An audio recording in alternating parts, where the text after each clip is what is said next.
The Cat Who Walks Through Walls, a Comedy of Manners, by Robert A. Heinlein. Copyright 1985 by Robert A. Heinlein. Narrated by Bob Askey. This book was originally created for audio cassette playback. Any announcements concerning cassettes do not apply to this recording. This version contains markers allowing direct access to major portions of the book. Annotation. Philosopher, soldier of fortune, and rogue Richard Ames sets out on a whirlwind adventure with rejuvenated agent Hazel Stone and other characters from Heinlein's previous novels. This group must foil a plot by the bad guys to change reality. Bestseller, 1985. From the book jacket. The creator of such classics as Stranger in a Strange Land, Starship Troopers, and the recent bestsellers Friday and Job, Robert A. Heinlein has conjured up worlds so richly imagined and vigorously inhabited that readers return to them again and again. His newest novel is an entertaining, provocative, and wise look into the worlds of the future. Worlds of possibility and hope, risk and love, in which history has gone mad and a few men and women attempt to control fate and avert disaster across time and space. In The Cat Who Walks Through Walls, we follow Colonel Colin Campbell, alias Dr. Richard Ames, alias Senator Richard Johnson, a character in the fine Heinlein tradition of philosopher, soldier, rogue, on a whirlwind adventure that's part Tom Jones, part Star Wars, part The Time Machine, and unfailingly Heinlein. From orbiting luxury condos to the Wild West free enterprise zones of the moon to the daydream fantasy worlds of past and future, here are imaginary places at once familiar and strange, real and fantastic, that only this master storyteller could create. The Cat Who Walks Through Walls is Heinlein at his best. America's favorite and most wildly inventive writer, with a new classic that every fan has been waiting for and that's sure to make Heinlein converts by the thousands. About the author. Robert Anson Heinlein is a four-time winner of the coveted Hugo Award for his novels Double Star, Starship Troopers, Stranger in a Strange Land, and The Moon is a Harsh Mistress, and recipient of the Grand Master Nebula Award for Lifetime Achievement in Science Fiction Writing. Born in Butler, Missouri, in 1907, Heinlein graduated from the U.S. Naval Academy and served in the U.S. Navy until 1934. He studied mathematics and physics at the Graduate School of the University of California and published his first novel, Rocket Ship Galileo, in 1947. Since then, he has written over 40 books and is widely acknowledged as one of America's most popular writers and the dean of science fiction. Other books by Robert A. Heinlein: Assignment in Eternity, The Best of Robert Heinlein, Between Planets, Beyond This Horizon, Citizen of the Galaxy, Destination Moon, The Door into Summer, Expanded Universe, More Worlds of Robert A. Heinlein, Farmer in the Sky, Farnham's Freehold, Glory Road, The Green Hills of Earth, Have Spacesuit, Will Travel, I Will Fear No Evil, The Man Who Sold the Moon, The Menace from Earth, Methuselah's Children, The Notebooks of Lazarus Long, The Number of the Beast, Orphans of the Sky, The Past Through Tomorrow, Future History Stories, Pod Kane of Mars, The Puppet Masters, Red Planet, Revolt in 2100, The Rolling Stones, Sixth Column, Space Cadet, The Star Beast, Starman Jones, 3 by Heinlein, Time Enough for Love, Time for the Stars, Tomorrow the Stars, editor, Tunnel in the Sky, The Unpleasant Profession of Jonathan Hoag, Waldo and Magic, Incorporated. The Worlds of Robert A. Heinlein. The Cat Who Walks Through Walls, a Comedy of Manners. Robert A. Heinlein. To Jerry and Larry and Harry, Dean and Dan and Jim, Pull and Buzz and Sarge. Men to have at your back. R.A.H. Book 1. Indifferent Honest, Side 1. Book 2. Deadly Weapon, Side 3. Book 3. The Light at the End of the Tunnel, Side 6. Ah, love, could you and I with him conspire to grasp this sorry scheme of things entire, would we not shatter it to bits, and then remold it nearer to the heart's desire? Rubaiyat of Omar Khayyam, Quatrain 99, 5th edition, as rendered by Edward Fitzgerald. Book 1. Indifferent Honest. 1. Whatever you do, you'll regret it. Alan MacLeod Gray, 1905 to 1975. We need you to kill a man. This stranger glanced nervously around us. I feel that a crowded restaurant is no place for such talk, as a high noise level gives only limited privacy. I shook my head. I'm not an assassin. Killing is more of a hobby with me. Have you had dinner? I'm not here to eat. Just let me. Oh, come now. I insist. He had annoyed me by interrupting an evening with a delightful lady. I was paying him back in kind.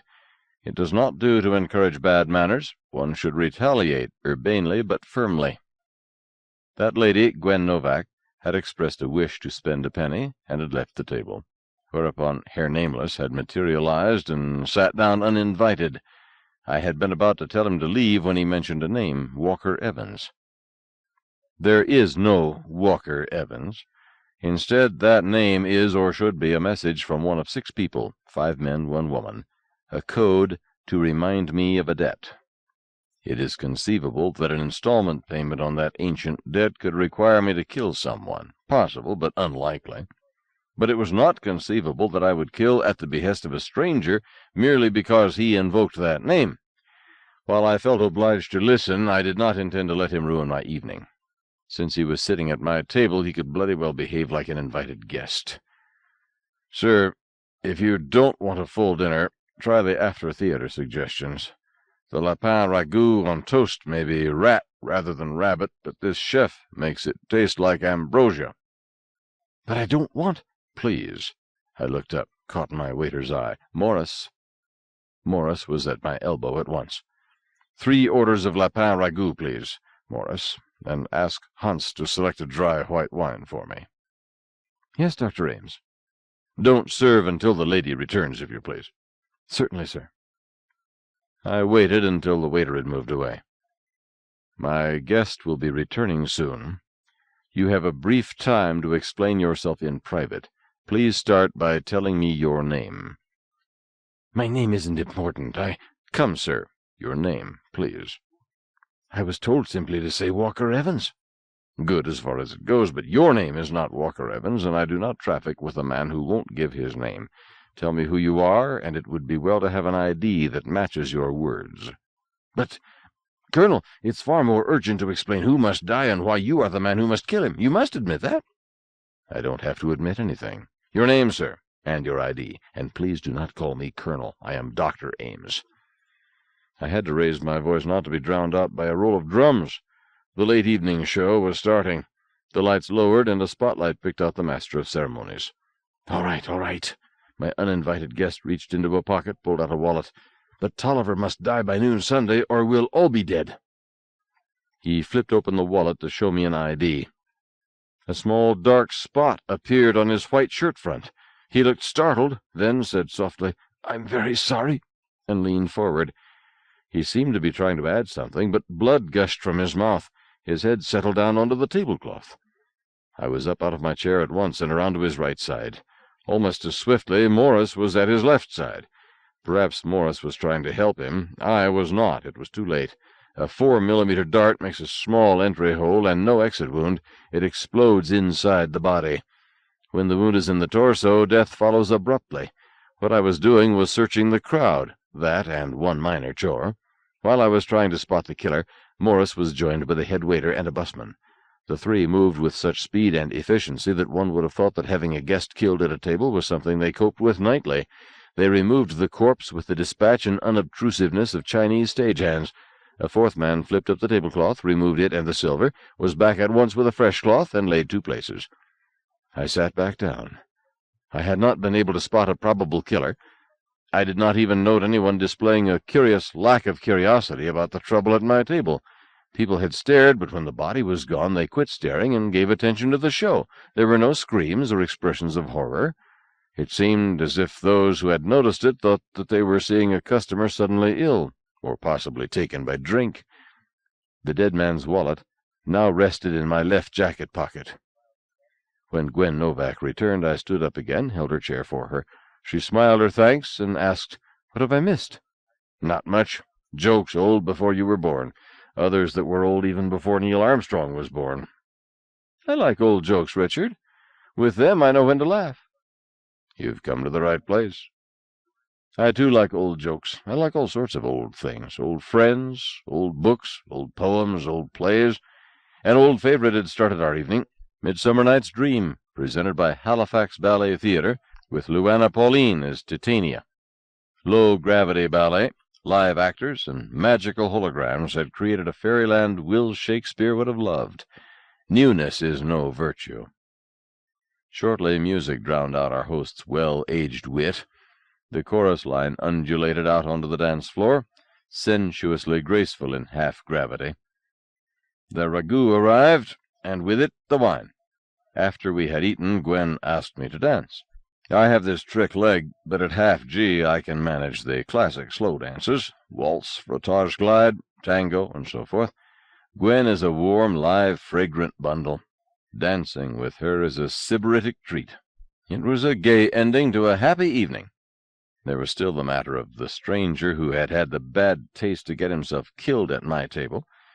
But since Gwen seemed not to be aware of the unpleasant incident, I had tabled it in my mind, to be dealt with later. To be sure, I was ready any moment for that tap on the shoulder. But in the meantime I enjoyed good food, good wine, good company. Life is filled with tragedy. If you let it overwhelm you, you cannot enjoy life's innocent pleasures. Gwen knows that my leg won't take much dancing. At the first break in the music, she led us back to our table. I signaled Morris for the check. He produced it out of mid-air. I dialed my credit code into it, set it for standard gratuity plus half, added my thumbprint. Morris thanked me. "A nightcap, sir, or a brandy? Perhaps the lady would enjoy a liqueur? Compliments of Rainbow's End?" The owner of the restaurant, an ancient Egyptian, believed in good measure, at least to his regulars. I'm not sure how tourists from Dirtside were treated. "Gwen?" I queried, expecting her to refuse. Gwen's drinking is limited to 1 glass of wine at meals. 1. "A Cointreau would be pleasant. I would like to stay and listen to the music a while." "Cointreau for the lady," Morris noted. "Doctor?" "Mary's tears and a glass of water, please, Morris." When Morris left, Gwen said quietly, "I needed time to speak with you, Richard. Do you want to sleep at my place tonight? Don't be skittish. You can sleep alone." "I am not all that fond of sleeping alone." I clicked over the possibilities in my mind. She had ordered a drink she did not want in order to make me an offer that did not fit. Gwen is a forthright person. I felt that had she wished to sleep with me, she would have said so. She would not have played get-away closer about it. Therefore she had invited me to sleep in her compartment, because she thought it to be unwise or unsafe for me to sleep in my own bed. Therefore, you saw it. From a distance. So I waited until things quieted down before returning to the table. "Richard, I'm not sure what happened, but if you need a place to lie doggo, be my guest." "Why, thank you, my dear." A friend who offers help without asking for explanations is a treasure beyond price. Whether I accept or not, I am in your debt. Gwen, I, too, am unsure what happened. The total stranger who gets himself killed while he's trying to tell you something? A cliché, a tired cliché. If I plotted a story that way today, my guild would disown me. I smiled at her. In its classic form, you would turn out to be the killer, a fact that would develop slowly while you pretended to help me search. The sophisticated reader would know from Chapter 1 that you did it, but I, as the detective, would never guess what was as plain as the nose on your face. Correction, on my face. Oh, my nose is plain enough. It's my mouth that men remember. Richard, I'm not going to help you hang this on me. I simply offered you a hideout. Was he really killed? I couldn't be sure. Eh? I was saved from answering too quickly by Morris's arrival with our liqueurs. When he left, I answered, I had not thought about any other possibility. Gwen, he was not wounded. Either he was killed almost instantly, or it was faked. Could it be faked? Certainly. If shown on holo, it could be done in real time with only minor props.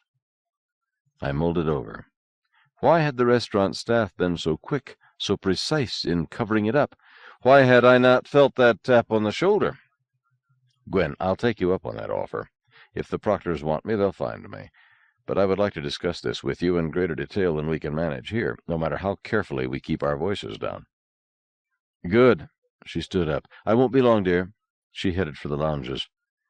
As I stood up, Morris handed me my stick, and I leaned on it as I followed her toward the lounges. I don't actually have to use a cane. I can even dance, as you know. But using a cane keeps my bad leg from getting too tired. When I came out of the gentleman's lounge, I placed myself in the foyer and waited. And waited. Having waited long past what is reasonable, I sought out the maitre d'hotel.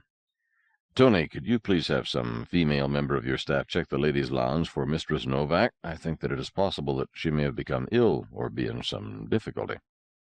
Your guest, Dr. Ames? Yes. But she left 20 minutes ago. I ushered her out myself. So?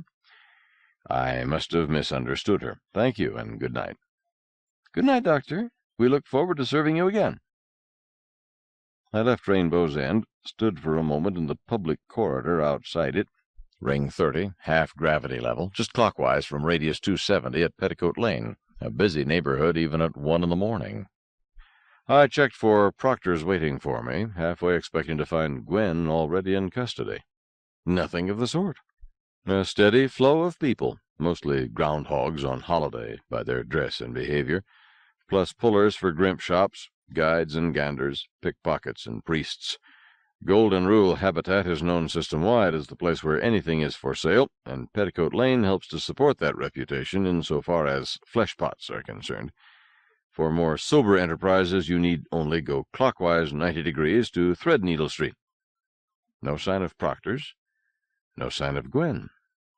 She had promised to meet me at the exit. Or had she? No, not quite. Her exact words were, I won't be long, dear. I had inferred that she expected to find me at the restaurant's exit to the street. I've heard all the old chestnuts about women and weather, la donne mobile, and so forth. I believe none of them. Gwen had not suddenly changed her mind. For some reason, some good reason, she had gone on without me, and now would expect me to join her at her home, or so I told myself. If she had taken a scooter, she was there already. If she had walked, she would be there soon. Tony had said 20 minutes ago. There is a scooter booth at the intersection of Ring 30 and Petticoat Lane. I found an empty, punched in Ring 105, radius 135, 6/10 gravity, which would take me as close as one can get by public scooter to Gwen's compartment. Gwen lives in Gretna Green, just off Appian Way, where it crosses the yellow brick road, which means nothing to anyone who has never visited Golden Rule Habitat. Some public relations expert had decided that habitants would feel more at home if surrounded by place names familiar from Dirtside. There is even, don't retch, a house at Pooh Corner. What I punched in were coordinates of the main cylinder, 105, 135, 0.6. The scooter's brain, off somewhere near Ring 10, accepted those coordinates and waited. I punched in my credit code and took position, crouched against acceleration pads. That idiot Brain took an insultingly long time to decide that my credit was good, then placed a web around me, tightened it, closed the capsule, and whoof, bing, bam, we were on our way. Then a fast float for 3 kilometers from Ring 30 to Ring 105, then bang, bing, woof, I was in Gretna Green. The scooter opened. For me, such service is well worth the fare. But the manager had been warning us the past 2 years that the system does not pay its way. Either use it more or pay more per trip, or the hardware will be salvaged and the space rented out. I hope they work out a solution. Some people need this service. Yes, I know, Laffer theory will always give 2 solutions to such a problem, a high and a low, except where the theory states that both solutions are the same and imaginary, which might apply here. It may be that a scooter system is too expensive for a space habitat at the present state of engineering art. It was an easy walk to Gwen's compartment, downstairs to 7/10 gravity, 50 meters forward to her number. I rang. Her door answered. "This is the recorded voice of Gwen Novak. I've gone to bed and am, I hope, happily asleep. If your visit is truly an emergency, deposit 100 crowns via your credit code. If I agree that waking is justified, I will return your money. If I disagree, laugh, chortle, chuckle, I'll spend it on gin and keep you out anyhow. If your call is not an emergency, please record a message at the sound of my scream." This was followed by a high scream, which ended abruptly as if a hapless wench had been choked to death. Was this an emergency? Was it a 100-crown emergency? I decided that it was not any sort of emergency, so I recorded, "Dear Gwen, this is your fairly faithful swain Richard speaking. Somehow we got our wires crossed. But we can straighten it out in the morning. Will you call me at my digs when you wake up? Love and kisses, Richard the Lion-Hearted." I tried to keep my not inconsiderable irk out of my voice. I felt badly used, but underlying it was a conviction that Gwen would not intentionally mistreat me. It had to be an honest mix-up, even though I did not now understand it. Then I went home. Woof, bing, bam, bam, bing, woof. I have a deluxe compartment with bedrooms separate from the living room.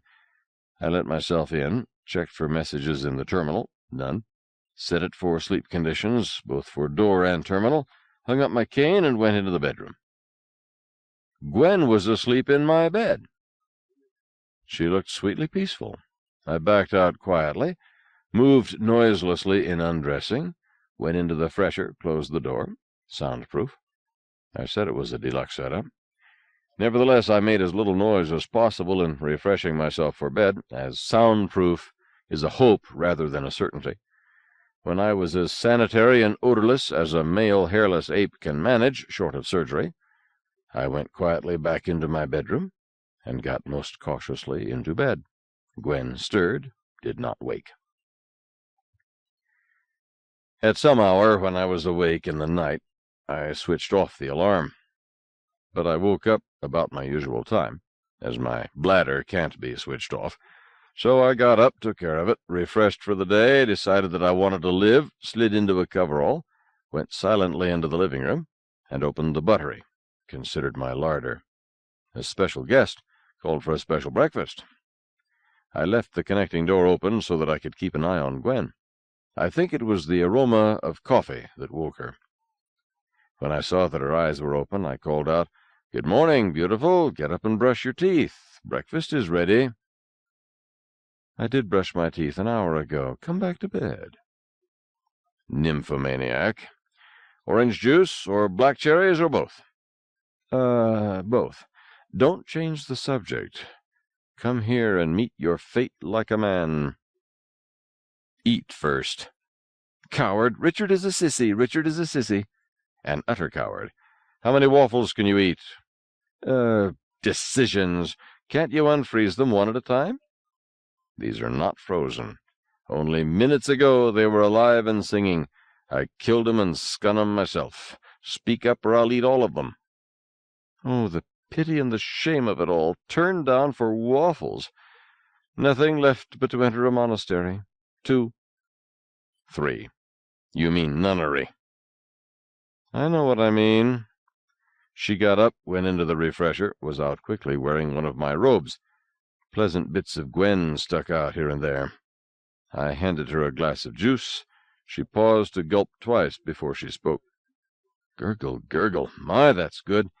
Richard, when we're married, are you going to get breakfast for me every morning?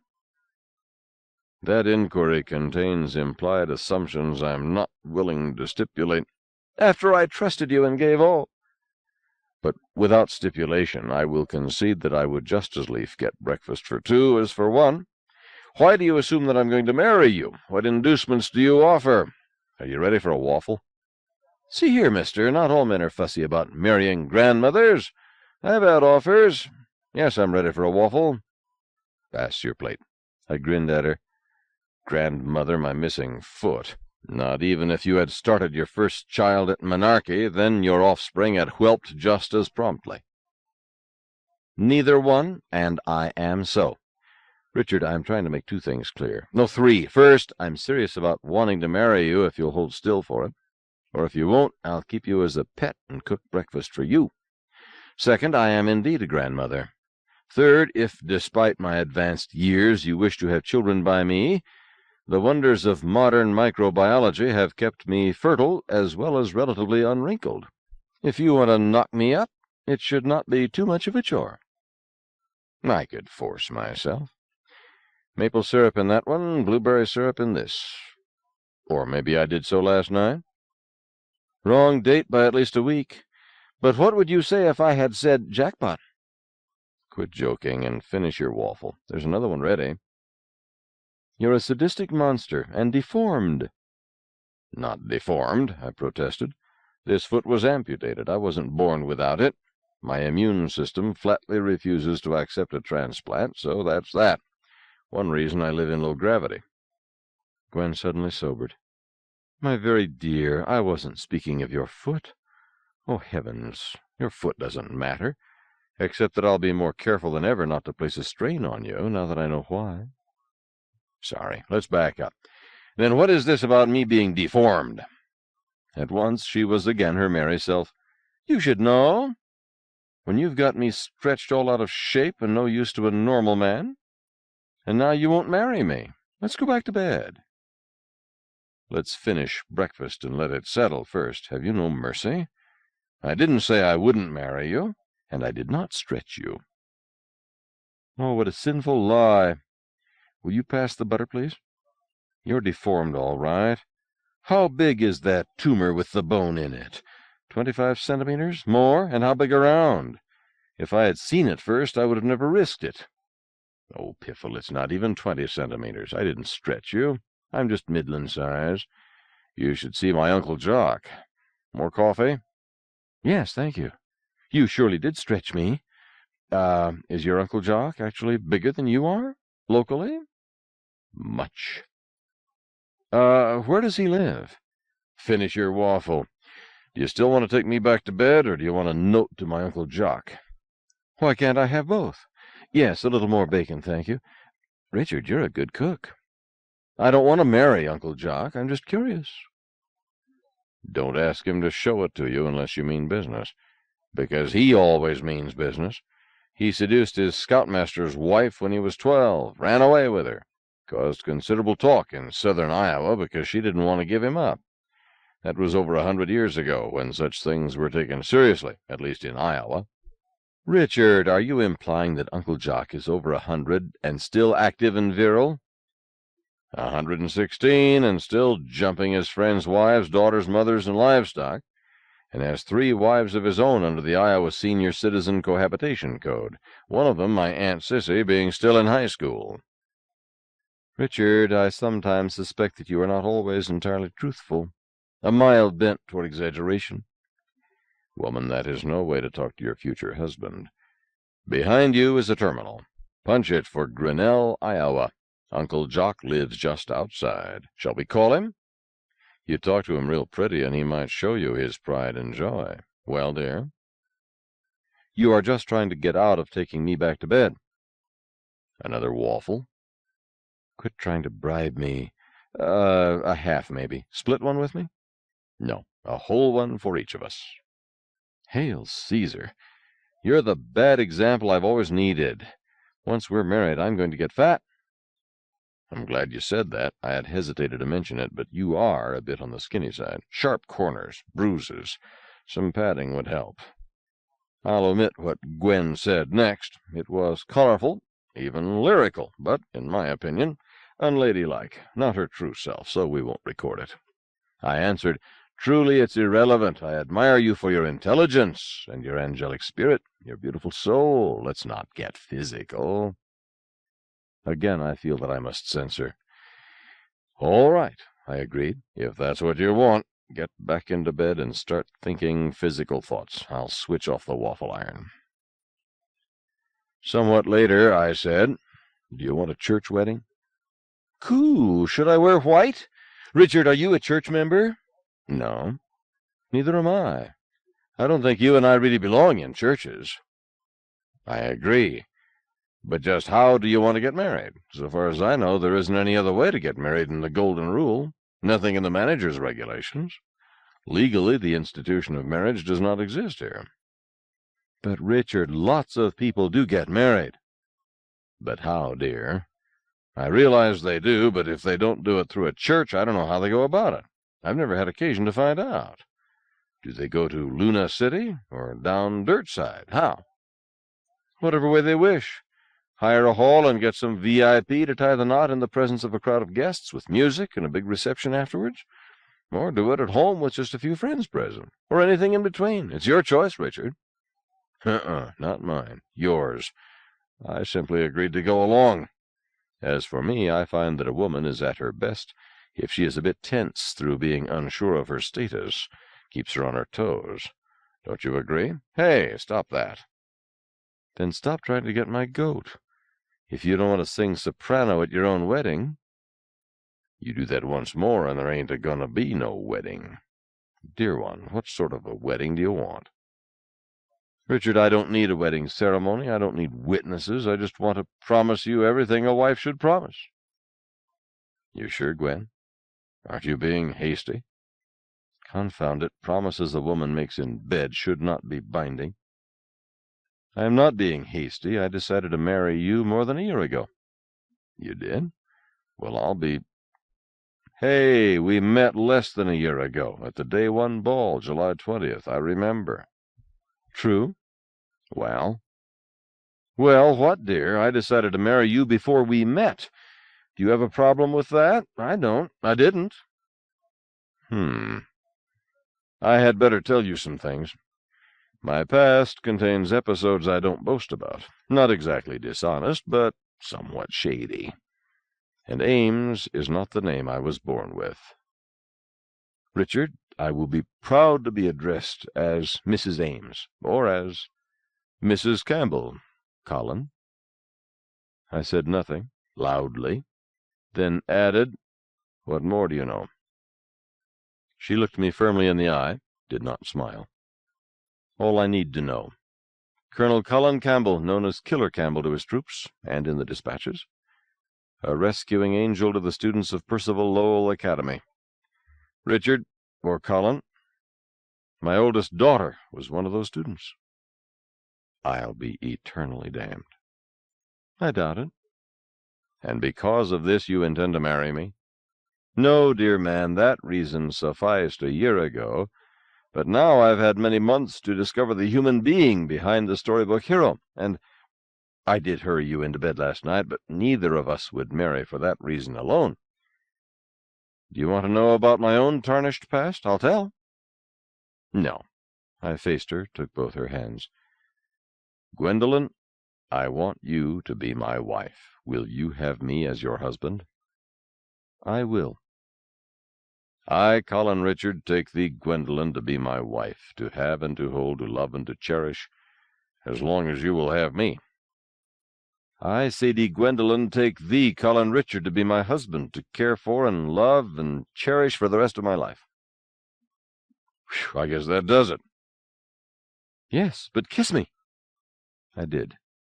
When did Sadie show up? Sadie Lipschitz, my family name. I didn't like it, so I changed it. Richard, the only thing left to make it official is to publish it. That ties it down. And I do want to tie it down while you're still groggy. All right, publish it. How? May I use your terminal? Our terminal. You don't have to ask to use it. Our terminal. Thank you, dear. She got up, went to the terminal, keyed for directory, then called the Golden Rule Herald, asked for the society editor. Please record. Dr. Richard Ames and Mistress Gwendolyn Novak are pleased to announce their marriage this date. No presents, no flowers. Please confirm. She switched off. They called back at once. I answered and confirmed. She sighed. Richard, I hurried you, but I had to. Now I can no longer be required to testify against you in any jurisdiction anywhere. I want to help in any way that I can. Why did you kill him, dear? And how? 2. In waking a tiger, use a long stick. Mao Zedong, 1893 to 1976. I stared thoughtfully at my bride. You are a gallant lady, my love, and I am grateful that you do not want to testify against me. But I am not sure that the legal principle you cited can be applied in this jurisdiction. But that's a general rule of justice, Richard. A wife can't be forced to testify against her husband. Everyone knows that. The question is, does the manager know it? The company asserts that the habitat has only one law, the Golden Rule, and claims that the manager's regulations are merely practical interpretations of that law, just guidelines subject to change. Change right in the middle of a hearing and retroactive if the manager so decides. Gwen, I don't know. The manager's proxy might decide that you are the company's star witness. I won't do it. I won't. Thank you, my love. But let's find out what your testimony would be were you to be a witness in, what shall we call it? Suppose that I am charged with having wrongfully caused the death of Mr. X, Mr. X being the stranger who came to our table last night when you excused yourself to visit the ladies' lounge. What did you see? Richard, I saw you kill him. I saw it. A prosecutor would require more details. Did you see him come to our table? No, I didn't see him until I left the lounge and was headed for our table, and was startled to see someone sitting in my chair. All right, back up a little and tell me exactly what you saw. I came out of the ladies' room and turned left toward our table. Your back was toward me, you'll remember. Never mind what I remember. You tell what you remember. How far away were you? Oh, I don't know. 10 meters, maybe. I could go there and measure it. Does it matter? If it ever does, you can measure it. You saw me from about 10 meters. What was I doing? Standing, sitting, moving? You were seated with your back to me. My back was toward you. The light wasn't very good. How did you know it was I? Why, Richard, you're being intentionally difficult. Yes, because prosecutors are intentionally difficult. How did you recognize me? It was you. Richard, I know the back of your neck just as I know your face. Anyhow, when you stood up and moved, I did see your face. Was that what I did next? Stand up? No, I spotted you at our table. Then I stopped short when I saw someone seated across from you in my chair. I just stood there and stared. Did you recognize him? No, I don't think I ever saw him before. Describe him. I can't very well. Short, tall, age, bearded, race, how dressed? I never saw him standing up. He wasn't a youngster, but he wasn't an old man either. I don't think he wore a beard. Mustache? I don't know. I did know. No mustache, age about 30. Race? White. Light skin, anyhow, but not blonde like a Swede. Richard, there wasn't time to catch all the details. He threatened you with some sort of weapon, and you shot him, and you jumped up as the waiter came over, and I backed up and waited until they took him away. Where did they take him? I'm not sure. I backed into the ladies' lounge and let the door contract. They could have taken him into the gentleman's room just across the passage, but there's another door at the end of the passage marked Employees Only. You say he threatened me with a weapon? Yes. Then you shot him and jumped up and grabbed his weapon and shoved it into your pocket, just as our waiter came up on the other side. Uh-huh. Which pocket did I put it in? Let me think. I have to turn myself that way in my mind. Your left pocket. Your left outside jacket pocket. How was I dressed last night? Evening dress. We had come straight from the ballet. White turtleneck, maroon jacket, black trousers. Gwen, because you were asleep in the bedroom, I undressed last night here in the living room and hung the clothes I was wearing in that wardrobe by the outer door, intending to move them later. Will you please open that wardrobe, find the jacket I wore last night, and get from its left outside pocket the weapon you saw me place in it? But she shut up and, solemn-faced, did as I asked. In a moment she returned. This is all there was in that pocket. She handed me the stranger's wallet. I accepted it. This is the weapon with which he threatened me. Then I showed her my right forefinger, bare. And this is the weapon I used to shoot him when he pointed this wallet at me. I don't understand. Beloved, this is why criminologists place more faith in circumstantial evidence than they do in the testimony of eyewitnesses. You are the ideal eyewitness, intelligent, sincere, cooperative, and honest. You have reported a mixture of what you did see, what you thought you saw, what you failed to notice, although it was in front of you, and what your logical mind fills in as necessities, linking what you saw and what you thought you saw. This mixture is now all solidly in your mind as a true memory, a first-hand eyewitness memory. But it didn't happen. But, Richard, I did see— You saw that poor clown killed. You did not see him threatening me. You did not see me shoot him. Some third person shot him with an explosive dart. Since he was facing you and it hit him in the chest, that dart must have come right past you. Did you notice anyone standing? No. Oh, there were waiters moving around, and busmen, and the maitre d', and people getting up and sitting down. I mean, I didn't notice any one in particular. Certainly not anyone shooting a gun. What sort of a gun? Gwen, it might not look like a gun, a concealed assassin's weapon capable of shooting a dart short range. It could look like anything as long as it had one dimension about 15 centimeters long. A lady's purse, a camera, opera glasses, an endless list of innocent-appearing objects. This gets us nowhere, as I had my back to the action, and you saw nothing out of the way. The dart probably came from behind your back, so forget it. Let's see who the victim was, or whom he claimed to be. I took out everything from all the pockets of that wallet, including a poorly concealed secret pocket. This last held gold certificates issued by a Zurich bank, equivalent to about 17,000 crowns. His getaway money, it seemed likely. There was an ID of the sort the Golden Rule issues to each person arriving at the Habitat's hub. All it proves is that the identified person has a face, claims a name, has made statements as to nationality, age, place of birth, etc., and has deposited with the company a return ticket or the equivalent in cash, as well as paying the breathing fee 90 days in advance, these latter two being all the company cares about. I do not know as certainty that the company would space a man who, through some slip, has neither a ticket away nor air money. They might let him sell his indentures, but I would not count on it. Eating vacuum is not something I care to risk. This company ID stated that the holder was Enrico Schultz, age 32, citizen of Belize, born Ciudad Castro, occupation accountant.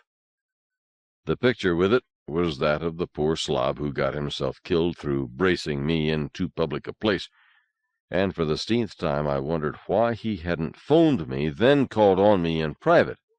As Dr. Ames, I am in the directory, and invoking Walker Evans would have got him a hearing, a private hearing. I showed it to Gwen. Is that our boy? I think so. I'm not sure. I am sure, as I talked to him face to face for several minutes. The oddest part about Schultz's wallet was what it did not contain. In addition to the Swiss gold certificates, it held 831 crowns and that Golden Rule ID, but that was all. No credit cards, no motor vehicle pilot's license, no insurance cards, no union or guild card, no other identification cards, no membership cards, nit. Men's wallets are like women's purses. They accumulate junk. Photos, clippings, shopping lists, etc. without end. They need periodic house cleaning.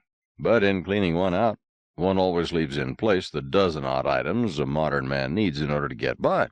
My friend Schultz had nothing. Conclusion: he was not anxious to advertise his true identity.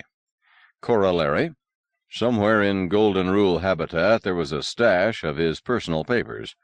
Another ID and a different name, a passport almost certainly not issued by Belize, other items that might give me a lead to his background, his motives, and, possibly, how he had invoked Walker Evans. Could these be found? A side issue niggled at me. That 17,000 in gold certificates. Instead of its being getaway money, could he have expected to use so fiddling a sum to hire me to kill Tolliver? If so, I was offended. I preferred to think that he hoped to persuade me to make the kill as a public service. Gwen said, "Do you want to divorce me?" "Eh?" "I hustled you into it. My intentions were good, truly they were, but it turns out I was stupid." "Oh. Gwen, I never get both married and divorced on the same day. Never. If you really want to shuck me off, take it up with me tomorrow. Although I think that, to be fair, you ought to try me out for 30 days, or 2 weeks at least, and permit me to do the same. So far, your performance, both horizontally and vertically, has been satisfactory. If either becomes unsatisfactory, I'll let you know. Fair enough?" "Fair enough, although I may beat you to death with your own sophistries." "Beating her husband to death is every married woman's privilege, as long as she does it in private. Please pipe down, dear. I've got troubles. Can you think of any good reason why Tolliver should be killed?" "Ron Tolliver? No. Although I can't think of any good reason why he should be allowed to live, either. He's a bore." "He's that, all right. If he were not one of the company partners, he would have been told to pick up his return ticket and leave long ago. But I didn't say Ron Tolliver, I just said Tolliver." "Is there more than one? I hope not." "We'll see. I went to the terminal, punched for directory, cycled to T. Ronson H. Tolliver, Ronson Q., that's his son, and here's his wife, Stella M. Tolliver. Hey! It says here, see also Taliaferro." "That's the original spelling," said Gwen, "but it's pronounced Tolliver just the same." "Are you sure?" "Quite sure, at least south of the Mason-Dixon line, back dirt side. Spelling it Tolliver, Tolliver, suggests poor white trash who can't spell. Spelling it the long way, and then sounding all the letters, sounds like a Johnny-come-lately damn Yankee whose former name might have been Lipschitz or such. The authentic plantation-owning, nigger-whopping, wench-humping aristocrat spelled it the long way and pronounced it the short way." "I'm sorry you told me that." "Why, dear?" "Because there are 3 men and 1 woman listed here who spell it the long way. Taliaferro. Tolliver. I don't know any of them. So I don't know which one to kill." "Do you have to kill one of them?" "I don't know. Time I brought you up to date. If you are planning to stay married to me at least 14 days, are you?" "Of course I am. 14 days plus the rest of my life, and you are a male chauvinist pig." "Paid-up lifetime membership." "And a tease." "I think you're cute, too. Want to go back to bed?" "Not until you decide whom you intend to kill." "That may take a while." I did my best to give Gwen a detailed, factual, uncolored account of my short acquaintance with the man who had used the name Schultz. And that's all I know. He was dead too quickly for me to learn more, leaving behind him endless questions. I turned back to the terminal, keyed it to shift to word processing mode, then created a new file, as if I were setting up a pot boiler. The Adventure of the Misspelled Name. Questions to be answered. 1. Tolliver, spelled Tolliver, or Tolliver, spelled Taliaferro? 2. Why does T have to die? 3. Why would we all be dead if T is not dead by noon Sunday? 4. Who is this corpse who called himself Schultz? 5. Why am I the logical hatchet man for T? 6. Is this killing necessary? 7. Which one of the Walker-Evans Memorial Society sicked this thumb-fingered bubblehead on me, and why? 8. Who killed Schultz, and why?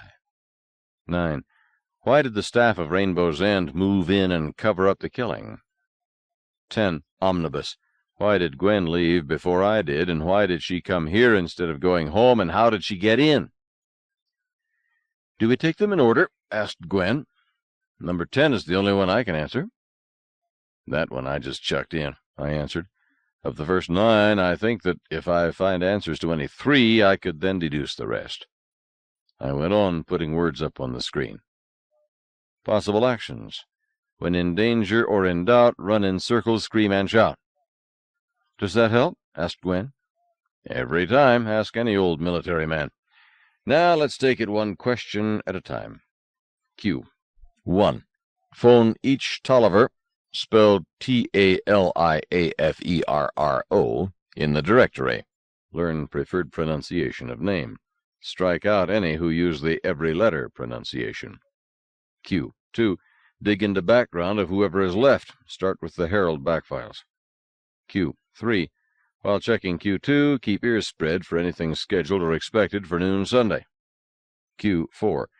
If you were a corpse arriving at Golden Rule Space Habitat and you wanted to conceal your identity but had to be able to get at your passport and other documents for departure, where would you stash them? Hint. Check when this cadaver arrived in Golden Rule. Then check hotels, lockers, deposit box services, poste restante, etc. Q5. Postpone. Q6. Postpone. Q7. Reach by phone as many of the Walker-Evans Oath group as possible.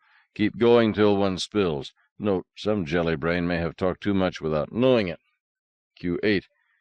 Morris or the maitre d' or the busman or all of them or any 2 knows who killed Schultz. 1 or more of them expected it. So we look for each other's weak point. Liquor, drugs, money, sex, comme ci ou comme ça. And what was your name back dirtside, chum? Any paper out on you somewhere? Find that soft spot. Push it.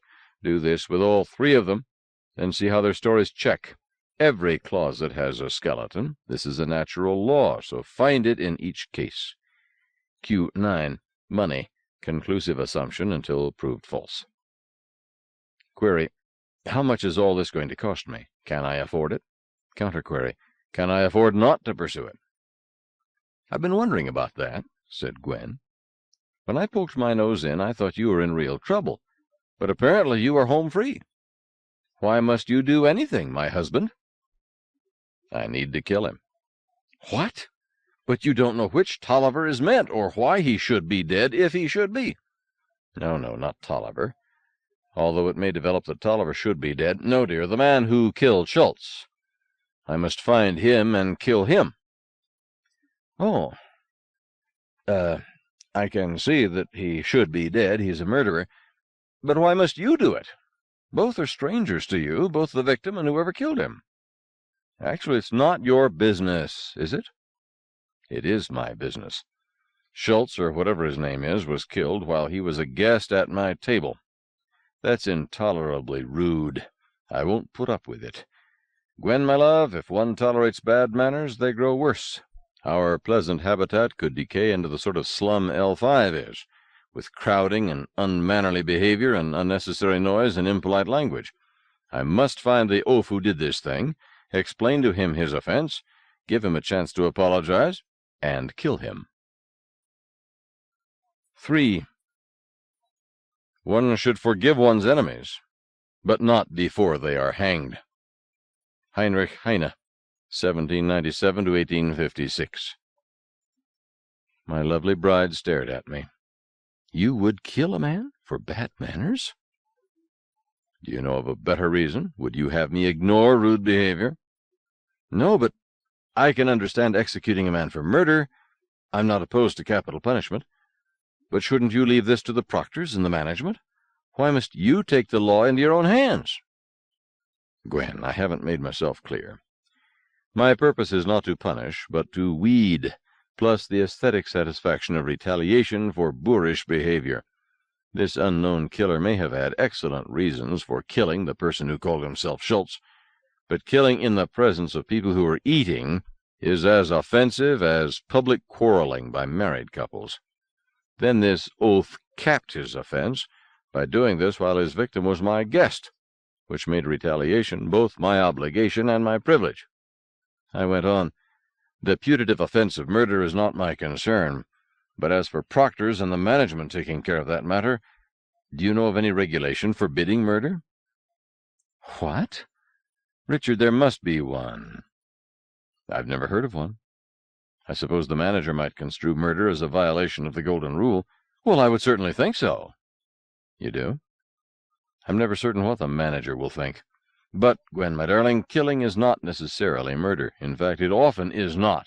If this killing ever comes to the manager's attention, he may decide that it was justifiable homicide, an offense against manners, but not against morals. But, I continued, turning back to the terminal, the manager may already have settled the matter. So let's see what the Herald has to say about it. I punched up the newspaper again, this time keying for today's index, then selecting today's vital statistics. The first item to roll past was marriage, Ames, Novak. So I stopped it, punched for amplification, keyed for printout, tore it off, and handed it to my bride. Send that to your grandchildren to prove that Granny is no longer living in sin. Thank you, darling. You're so gallant, I think. I can cook, too. I scrolled on down to the obituaries. I usually read the obituaries first, as there is always the happy chance that one of them will make my day. But not today. No name I recognized, especially no Schultz. No unidentified stranger. No death in a popular restaurant. Nothing but the usual sad list of strangers, dead from natural causes, and one by accident. So I keyed for general news of the habitat, let it scroll past. Nothing. Oh, there were endless items of routine events, from ships' arrivals and departures to, the biggest news, an announcement that the newest edition, rings 130 to 140, was being brought up to spin, and if all went by schedule, would be warped in, and its welding to the main cylinder started by 0800 on the 6th. But there was nothing about Schultz. No mention of any Tolliver, spelled Tolliver, or Tolliver, spelled Taliaferro. No unidentified cadaver.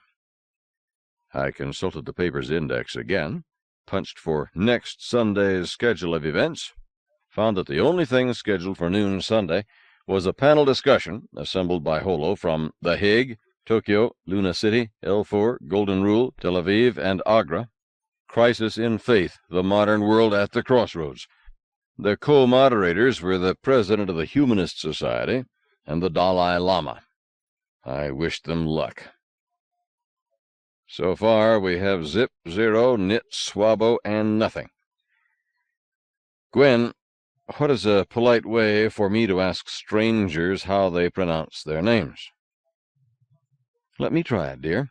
I'll say, Miss Tolliver, this is Gloria Meade Calhoun from Savannah. Do you have a cousin, Stacy May, from Charleston? When she corrects my pronunciation of her name, I apologize and switch off. But if she or he accepts the short form but denies knowing Stacy May, I say, I wondered about that. She said it Taliaferro, but I knew that was wrong. What then, Richard? Work it up into a date or switch off by accident? Make a date, if possible. A date for you or for me? For you, and then I'll go with you. Or keep the date in your place. But I must first buy a hat. A hat? One of those funny boxes you sit on the flat part of your head, or would if you were dirt-side. I know what a hat is. I was born dirt-side, same as you were, but I doubt if a hat has ever been seen off Earth. Where would you buy one? I don't know, best girl, but I can tell you why I need one, so that I can tip my hat politely and say, Sir or madam, pray tell me why someone wishes you dead by noon Sunday. Gwen, this has been worrying me. How to open such a discussion? There are accepted polite modes for almost any inquiry, from proposing adultery to a previously chaste wife to soliciting a bribe. But how does one open this subject? Can't you just say, "Don't look now, but somebody's trying to kill you"? No, that's the wrong order. I'm not trying to warn this bloke that someone is gunning for him. I'm trying to find out why. When I know why, I might approve so heartily that I would just sit back and enjoy it, or even be so inspired by the purpose that I would carry out the intent of the late Mr. Schultz as a service to mankind. Contrariwise, I might disagree so bitterly that I would enlist for the duration, volunteer my life and my services to the sacred cause of keeping this assassination from happening.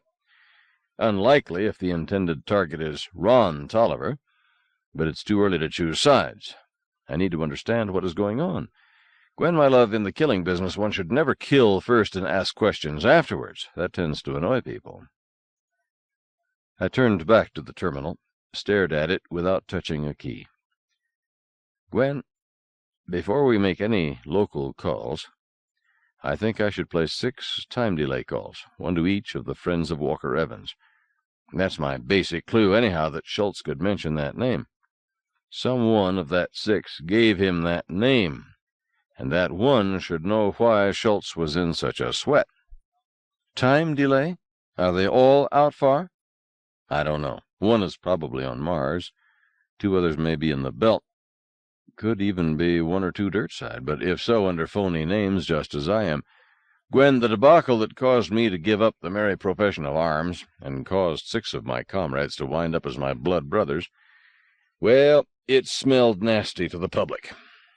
I could say that media reporters who didn't see it happen could not possibly understand why it happened. I could assert truthfully that what we did was moral in context. The time, that place, those circumstances. I could... Never mind, dear. Let it stand that my band of brothers are all in hiding. Tracing them all down could be a tediously long chore. But you want to talk to just one, don't you? The one who was in touch with this Schultz. Yes, but I don't know which one that is. Richard, would it be easier to backtrack Schultz to find that one than it would be to locate 6 people all in hiding, some under assumed names and scattered all over the solar system, or even outside it? I stopped to consider it. Maybe. But how do I backtrack Schultz? You have an inspiration, my love?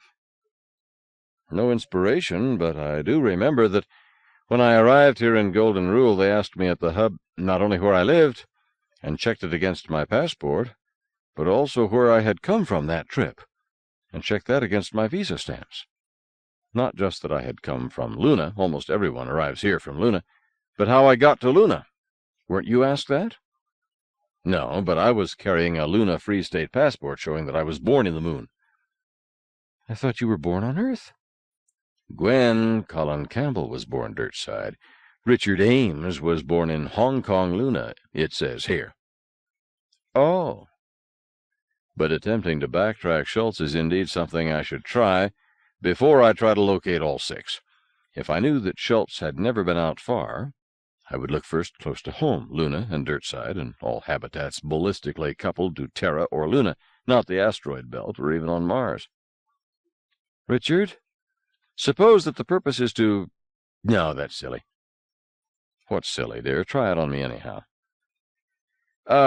Suppose this, whatever it is, conspiracy, I suppose, isn't aimed at Ron Tolliver or any other Tolliver, but is aimed at you and your 6 friends, the Walker Evans people.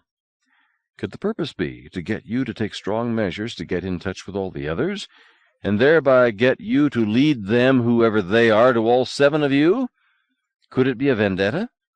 Could whatever happened cause a vendetta against all 7 of you?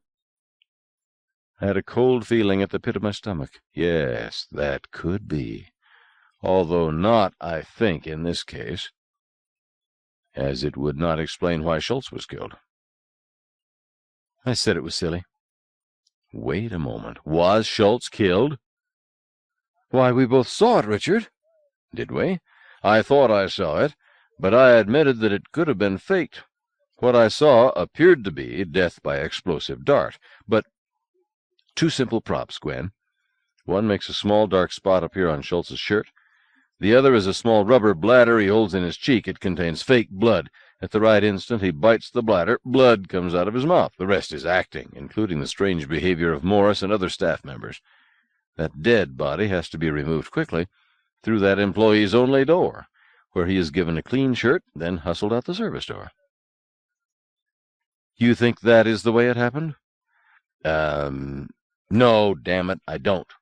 Gwen, I've seen many deaths. This one happened as close to me as you are this minute. I don't think it was acting. I think I saw a man die. I fumed to myself. Could I be mistaken on such a basic point? Of course I could be. I'm no super genius gifted with psi powers. I could be wrong as an eyewitness quite as easily as Gwen could be. I sighed. Gwen, I just don't know. It looked to me like death by explosive dart, but if the intention was to fake it, and if it was well prepared, then of course it would look like that. A planned fakery does account for the swift cover-up. Otherwise, the behavior of the staff of Rainbow's End is almost unbelievable. I brooded. Best girl, I'm not sure of anything. Is somebody trying to drive me out of my skull? She treated my question as rhetorical, which it was, I hope. Then what do we do? We try to check on Schultz, and not worry about the next step until we have done that. How? Bribery, my love, lies and money. Lavish lies and a parsimonious use of money, unless you are wealthy. I never thought to ask before I married you. Me? Gwen's eyes went wide. But, Richard, I married you for your money. You did? Lady, you've been swindled. Do you want to see a lawyer? I suppose so. Is that what they call statutory rape? No, statutory rape is carnal knowledge of a statute, although why anyone should care I have never understood. I don't think it's against regulations here. I turned back to the terminal. Do you want that lawyer, or shall we look for Schultz? Richard, we're having a very odd honeymoon. Let's go back to bed. Bed can wait, but you can have another waffle while I try to look up Schultz. I keyed the terminal again for directory, scrolled for Schultz. I found 19 listings for Schultz, but no Enrico Schultz. Small wonder. I did find Hendrik Schultz, so I keyed for amplification. The Reverend Dr. Hendrik Hudson Schultz, B.S., M.A., D.D., D.H.L., K.G.B., past Grand Master Royal Astrological Society. Scientific horoscopy at moderate prices. Weddings solemnized. Family counseling. Eclectic and holistic therapy. Investments advice. Bets accepted at all hours at track odds. Petticoat Lane at Ring 95 next to Madame Pompadour. Over this was his picture in holo, smiling and repeating a slogan. I'm Father Schultz, your friend in need. No problem too large, no problem too small. All work guaranteed.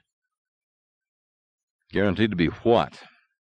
Hendrik Schultz looked just like Santa Claus minus the beard, and not at all like my friend Enrico. So I keyed him out, reluctantly, as I felt kinship with the Reverend Doctor. Gwen, he's not in the directory, or not in it by the name on his Golden Rule ID. Does that mean he was never in it? Or that his name was removed last night before his body was cold? Do you expect an answer, or are you thinking aloud? Neither one, I guess. Our next move is to query the hub, right? I checked the directory, then called the Office of Immigration at the hub. This is Dr. Richard Ames speaking. I'm trying to locate a habitant named Enrico Schultz. Can you give me his address? Why don't you look him up in the directory? She sounded just like my third-grade teacher. Not a recommendation. He's not in the directory. He's a tourist, not a subscriber. I just want his address in Golden Rule. Hotel, pension, whatever. Tut-tut, you know quite well that we don't give out personal information, even on marks.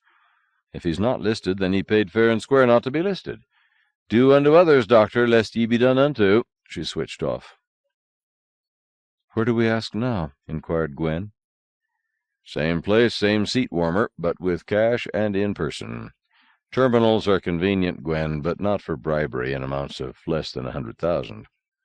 For a small squeeze, cash and in person is more practical. Coming with me?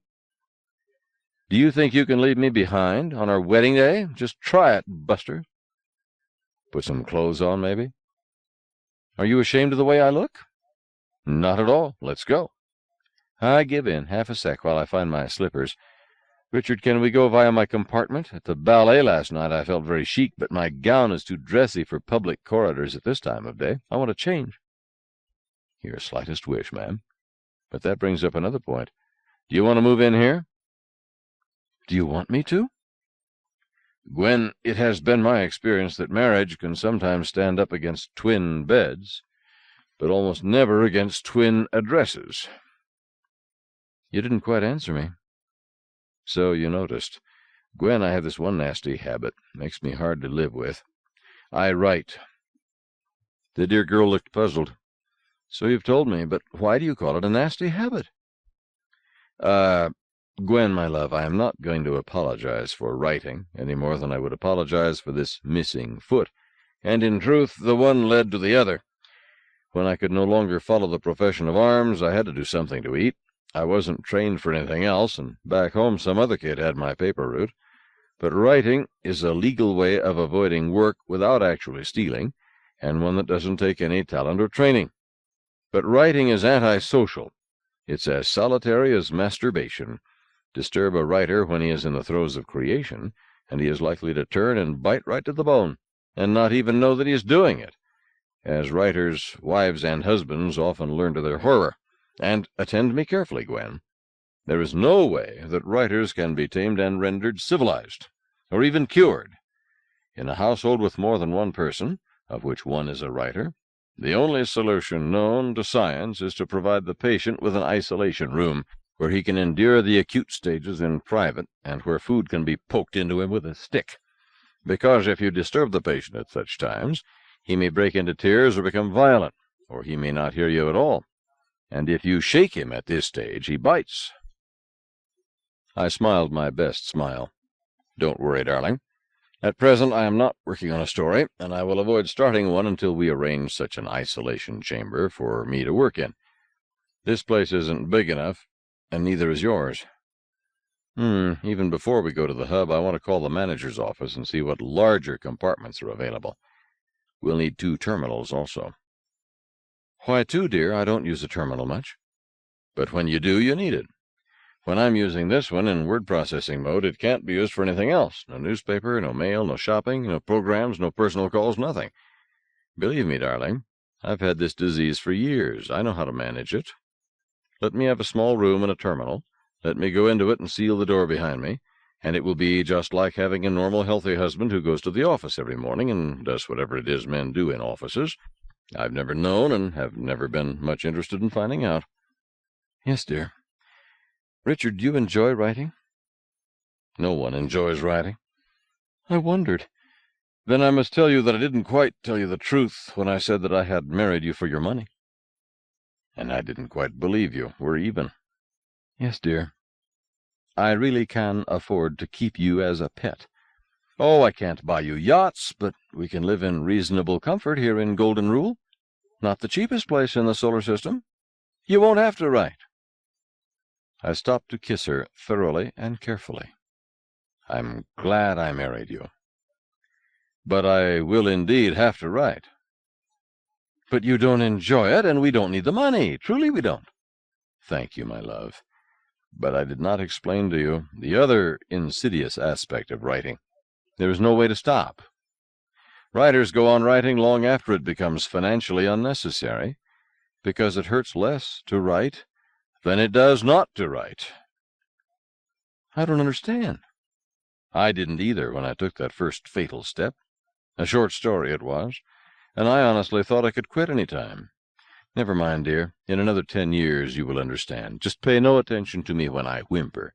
Doesn't mean anything. Just the monkey on my back. Richard, would psychoanalysis help? Can't risk it. I once knew a writer who tried that route.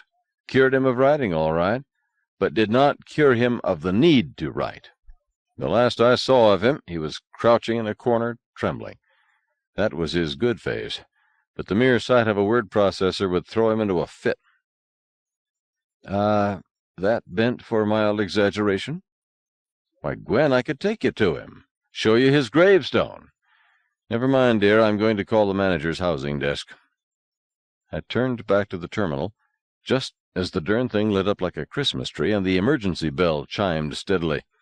I flipped the answer switch. Ames here. Are we broached? Words sounded while letters streamed across the face of the CRT, and the printer started a printout without my telling it to. I hate it when it does that. Official to Dr. Richard Ames. The management finds that the compartment you now occupy, designated 715301 at 65-15-0.4, is urgently needed. You are notified to vacate at once.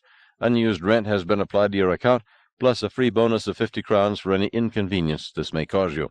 Order signed by Arthur Middlegaff, manager's proxy for housing. Have a nice day. 4. I go on working for the same reason a hen goes on laying eggs. H. L. Mencken, 1880 to 1956. My eyes grew wide. Oh, goody-goody cheesecakes, 50 whole crowns, golly! Gwen, now you can marry me for my money.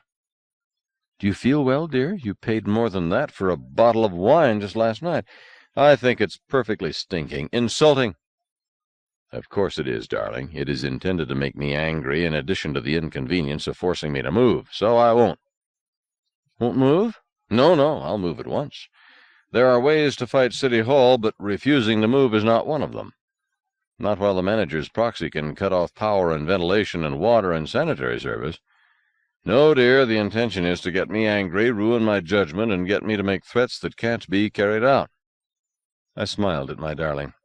So I won't get angry, and I'll move right out of here meek as a lamb. And the intense anger that I feel down inside will be kept there out of sight until it's useful to me. Besides, it changes nothing, as I was about to apply for a larger compartment. One more room, at least, for us. So I'll call him back. Dear Mr. Middlegaff, I mean. I keyed for directory again. Not knowing offhand the call code of the housing office, I punched the execute key, and got a display on the screen of terminal out of service. I stared at it while I counted 10 backwards in Sanskrit. Dear Mr. Middlegaff, or the manager himself, or someone was trying hard to get my goat. So above all, I must not let it happen. Think calm, soothing thoughts, suitable for a fakir on a bed of nails. Although there did not seem to be any harm in thinking about frying his gonads for lunch once I knew who he was, with soy sauce, or just garlic butter and a dash of salt. Thinking about this culinary choice did calm me a bit. I found myself unsurprised and not materially more annoyed when the display changed from terminal out of service to power and power-dependent services will terminate at 1300. This was replaced by a time display in large figures, 1231, and this changed to 1232 as I looked at it. Richard, what in the world are they doing? Still trying to drive me out of my skull, I surmised, but we won't let them. Instead, we'll spend 27, clearing out 5 years of junk. Yes, sir, how can I help? That's my girl. Small wardrobe out here, big one in the bedroom. Throw everything on the bed. On the shelf in the big wardrobe is a duffel bag, a big jump bag. Stuff everything into it as tightly as possible. Don't sort. Hold out that robe you wore at breakfast and use it to make a bundle out of anything that you can't jam into the duffel bag. Tie it with its sash. Your toilet articles? Ah, yes. Plastic bag dispenser in buttery. Just dump 'em into a bag and shove them in with the bundle. Honey, you're going to make a wonderful wife. You are so right. Long practice, dear. Widows always make the best wives. Want to hear about my husbands? Yes, but not now. Save it for some long evening when you have a headache and I'm too tired. Having dumped 90% of my packing onto Gwen, I tackled the hardest 10%, my business records and files. Writers are pack rats mostly, whereas professional military learn to travel light, again mostly.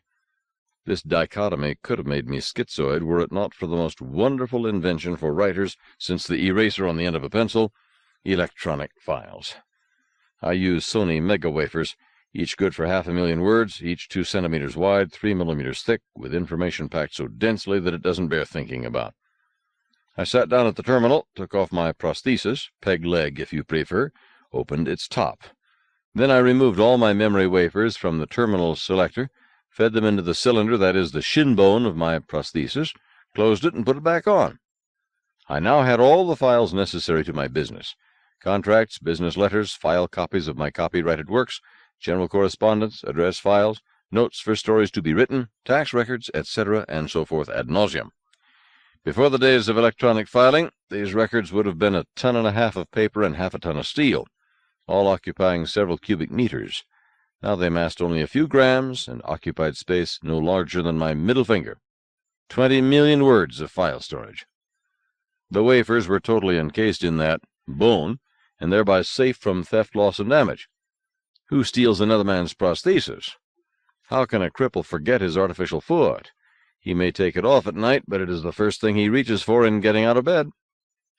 Even a hold-up man pays no attention to a prosthesis. In my case, most people never know that I am wearing one. Just once have I been separated from it. An associate, not a friend, took mine away from me and locking me up overnight. We had a difference of opinion over a business matter, but I managed to escape, hopping on one foot. Then I parted his hair with his fireplace poker, and took my other foot, some papers, and my departure. The writing business, basically sedentary, does have its brisk moments. The time on the terminal read 12:54, and we were almost through.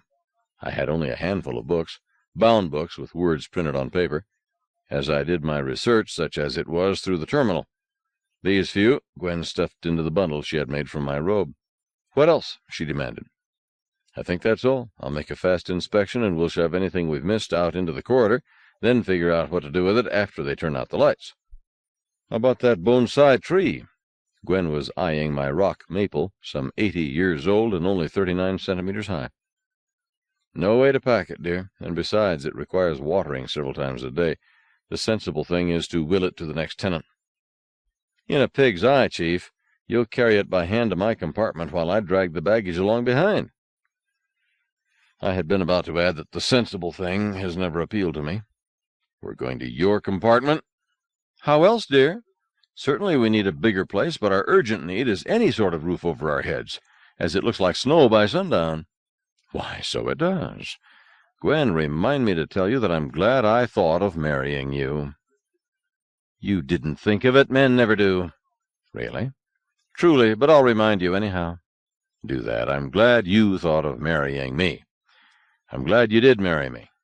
Will you promise to keep me from doing the sensible thing from here on?" She did not commit herself, as the lights blinked twice, and we were suddenly very busy, Gwen in putting everything out into the corridor, while I made a frantic last go-round. The lights blinked again. I grabbed my cane and got out the door just as it contracted behind me. Whew! "Steady there, boss. Breathe slowly. Count 10 before you exhale, then let it out slowly." Gwen patted my back. "We should have gone to Niagara Falls. I told you so, I told you." "Yes, Richard. Pick up the little tree. At this G I can handle both the bag and the bundle, one in each hand." "Straight up to 0G?" "Yes, but I carry the duffel bag and the tree. I'll strap my cane to the bag." "Please don't be macho, Richard, not when we're so busy." "Macho is a put-down word, Gwen. Using it again calls for a spanking. Use it a third time, and I beat you with this here cane. I'll damn well be macho any time I feel like it." "Yes, sir. Me, Jane, you, Tarzan. Pick up the little tree, please." We compromised. I carried the duffel bag and used my cane to steady myself. Gwen carried the bundle with one hand, the bonsai maple with the other. She was unbalanced and kept shifting sides with the bundle. Gwen's proposed arrangement was, I must admit, more sensible, as the weight would not have been too much for her at that acceleration, and it fell off steadily as we climbed up to 0G. I felt sheepish, a touch ashamed, but it is a temptation to a cripple to prove, especially to women, that he can so do everything he used to do. Silly, because anyone can see that he can't. I don't often give in to the temptation.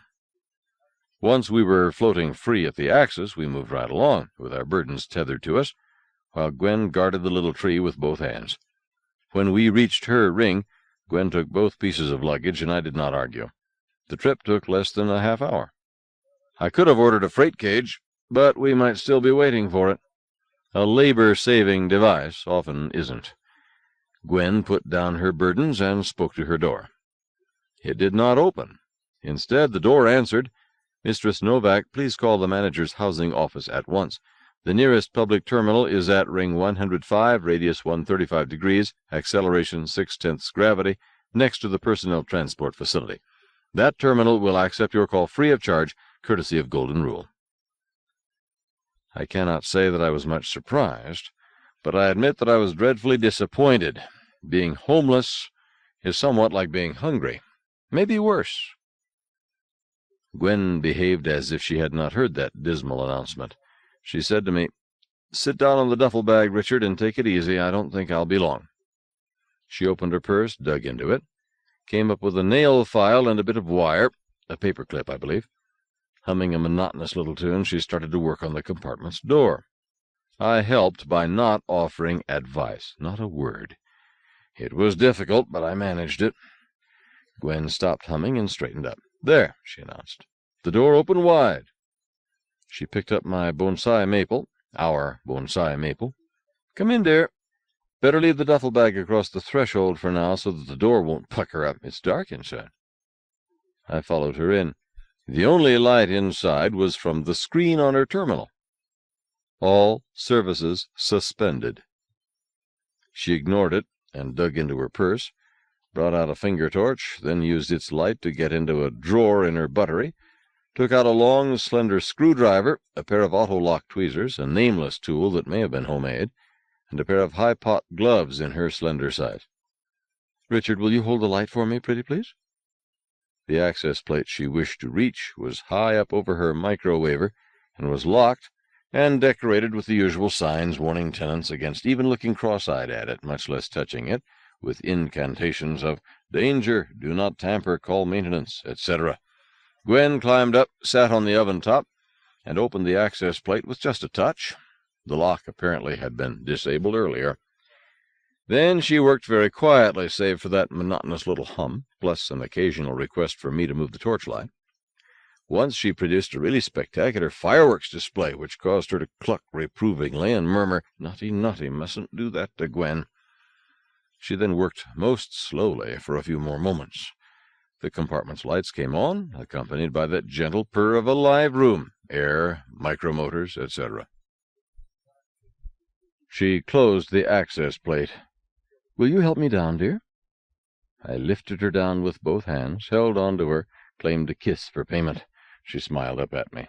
"Thank you, sir. My, I had forgotten how nice it is to be married. We should get married more often." "Now?"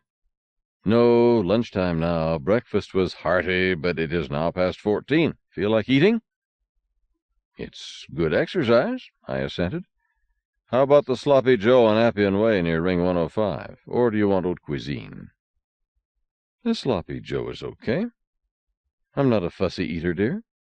But I don't think we should go outside for lunch. We might not be able to get back in." "Why not? You do a slick job of bypassing a change in a door combo." "Richard, it might not be that easy again. They simply haven't noticed as yet that locking me out didn't work. But when they do, they can weld a steel plate across the doorway if that is what it takes. Not that it will, as I shan't fight being moved any more than you did. Let's eat lunch, then I'll pack. What would you like?"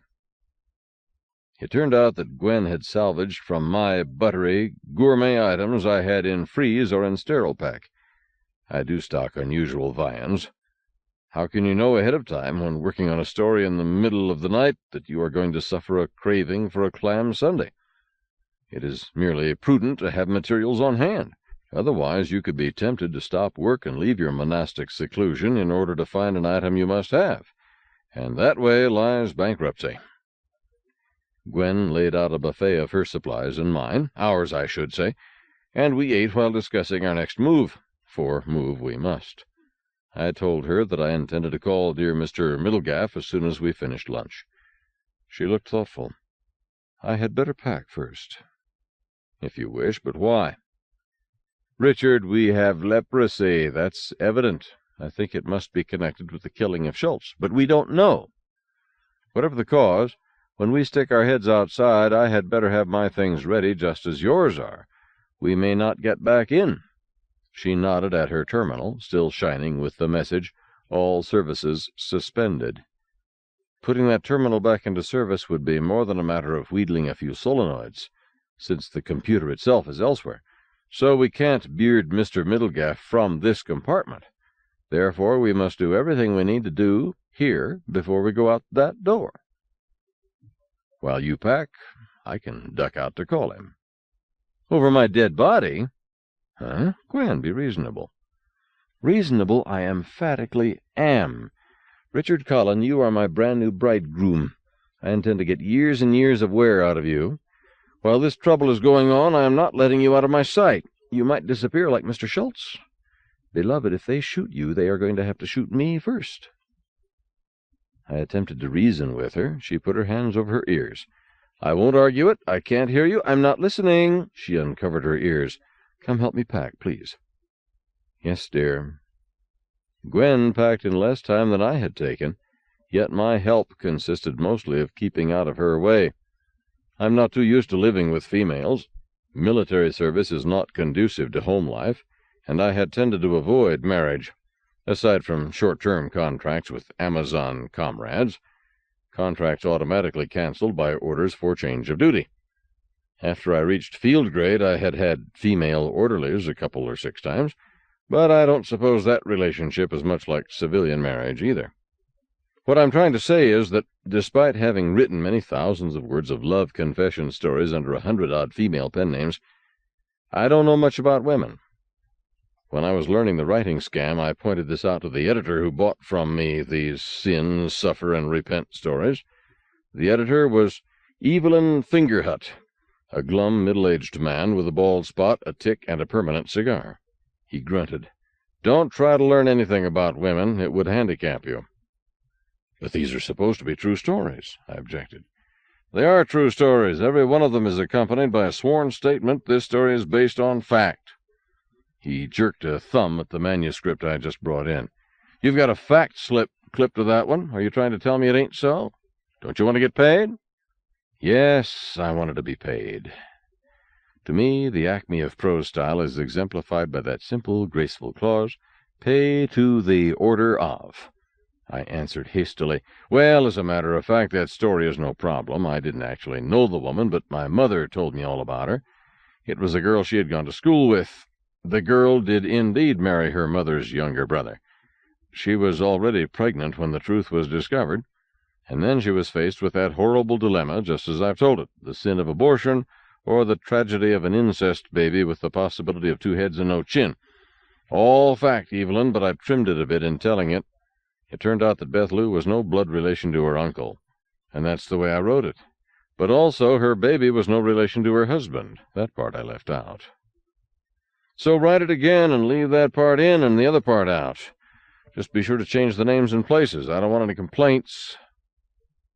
At a later time I did so, and sold that version to him also, but never did getting around to telling Fingerhut that it hadn't happened to a schoolmate of my mother, but was something I had cribbed from a book belonging to my Aunt Abby, The Librettos of the Ring Cycle by Richard Wagner, who should have stuck to composing music and found himself a W.S. Gilbert to write his librettos. Wagner was a terrible writer, but his preposterous plots were just right for the true confessions trade, toned down a little, not quite so hardcore, and, of course, different names and locales. I didn't steal them, or not quite. They are all in the public domain today, copyrights expired, and besides, Wagner stole those plots in the first place. I could have made a soft living on nothing but Wagnerian plots, but I got bored with it. When Fingerhut retired and bought a turkey ranch, I quit the confession business and started writing war stories. This was more difficult. For a time I almost starved, because military matters I do know something about, and that, as Fingerhut had pointed out, is a handicap. After a while I learned to suppress what I knew, not let it get in the way of the story.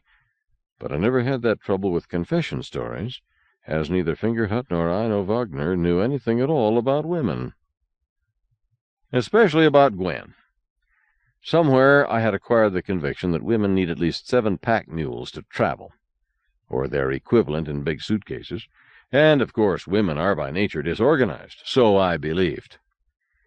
Gwen moved out of her compartment with just one large case of clothes, smaller than my duffel bag, with every garment neatly folded, and one smaller case of, well, non-clothes, things. She lined up our chattels, duffel bag, bundle, large case, small case, her purse, my cane, bonsai tree, and looked at them. "I think I can work out a way," she said, "for us to handle all of them at once." "I don't see how," I objected. "With only 2 hands apiece, I had better order a freight cage." "If you wish, Richard." "I will." I turned toward her terminal and stopped. Gwen gave full attention to our little maple tree. I repeated. "Gwen, you're going to have to loosen up. I'll slide out and find that nearest terminal booth, then come back." "No, Richard." "Huh? Just long enough to—" "No, Richard." I heaved a sigh. "What's your solution?" "Richard, I will agree to any course of action that does not involve us being separated. Leave everything inside this compartment and hope that we can get back in. That's one way. Place everything just outside the door and leave it while we go to order a freight cage and call Mr. Middlegaff. That's another way. And have it all disappear while we are gone. Or are there no 2-legged rats in this neighborhood?" I was being sarcastic. Every habitat in space has its night walkers, invisible habitants who cannot afford to remain in space, but who evade being returned to Earth. In Golden Rule, I suspect that the management spaced them when they caught them, although there were darker rumors, ones that caused me to avoid all sorts of ground pork. "There is still a third way, sir, adequate for moving us as far as that terminal booth, that being as far as we can go until the housing office gives us a new assignment. Once we know our new address, we can call for a cage and wait for it. The booth is only a short distance." "Sir, earlier you said you could carry both your bag and your bundle with your cane strapped to your back. For this short distance, I agree to that. I can carry both my cases, one in each hand, with the strap of my purse let out so that I can sling it over my shoulder. The only problem, then, is the little tree. Richard, you've seen pictures in National Geographic of native girls carrying bundles on their heads?" She didn't wait for me to agree. She picked up the little potted tree, placed it atop her head, took her hands away, smiled at me, and sank down, bending only her knees, spine straight and bearing erect, picked up her 2 cases. She walked the length of her compartment, turned and faced me. I applauded. "Thank you, sir." "Just one thing more. The walkways are sometimes crowded. If someone jostles me, I'll do this." She simulated staggering from being bumped, dropped both cases, caught the bonsai as it fell, put it back on top her head, again picked up her luggage. Like that. "And I'll drop my bags and grab my cane and beat him with it. The jerk who jostled you. Not to death, just a reprimand." I added, "assuming that the miscreant is male and of mature years. If not, I'll make the punishment fit the criminal."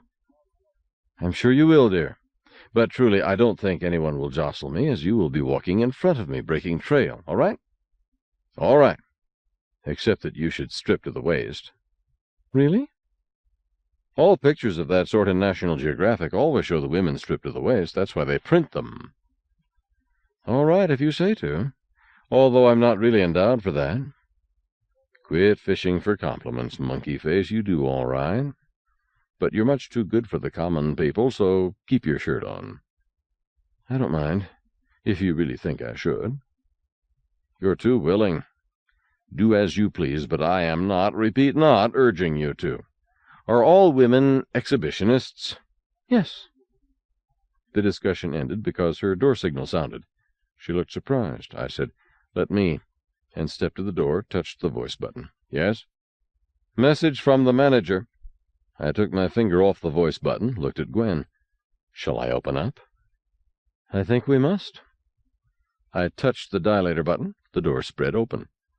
A man in a proctor's uniform stepped inside. I let the door snap back. He shoved a clipboard at me. "Sign here, Senator." Then he pulled it back. "Say, you are the senator from Standard Oil, ain't you?"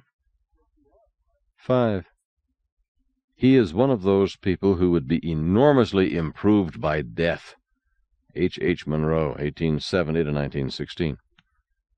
I said, "You have that backwards. Who are you? Identify yourself." "Huh? If you ain't the senator, forget it. I got the wrong address." He started to back out and bumped his behind against the door, looked startled and turned his head, reached for the dilator button. I slapped his hand down. "I told you to identify yourself. That clown suit you're wearing is no identification. I want to see your credentials. Gwen, cover him." "Right, Senator." He reached for a hip pocket and made a fast draw. Gwen kicked whatever it was out of his hand. I chopped him in the left side of his neck. His clipboard went flying, and down he went, falling with the curiously graceful leisureliness of low gravity. I knelt by him. "Keep him covered, Gwen." "1 second, Senator. Watch him." I pulled back and waited. She went on. "Okay now, but don't get in my line of fire, please." "Roger Wilco." I kept my eyes on our guest, collapsed loosely on the deck. His awkward posture seemed to say that he was unconscious. Nevertheless, there was a chance that he was shamming. I had not hit him all that hard. So I applied my thumb to the left lower cervical pressure point, jabbing hard to cause him to scream and claw at the ceiling if he were awake. He did not move. So I searched him, first from behind, then I rolled him over. His trousers did not quite match his tunic, and they lacked the braid down the sides that a proctor's uniform trousers should have. The tunic was not a good fit. His pockets held a few crowns in paper, a lottery ticket, and 5 cartridges. These last were Skoda 6.5mm longs, unjacketed, expanding, used in pistols, Tommies, and rifles, and illegal almost everywhere. No wallet, no IDs, nothing else. He needed a bath. I rocked back and stood up. "Keep your gun on him, Gwen. I think he's a night walker." "I think so, too. Please look at this, sir, while I keep him covered." Gwen pointed at a pistol lying on the deck. Calling it a pistol dignifies it more than it deserves. It was a lethal weapon, homemade, of the category known traditionally as rumble gun. I studied it as thoroughly as I could without touching it. Its barrel was metal tubing so light in gauge that I wondered whether or not it had ever been fired. The hand grip was plastic, ground or whittled to conform to a fist. The firing mechanism was concealed by a metal cover held in place by, believe me, rubber bands. That it was a single-shot weapon seemed certain, but with that flimsy barrel it could turn out to be a one-shot as well. It seemed to me to be almost as dangerous to the user as to his target. "Nasty little thing," I said. "I don't want to touch it. It's a built-in booby trap." I looked up at Gwen. She had him covered with a weapon quite as lethal, but embodying all the best in modern gunsmith's art, a 9-shot Miyako. "When he pulled a gun on you, why didn't you shoot him? Instead of taking a chance on disarming him, you can get very dead that way." "Because." "Because what? If someone pulls a gun on you, kill him at once if you can." "I couldn't. When you told me to cover him, my purse was way over there. So I covered him with this." Something suddenly glinted in her other hand, and she appeared to be a 2-gun fighter. Then she clipped it back into her breast pocket, a pen. "I was caught flat-footed, boss. I'm sorry." "Oh, that I could make such mistakes. When I yelled at you to cover him, I was simply trying to distract him. I didn't know you were healed." "I said I was sorry. Once I had time to get at my purse, I got out this persuader, but I had to disarm him first." I found myself wondering what a field commander could do with 1,000 like Gwen. She masses about 50 kilos and stands not much over 1.5 meters high, say 160 centimeters in her bare feet, but size has little to do with it, as Goliath found out a while back. On the other hand, there aren't 1,000 Gwens anywhere, perhaps just as well. "Were you carrying that Miyako in your purse last night?" She hesitated. "If I had been, the results might have been regrettable, don't you think?" I withdraw the question. "I think our friend is waking up. Keep your gun on him while I find out." Again I gave him my thumb. He yelped. "Sit up," I said. "Don't try to stand up. Just sit up and place your hands on top of your head. What's your name?" He urged on me an action both unlikely and lewd. Now, I reproved him. "Let's have no rudeness, please. Mistress Hardesty," I went on, looking directly at Gwen, Would you enjoy shooting him just a little bit, a flesh wound, enough to teach him to be polite? If you say so, Senator. Now? Well, let's allow him that one mistake, but no second chance. Try not to kill him. We want him to talk. Can you hit him in the fleshy part of the thigh, not hit the bone? I can try. That's all anyone can ask. If you do hit a bone, it won't be out of spite.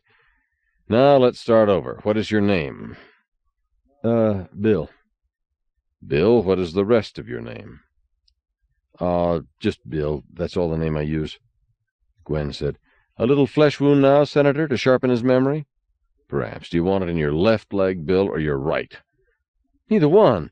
Look, Senator, Bill actually is all the name I've got, and make her not point that thing at me, will you, please? Keep him covered, Mistress Hardesty. Bill, she won't shoot you as long as you cooperate.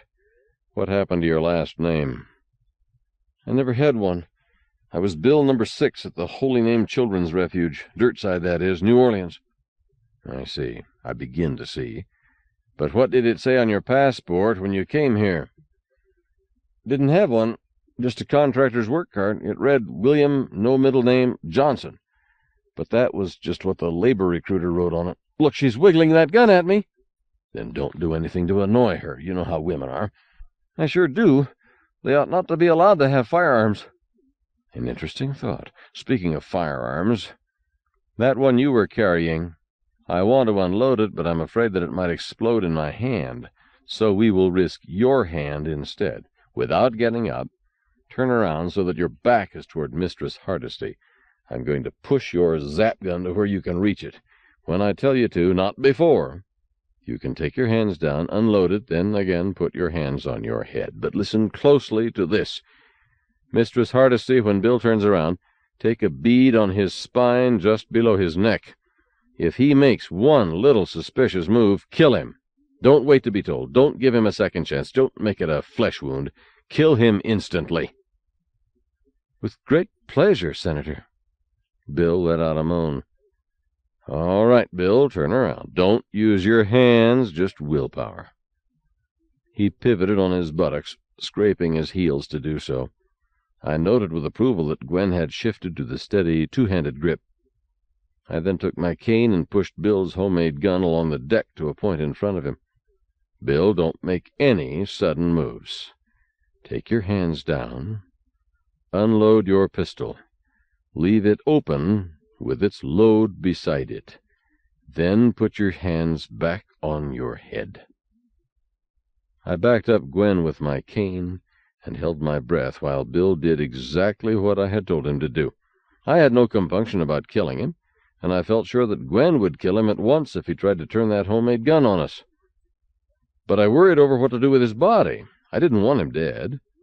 Unless you were on a battlefield or in a hospital, a corpse is an embarrassment, hard to explain. The management was bound to be stuffy about it. So I breathed a sigh of relief when he finished his assigned task and put his hands back on his head. I reached out with my cane, reversed, and dragged that nasty little gun and its one cartridge toward me, pocketed that cartridge, then ground a heel down onto its tubing barrel, crushing the muzzle and ruining the firing mock-up. Then said to Gwen, You can ease up a little now. No need to kill him this instant. Drop back to flesh wound alert. Aye, aye, Senator. May I give him that flesh wound? No, not if he behaves. Bill, you're going to behave, aren't you? Ain't I been behaving? Senator, make her put the safety on that thing, at least. Now, yours didn't even have a safety. And you are in no position to insist on terms. Bill, what did you do with the proctor you slugged? Huh! Oh, come now. You show up here in a proctor's tunic that does not fit you, and your pants don't match your coat. I ask to see your credentials, and you pull a gun, a rumble gun, for the love of Pete. And you haven't bathed in how long? You tell me. But tell me first what you did with the owner of that tunic. Is he dead or just sapped and stuffed into a closet? Answer quickly, or I'll ask Mistress Hardesty to give you a memory stimulant. Where is he? I don't know. I didn't do it. Now, dear boy, don't lie to me. The truth, on my mother's honor. It's the simple truth. I had doubts about his mother's honor, but it would have been unmannerly to express them, especially in dealing with so sorry a specimen. "Bill," I said gently, "you are not a proctor. Must I explain why I am certain?"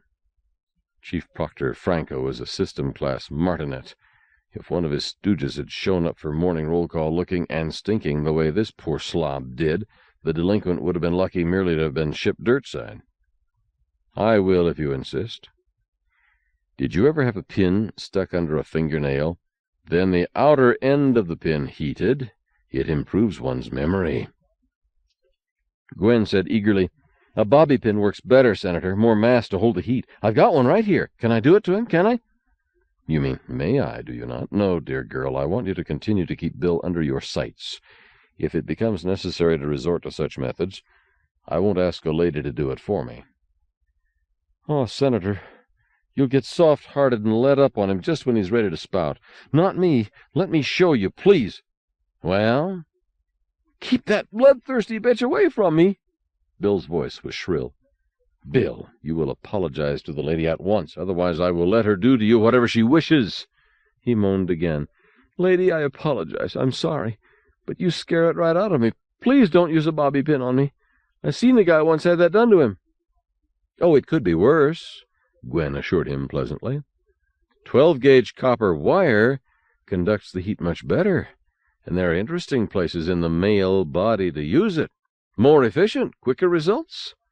She added thoughtfully, "Senator, I've got some copper wire in my small case. If you'll hold this pistol for a moment, I'll get it for you." "Thank you, my dear, but it may not be needed. I think Bill wants to say something." "It's no trouble, sir. Don't you want me to have it ready?" "Perhaps. Let's see, Bill. What did you do with that proctor?" "I didn't. I never saw him. Just two skins said they had a cash job for me. I don't make 'em, never seen 'em, they ain't with it. But there are always new ones, and Fingers said they passed. Hold it. Who is Fingers?" He's mayor of our alley, okay?" "More details, please. Your alley?" "Man's got to sleep somewhere, ain't he? VIP like you has got a compartment with his name on it. I should be so lucky. Home is where it is, right?" "I think you're telling me that your alley is your home. Where is it? Ring, radius, and acceleration." That's not exactly how it is." "Be rational, Bill. If it's inside the main cylinder, not off in one of the appendages, its location can be described that way."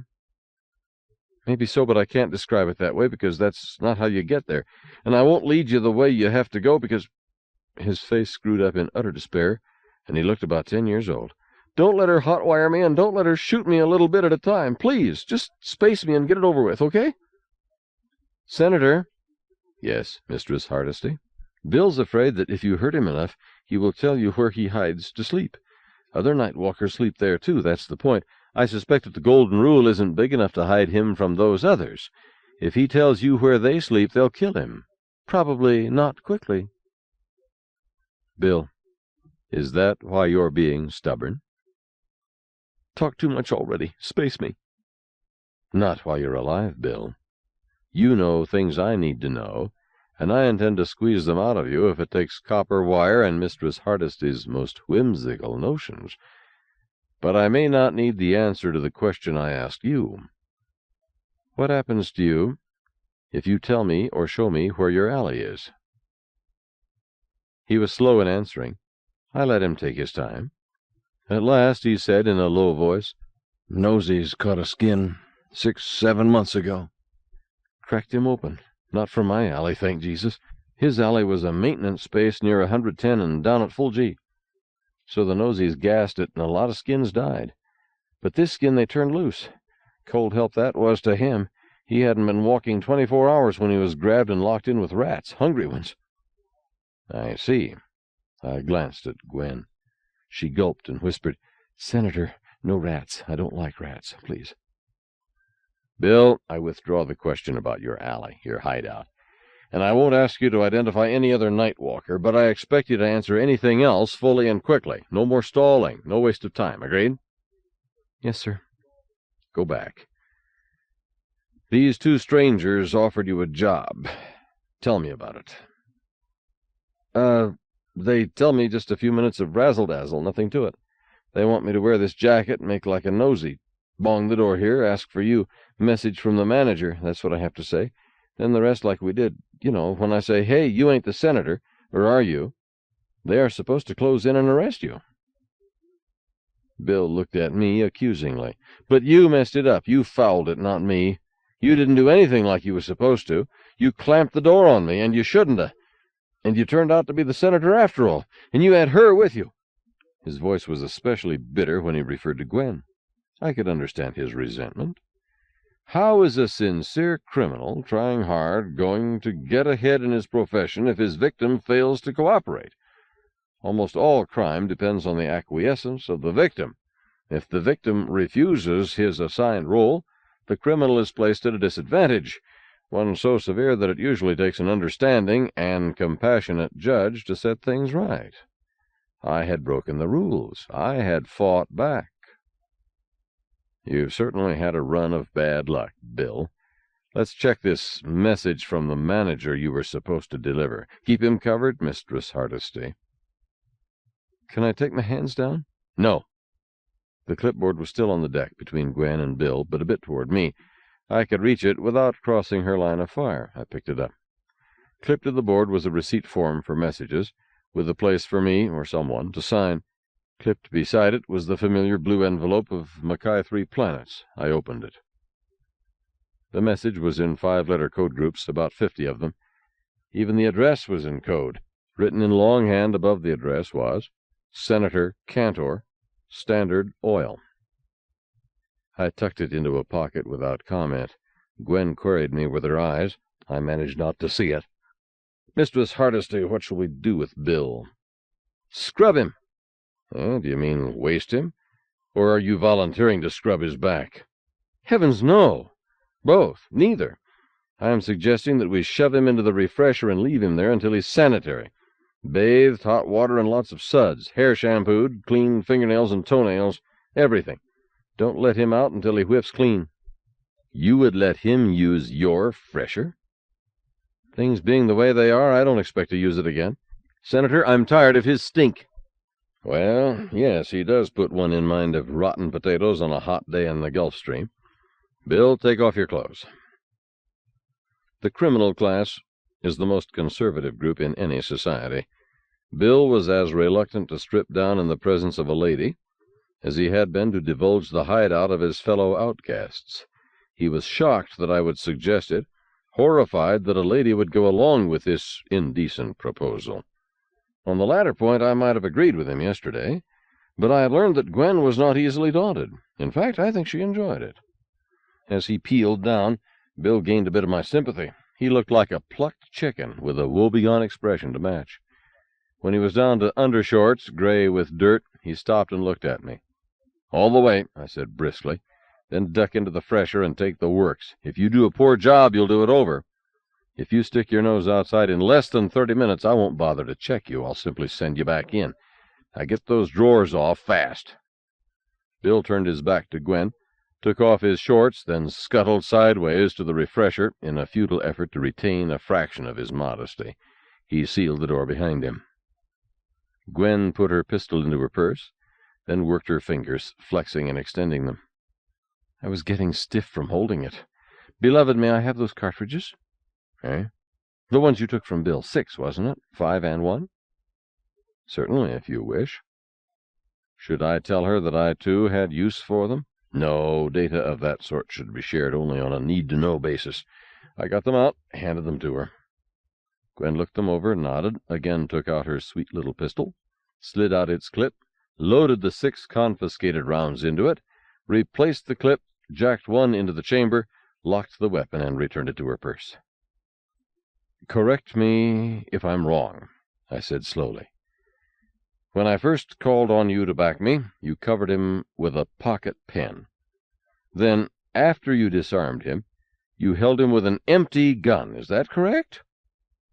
Richard, I was taken by surprise. I did the best I could. I was not criticizing. On the contrary. There never seemed to be a good time to tell you, she went on. Dear, could you spare a pair of pants and a shirt? There are some right on top in your duffel bag. I suppose so. For our problem child. Yes, I want to shove his filthy clothes down the oubliette. Let them be recycled. The stench won't clear out of here until we get rid of them. So, let's get rid of them. I shoved Bill's clothes down the chute, all but his shoes, then washed my hands at the Buttery's fountain. Gwen, I don't think I have anything more to learn from this lunk. We could leave him some clothes and simply leave, or we could leave right away and not leave him any clothes. Gwen looked startled. But the Proctors would pick him up at once. Exactly. Dear girl, this lad is a born loser. The Proctors will grab him before long anyhow. What do they do with night walkers today? Have you heard any gossip? No, nothing with the ring of truth. I don't think they ship them down to Earth. That would cost the company too much money, thus violating the Golden Rule the way it is interpreted here. There is no jail or prison in Golden Rule. That limits the possibilities. So? Gwen looked troubled. I don't think I like what I'm hearing. It gets worse. Outside that door, perhaps not in sight, but somewhere near, are a couple of hoodlums who mean us no good, or who mean me no good, at least. If Bill leaves here, having flubbed the job he was hired to do, what happens to him? Do they feed him to the rats? Ugh! Yes, ugh! My uncle used to say, never pick up a stray kitten, unless you've already made up your mind to be owned by it. Well, Gwen, she sighed. I think he's a good boy. Could be, I mean, if anyone had ever bothered with him. I echoed her sigh. Just one way to find out. 6. Don't lock the barn after it is stolen. Hartley M. Baldwin. It is difficult to punch a man in the nose through a terminal. Even if one does not intend to use such direct persuasion, discussion via computer terminal can be less than satisfactory. With a flick of a key, your opponent can shut you off or turn you over to a subordinate.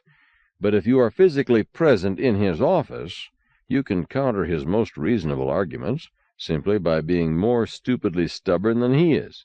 Just sit tight and say no, or say nothing. You can face him with the necessity of either assenting to your oh-so-reasonable demands, or having you thrown out bodily. The latter probably will not fit his public persona. For these reasons, I decided to skip calling Mr. Middlegaff or anyone at the housing office, and went directly to the manager's office, in person. I had no hope of influencing Mr. Middlegaff, who clearly had had a policy handed to him, which he was now carrying out with bureaucratic indifference. Have a nice day, indeed. I had little hope of getting satisfaction from the manager, but at least if the manager turned me down, I would not have to waste time going higher. The Golden Rule, being a privately owned company, not chartered by any sovereign state, that is, being itself sovereign, had no authority higher than the manager. God Almighty himself was not even a minority partner. Decisions by the managing partner might be utterly arbitrary, but they were utterly final. There was no possibility of years of litigation, no way a higher court could reverse his decision. The law's delays that so blemished the workings of justice in democratic states down Dirtside could not exist here. I recalled only a few capital cases in the 5 years I had lived here, but in each case the manager had sat as magistrate, and the condemned had been spaced that same day. In such a system, the question of miscarriage of justice becomes moot. Add to that the fact that the profession of law, like the profession of prostitution, is neither licensed nor forbidden, and the result is a judicial system having little resemblance to the crazy ziggurat of precedent and tradition that passes for justice Dirtside. Justice in the Golden Rule might be astigmatic, if not totally blind. It could not be slow.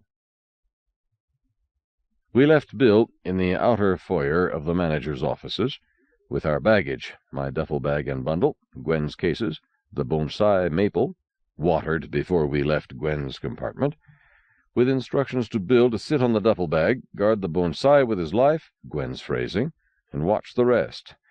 We went inside. There we each separately left our names at the reception desk, then found seats. Gwen opened her purse, got out a Casio game board. "What'll it be, dear? Chess, cribbage, backgammon, go, or what?" "You're expecting a long wait?" Yes, I am, sir, unless we build a fire under the mule. I think you're right.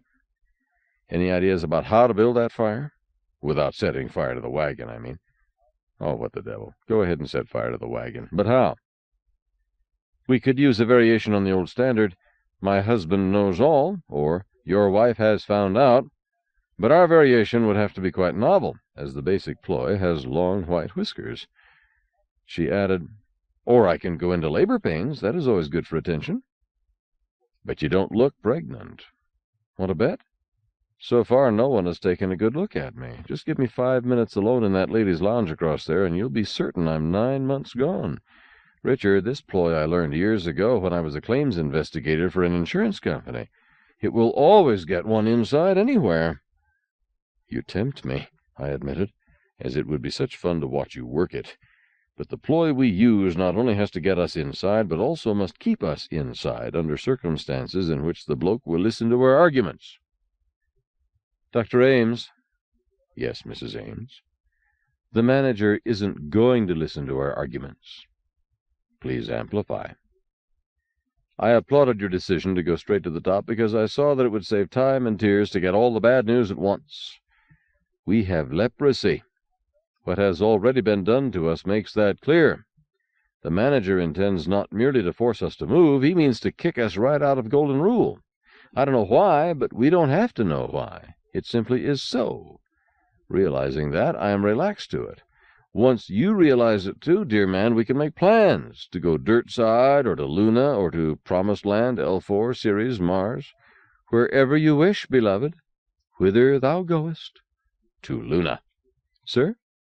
For now, at least, Luna Free State isn't bad. Currently it is moving from anarchy to bureaucracy, but it is not yet completely muscle-bound. It still has quite a lot of freedom for people who know how to deal with it pragmatically. And there is still elbow room on Luna. And in Luna. Yes, Gwen, we must leave. I suspected it earlier and know it now. Save for one thing, we could go straight to the spaceport. I still want to see the manager. Damn it, I want to hear it from his own lying lips. Then with a clear conscience I can turn on the poison. You intend to poison him, dear? A figure of speech. I plan to place him on my list. Then quick karma will do him in. Oh, perhaps I can think of a way to help it along. Not necessary. Once on the list, they never last long. But I would enjoy it. Vengeance is mine, saith the Lord. But the Revised Version reads, Vengeance is Gwen's, then mine only if Gwen leaves me any. I clucked at her. Who was saying that I should not take the law into my own hands? But I was talking about you, sir. I didn't say a word about me. I delight in making quick karma even quicker. It's my pet hobby. My darling, you are a nasty little girl, I am happy to say. Going to kill him with hives, or with hangnails, maybe hiccups? I'm thinking of keeping him awake till he dies. Lack of sleep is worse than anything you listed, dear, if pushed far enough. The victim's judgment goes to pieces long before he stops breathing. He hallucinates, including all his worst phobias. He dies in his own private hell and never escapes from it. Gwen, you sound as if you had used this method. Gwen did not comment. I shrugged. Whatever you decide, let me know how I can help. I will, sir. I think highly of drowning in caterpillars. But I don't know how to get that many caterpillars, other than by having them shipped up from Earth. Except, well, one can always arrange for them through the insomnia method. Toward the end, you can cause the condemned to create his own caterpillars just by suggesting it to him. She shivered. Schrecklich. But I won't use rats, Richard. Never rats. Not even imaginary rats. My sweet and gentle bride, I'm glad to know you draw the line at something. Certainly I do. Beloved, you startled me with the notion that bad manners could be judged a hanging offense. My own concern is for evil rather than for bad manners. I think evil deeds should never go unpunished. God's arrangements for punishing evil are too slow to suit me. I want it done now. Take hijacking. Hijackers should be hanged on the spot as soon as they are caught. An arsonist should be burned at the stake on the site of the fire he started, if possible before its ashes grow cold. A rapist should be killed by— I did not learn then what complex way of dying Gwen favored for rapists, because a polite bureaucrat, male, gray, dandruffy, built-in rhesus, stopped in front of us and said, "Dr. Ames." "I am Dr. Ames." "I am Munkerson Fitz, Assistant Deputy Administrator for Supererogatory Statistics. I'm helping out. I'm sure you understand how terribly busy the manager's office is just now, with the new edition being brought up to spin. All the temporary relocations that have to be made, and all the disruptions to routine that have to be accommodated before we can all settle down in a larger and greatly improved golden rule." He gave me a winning smile. "I understand you want to see the manager." "That's right." "Excellent. Because of the present emergency, I am helping here in order to maintain the proud quality of golden rule service to our guests during alterations. I have been fully empowered to act for the manager. You can think of me as his alter ego, because to all intents and purposes I am the manager. This little lady, she is with you?" "Yes." "Honored, ma'am. Delighted. Now, friends, if you will please come with me." "No." "Excuse me?" "I want to see the manager." "But I explained to you—" "I'll wait." "I don't think you understood me. Please come with—" "No." At this point, Fitz should have grabbed me with a come-along and tossed me out on my arse. Not that it is easy to do this to me. I trained with the D'Orsay. But that is what he should have done. However, he was inhibited by custom, habit, and policy.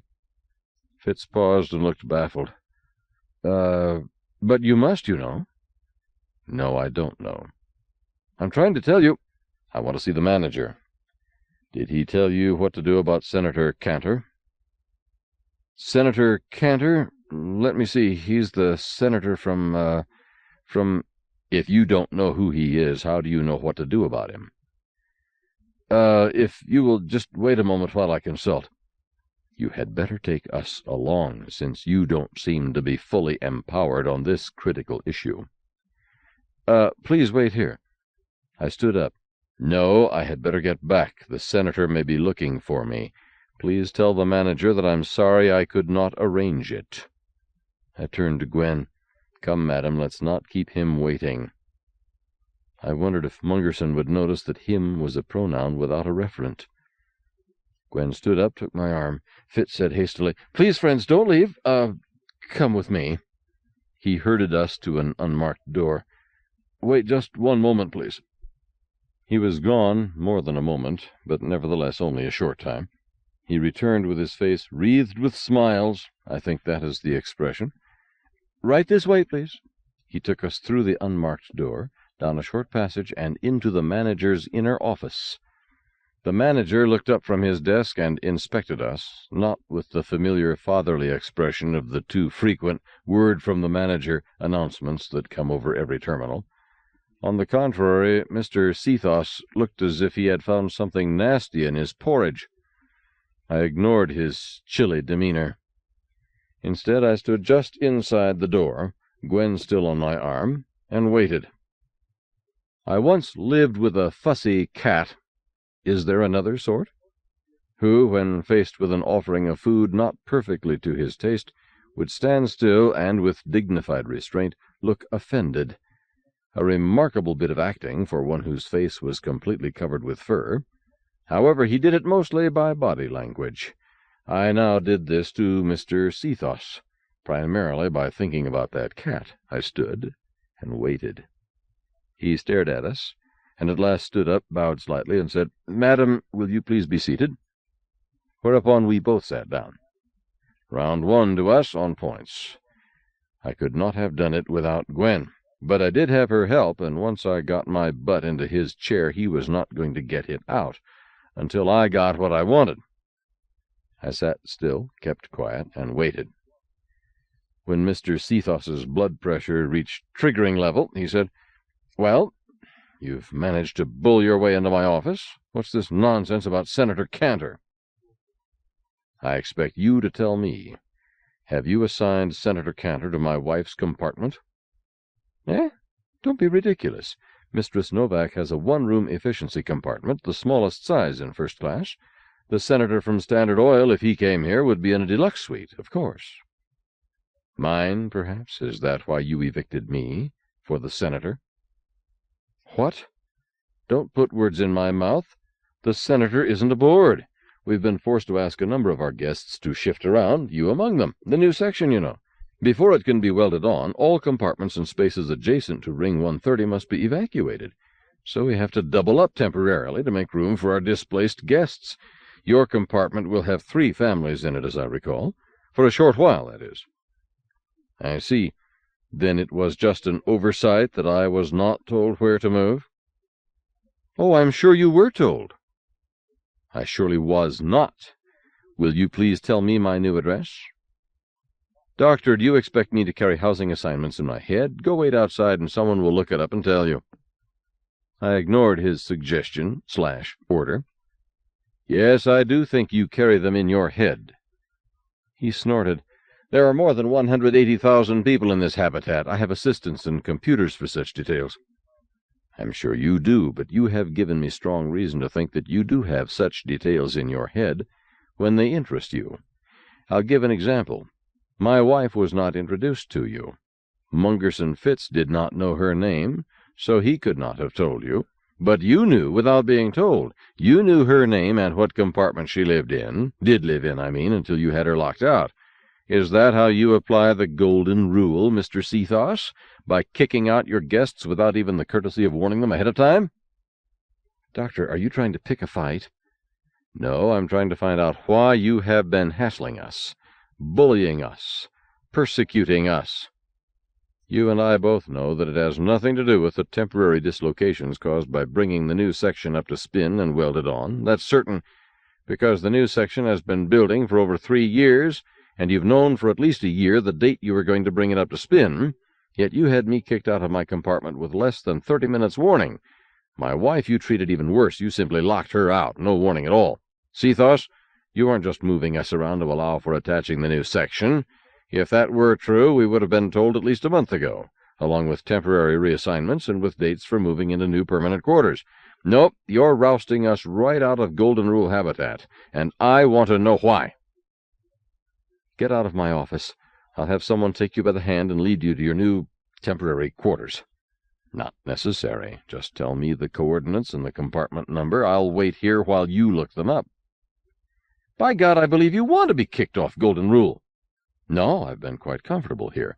I'll be happy to stay if you will tell me where we are to sleep tonight, and give us our new permanent assignment, where we'll be living once the new section is welded on and pressurized, We need a 3-room suite to replace the 2-roomer I had and the 1-room compartment Mrs. Ames had.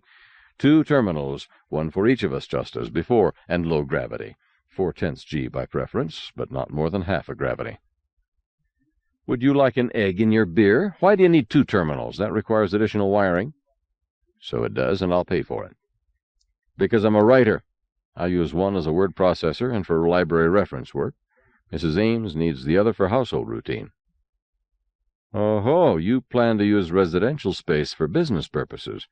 That calls for commercial rates, not residential rate. What does that come to? It will have to be calculated. There is a costing factor for each type of commercial use. Retail stores, restaurants, banks, and the like cost approximately 3 times as much per cubic meter as does residential space. Factory space does not cost as much as retail space, but may have surcharges for hazards and so forth. Warehousing is only slightly more than residential. Offhand, I think you will have to pay office space rates. That's a factor of 3.5, but I'll have to take it up with the chief accountant. Mr. Manager, do I understand you correctly? Are you planning to charge us 3.5 times as much as our combined rents were together? Approximately. It might be as low as 3 times.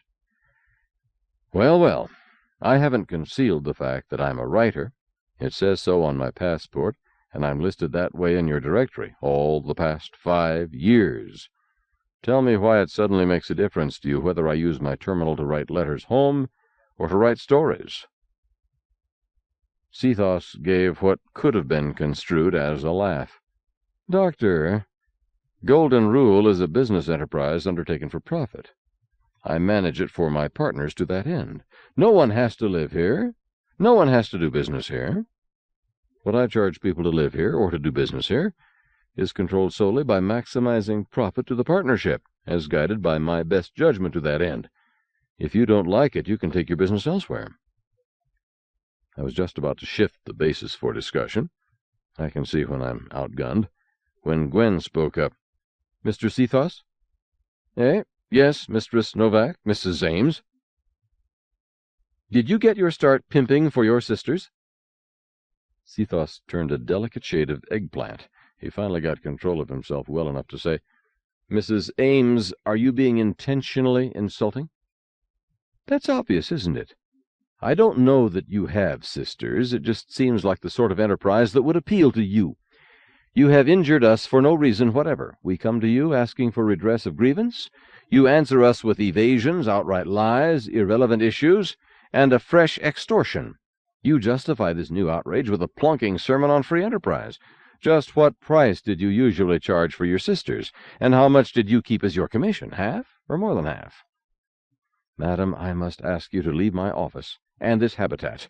You are not the sort we want living here." "I am delighted to leave," Gwen answered, not stirring, "just as quickly as you settle my account and my husband's account." "Get out!" Gwen put out her hand, palm up. "Cash first, you bald-faced swindler. The balance of our accounts, plus the fair home deposits we each made when we got here. If we leave this room without collecting, there's not a prayer that you will ever pay what you owe us. Pay up when we leave, the first shuttle down to Luna. But pay up, and right now, or you'll have to space me to shut me up. If you call in your goons, you flannel mouth, I'll scream this place down. Want a sample?" Gwen tilted her head back, cut loose with a scream that made my teeth ache. Seathos, too, apparently. I saw him flinch. He stared at her a long moment, then touched some control on his desk. "Ignatius, close the accounts of Dr. Richard Ames and of Mistress Gwendolen Novak."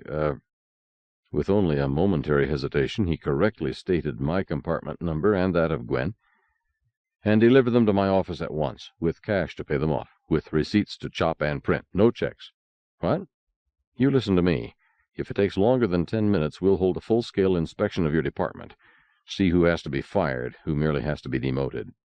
He switched off, did not look at us. Gwen got out her little game board, set it for tic-tac-toe, which suited me, it being about the intellectual level I felt able to cope with then. She beat me 4 straight games, even though twice I had the first move, but my head was still aching from her supersonic scream. I had not kept track of the exact time, but it must have been about 10 minutes later that a man came in with our accounts. Seathos glanced at them, passed them over to us. Mine appeared to be accurate. I was about to sign the receipt when Gwen spoke up. "What about interest on the money I had to deposit?" What are you talking about?" "My fare back dirt side. I had to deposit it in cash. No IOUs accepted. Your bank here charges 9% on private loans, so it ought to be paying at least savings account rates on impounded money, although time deposit rates would be more reasonable. I've been here more than a year, so let me see." Gwen took out the pocket calculator we had been using for tic-tac-toe.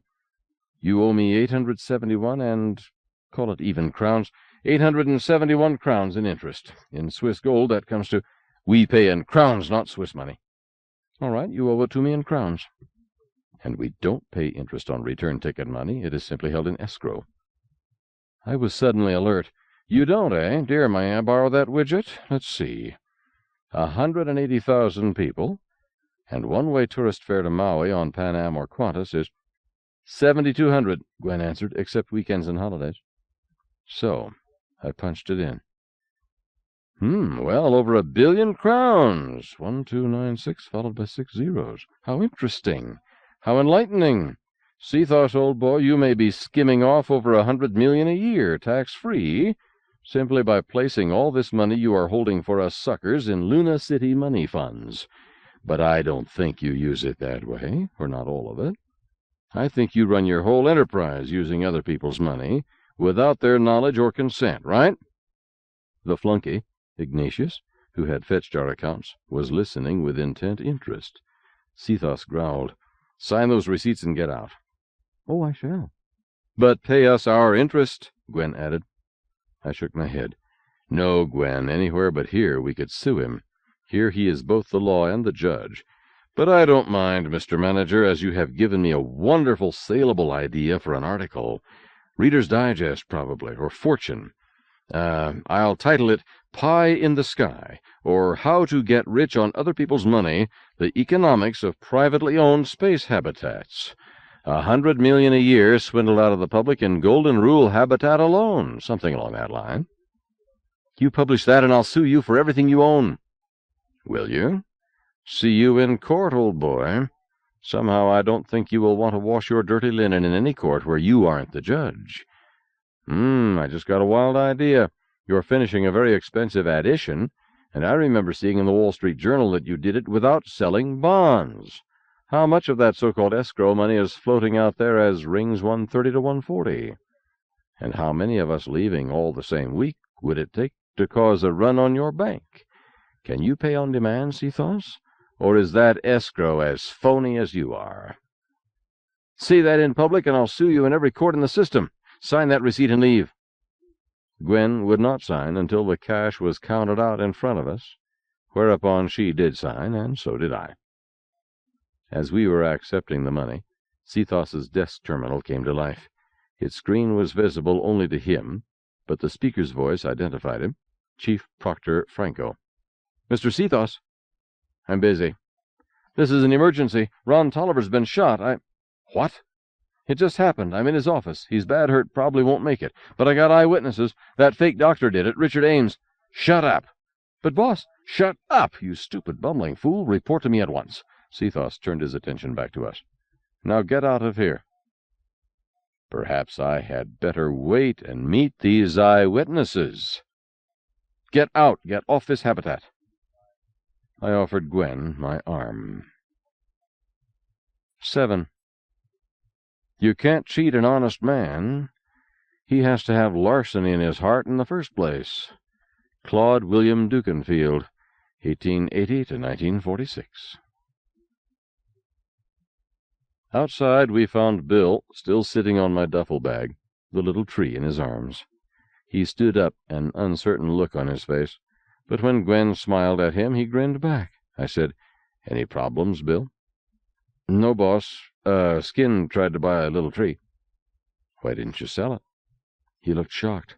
Huh? It belongs to her. That's right. If you had sold it, do you know what she would have done? She would have drowned you in caterpillars. That's what she would have done. So you were smart not to risk crossing her. But no rats. As long as you stick with her, you need never be afraid of rats. Right, Mistress Hardesty? Correct, Senator. No rats ever. Bill, I'm proud of you, not letting someone tempt you. But I want you to stop that slang. Why, someone hearing you might think you were a night walker, and we wouldn't want that, would we? So don't say, a skin tried to buy the tree. Just say, a man. Matter of fact, this skin was a slitch, broad, Reed? Yes, but let's try that again. Say, a woman. All right, that skin was a woman. He grinned sheepishly. You sound just like the sisters that taught us that holy name back dirtside. I take that as a compliment, Bill. And I'm going to nag you about your grammar and your pronunciation and your choice of words even more than they ever did, until you talk as beautifully as the senator does. Because many years ago a wise and cynical man proved that the way a person talks is the most important thing about him when it comes to dealing successfully with the world. Do you understand me? Some. You can't learn everything at once, and I don't expect you to. Bill, if you bathe every day and speak grammatically, the world will decide that you are a winner and will treat you accordingly, so we'll keep trying. I said, and in the meantime, it is urgent to get out of this bucket. Senator, this is urgent, too. Yes, the old how-to-house-break-a-puppy rule. I understand. But let's get moving. Yes, sir. Straight to the spaceport? Not yet. Straight down El Camino Real, while checking every public terminal for one that will accept coins. Do you have any coins? A few. Enough for a short call, perhaps. Good. But keep your eyes open for a change-maker, too. Now that you and I have canceled our credit codes, we'll have to use coins. We picked up our burdens again and started out. Gwen said quietly, I don't want Bill to hear this, but it's not difficult to convince a public terminal that you are using a correct credit code when you are not. I answered just as quietly. We will resort to that only if honesty won't work. My darling, how many more little scams do you have tucked away? Sir, I don't know what you're talking about. 100 meters ahead of us. Does that booth on the right have the yellow sign? Why are so few public booths equipped to receive coins? Because Big Brother likes to know who is calling whom, and with the credit code method we are practically begging him to share our secrets. Yes, that one does have the sign. Let's pool our coins. The Reverend Dr. Hendrik Hudson Schultz answered his terminal promptly. His Santa Claus visage peered at me, sizing me up, counting the money in my wallet. Father Schultz? In the flesh. How can I serve you, sir? Instead of answering, I took out a 1,000-crown note, held it in front of my face. Dr. Schultz looked at it, raised his bristling brows. You interest me, sir. I tapped my ear while glancing left and right. Then I signed all 3 of the 3 little monkeys. He answered, Why, yes, I was about to go out for a cup of coffee. Will you join me? One moment. Shortly he held up a sheet of paper on which he had printed in large block letters, Old MacDonald's Farm. Can you meet me at Sans Souci Bar Grill? That's on Petticoat Lane, right across from my studio. About 10 minutes, perhaps? All the while he was talking, he was jabbing a finger at the sign he was showing me. I answered, Right-o, and switched off. I was not in the habit of going to farm country, since full gravity is not kind to my bad leg, and farms have to be at full gravity. No, that's not correct. There may be more habitats in the system that use for farming whatever fractional G they wish, or that mutated plants prefer, than there are that use natural sunlight and full G. As may be, Golden Rule goes the natural sunlight and full G route for much of its fresh food. Other spaces in Golden Rule use artificial light and other accelerations for growing food. How much, I don't know. But the enormous space from Ring 50 to Ring 70 is open air, side to side, save for struts and vibration dampers and walkways joining the principal corridors. In this span of 20 rings, 800 meters, radii 0 to 60, 120 to 180, and 240 to 300 let in the sunlight, radii 60 to 120, 180 to 240, and 300 to 0 are farmland, of which 180 to 240, ring 50 to 70, is Old MacDonald's Farm. That's a lot of farmland. A man could get lost there, especially in fields where corn grows even taller than it does in Iowa. But Doc Schultz had paid me the compliment of assuming that I would know where to meet him, at a popular outdoor restaurant and bar called the Country Kitchen, right spang in the middle of the farm, ring 60, radius 210, at, of course, full gravity. To reach the restaurant, we had to go downstairs forward of ring 50, then walk aft, at full G, damn it, to ring 60, a distance of 400 meters. A short distance, oh, certainly about 4 city blocks. Tried on a false foot with a stump that has already been used too much in walking and too much in carrying for one day. Gwen spotted it in my voice, or my face, or my walk, or something, or she read my mind, maybe. I'm not sure she can't. She stopped. I stopped. Trouble, dear? Yes. Senator, put down that bundle. I'll balance tree sign on my head. Give me the bundle. I'm all right. Yes, sir, you surely are, and I'm going to keep you that way.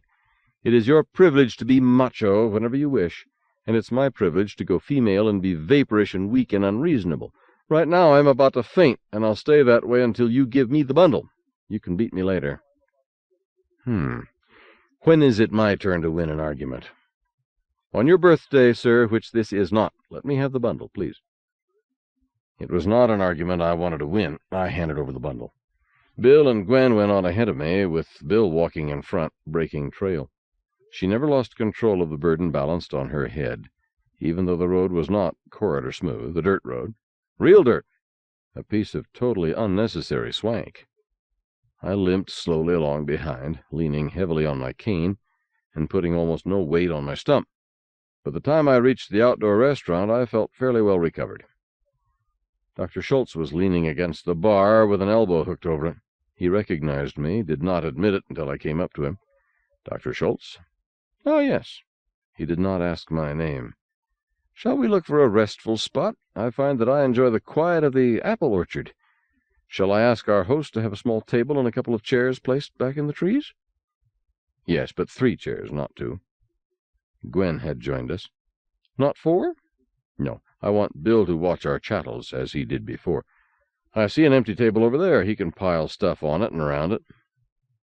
Soon we 3 were settled at a table that had been moved for us back into the orchard.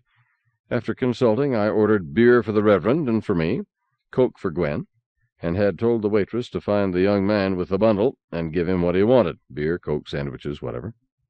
I suddenly realized that Bill might not have eaten today. When she left, I dug into a pocket, pulled out that 1,000-crown note, and gave it to Dr. Schultz. He caused it to disappear. Sir, do you wish a receipt? No. Between gentlemen, eh? Excellent. Now, how can I help you?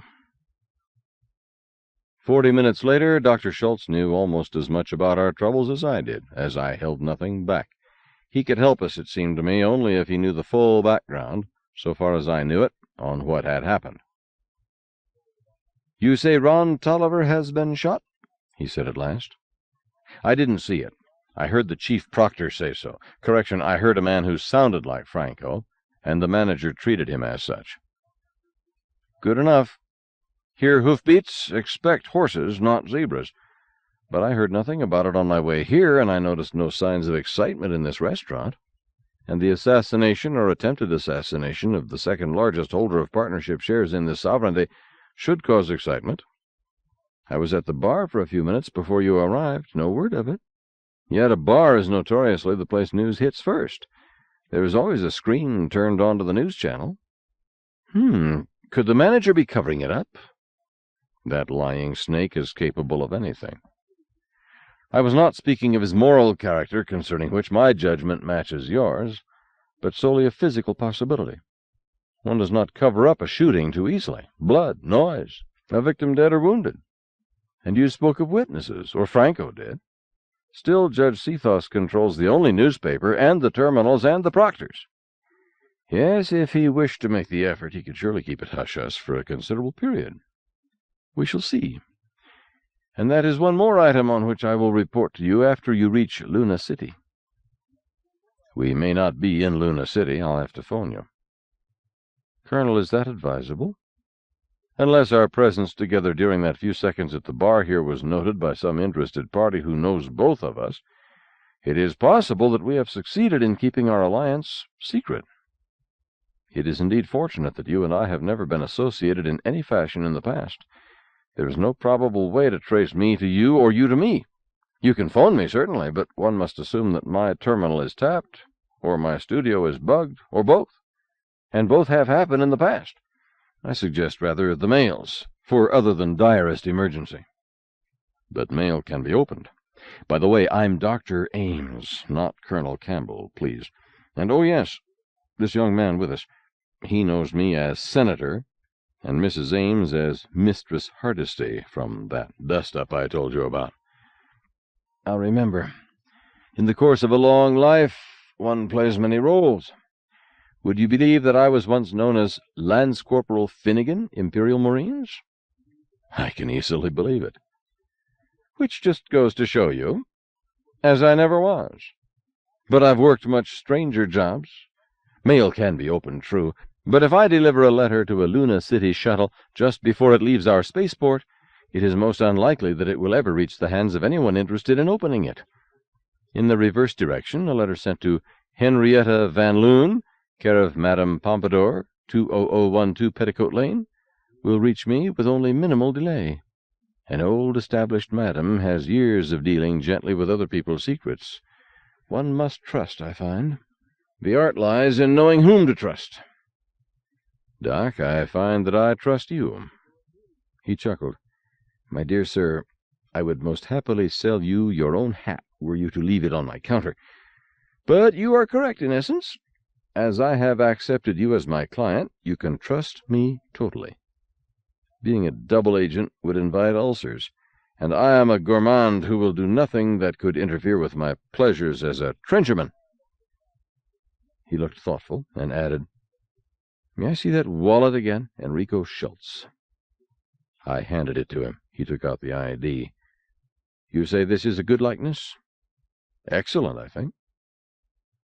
Dr. Ames, you will realize that the name Schultz at once catches my attention. What you may not guess is that the varied nature of my enterprises makes it desirable for me to note each new arrival in this habitat. I read the Herald every day, skimming everything, but noting most carefully anything of a personal nature. I can state unequivocally that this man did not enter Golden Rule habitat under the name Schultz. Any other name might have slipped my mind, but my own surname? Impossible. He appears to have given that name on arriving here. Appears to have. You speak precisely. Schultz looked at the ID. In 20 minutes in my studio, no, allow me a half hour, I could produce an ID with his face on it, and of as good quality, that would assert that his name was Albert Einstein. You're saying we can't trace him by that ID? Hold on, I didn't say that. You tell me this is a good likeness. A good likeness is a better clue than is a printed name. Many people must have seen this man. Several must know who he is. A smaller number know why he was killed. If he was. You left that carefully open. Well, primarily because of that incredible Mexican hat dance that took place immediately after he was shot. If he was. Instead of confusion, those four behaved as if they had rehearsed it. Well, I shall pursue the matter, both with carrot and with stick. If a man has a guilty conscience or a greedy nature, and most men have both, ways can be found to extract what he knows. Well, sir, we seem to have covered it, but let's be sure, since it is unlikely that we shall be able to consult again. You will press ahead with the Walker-Evans aspect, while I investigate the other queries on your list. Each will advise the other of developments, especially those leading into or out of the Golden Rule. Anything more? Oh, yes, that coded message. Did you intend to pursue it? Do you have any ideas on it? I suggest that you keep it and take it to the Mackay main office in Luna City. If they can identify the code, it is then just a matter of paying a fee, licit or illicit, to translate it. Its meaning will tell you whether or not I need it here. If Mackay cannot help, then you might take it to Dr. Jacob Raskob at Galileo University. He is a cryptographer in the Department of Computer Science, and if he can't figure out what to do about it, I can suggest nothing better than prayer. May I keep this picture of my cousin Enrico? Yes, surely. But mail me a copy, please. I may need it in pursuing the Walker-Evans angle. On second thought, certain to. Doctor, we have one more need I have not mentioned. So? The young man with us.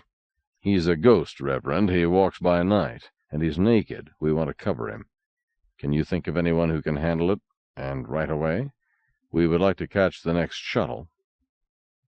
One moment, sir. Am I to infer that your porter, the young man with your baggage, is the ruffian who pretended to be a proctor? Didn't I make that clear? Perhaps I was obtuse. Very well, I accept the fact.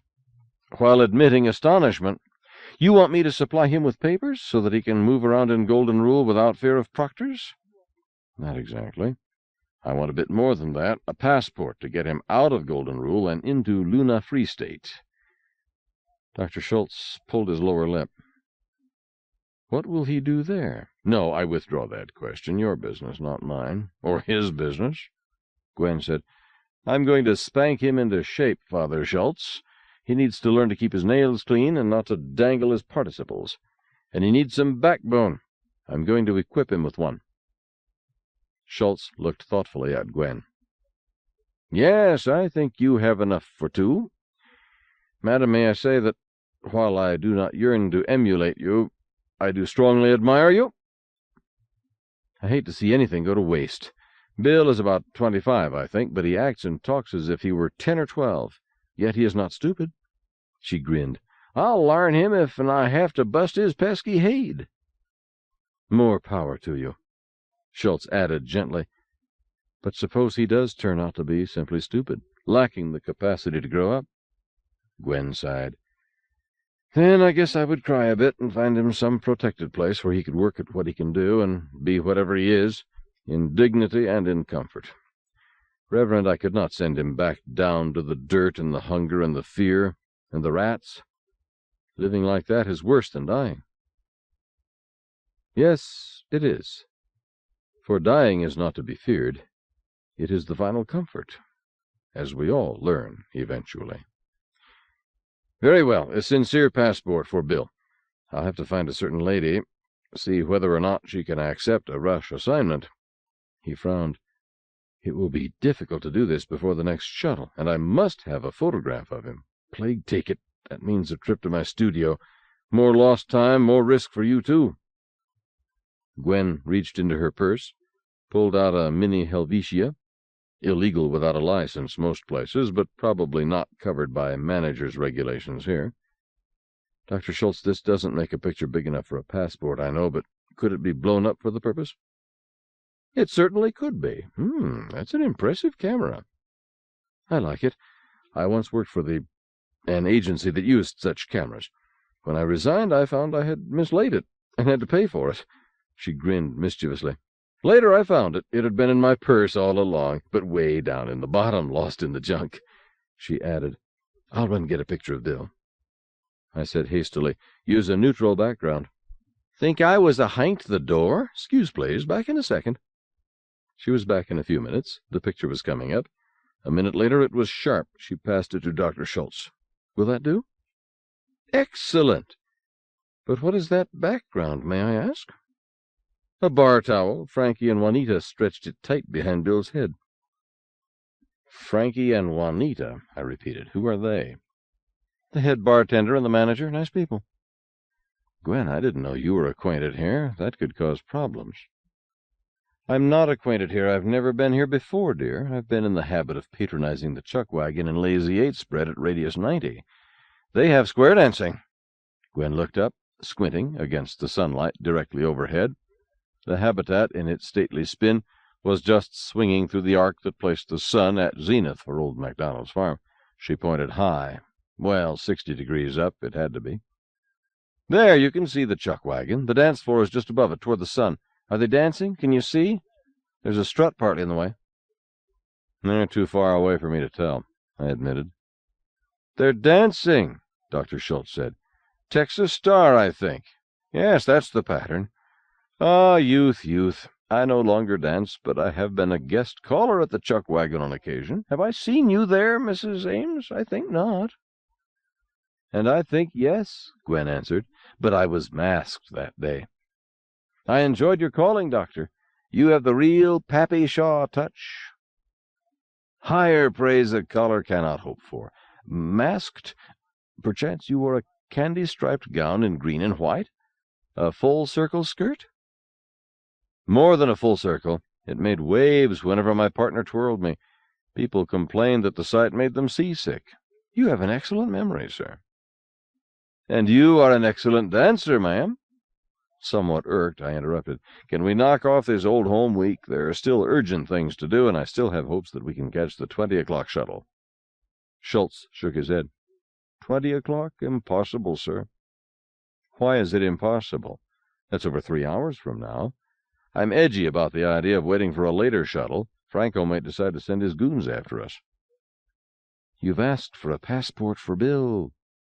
Dr. Ames, even the sorriest imitation of a passport takes more time than that. He paused and looked less like Santa Claus and more like a tired and worried old man. But your prime purpose is to get Bill out of this habitat and onto the moon? Yes. Suppose you took him there as your bond servant. Huh? You can't take a slave into Luna Free State. Yes and no. You can take a slave to the moon, but he is automatically free then and forever once he sets foot on Luna. That is one thing those convicts nail down when they set themselves free. Dr. Ames, I can supply a bill of sale covering Bill's indentures in time for the evening shuttle. I feel confident. I have his picture. I have a supply of official stationery, authentic by midnight requisition. And there is time to crease and age the document. Truly, this is much safer than trying to rush a passport. I defer to your professional judgment. How and when and where do I pick up the paper? Not at my studio. Do you know a tiny bistro adjacent to the spaceport, 1/10 G at radius 300? The spaceman's widow? I was about to say no, but that I would find it, when Gwen spoke up. "I know where it is. You have to go behind Macy's warehouse to reach it. No sign on it." "That's right. Actually, it's a private club, but I'll give you a card. You can relax there and get a bite to eat. No one will bother you. Its patrons tend to mind each his own business." Because that business is smuggling or something equally shady, but I didn't say it. "That suits me." The Reverend Doctor got out a card, started to write on it, paused. "Names?" "Mistress Hardesty," Gwen answered promptly. "I agree," Dr. Schultz said soberly. "A proper precaution. Senator, what is your surname?" "It can't be Cantor. I might run into someone who knows what Senator Cantor looks like. Hardesty?" "No, she's your secretary, not your wife. Johnson. There have been more senators named Johnson than any other name, so it arouses no suspicion, and it matches Bill's last name, which could be useful." He wrote on the card, handed it to me. "Your host's name is Tiger Kondo, and he teaches all sorts of kill quick in his spare time. You can depend on him." "Thank you, sir." I glanced at the card, pocketed it. "Doctor, do you want more retainer now?" He grinned jovially. No, I haven't yet determined how deeply I can bleed you. My motto is, all the traffic will bear, but never make the mark anemic." "Reasonable. Till later, then. We had better not leave together." "I agree. 19 o'clock is my best guess. Dear friends, it has been both a pleasure and a privilege, and let us not forget the true importance of this day. My felicitations, ma'am. My congratulations, sir. May your life together be long and peaceful and filled with love." Gwen got on her tiptoes and kissed him for that, and they both had tears in their eyes. Well, so did I. 8. The biscuits and the syrup never come out even. Lazarus Long, 1912. Gwen took us straight to the spaceman's widow, tucked in behind Macy's storerooms, just as she had said, in one of those odd little corners formed by the habitat's cylindrical shape. If you didn't know it was there, you probably would never find it. It was pleasantly quiet after the crowds we had encountered at the spaceport end of the axis. Ordinarily, this end was for passenger craft only, with freighters ganging up at the other end of the axis of spin, but positioning the new addition for bringing it up to spin had caused all traffic to be routed to the moonward or forward end. Forward because Golden Rule is long enough to have a slight tidal effect, and will have even more when the new addition is welded on. I don't mean that it has daily tides, it does not, but what it does have... I may be telling too much. It depends on how much you have had to do with habitats. You can skip this with no loss. What it does have is a tidal lock on Luna. The forward end points forever straight down at the moon. If Golden Rule were the size of a shuttlecraft, or as far away as L5, this would not happen. But Golden Rule is over 5 kilometers long, and it orbits around a center of mass only a little over 2,000 kilometers away. Surely that's only 1 part in 400, but it's a square law, and there's no friction, and the effect goes on forever. It's locked. The tidal lock Earth has on Luna is only 4 times that. Much less if you bear in mind that Luna is round as a tennis ball, whereas Golden Rule is shaped more like a cigar. Golden Rule has another orbital peculiarity. It orbits from pole to pole. Okay, everybody knows that, sorry. But also this orbit, elliptical but almost a perfect circle, has that circle fully open to the sun. That is, the plane of its orbit faces the sun always, while Luna rotates under it. Like Foucault's pendulum. Like the spy satellites patrolling Earth. Or, to put it another way, Golden Rule simply follows the Terminator, the day and night line on Luna, around and around and around, endlessly, never in shadow. Well, in shadow at lunar eclipses, if you want to pick nits, but only then. This configuration is only metastable. It is not locked. Everything tugs at it, even Saturn and Jupiter. But there is a little pilot computer in Golden Rule that does nothing but make sure Golden Rule's orbit is always full face to the sun, thereby giving old MacDonald's farm its bountiful crops. It doesn't even take power to speak of, just the tiniest nudges against the tiny deviations. I hope you skipped the above. Ballistics is interesting only to those who use it. Mr. Kondo was small, apparently of Japanese ancestry, very polite, and had muscles as sleek as a jaguar. He moved like one. Even without Dr. Schultz's tip, I would have known that I did not want to encounter Tiger Kondo in a dark alley unless he was there to protect me. His door did not open fully until I showed Dr. Schultz's card. Then he at once made us welcome with formal but warm hospitality. The place was small, only half-filled, mostly men, and the women were not, I thought, their wives, but not tarts either. The feeling was that of professional equals. Our host sized us up, decided that we did not belong in the main room with the regulars, put us in a little side room or booth, one big enough for us three and our baggage, but just barely. He then took our orders. I asked if dinner was available. "Yes and no," he answered. "Sushi is available, and sukiyaki cooked at the table by my eldest daughter. Hamburgers and hot dogs can be had.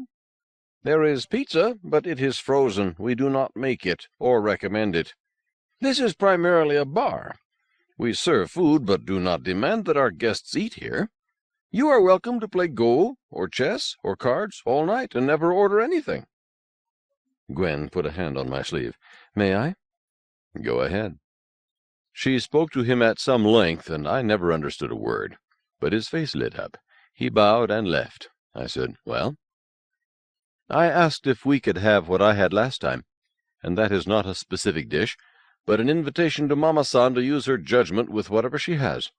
It also let him admit that I had been here before, which he would never have done had I not published it, as I was here with another man. He also told me that our little pet here is the best specimen of rock maple he has ever seen outside Nippon, and I asked him to spray it for me just before we leave. He will." "Did you tell him we were married?" "Not necessary. The idiom I used in speaking of you implied it." I wanted to ask her when and how she had learned Japanese, but did not. Gwen would tell me when it suited her. How many marriages are ruined by that itch to know all about a spouse? As a veteran of countless true confession stories, I can assure you that unbridled curiosity about your wife's husband's past is a sure formula for domestic tragedy. Instead, I spoke to Bill. "Bill, this is your last chance. If you want to stay in Golden Rule, now is the time to leave. After you have had dinner, I mean. But after dinner, we are going down to the moon. You can come with us or stay here." Bill looked startled. "Did she say I got a choice?" Gwen said sharply, "Of course you do. You can come with us, in which case I shall require you to behave like a civilized human being at all times, or you can remain in Golden Rule and go back to your turf, and tell Fingers you botched the job he got you." "I didn't botch it, he did." Meaning me. I said, "That does it, Gwen. He resents me. I don't want him around, much less have to support him. He'll slip poison into my soup some night." "Oh, Bill wouldn't do that, would you, Bill?" I said, "Oh, wouldn't he? Notice how quick he is to answer. Gwen, earlier today he tried to shoot me. Why should I put up with his surly behavior?" "Richard, please. You can't expect him to get well all at once." This feckless discussion was cut short by Mr. Kondo returning to the table to arrange it for dinner, including hold-down clips for our little tree. 1/10 of Earth-normal gravity is enough to hold food on a plate, hold feet against the floor, but just barely. The chairs here were fastened to the floor. There were seat belts on them if you wished to use them. I didn't, but a belt does have its points if you have to cut tough steak. Tumblers and cups had lids and side sippers. The last was perhaps the most needed adaptation. You can easily scald yourself picking up a cup of hot coffee in a 10th G. The weight is nothing, but the inertia is undiminished, and so it slops all over you. As Mr. Kondo was placing flatware and sticks at my place, he said quietly into my ear, "Senator, is it possible that you were present at the Solis Lacus drop?" I answered heartily, "I certainly was, mate. You were there too?" He bowed. "I had that honor." "What outfit?" Gopher broke, Oahu." "Old Gopher broke," I said reverently. "The most decorated outfit in all history. Proud, man, proud." "On behalf of my comrades, I thank you. And you, sir?" "I dropped with Campbell's Killers." Mr. Kondo drew air through his teeth. "Ah, so! Proud indeed." He bowed again and went quickly into the kitchen. I stared glumly at my plate. Caught out. Kondo had recognized me. But when the day comes that, asked point blank, I deny my comrades, don't bother to check my pulse, don't even bother to cremate me. Just haul me out with the swill. "Richard?" "Huh? Yes, dear?" "May I be excused?" "Certainly. Do you feel all right?" "Quite all right, thank you, but I have something to take care of." She left, headed for the passage leading to the lounges and the exit, moving in that feather-light motion that is dancing rather than walking. At a 10th G, real walking can be accomplished only by wearing grips, magnetic or otherwise, or very long practice. Mr. Kondo was not wearing grips. He glided like a cat. "Senator?" "Yes, Bill." "Is she mad at me?" "I don't think so." I was about to add that I would be displeased with him if he persisted in, then shut up in my mind. Threatening to leave Bill behind was too much like beating a baby. He had no armor. "She simply wants you to stand tall and not blame other people for your acts, not make excuses." Having delivered myself of my favorite duck-billed platitude, I went back to glum self-assessment. I make excuses. Yes, but not out loud, just to myself. That's an excuse in itself, chum. Whatever you've done, whatever you've been, is all totally 100% your own fault. All. Or to my credit. Yes, but damned little. Come on, be truthful. But look where I started, and still got all the way up to Colonel. In the most whoreson, shanker-ridden, thieving, looting gang of thugs since the Crusades. Don't talk that way about the regiment. Very well, but they aren't the Coldstream Guards, are they? Those dudes, why, just one platoon of Campbell's. Dreck. Gwen returned, having been gone, quite a time. I hadn't checked the time when she left, but it was now, I saw, almost 18. I tried to stand, not practical with both table and chair bolted down. She asked, "Have I held up dinner?" "Not a bit. We ate and threw the leavings to the pigs." "All right. Mama-san won't let me go hungry. And Papa-san won't serve without you." "Richard, I did something without consulting you." "I don't see anything in the book that says that you have to. Can we square it with the cops?" "Nothing like that. You've noticed the fezzes around town all day, excursionists up from the Shriners' Convention in Luna City." "So that's what they are. I thought Turkey had invaded us." "If you like, but you've seen them today, wandering up and down the lane and the Camino, buying anything that doesn't bite. I suspect that most of them are not staying overnight. They have a full program in Luna City and have hotel rooms there already paid for. The late shuttles are sure to be crowded, with drunk Turks woofing into their fezzes and onto the cushions." "No doubt. It occurred to me that even the 20 o'clock schedule is likely to be fully booked rather early, so I bought tickets for us and reserved couches." "And now you're expecting me to pay you back? Submit a claim, and I'll pass it along to my legal department." "Richard, I was afraid we would not get away from here at all tonight." "Mistress Hardesty, you continue to impress me. What was the total?" "We can straighten out finances another time. I just felt that I could eat dinner in a happier frame of mind if I was sure that we could get away promptly after dinner. And, She paused, looked at Bill. "Bill." "Yes, ma'am?" "We are about to eat dinner. Go wash your hands." "Huh?" "Don't grunt. Do as I tell you." "Yes, ma'am." Bill got up docilely, went out. Gwen turned back to me. I was antsy, fidgety, because of the Limburger. "What Limburger?" "Your Limburger, dear. It was part of what I salvaged from your larder. Then I put it out on the cheese and fruit tray when we had lunch. There was a little 100-gram wedge, untouched, still in its wrapping, when we finished. Rather than throw it away, I put it in my purse. I thought it might make a nice snack." "Gwen." All right. I saved it on purpose. because I've used it in looking-glass warfare before this. It's much nicer than some of the things on the list. Why, you wouldn't believe what nasty— Gwen, I wrote the list. Stick to your muttons. In Mr. Seathos's office, you will remember that I was seated almost against the bulkhead, and right by the main ventilation discharge, quite a draught against my legs and uncomfortably warm. I got to thinking, Gwen, they're all alike all through the habitat, local control both on heat and volume, and the louver just snaps on. While accounting was working up our final statement, the manager was studiously ignoring us. I turned the volume down and the heat to neutral, and snapped off the cover. I rubbed Limburger cheese all over the vanes of the heat exchanger, and tossed the rest of the package as far back into the duct as I could manage, and put the louver back on.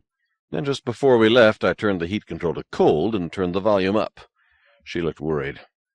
Are you ashamed of me? No, but I'm glad you're on my side.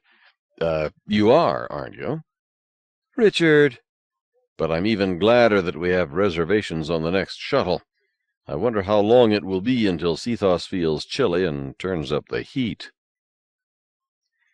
What we had for dinner was delicious, and I don't know the names of any of it, so I'll let it go at that. We had just reached the burping stage when Mr. Kondo came out, leaned close to my ear, and said, Sir, come, please. I followed him into the kitchen. Mama-san looked up from her work, paid no more attention. The Reverend Dr. Schultz was there, looking worried. Trouble? I asked. Just a moment. Here's your pick of Enrico. I've copied it. Here are the papers for Bill. Please look them over. They were in a worn envelope, and the papers were creased and worn and somewhat yellowed and more than somewhat soiled in places.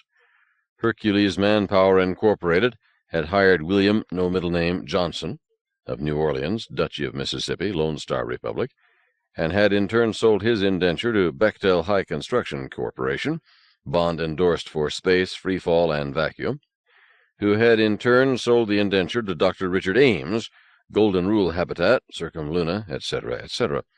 Lawyer talk. Stapled to the indenture was a very sincere birth certificate showing that Bill was a foundling, abandoned in Metry Parish, with an assigned date of birth 3 days earlier than the date he was found. Much of that is true, Dr. Schultz told me. I was able to wheedle some old records out of the master computer. Does it matter whether or not it's true? Not really, as long as it is sincere enough to get Bill out of here. Gwen had followed me in. She took the papers from me, read them. I'm convinced. Father Schultz, you're an artist. A lady of my acquaintance is an artist. I will convey your compliment. Friends, now the bad news. Tetsu, will you show them? Mr. Kondo moved back in the kitchen. Mama-san, Mrs. Kondo, I mean, stepped aside. Mr. Kondo switched on a terminal. He punched up the Herald, cycled it for something, spot news, I assume. I found myself staring at myself. With me, in split screen, was Gwen, a poor likeness of her. I would not have recognized her but for the sound, repeating, Ames, Mistress Gwendolen Novak. The female is a notorious confidence woman who has fleeced many victims, mostly male, around the bars and restaurants of Petticoat Lane. The self-styled Dr. Richard Ames, no visible means of support, has disappeared from his address at Ring 65, Radius 15, at point 4G. The shooting took place at 16:20 this afternoon in Golden Rule partner Tolliver's office. I said, Hey, that time is wrong. We were— Yes, you were with me at the farm. Hear the rest. According to eyewitnesses, both killers fired shots. They are believed armed and dangerous. Use extreme caution in apprehending them. The manager is grief-stricken at the loss of his old friend and has offered a reward of 10,000 crowns for— Dr. Schultz reached over and shut it off. It just repeats now. It's on a loop. But it appears as a spot announcement on all channels. By now, most habitants must have seen and heard it. Thanks for warning us. Gwen, don't you know better than to shoot people? You're not a girl. I'm sorry, sir. I fell into bad company. Excuses again. Reverend, what in hell are we going to do? That bastich will space us before bedtime. That thought occurred to me. Here, try this on for size. From somewhere about his ample person, he produced a fez. I tried it on. Fits well enough. And now this. It was a black velvet eye patch on elastic.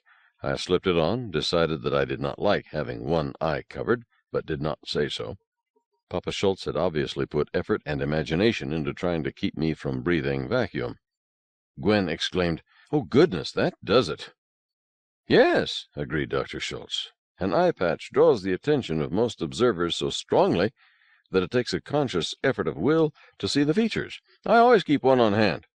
That fez in the presence of the nobles of the mystic shrine was a happy coincidence." "You had a fez on hand?" "Not exactly. It does have a former owner. When he wakes up, he may miss it, but I do not think he will wake up soon.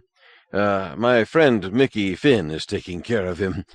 But you might avoid any Shriners from Temple Al-Mizar. Their accents may help. They are from Alabama." "Doctor, I'll avoid all Shriners as much as I can.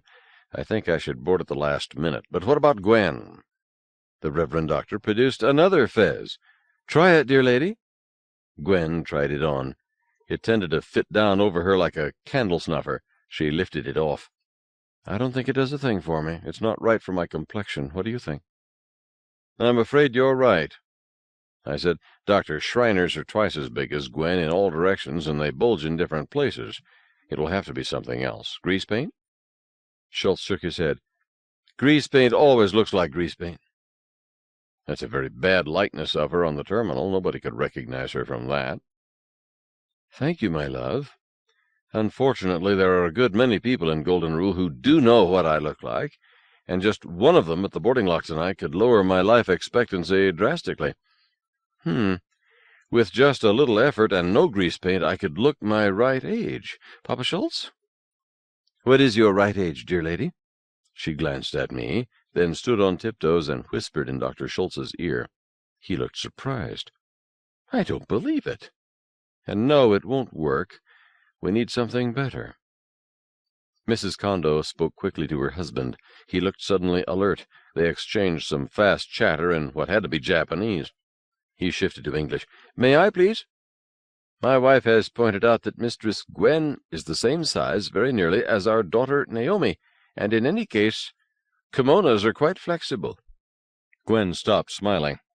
"It's an idea, and I thank you both, but I don't look Nipponese. My nose, my eyes, my skin." There was some more batting around of that fast but long-winded language, three-cornered this time. Then Gwen said, "This could extend my life, so please excuse me." She left with Mama-san. Kondo went back into his main room.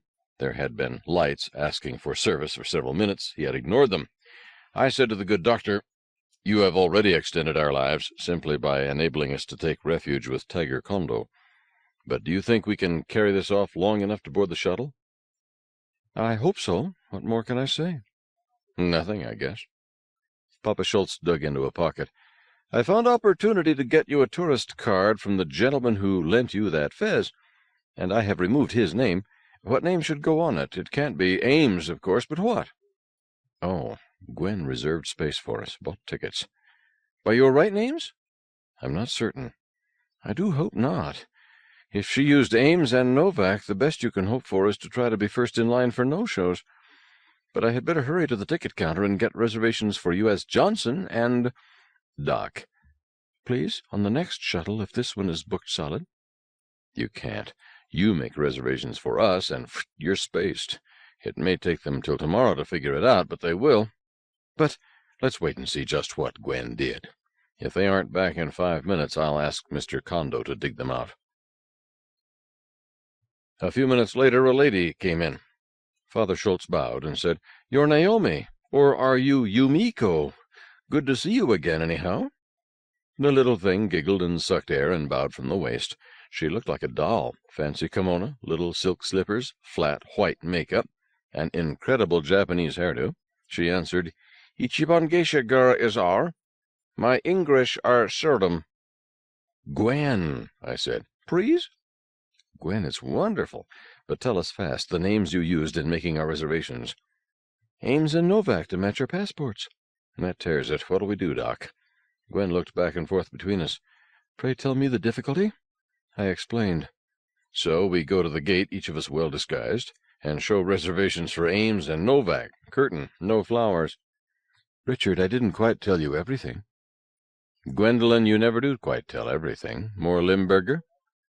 No, dear, I saw that it might turn out this way. Well, I suppose you could say that I wasted quite a lot of money, but after I bought our tickets we can't use now and are wasted, I went to Rental Row and put a deposit on a U-Push-It, a Volvo flyabout. Schultz said, Under what name? I said, How much? I used my right name. Schultz said, God help us. Just a moment, sir. My right name is Sadie Lipschitz, and only Richard knows it. And now you. Please keep it to yourself, as I don't like it.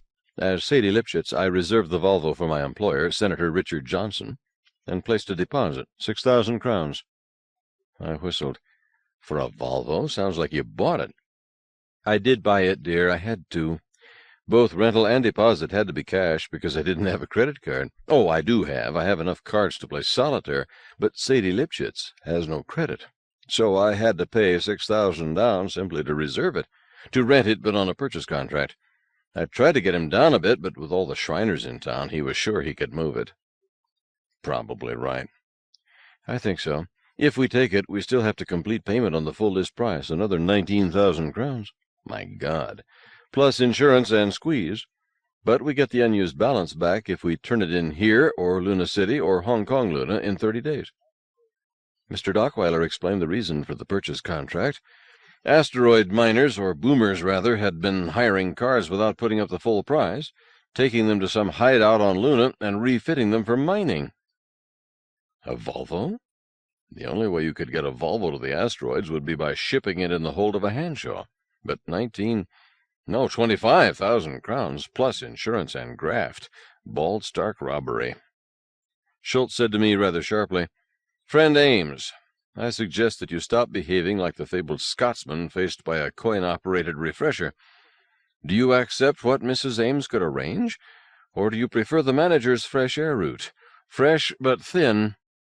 I took a deep breath. Sorry, you're right. I can't breathe money. I just hate to get clipped. Gwen, I apologize. All right, where is Hertz from here? I'm disoriented. Not Hertz, dear. Budget jets. Hertz did not have a unit left. 9. Murphy was an optimist. O'Toole's Commentary on Murphy's Law, as cited by A. Bloch. To reach the office of Budget Jets, we had to go around the end of the spaceport waiting room and into it at the Axis, then directly to Budget's door. The waiting room was crowded, the usual lot, plus Shriners and their wives, most of them belted to wall rests, some floating free, and proctors, too many of them. Perhaps I should explain that the waiting room and the booking office and the lock to the passenger tunnel and the offices and facilities of Rental Row are in free fall, weightless. They do not take part in the stately spin that gives the habitat its pseudo-gravity.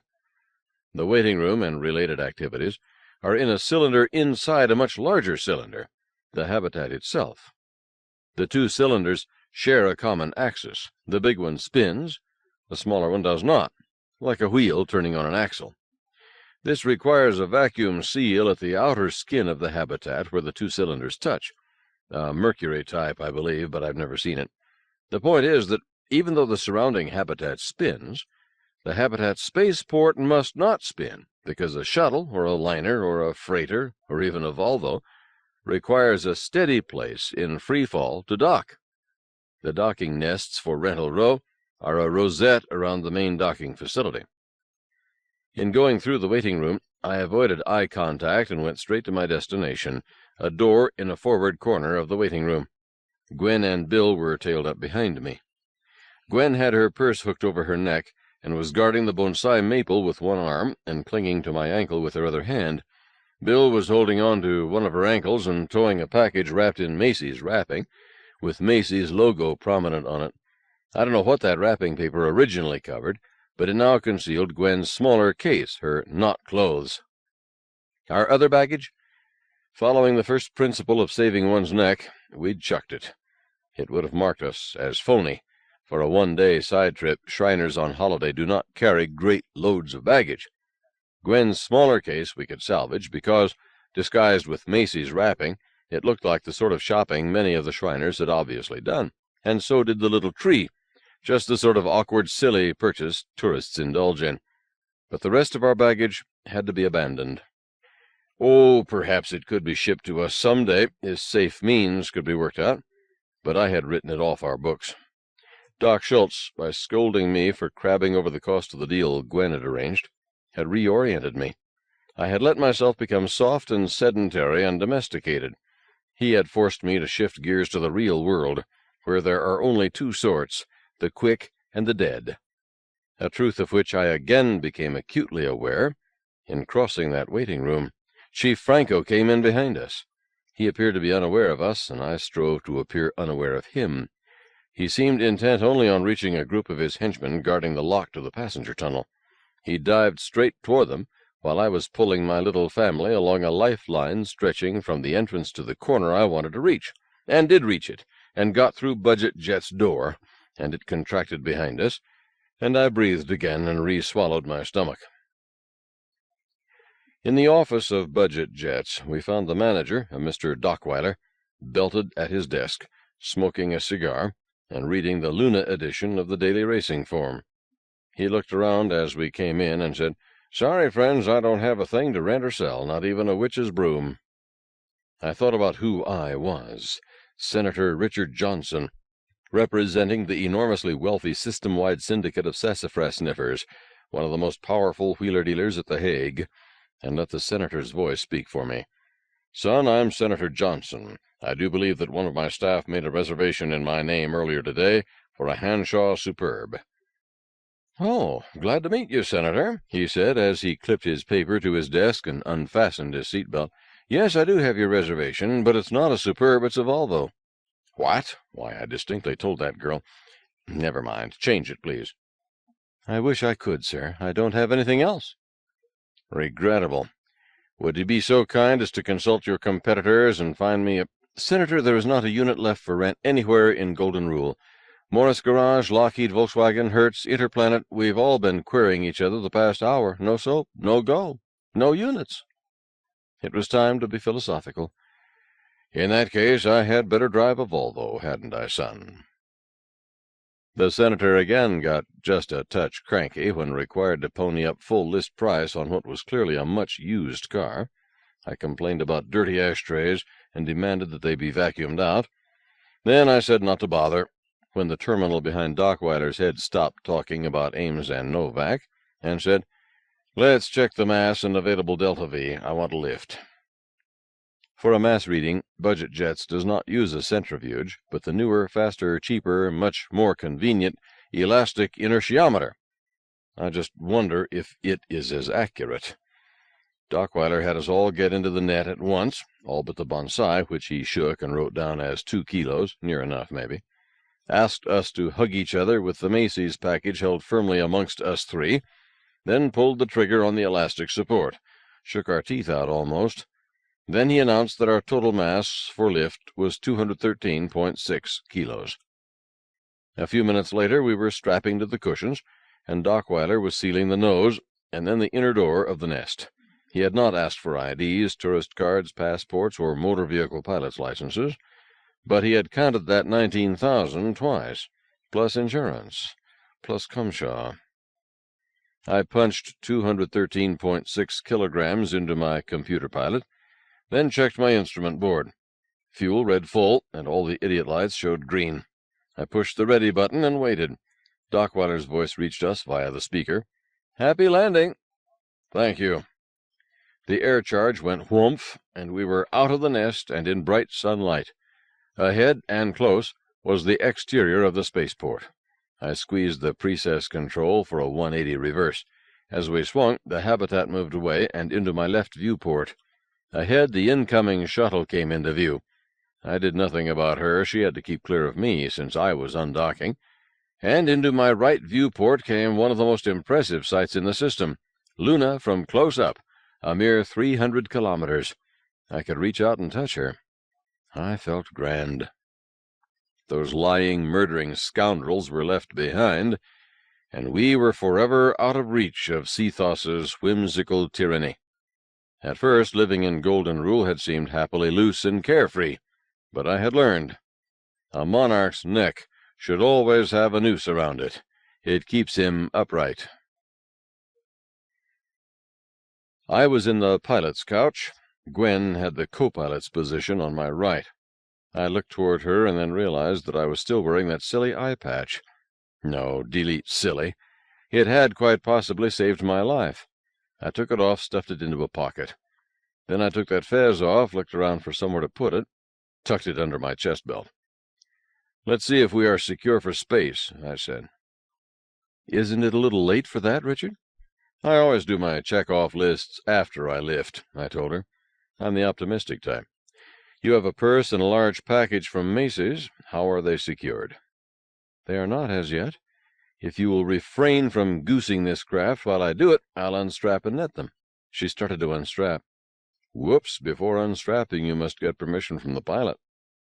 "I thought I had it." "You do now, but don't make that mistake again. Mr. Christian, His Majesty's ship Bounty is a taut ship and will remain that way. Bill, how are you doing back there?" "I'm okay." "Are you secure in all ways? When I twist her tail, I don't want any loose change flying around the cabin." "He's built it in properly," Gwen assured me. "I checked him. He is holding Treeson's pot flat against his tummy, and he has my promise that if he lets go of it, we will bury him without rights." "I'm not sure it will stand up under acceleration." "Neither am I, but there was no way to pack it. At least it will be in the correct attitude for acceleration. And I'm reciting some spells. Dear man, what can I do with this wig? It's the one Naomi uses for public performances. It's valuable. It was sweet indeed of her to insist that I wear it. It was the final convincing touch, I think. But I don't see how to protect it. It's at least as sensitive to acceleration as Treeson." "Derned if I know. And that's my official opinion. But I doubt that I will need to push this go-buggy higher than 2G. I thought about it. How about the glove compartment? Take all of the Kleenex out of the dispenser and crumple it up around the wig, and some inside it. Will that work?" "I think so. Time enough?" "Plenty of time. I made a quick estimate at Mr. Dockweiler's office. In order to land at Hong Kong Luna port and in sunlight, I should start moving into a lower orbit about 2100. Loads of time. So go ahead, do whatever you need to do, while I tell the computer pilot what I want to do. Gwen, can you read all the instruments from your side?" "Yes, sir." "Okay, that's your job. That and the starboard viewport. I'll stick to power, attitude, and this baby computer. By the way, you're licensed, aren't you?" "No point in asking me now, is there? But let not your heart be troubled, dear. I was herding sky junk before I was out of high school." Good. I did not ask to see her license. As she had pointed out, it was too late to matter, and I had noticed that she had not answered my question. If ballistics bores you, here is another place to skip. A daisy-clipping orbit of Luna, assuming that Luna has daisies, which seems unlikely, takes an hour and 48 minutes and some seconds. Golden Rule, being 300 kilometers higher than a tall daisy, has to go farther than the circumference of Luna, 10,919 kilometers, namely 12,805 kilometers, almost 2,000 kilometers farther. So it has to go faster, right? Wrong. I cheated. The most cockeyed, contrary to all common sense, difficult aspect of ballistics around a planet is this. To speed up, you slow down. To slow down, you speed up. I'm sorry, that's the way it is. We were in the same orbit as Golden Rule, 300 clicks above Luna, and floating along with the habitat at 1.5 kilometers per second. 1.5477 kilometers per second is what I punched into the pilot computer, because that was what it said on the crib sheet I got in Dockweiler's office. In order to get down to the surface, I had to get into a lower and faster orbit, and the way to do that was to slow down. But it was more complex than that. An airless landing requires that you get down to the lowest and fastest orbit, but you have to kill that speed so that you arrive at contact with the ground at zero relative speed. You must keep bending it down so that contact is straight down and without a bump, or not much, and without a skid, or not much. What they call a synergistic orbit. Hard to spell and even harder to calculate. But it can be done. Armstrong and Aldrin did it right the first time. No second chances. But despite all their careful mathematics, it turned out there was one hell of a big rock in their way. Sheer virtuosity and a hatful of fuel bought them a landing they could walk away from. If they had not had that hatful of fuel left, would space travel have been delayed half a century or so? We don't honor our pioneers enough. There is another way to land. Stop dead right over the spot where you want to touch down. Fall like a rock. Brake with your jet so precisely that you kiss the ground like a juggler catching an egg on a plate. One minor difficulty. Right-angled turns are about the most no-good piloting one can do. You waste delta V something scandalous. Your boat probably doesn't carry that much fuel. Delta V, pilot's jargon for change in velocity, because in equations, Greek letter delta means a fractional change, and V stands for velocity. And please remember that velocity is a direction as well as a speed, which is why rocket ships don't make U-turns. I set about programming into the Volvo's little pilot computer the sort of synergistic landing Armstrong and Aldrin made, but one not nearly as sophisticated. Mostly I had to ask the piloting computer to call up from its read-only memory its generalized program for landing from an orbit circumluna, and it docilely admitted that it knew how, and then I had to inject data for this particular landing, using the crib sheet supplied by budget jets. Finished with that, I told the computer pilot to check what I had entered. It reluctantly conceded that it had all it needed to land at Hong Kong Luna at 2200 hours, 17 minutes, 48.3 seconds. Its clock read 19:57. Just 20 hours ago, a stranger calling himself Enrico Schultz had sat down uninvited at my table in Rainbow's End, and 5 minutes later he was shot. Since then, Gwen and I had wed, been evicted, adopted a useless dependent, been charged with murder, and run for our lives. A busy day, and not yet over. I had been living in humdrum safety much too long. Nothing gives life more zest than running for your life. Co-pilot. Co-pilot, aye. This is fun. Thank you for marrying me. Roger, Captain, darling. Me too. This was my lucky day, no doubt about it. A lucky break in the timing had kept us alive. At this instant, Chief Franco must be checking every passenger entering the 20 o'clock shuttle, waiting for Dr. Ames and Mistress Novak to claim their reservations, while we were already out the side door. But while that critical timing saved our lives, Lady Luck was still handing out door prizes. How? From Golden Rule's orbit, our easiest landing on Luna would involve putting down at some point on the Terminator. Least fuel consumed, smallest delta V. Why? Because we were already on that Terminator line, going pole to pole, south to north, north to south. So our simplest landing was to bend it down where we were, never change our heading. To land in the east-west direction would involve throwing away our present motion, then expending still more delta V, making that foolish right-angle turn, then programming for landing. Maybe your bank account can afford this waste. Your sky car cannot. You're going to find yourself sitting up there with no fuel and nothing under you but vacuum and rocks. Unappetizing. To save our necks, I was happy to accept any landing field on Luna. But that door prize from Lady Luck included landing at my preferred field, Hong Kong Luna, just about daybreak there, with only an hour spent parked in orbit waiting for the time to tell the computer pilot to take us down. What more could I ask for? At that moment we were floating over the backside of the moon, as corrugated as the backside of an alligator. Amateur pilots do not land on the far side of Luna for two reasons. One, mountains. The side of the moon turned away from Earth makes the Alps look like Kansas.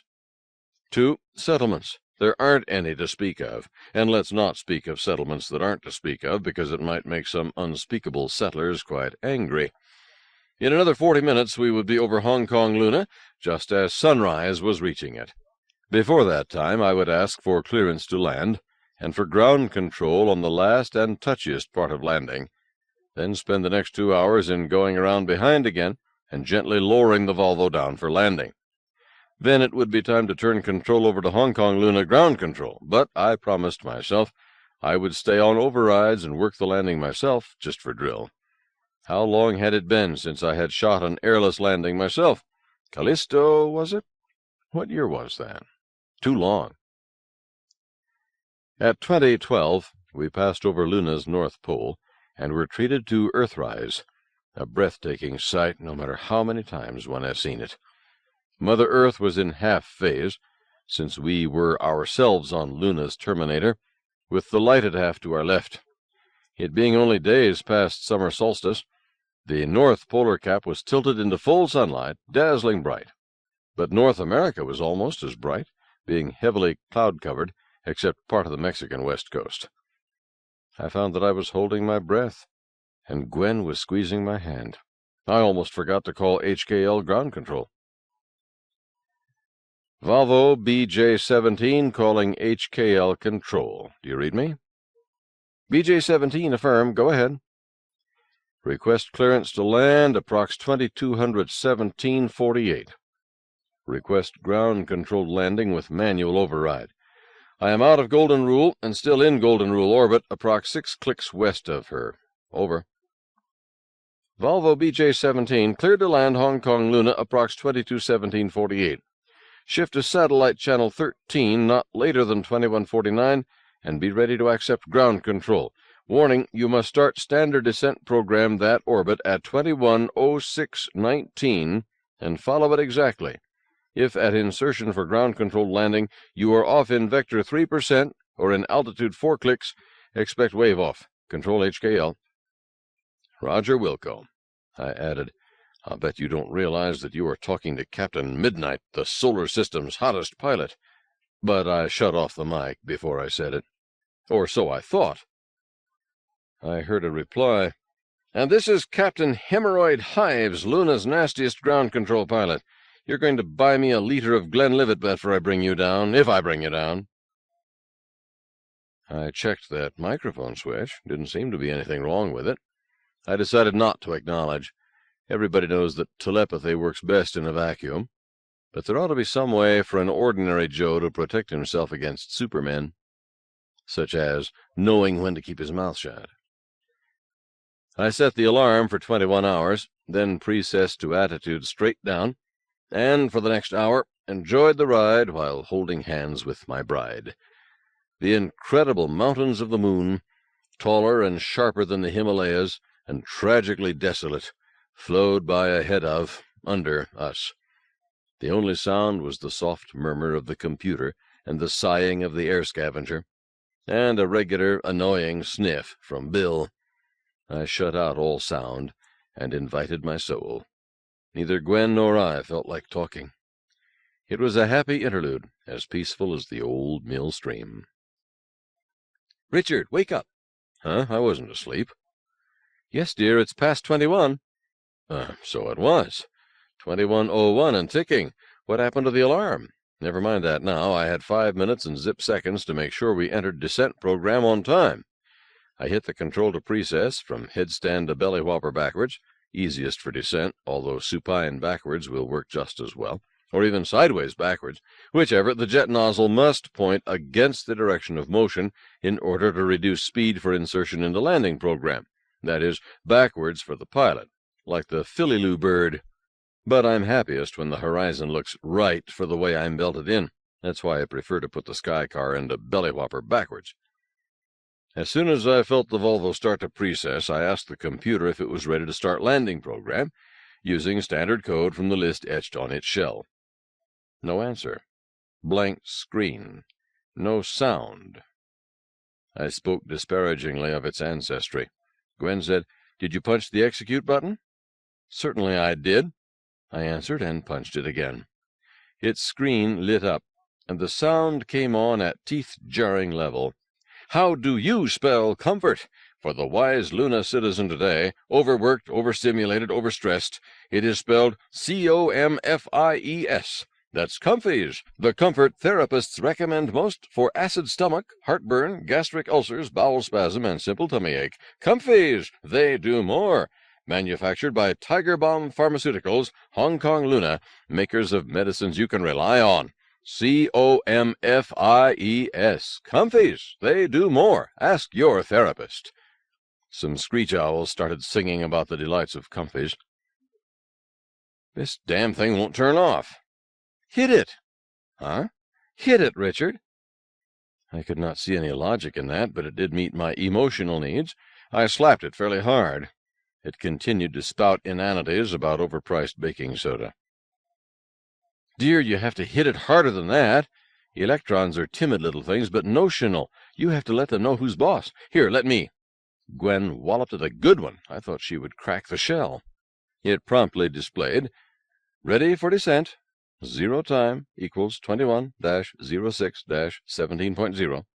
Its clock showed 21-05-42.7, which gave me just time to glance at the altimeter radar, which showed 298 clicks above ground, steady, and at the Doppler readout, which showed us oriented along our motion over ground line, close enough for government work, although what I could have done about it in circa 10 seconds I do not know. Instead of using fractional jets paired in couples to control attitude, a Volvo uses gyros and precesses against them, cheaper than 12 small jets and a mess of plumbing, but slower. Then, all at once, the clock matched the 0 time, the jet cut in, shoving us into the cushions, and the screen displayed the program of burns, the topmost being 21-06-17.0-19 seconds, 21-06-36.0. Sweet as could be. The jet cut off after 19 seconds without even clearing its throat. See, said Gwen, you just have to be firm with it. I don't believe in animism. You don't? How do you cope with... Sorry, dear. Never mind, Gwen. We'll take care of such things. Captain Midnight made no answer. You couldn't truthfully say that I sulked. But damn it all, animism is sheer superstition. Except about weapons. I had shifted to Channel 13, and we were just coming up on the 5th burn. I was getting ready to turn control over to HKL-GCL, Captain Hives, when that dear little electronic idiot crashed its RAM, its random access memory, on which was written our descent program. The table of burns on the screen dimmed, quivered, shrank to a dot, and disappeared. Frantically, I punched the reset key. Nothing happened. Captain Midnight, undaunted as usual, knew just what to do. Gwen, it lost the program. She reached over and clouted it. The burn schedule was not restored. A RAM, once crashed, is gone forever like a burst soap bubble, but it did boot up again. A cursor appeared in the upper left corner of the screen and blinked inquiringly. Gwen said, What time is your next burn, dear, and how long? 21:47:17, I think, for 11 seconds. I'm fairly sure it was 11 seconds. I check you on both figures. So do that one by hand, then ask it to recompute what it lost. Righto. I typed in the burn. After this one, I'm ready to accept control from Hong Kong. So we're out of the woods, dear. One burn by hand, and then ground control takes over. But we'll recompute just for insurance. She sounded more optimistic than I felt.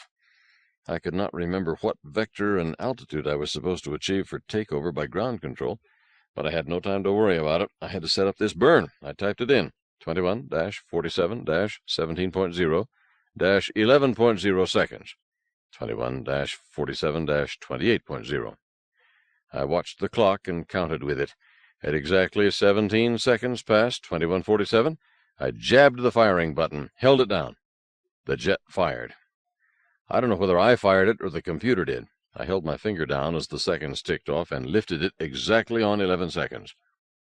The jet kept on firing. Run in circles, scream, and shout. I wiggled the firing button. No, it was not stuck. I slapped the shell. The jet kept on roaring and shoving us into the cushions.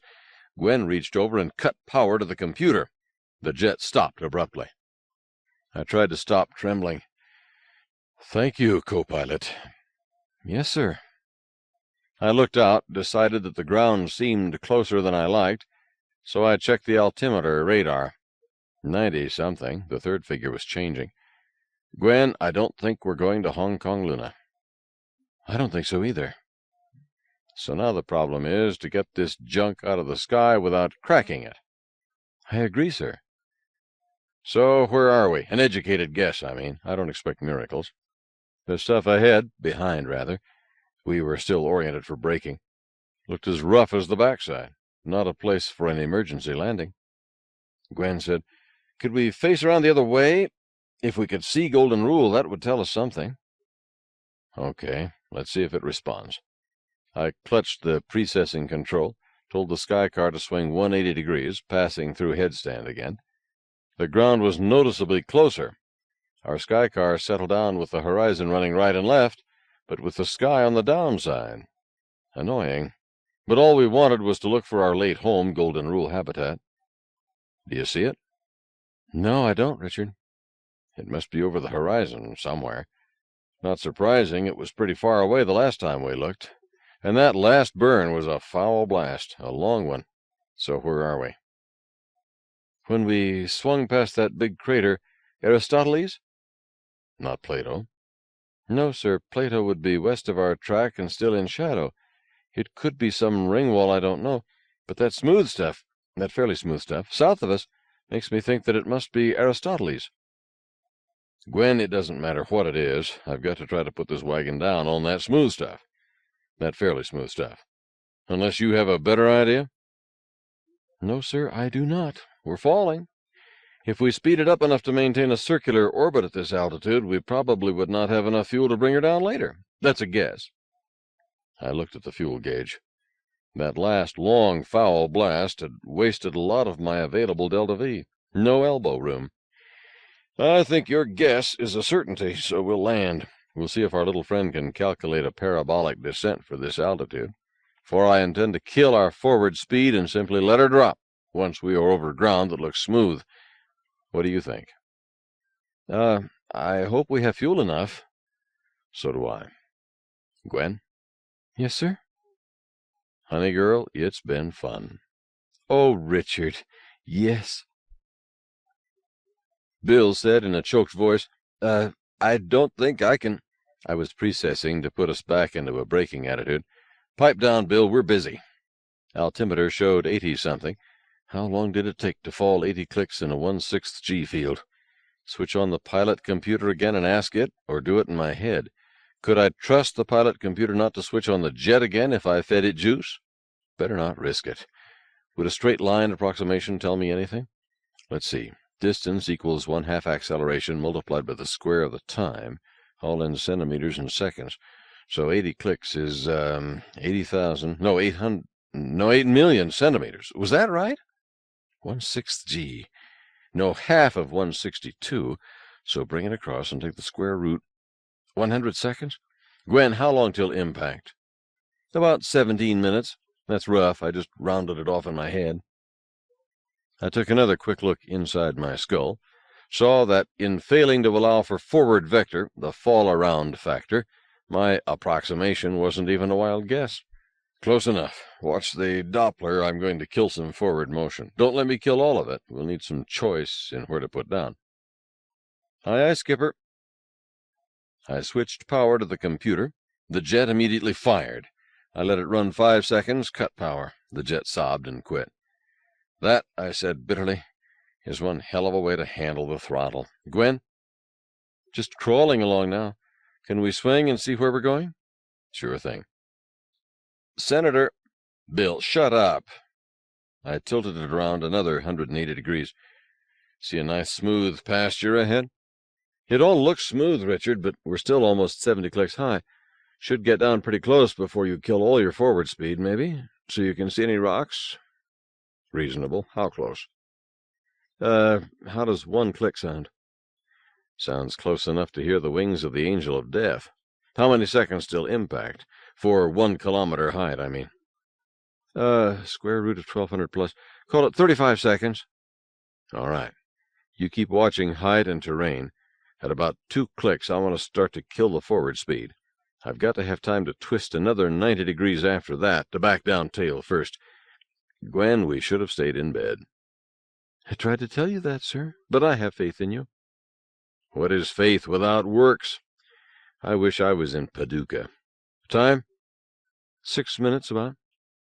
Senator. Bill, shut up. Shall we trim off half the remaining speed? 3 seconds? I gave a 3-second blast using the same silly method of starting and stopping the jet. 2 minutes, sir. Watch the Doppler. Call it. I started the jet. No. I stopped it abruptly and started to precess tail down, windshield up. How does it read? We're as near dead in the water as can be done that way, I think. And I wouldn't fiddle with it. Look at that fuel reading. I looked and didn't like it. All right, I don't blast at all until we are mighty close. We steadied in the heads-up attitude. Nothing but sky in front of us. Over my left shoulder, I could see the ground at about a 45-degree angle. By looking past Gwen, I could see it out the starboard side, too, but at quite a distance. A bad angle, useless. Gwen, how long is this buggy? I've never seen one out of a nest. Does it matter? It matters a hell of a lot when I'm judging how far to the ground by looking past my shoulder. Oh, I thought you meant exactly. Call it 30 meters. 1 minute, sir. I was about to give it a short blast when Bill blasted. So the poor devil was space-sick, but at that instant I wished him dead. His dinner passed between our heads and struck the forward viewport. There spread itself. "Bill!" I screamed. "Stop that!" Don't bother to tell me that I made an unreasonable demand. Bill did the best he could. He trained his head to the left and deposited his second volley on the left viewport, leaving me flying blind. I tried. With my eyes on the radar altimeter, I gave it a quick blast, and lost that, too. I'm sure that someday they will solve the problem of accurate, low-scale readings taken through jet blast and fouled by grass from terrain. I was just born too soon, that's all. Gwen, I can't see. I have it, sir. She sounded calm, cool, relaxed, a fit mate for Captain Midnight. She was looking over her right shoulder at the lunar soil. Her left hand was on the power switch to the pilot computer, our emergency throttle. 15 seconds, sir. 10. 5. She closed the switch. The jet blasted briefly. I felt the slightest bump, and we had weight again. She turned her head and smiled. Co-pilot reports, and lost her smile, looked startled as we felt the car swing. Did you ever play tops as a kid? You know how a top behaves as it winds down? Around and around, deeper and deeper, as it slowly goes lower, lays itself down, and stops? That's what this pesky Volvo did, until it lay full length on the surface and rolled. We wound up still strapped, safe and unbruised, and upside down. Gwen continued, "Reports touchdown, sir." "Thank you, co-pilot." 10. It is useless for sheep to pass resolutions in favor of vegetarianism while wolves remain of a different opinion.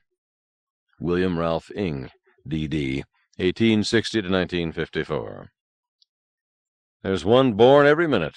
P.T. Barnum, 1810 to 1891. I added, "That was a beautiful landing, Gwen. Pan Am never set a ship down more gently." Gwen pushed aside her kimono skirt, looked out. "Not all that good. I simply ran out of fuel." "Don't be modest. I especially admired that last little gavotte that laid the car down flat. Convenient, since we don't have a landing field ladder here." "Richard, what made it do that?" "I hesitate to guess.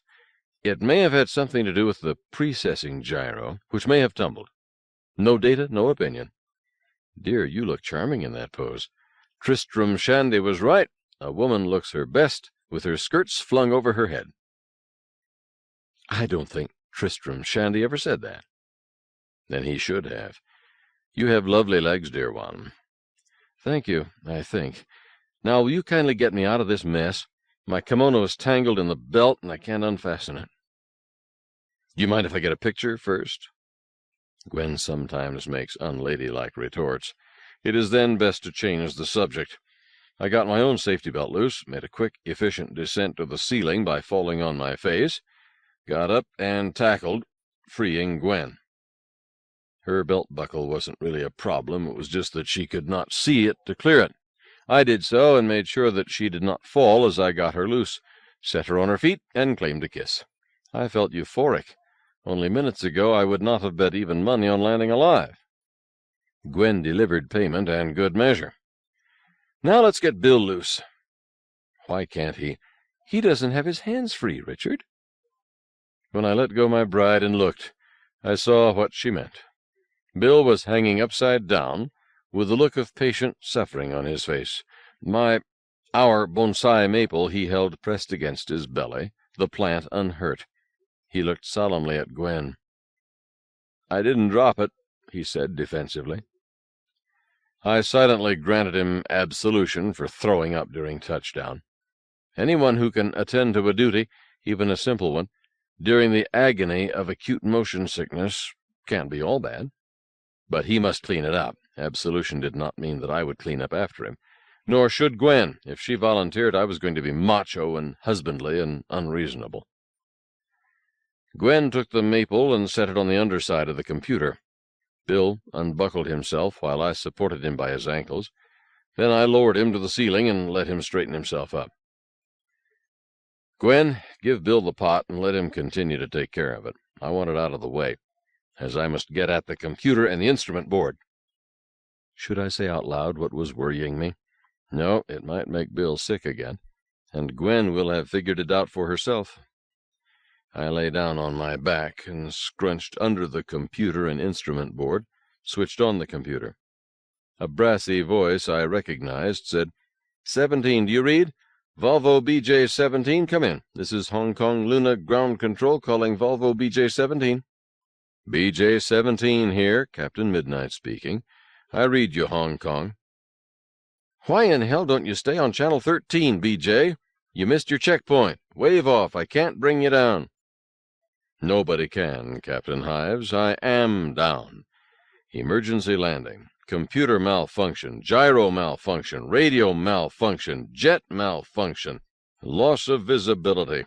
On landing, we fell off our jacks. Fuel gone and attitude impossible for liftoff anyhow. And now the air scavenger has quit." There was a fairly long silence. "Tovarish, have you made your peace with God?" "I've been too bloody busy." Understandable. How are you fixed for cabin pressure?" "The idiot light reads green. There's no gauge for it." "Where are you?" "I don't know. Things went sour at 2147, just before I was to turn control over to you. I've spent the time since on a seat-of-the-pants descent. While I don't know where we are, we should be somewhere on Golden Rule's orbit track. Our burns were all carefully oriented. We passed over what I think was Aristoteles at, 2158, Gwen supplied. 2158. My co-pilot logged it. I brought her down in a mare south of there. Lacus somniorum? Wait one. Did you stay with the Terminator? Yes, we still are. Sun is just at horizon. Then you can't be that far east. Time of touchdown? I didn't have the foggiest. Gwen whispered, 22:03:41. I repeated, 22:03:41. Let me check. In that case, you must be south of Eudoxus, in the northernmost part of Mare Serenitatis. Mountains west of you? Big ones. Caucasus Range. You're lucky. You may yet live to be hanged. There are 2 inhabited pressures fairly close to you. There may be someone interested in saving you. For the pound of flesh nearest your heart, plus 10%. I'll pay. You surely will. And if you're rescued, don't forget to ask for your bill from us, too. You may need us another day. All right, I'll pass the word. Hold it. Could this be some more of your Captain Midnight nonsense? If it is, I'll cut your liver out and toast it. Captain Hives, I'm sorry about that. Truly I am. I was simply kidding with my co-pilot, and I thought my mic was cold. Should have been. I opened the switch. One of my endless problems with this collection of scrap. You shouldn't kid around while maneuvering. I know, but, oh, what the hell. My co-pilot is my bride. Today is our wedding day, just married. I felt like laughing and joking all day long. It's that sort of a day. If that is true, okay, and congratulations. But I'll expect you to prove it later. And my name is Marcy, not Hives. Captain Marcy Choimu. I'll pass the data along, and we will try to locate you from orbit. Meantime, you had better get on Channel 11, that's emergency, and start singing Mayday. And I've got traffic, so... Gwen was on her hands and knees by me. Captain Marcy. Huh? Yes? I really am his bride, and he really did marry me just today, and if he weren't a hot pilot, I wouldn't be alive this minute. Everything did go wrong, just as my husband said. It's been like piloting a barrel over Niagara Falls. I've never seen Niagara Falls, but I read you. My best wishes, Mrs. Midnight. May you have a long and happy life together, and lots of children. Thank you, sir. If someone finds us before our air runs out, we will. Gwen and I took turns calling Mayday, Mayday on Channel 11. When I was off duty, I checked into the resources and equipment of good old Volvo BJ-17, the clunker. By the protocol of Brasilia, that sky car should have been equipped with reserve water, air, and food, a Class II first aid kit, minimum sanitary facilities, emergency pressure suits, UNSN Spec 10007A, for maximum capacity, 4 including pilot. Bill spent his time cleaning viewports and elsewhere, using Kleenex salvaged from the glove compartment. Naomi's wig had come through okay, but he almost burst his bladder before he got up his nerve to ask me what to do. Then I had to teach him how to use a balloon, as the sky car's minimum sanitary facilities turned out to be a small package of rude expedients and a pamphlet telling how to use them if you just had to. The other emergency resources were of the same high standards. There was water in a 2-liter drinking tank at the pilot's position, almost full, no reserve, but nothing to worry about, as there was no reserve air, and we would suffocate in stale air before we could die of thirst. The air scavenger still was not working, but there was a fitting to crank it by hand, all but the crank handle, which was missing. Food? Let's not joke. But Gwen had a Hershey bar in her purse. She broke it in 3 and shared it. Delicious. Pressure suits and helmets occupied most of the storage space back of the passenger couches, 4 of each, correct by the book. They were military surplus rescue suits, still sealed in their original cartons. Each carton was marked with contractor's name, Michelin Tires, S.A., and date, 29 years ago.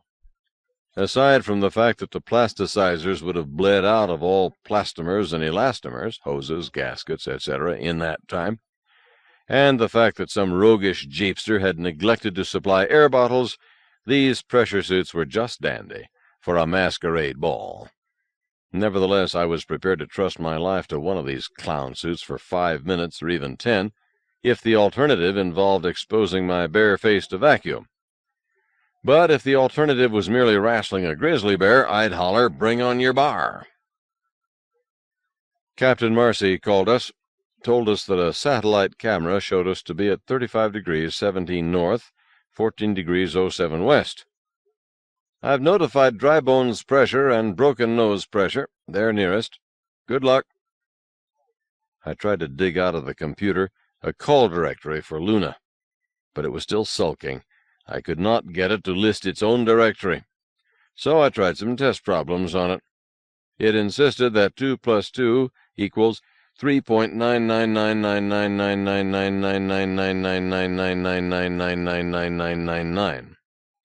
When I tried to get it to admit that 4 equals 2 plus 2, it became angry and claimed that 4 equals 3.14159265338462268841971693939375111. So I gave up. I left Channel 11 switched on at full gain and got up off the ceiling. I found Gwen wearing a powder blue siren suit with a flame-colored scarf at her throat. She looked fetching. I said to her, "Sweetheart, I thought all your clothes were still in Golden Rule?" "I crowded this into the little case when we decided to abandon baggage. I can't keep up the pretense of being Japanese once I wash my face, which I trust you have noticed that I have done." "Not too well, especially your ears." "Picky, picky. I used only a wet hanky of our precious drinking water. Beloved, I could not pack another safari suit, or whatever, for you, but I do have clean jockey shorts and a pair of socks for you." "Gwen, you're not only wholesome, you're efficient." "Wholesome?" "But you are, dear. That's why I married you." "Humph!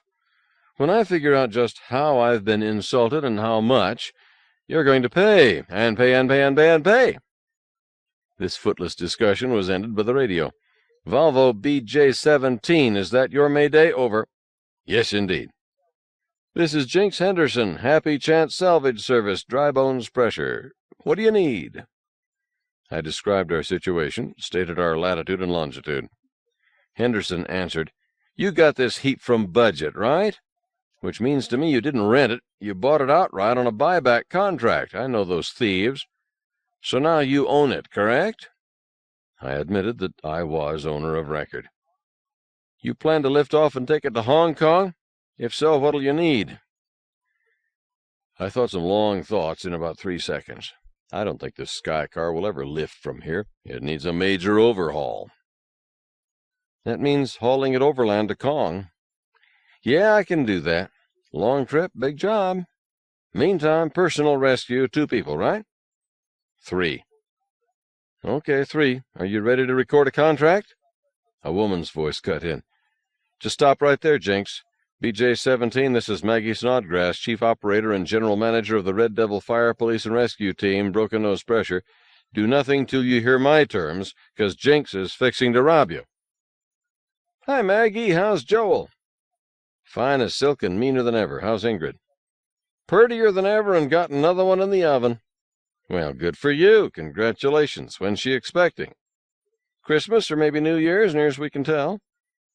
I'll plan on coming to see her before then. Now, are you going to back off and let me treat this gentleman fairly, or am I going to purely riddle your shell and let all the air out? Yes, I see you coming over the rise. I started out same time you did, just as soon as Marcia gave the location. I said to Joel, that's our territory, but that lying scoundrel Jinx is going to try to steal it right out from under me. And you didn't let me down, boy. You're here. And planning to stay, Maggie, and quite ready to drop a little non-nuclear reminder right under your treads if you don't behave. You know the rules. Nothing on the surface belongs to nobody unless they sit on it or establish a pressure on it or under it.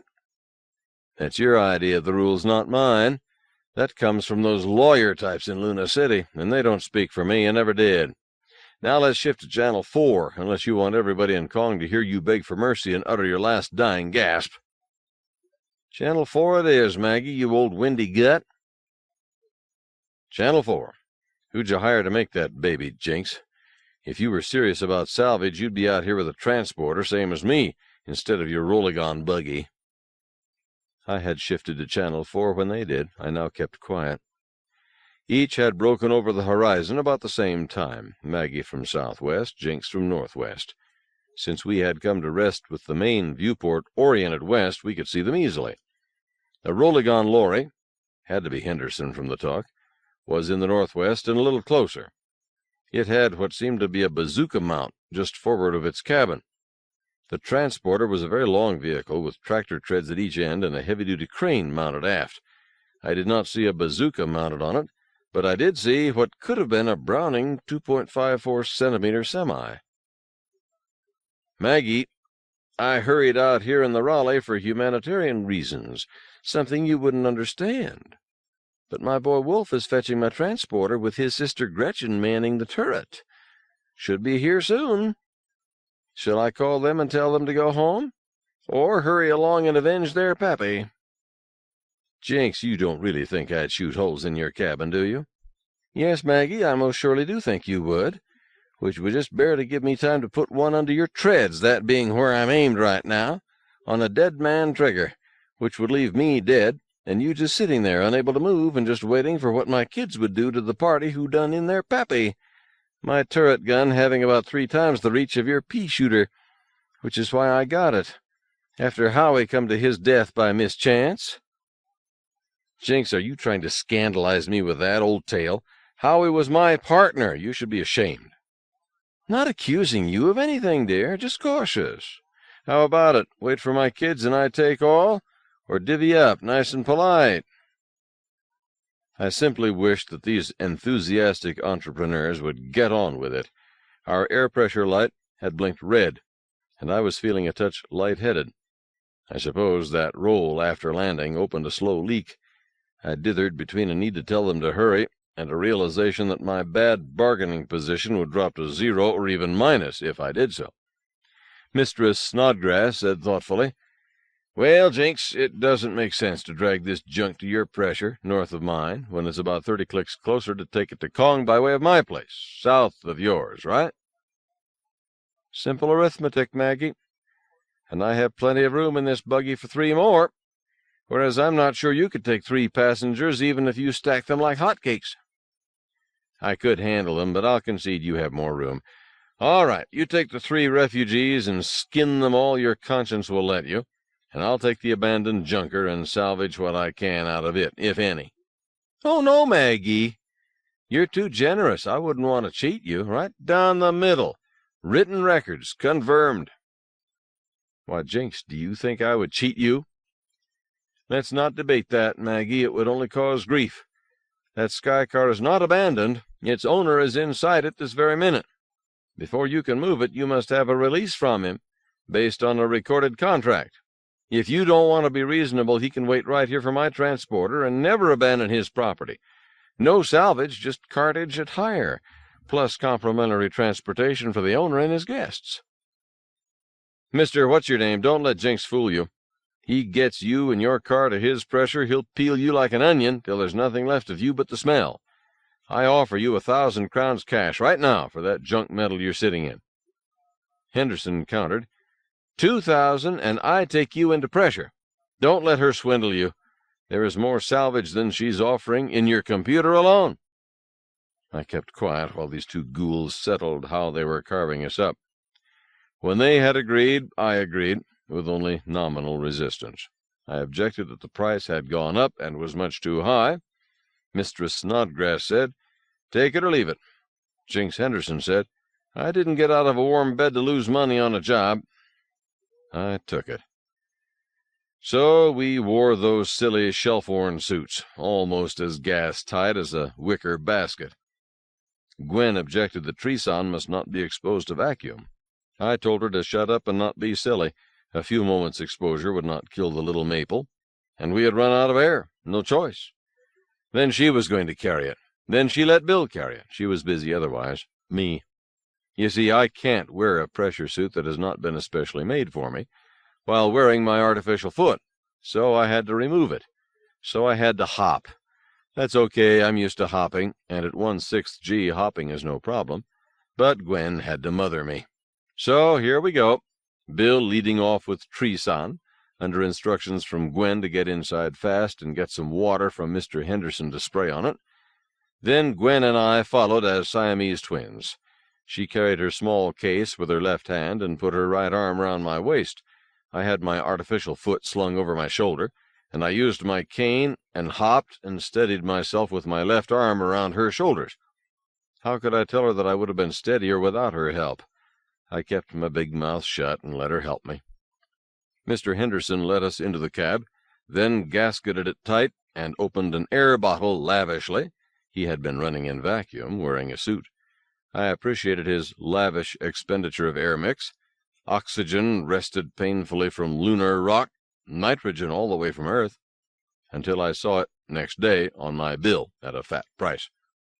Henderson stayed and helped Maggie wrestle old BJ-17 onto her transporter, running her crane for her while she handled her tread controls.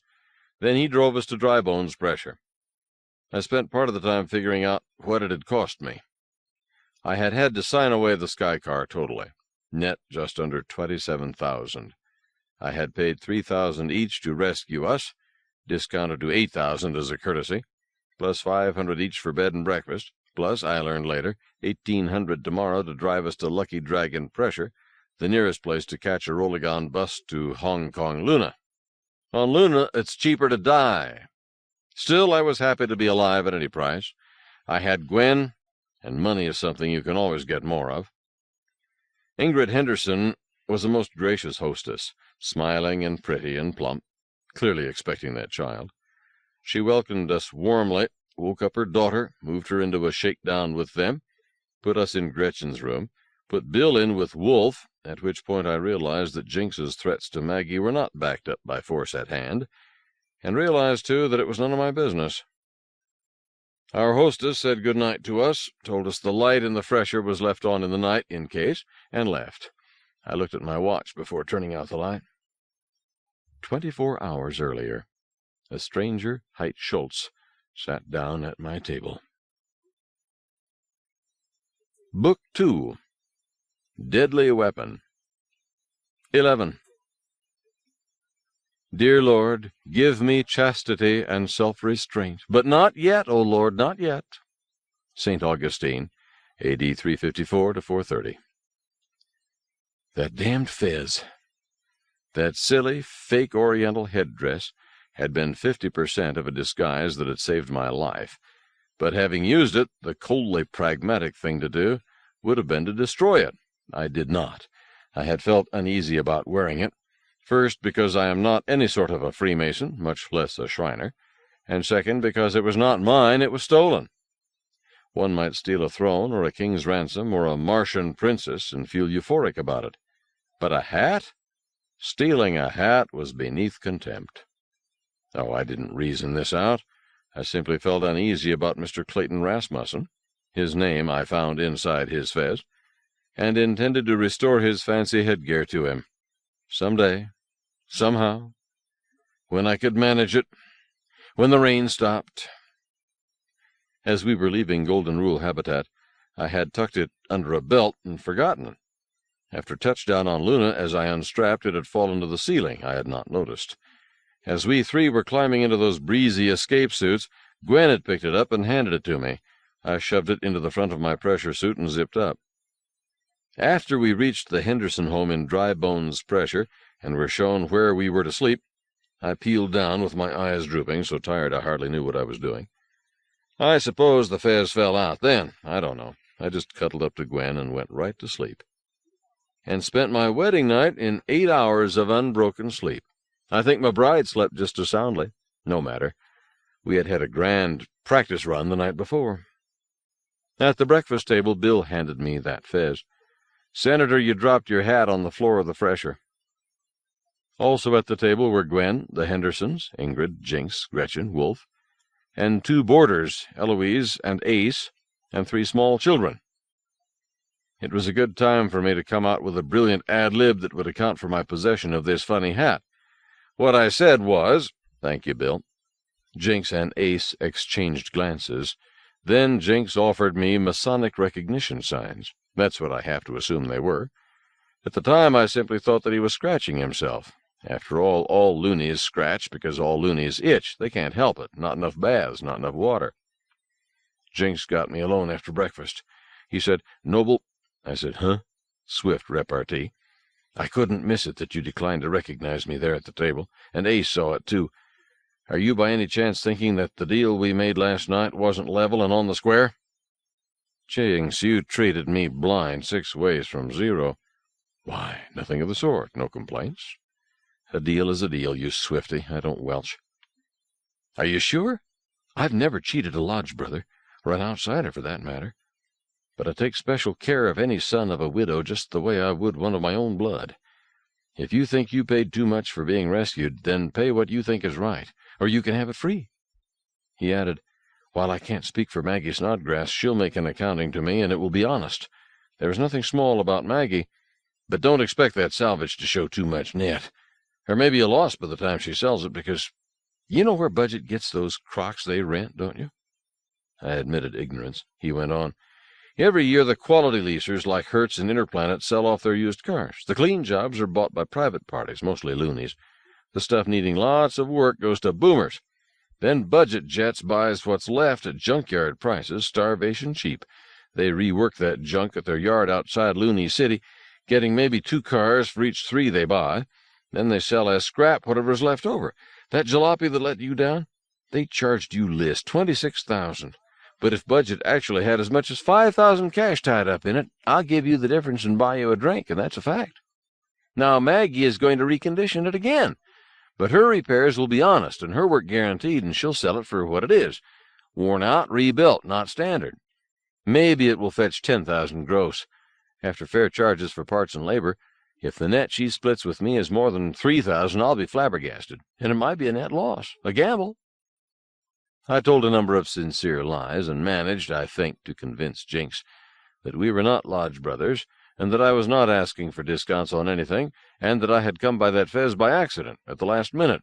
Found it in the Volvo when I hired it. Unspoken assumption. Mr. Rasmussen had hired that wagon in Luna City, then had left his headpiece in it when he turned in the Volvo at Golden Rule. I added that the owner's name was in the fez, and I intended to return it to him. Jinks asked, "Do you have his address?" I admitted that I did not, just the name of his temple embroidered on the fez. Jinks stuck out his hand. "Give it to me. I can save you the trouble, and the expense of mailing a package back Earthside." "How?" "Happens I know somebody who's bouncing a jump bug to Luna City on Saturday. The Nobles' Convention adjourns on Sunday, right after they dedicate their Luna City Hospital for crippled and birth-damaged children. There'll be lost and found at the convention center. There always is. Since his name is in it, they'll get it to him before Saturday evening, because that's the night of the drill team competition, and they know that a drill team member, if he is one, without his fez, is as undressed as a bar hostess without her G-string." I passed the red hat over to him. I thought that would be the end of it. More hassle before we could get rolling for Lucky Dragon pressure. No pressure suits, as Jinks put it. "Last night I okayed your using those leaky sieves because it was Hobson's choice. It was risk it or leave you to die. Today we could use them the same way, or we could even bring the buggy into the hangar and load you in without using suits. Of course, that wastes an awful mass of air. Then do it again at the far end. For an even greater air cost, their hangar is bigger." I said I would pay. I didn't see how I could avoid it. "That's not the point. Last night you were in the cab 20 minutes, and it took a full bottle to keep air around you. Late last night the sun was just barely rising. This morning it's 5 degrees high. Raw sunlight is going to be beating against the side of that cab all the way to Lucky Dragon. Oh, Gretchen will drive in shadow all she can. We don't raise dumb kids. But any air inside the cabin would heat up and swell and come pouring out the cracks. So normal operation is to pressurize your suit but not the cabin, and use the cabin just for shade. Now, I won't lie to you. If I had suits to sell, I would insist that you buy 3 new suits. But I don't have suits. Nobody in this pressure has suits for sale. Less than 150 of us, I would know. We buy suits in Kong, and that's what you should do." But I'm not in Kong. I had not owned a pressure suit for more than 5 years. Permanent habitants of Golden Rule mostly do not own pressure suits. They don't need them. They don't go outside. Of course, there are plenty of staff and maintenance who keep pressure suits always ready, the way Bostonians keep overshoes. But the usual habitant, elderly and wealthy, doesn't own one, doesn't need one, wouldn't know how to wear one. Loonies are another breed. Even today, with Luna City over 1 million, and some city dwellers who rarely, if ever, go outside, a loony owns his suit. Even that big city loony knows from infancy that his safe, warm, well-lighted pressure can be broached by a meteor, by a bomb, by a terrorist, by a quake, or some other unpredictable hazard. If he's a pioneering type like Jinks, he's as used to a suit as is an asteroid miner. Jinks didn't even work his own tunnel farm. The rest of his family did that. Jinks habitually worked outside, a pressure-suited, heavy construction mechanic. Happy Chance Salvage was just one of his dozen-odd hats. He was also the Dry Bones Ice Company, Henderson's Overland Cartage Company, John Henry Drilling, Welding, and Rigging Contractors, or you name it, and Jinks would invent a company to fit.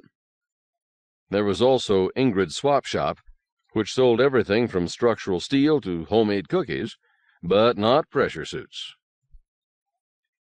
Jinks worked out a way to get us to Lucky Dragon. Ingrid and Gwen were much the same size, except that Ingrid was temporarily distended around the equator. She had a pregnancy pressure suit with an external corset that could be let out. She also had a conventional suit she wore when not pregnant, one she could not get into now, but Gwen could. Jinks and I were about of a height, and he had 2 suits, both first-quality Goodrich Luna. I could see that he was about as willing to lend me one as a cabinet maker is to lend tools, but he was under pressure to work something out, or he was going to have us as paying guests, and then as non-paying guests when our money ran out, and they didn't really have room for us even while I could still pay. It was after 10 the next morning before we suited up and climbed into the Rolligon, me in Jinx's second best, Gwen in Ingrid's not-pregnant suit, and Bill in a restored antique that had belonged to the founder of Dry Bones Pressure, a Mr. Soupy McClanahan, who had come to Luna long, long ago, before the Revolution, as an involuntary guest of the government. The plan was for each of us to get other temporary coverings at Lucky Dragon Pressure, wear them to HKL, and send them back via the public bus, while Gretchen took these suits back to her father after she let us off at Lucky Dragon. Then tomorrow we would be in Hong Kong Luna and able to buy pressure suits to fit our needs. I spoke to Jinx about payment. I could almost hear the numbers clicking over in his skull. Finally he said, "Senator, I tell you what, those suits that came in your heap, not worth much, but there's some salvage in the helmets and in some of the metal fittings. Send my 3 suits back to me in the shape in which you got 'em, and we'll call it even, if you think it is." I certainly thought it was. Those Michelin suits had been okay 20 years ago. To me, today, they were worth nothing.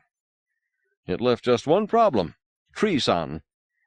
I had thought that I was going to have to be firm with my bride, an intention not always feasible, but I learned that while Jinx and I had been working out what to do about pressure suits, Gwen had been working out what to do about treason, with Ace. I have no reason to think Gwen seduced Ace, but I'm sure Eloise thought so. However, loonies have had their own customs about sex since back in the days when men outnumbered women 6-1. By lunar customs, all options in sexual matters are vested in women, none in men. Eloise did not seem angry, just amused, which made it none of my business. As may be, Ace produced a silicone rubber balloon with a slit through which he inserted treason, pot and all, then heat-sealed it with an attachment for a 1-liter air bottle. There was no charge, even for the bottle. I offered to pay, but Ace just grinned at Gwen and shook his head. So I don't know. I don't care to inquire. Ingrid kissed us all goodbye, made us promise to come back. It seemed unlikely, but a good idea. Gretchen asked questions the whole trip and never seemed to watch where she was driving. She was a dimpled, pigtailed blonde, a few centimeters taller than her mother, but still padded with baby fat. She was much impressed by our travels. She herself had been to Hong Kong Luna twice, and once all the way to Novilen, where people talked funny.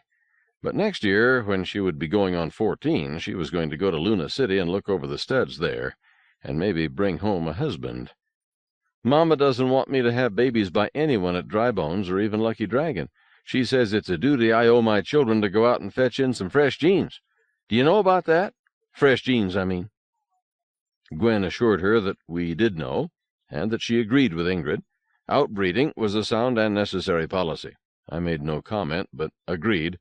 150 people are not enough for a healthy gene pool. That's how Mama got Papa. She went looking for him. Papa was born in Arizona. That's a part of Sweden back Groundhog side.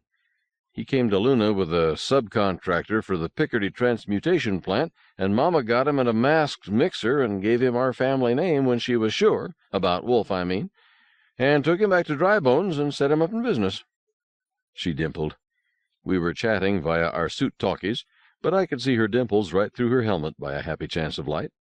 And I'm going to do the same for my man, using my family share.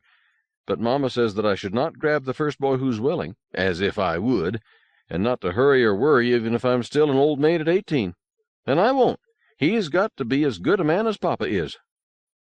I thought privately that it might be a long search. Jinx Henderson, née John Black Eagle, is quite a man. When at last we could see the Lucky Dragon parking lot, it was nearly sundown. In Istanbul, that is, as anyone could see by looking. Earth was almost due south of us and quite high, about 60 degrees. Its terminator ran through the North Desert of Africa and on up through the Greek Isles and Turkey. The sun was still low in the sky, 9 or 10 degrees, and rising. There would be nearly 14 days more sunlight at Lucky Dragon before the next long dark. I asked Gretchen whether or not she intended to drive straight back. "Oh, no," she assured me. "Mama wouldn't like that. I'll stay overnight, bedroll there in the back, and start back fresh tomorrow, after you folks catch your bus." I said, "That isn't necessary, Gretchen. Once we're inside this pressure and can turn our suits back to you, there's no reason for you to wait." "Mr. Richard, are you yearning to have me spanked?" "You? Spanked? Why, your father wouldn't do that. To you?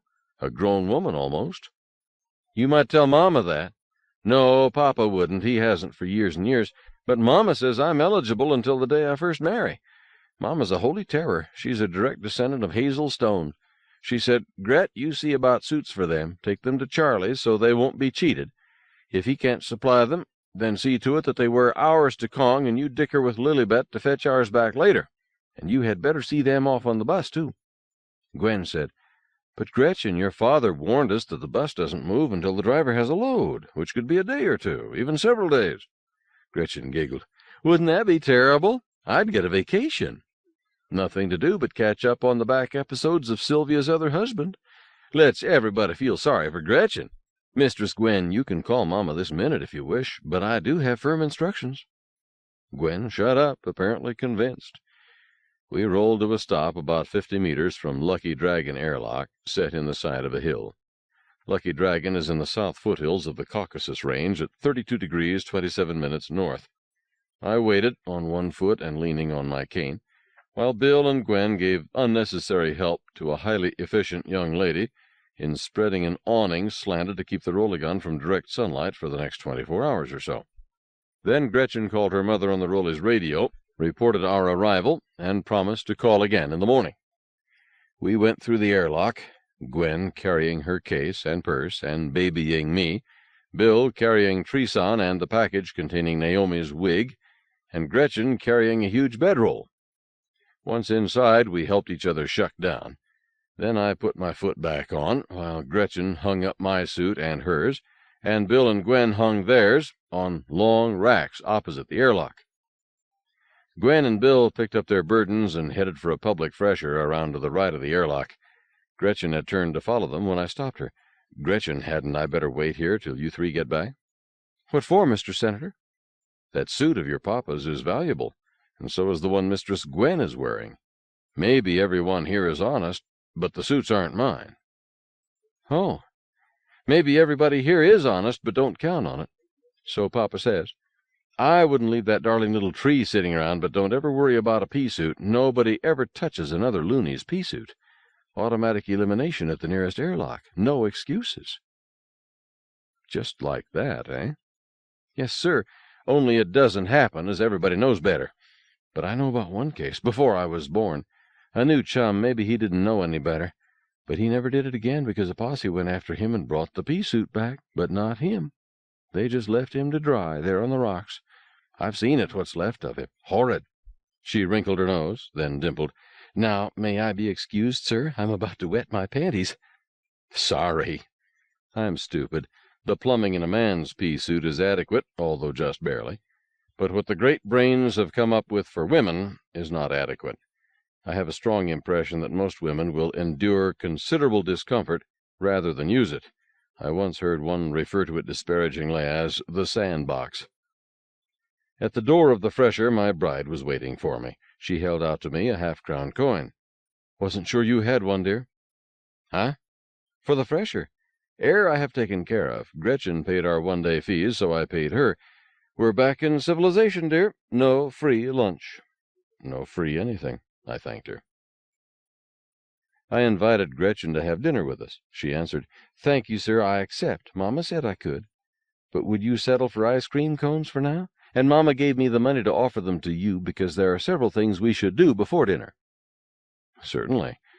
We're in your hands, Gretchen. You're the sophisticate, we're the tyros." "What's a tyro?" "A new chum." "Oh, first we should go to Quiet Dreams Tunnel and spread our bedrolls to hold our places so that we can all sleep together." At which point I learned for the first time why Gretchen's bedroll was so enormous, her mother's foresight again. "But before that, we had better put your names down with Lilibet for the bus. And before that, let's get those ice cream cones if you're as hungry as I am. Then, last thing before dinner, we should go see Charlie about pea-suits." The ice cream cones were close at hand in the same tunnel as the racks, Boradine's double-dip dandies, served by Kelly Boradine himself. who offered to sell me, in addition to lavish cones, used magazines from Earth, barely used magazines from Luna City and Tycho Under, candy, lottery tickets, horoscopes, Lunaya Pravda, the Luna City Lunatic, greeting cards, genuine Hallmark imitations, pills guaranteed to restore virility, and a sure cure for hangovers, compounded to an ancient gypsy formula. Then he offered to roll me double or nothing for the cones. Gretchen caught my eye and barely shook her head. As we walked away, she said, "Kelly has 2 sets of dice, one for strangers, another for people he knows, but he doesn't know that I know it. Sir, you paid for the cones. And now, if you don't let me pay you back, I'll get that spanking, because Mama will ask me and I will have to tell her." I thought about it. "Gretchen, I have trouble believing that your mother would spank you for something I did." "Oh, but she would, sir. She will say that I should have had my money out and ready, and I should have." "Does she spank really hard, bare bottom?" "Oh, my, yes, brutal." An intriguing thought, your little bottom turning pink while you cry. "I do not cry. Well, not much." "Richard." "Yes, Gwen." "Stop it." "Now you listen to me, woman. Do not interfere in my relations with another woman. Richard." "You spoke, dear?" "Mama spank." I accepted from Gretchen the price of the cones. I'm henpecked. The sign read, "The Apocalypse and Kingdom Come Bus Company. Regular runs to Hong Kong Luna. Minimum run 12 fares. Charter runs anywhere by Dicker. Next HKL run not before noon tomorrow, July 3rd. Sitting under the sign, rocking and knitting, was an elderly black lady. Gretchen addressed her. "Howdy, Aunt Lilibet." She looked up, put down her knitting, and smiled. "Gretchen, hon, how's your mama, dear?" "Just fine. Bigging up by the day. Aunt Lilibet, I want you to meet our friends Mr. Senator Richard and Mistress Gwen and Mr. Bill. They need to go with you to Kong." "Pleased to meet you, friends, and happy to tote you to Kong. Plan on leaving noon tomorrow, as you 3 make 10, and if I don't get 2 more by noon, likely I can make it with cargo. That suit?" I assured her that it did, and that we would be here before noon, pea-suited and ready to roll. Then she gently suggested cash on the counter by pointing out that there were still seats on the shady side, as some passengers had made reservations but had not yet paid. So I paid 1,200 crowns for 3. We went next to Quiet Dreams Tunnel. I don't know whether to call it a hotel or what. Perhaps Flop House comes closest. It was a tunnel, a little over 3 meters wide, and running 50-odd meters back into the rock where it dead-ended. The middle and left-hand side of the tunnel was a rock shelf about a half-meter higher than a walkway on the right. This shelf was laid out in sleeping billets, marked by stripes painted on the shelf and by large numbers painted on the wall. The billet nearest the passageway was numbered 50. About half the billets had bedrolls or sleeping bags on them. Halfway down the tunnel, on the right, the customary green light marked a refresher. At the head of this tunnel, seated and reading at a desk, was a Chinese gentleman in a costume that was out of fashion before Armstrong made that one small step. He wore spectacles as old-fashioned as his dress, and he himself appeared to be 90 years older than God, and twice as dignified. As we approached, he put down his book and smiled at Gretchen. "Gretchen, it is good to see you. How are your esteemed parents?" She curtsied. "They are well, Dr. Chan, and they send you their greetings. May I present our guests, Mr. Senator Richard and Mistress Gwen and Mr. Bill?" He bowed without getting up and shook hands with himself.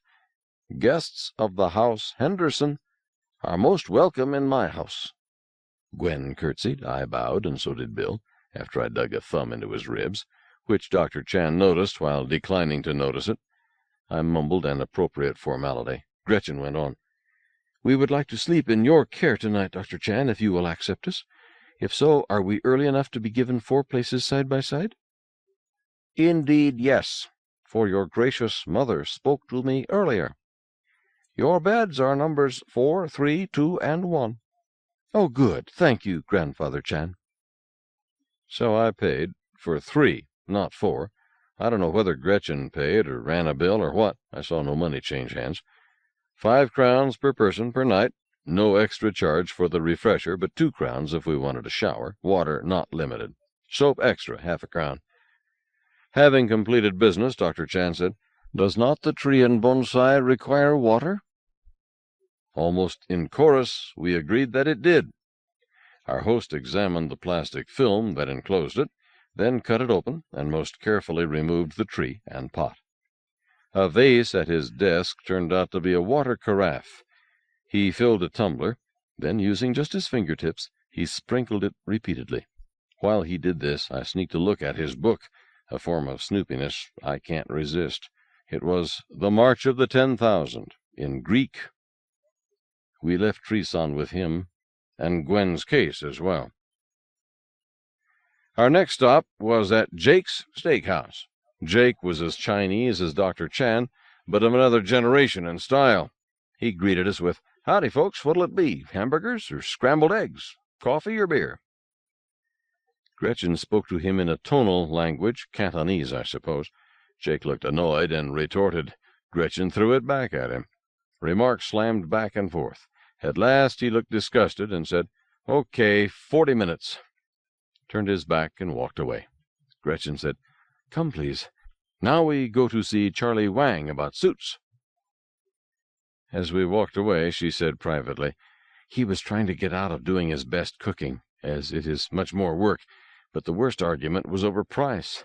Jake wanted me to keep quiet while he charged you tourist prices. I told him if he charged you more than he would charge my papa, then my papa would stop in next time and cut off his ears and feed them to him raw. Jake knows that papa would do exactly that." Gretchen smiled with shy pride. "My papa is deeply respected in Lucky Dragon. Back when I was young, papa eliminated a boomer here who tried to take something free from a sing-song girl, something he had agreed to pay for. Everybody remembers it. The sing-song girls of Lucky Dragon made Mama and me honorary members of their guild." The sign read, "Wang Chai Li, custom tailoring for ladies and gentlemen, pea-suit repairs, a specialty." Gretchen again introduced us and explained what we needed. Charlie Wang nodded. "Bus rolls at noon. Be here at 10:30. In Kong, you return the suits to my cousin Johnny Wang at Sears Montgomery, pea-suit department. I'll call him." Then we went back to Jake's Steakhouse. It wasn't steak, and it was not chop suey or chow mein, and it was wonderfully good. We ate until we were full to our eyeballs. When we got back to Quiet Dreams Tunnel, the overhead lights were out, and many of the billets were occupied by sleeping figures. A glow strip ran down the side of the billet's shelf, where it could not shine into the eyes of a sleeping guest, but would light the way of anyone moving around. There was a reading light at Dr. Chan's desk, shielded from the sleepers. He appeared to be working on his accounts, as he was operating a terminal with one hand and an abacus with the other. He greeted us soundlessly. We whispered good night. Coached by Gretchen, we got ready for bed. Undress, fold your clothing, and put it and your shoes under the head of your bedroll as a pillow. I did so, and added my cork foot. But I left on my underwear shorts, having noticed that Gwen and Gretchen had left on their panties, and Bill put his back on when he somewhat belatedly noticed what the rest of us did. We all headed for the refresher. Even this nominal sop to modesty did not last. We showered together. There were 3 men in the fresher when we went in. All were naked. We followed the ancient precept, nakedness is often seen but never looked at, and the 3 men most strictly followed this rule. We weren't there. We were invisible. Save that I feel certain that no male can totally ignore Gwen and Gretchen. I could not totally ignore Gretchen, and did not try. Naked, she looked years older and deliciously enticing. I think she had a sun-lamp tan. I know she had dimples I had not seen before. I see no need to go into details. All females are beautiful at the point where they burst into full womanhood, and Gretchen had the added beauty of good proportions and a sunny disposition. She could have been used to tempt St. Anthony. Gwen handed me the soap. "All right, dear, you can scrub her back, but she can wash her front herself." I answered with dignity, "I don't know what you're talking about. I don't expect to wash anyone's back, as I need a hand free for grab and balance. You forget that I'm an expectant mother." You're a mother, all right. Who's calling whom a mother? I'll thank you to keep a civil tongue in your head.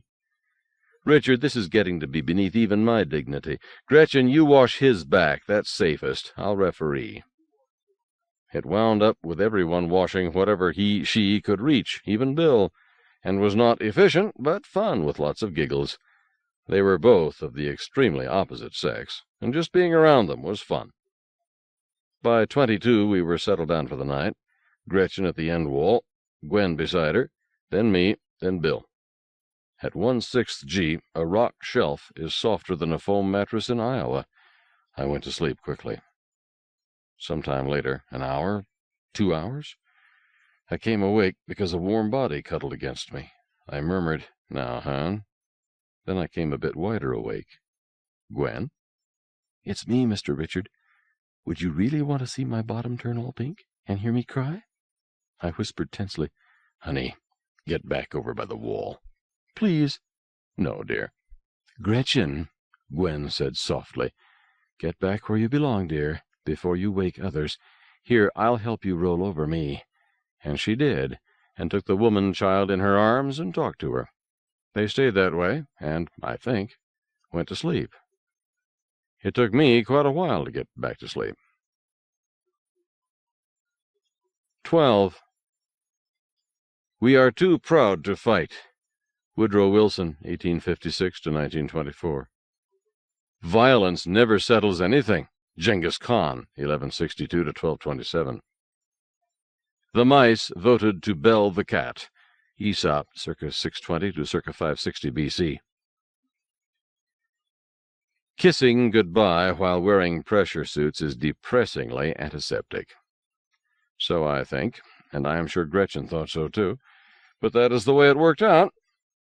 Last night Gwen had saved me from a fate worse than death, and for that I was grateful. Well, moderately grateful. Certainly an old man tripped by a barely nubile female not yet into her teens — Gretchen would not be 13 for another 2 months — is a ridiculous sight, an object of scorn to all right-thinking people. But from the time the night before, when Gretchen had made it plain to me that she did not consider me too old, I had been feeling younger and younger. By sundown I should be suffering the terminal stages of senile adolescence. So let the record show that I am grateful. That's official. Gwen was relieved, I felt sure, when at noon Gretchen waved us good-bye from the cab of her father's Rolligon lorry, as we rolled south in Aunt Lilibet's Rolligon bus, the Hear Me Jesus. The Hear Me was much larger than Jinx's lorry, and fancier, being painted in bright colors with Holy Land scenes and Bible quotations. It could carry 18 passengers, plus cargo, driver, and shotgun, the last riding in a turret high above the driver. The bus's tires were enormous, twice as tall as I am. They shouldered up above the passenger space, as its floor rested on the axles high as my head. There were ladders on each side to reach access doors between the front and rear tires. Those big tires made it hard to see out to the sides, but loonies aren't much interested in scenery, as most lunar scenery is interesting only from orbit. From the Caucasus to the Hemus Mountains, our route, the floor of Mare Serenitatis has hidden charms. Thoroughly hidden. Most of it is flat as a pancake, and as interesting as cold pancakes without butter or syrup. Despite this, I was glad that Aunt Lilibet had placed us in the first row on the right, Gwen at the window, me next, Bill on my left. It meant that we could see all that the driver saw out front, and also we could see somewhat out to the right, because we were forward of the front axle and thereby could see past the tire. We could not see too clearly to the right, as the plastic of the pressure window was old and crazed and yellowed, but forward Aunt Lilibet had her big driver's port raised and fastened back. The view was as clear as our helmets permitted, excellent for us. The equipment rented to us by Charlie Wang took the curse off raw sunlight without noticeably interfering with seeing, like good sun spectacles. We didn't talk much because passengers' suit radios were all on a common frequency, babble, so we kept ours turned down. Gwen and I could talk by touching helmets, but not easily. I amused myself by trying to keep track of where we were going. Neither magnetic compasses nor gyro compasses are useful on Luna. Magnetism, usually none, means an ore body rather than a direction, and Luna's spin, while it exists, 1 revolution per month, is too leisurely to affect a gyro compass. An inertial tracker will work, but a good one is extremely expensive, although I can't see why. The art was perfected long ago for guided missiles. From this face of Luna, you always have Earth to steer by, and half the time you have the sun as well. The stars? Certainly the stars are always there. No rain, no clouds, no smog. Oh, sure. Look, I have news for any groundhogs listening. You can see stars easier from Iowa than you can from Luna. You'll be wearing a pea suit, right? Its helmet has a lens and a visor designed to protect your eyes. That amounts to built-in smog. If the sun is up, forget about stars. Your lens has darkened to protect your eyes. If the sun is not in your sky, then Earth is somewhere between half and full, and Earthshine is dazzling. 8 times as much reflecting surface with 5 times the albedo makes Earth at least 40 times as bright as moonlight is to Earth.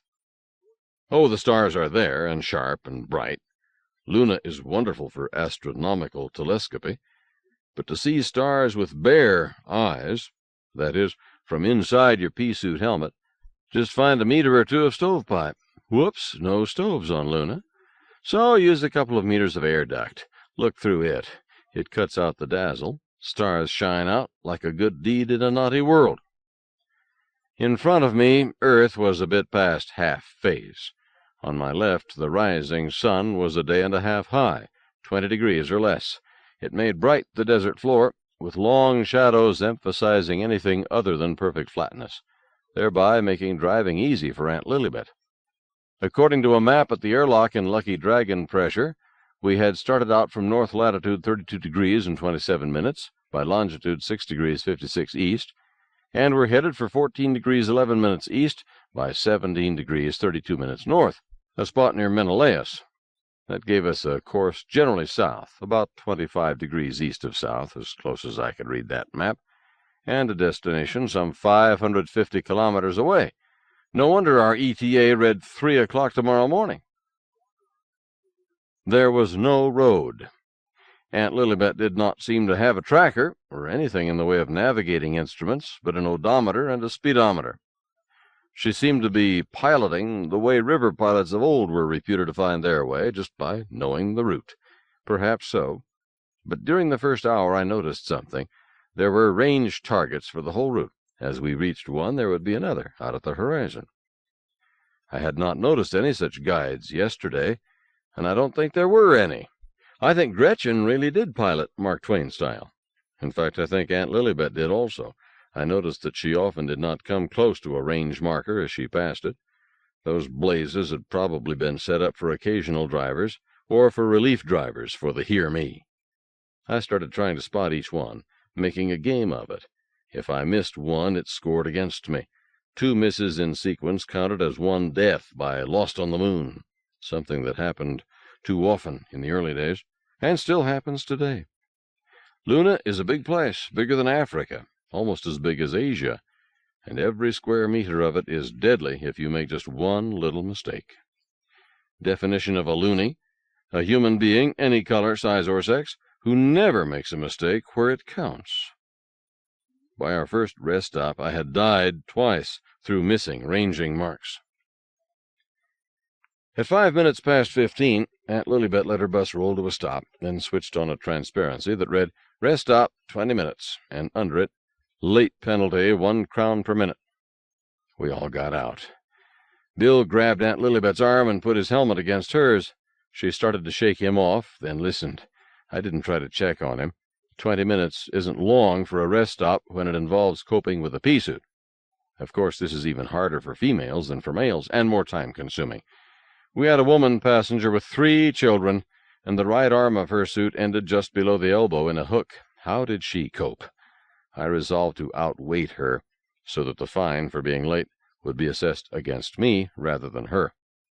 That refresher was dreadful. It was an airlock leading to a hole in the rock, attached to the home of a settler who combined tunnel farming with ice mining. There may have been some oxygen in the pressure gas that greeted us, but the stench made it impossible to tell. It reminded me of the jakes in a castle I was once quartered in during the 3 weeks' war. On the Rhine it was, near Remagen. It had a deep stone privy which was alleged never to have been cleaned in over 900 years. None of us was fined for being late, as our driver was even later. And so was Bill. Dr. Chan had resealed Treeson with a roll and clamp arrangement to permit it to be watered more easily. Bill had solicited Aunt Lilibet's help. They had managed it together, but not quickly. I don't know whether Bill had time to pee or not. Auntie, of course, had time. They hear me couldn't roll until Auntie arrived. We made a meal stop about 19:30 at a small pressure, 4 families, called Rob Roy. After the last stop, this one seemed like the acme of civilization.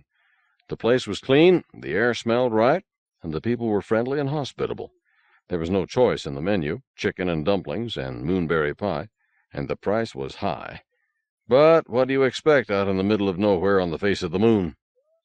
There was a souvenir stand of handmade items presided over by a little boy. I bought an embroidered change purse that I had no use for, because those people were good to us.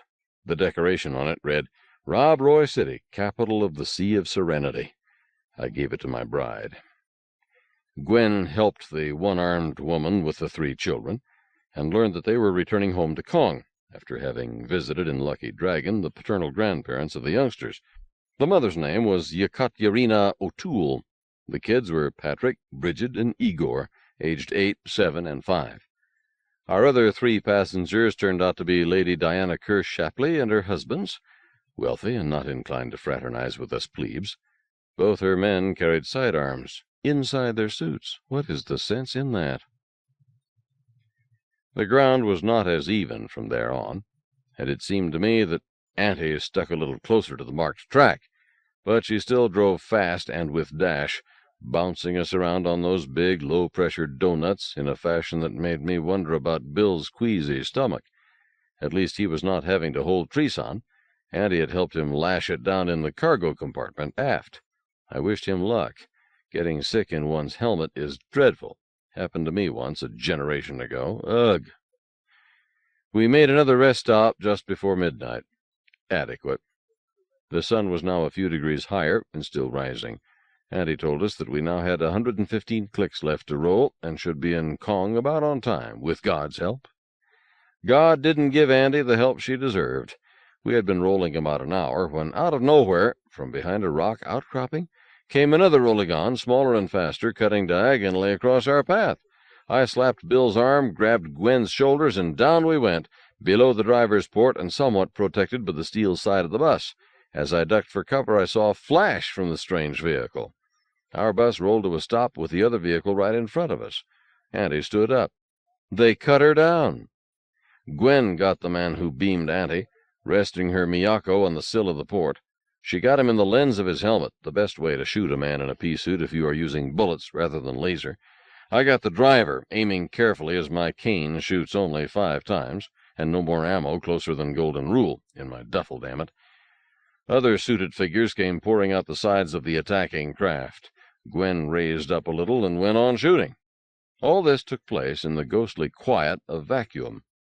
I started to add my fire to Gwen's when still another vehicle showed up. Not a Rolligan, but related to one, but not any contraption I ever saw before. It had only 1 tire, a supergiant donut at least 8 meters high, maybe 10. The hole in the donut was crowded with what may have been, or had to be, its power plant. Extending out from this hub, on each side, was a cantilevered platform. On the upper side of each platform, both port and starboard, a gunner was strapped into a saddle. Below the gunner was the pilot or driver or engineer, one on each side, and don't ask me how they coordinated. I won't swear to any details. I was busy. I had taken a bead on the gunner on the side toward me, and was about to squeeze off one of my precious shots when I checked fire. His weapon was depressed. He was attacking our attackers. He was using an energy weapon, laser, particle beam, I don't know, as all I saw of each bolt was the parasitic flash, and the result. The big donut spun around a quarter turn. I saw the other pair, driver and gunner, on the other side, and this gunner was trained on us. His projector flashed.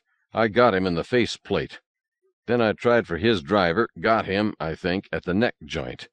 Not as good as punching a hole in his faceplate, but unless he was equipped to make a difficult patch fast, he was going to be breathing the thin stuff in seconds. The donut spun all the way around. As it stopped, I got the other gunner a nanosecond before he could get me.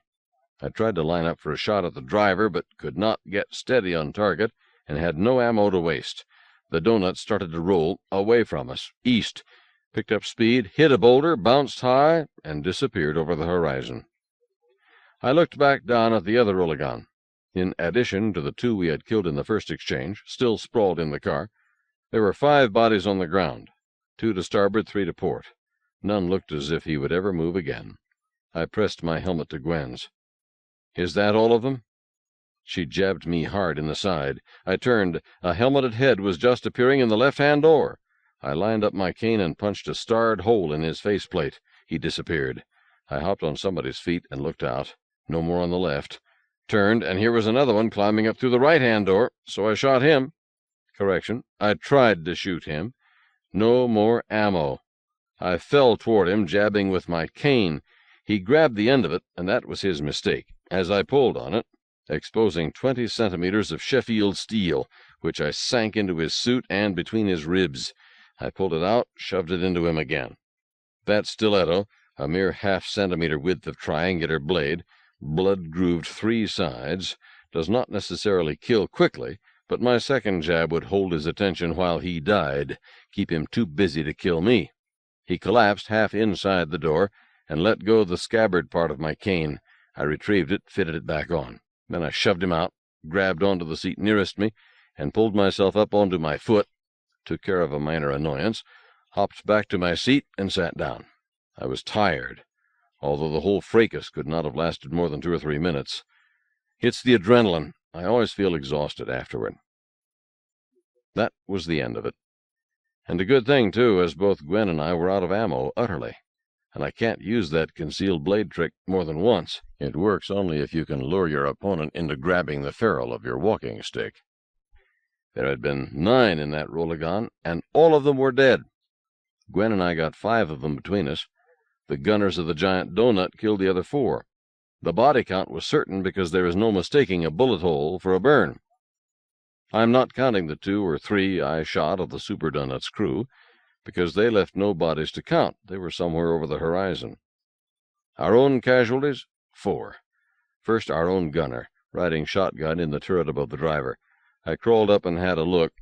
At 1/6 G, I can climb a vertical ladder almost as easily as you can. Our gunner was dead. Probably that first flash marked his end. Had he been asleep on watch? Who knows, and who cares now? He was dead. But our second casualty, Aunt Lilibet, was not dead, and that was Bill's doing.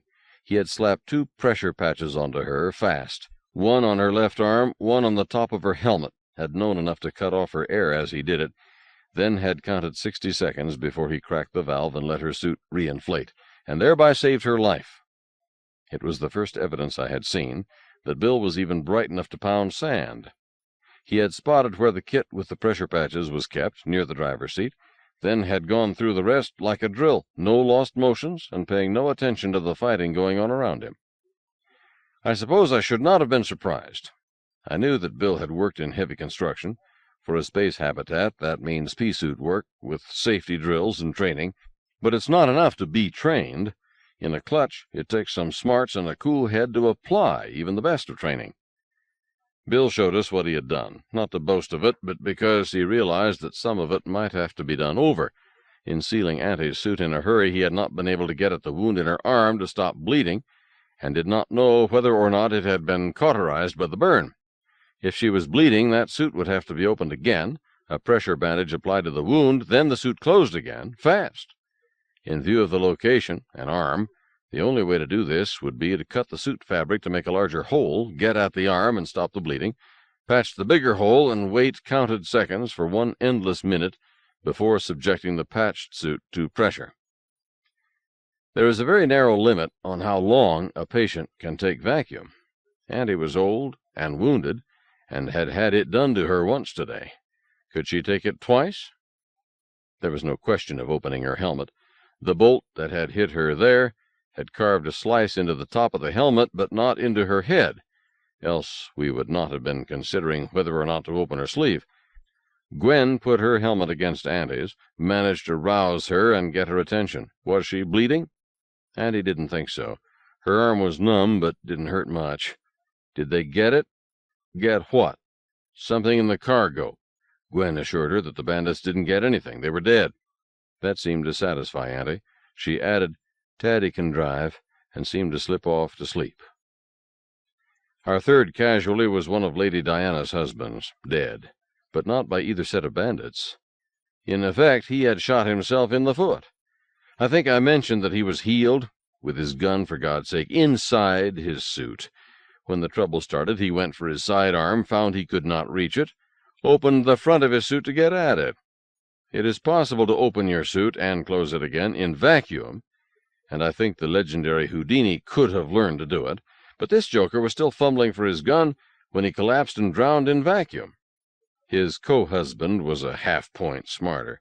Instead of going for his own gun, he attempted to get at that of his partner after his partner keeled over. He did manage to get at it and to draw it, but too late to help in the fight.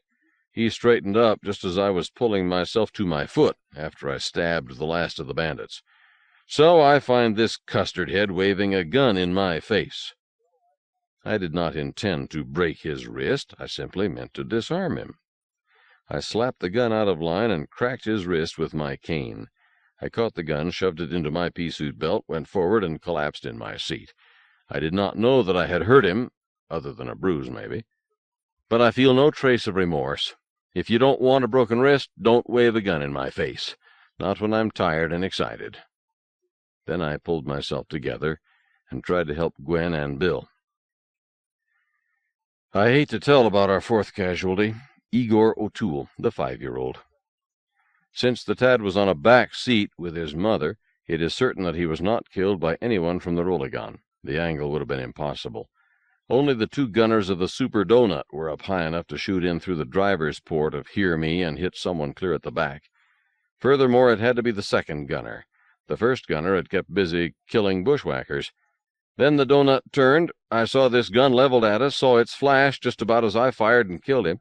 I thought he had missed. If he was firing at me, he did miss. I'm not sure he was aiming carefully, as who would aim at the least likely target? A child, a baby really, clear at the back of the bus. But the flash I saw had to be the bolt that killed Igor. Had it not been for Igor's death, I might have had mixed feelings about the crew of the giant Donut. We certainly could not have won without their help, but that last shot convinces me that they were just killing off business competitors before getting to their main purpose, hijacking the Hear Me. My only regret is that I did not kill the 4th Donut Rider. But these were afterthoughts. What we saw at the time was simply a dead child. We straightened up from dealing with Auntie and looked around. Yekaterina was sitting quietly, holding the body of her son. I had to look twice to realize what had happened, but a pea-suit does not hold a living child when the faceplate is burned away. I hopped toward her. Gwen reached her first. I stopped behind Gwen. Lady Diana grabbed my sleeve, said something. I touched my helmet to hers. "What did you say?" "I told you to tell the driver to drive on. Can't you understand plain English?" I wish she had said it to Gwen. Gwen's replies are more imaginative than mine, and much more lyrical. All I could manage, tired as I was, "Oh, shut up and sit down, you silly slitch." I did not wait for an answer. Lady D went forward, where Bill kept her from disturbing Auntie. I didn't see this, as just then, while I leaned forward to try to see what had happened to the consort who had, I was still to learn, killed himself with his pea-suit, his co-husband attempted to recover that gun from me. In the course of the tussle, I grabbed his broken wrist. I could not hear him scream or see his expression, but he did an amazing piece of extemporaneous method acting that let me know the agony he was in. All I can say is, don't wave guns in my face. It brings out the worst in me. I went back to Gwen and that poor mother, touched my helmet to Gwen's. "Anything we can do for her?" "No, nothing till we get her into pressure. Not much then." "How about the other 2? "I suppose they were crying, but when you can't hear it or see it, what can you do?" Richard, I think the best we can do is to leave this family alone. Keep an eye on them, but let them be, until we reach Kong. Yes, Kong. Who is Taddy? What? Aunt Lilibet said Taddy can drive. Oh, I think she meant the turret gunner, her nephew. So that's why I climbed up to check the turret. I had to go outside to get up there, which I did, cautiously. But we had been correct. All dead. And so was our turret gunner, Taddy. I climbed down, then back up into the passenger compartment, got my three together, told them we had no relief driver. I asked, Bill, can you drive? No, I can't, Senator. This is the first time in my life I've ever been in one of these things. I was afraid of that. Well, it's been some years since I've driven one, but I know how, so... Oh, Jesus. Gwen, I can't. Trouble, dear? I sighed. You steer this thing with your feet. I'm shy 1 foot. It's sitting over there by my seat. There is no way in the world I can put it on, and no way in the world I can drive with just 1 foot. She answered soothingly, That's all right, dear. You handle the radio. We'll need some maid days, I think, while I drive. You can drive this behemoth? Certainly. I didn't want to volunteer with you two men here, but I'll be happy to drive. 2 more hours about. Easy. 3 minutes later, Gwen was checking the controls. I was seated beside her, figuring out how to jack my suit into the bus's radio. 2 of those minutes had been spent delegating Bill as master-at-arms, with orders to keep Lady D in her seat. She had come forward again with firm instructions about how things were to be done.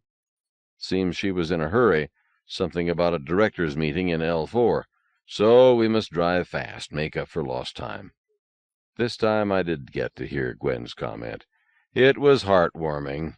Lady D gasped, especially when Gwen told her what to do with her proxies, after she folded them until they were all sharp corners. Gwen let in the clutches. The Hear Me shook, then backed, swung past the other Rolligan, and we were away. I finally punched the right buttons on the radio, tuned it to what I thought was the right channel. OMFIES spells comfies, the perfect answer to the stresses of modern living. Don't take the cares of business home with you. Take comfort from comfies, the scientific stomach boon therapists prescribe more than any other. I tried another channel. 13. The truth is the one thing that nobody will believe. George Bernard Shaw, 1856 to 1950. I went on hunting for 11, the Emergencies channel. By trial and error, the readout was marked, but not by numbered channels. Auntie had her own codes. The window reading Help was not help for emergencies, as I had assumed, but spiritual help. I punched it in and got, This is the Reverend Harold Angel speaking from my heart, direct to yours at Tycho Under Tabernacle, Christ's home in Luna. Tune in at 8 o'clock Sunday to hear the true meanings of the scriptural prophecies, and send your love gift today to Box 99, Angel Station, Tycho Under. Our good news theme for today, How We Will Know the Master When He Comes. Now we join the Tabernacle Choir in Jesus Holds Me in His... That sort of help was about 40 minutes too late, so I moved on to another channel. There I recognized a voice, and concluded that I must be on Channel 13, so I called, Captain Midnight, calling Captain Marcy. Come in, Captain Marcy. Marcy, ground control Hong Kong Luna. Midnight, what the devil are you up to now? Over. I tried to explain in 25 words or less how I happened to be on his maneuvering circuit. He listened, then interrupted. Midnight, what have you been smoking? Let me talk to your wife. I can believe her.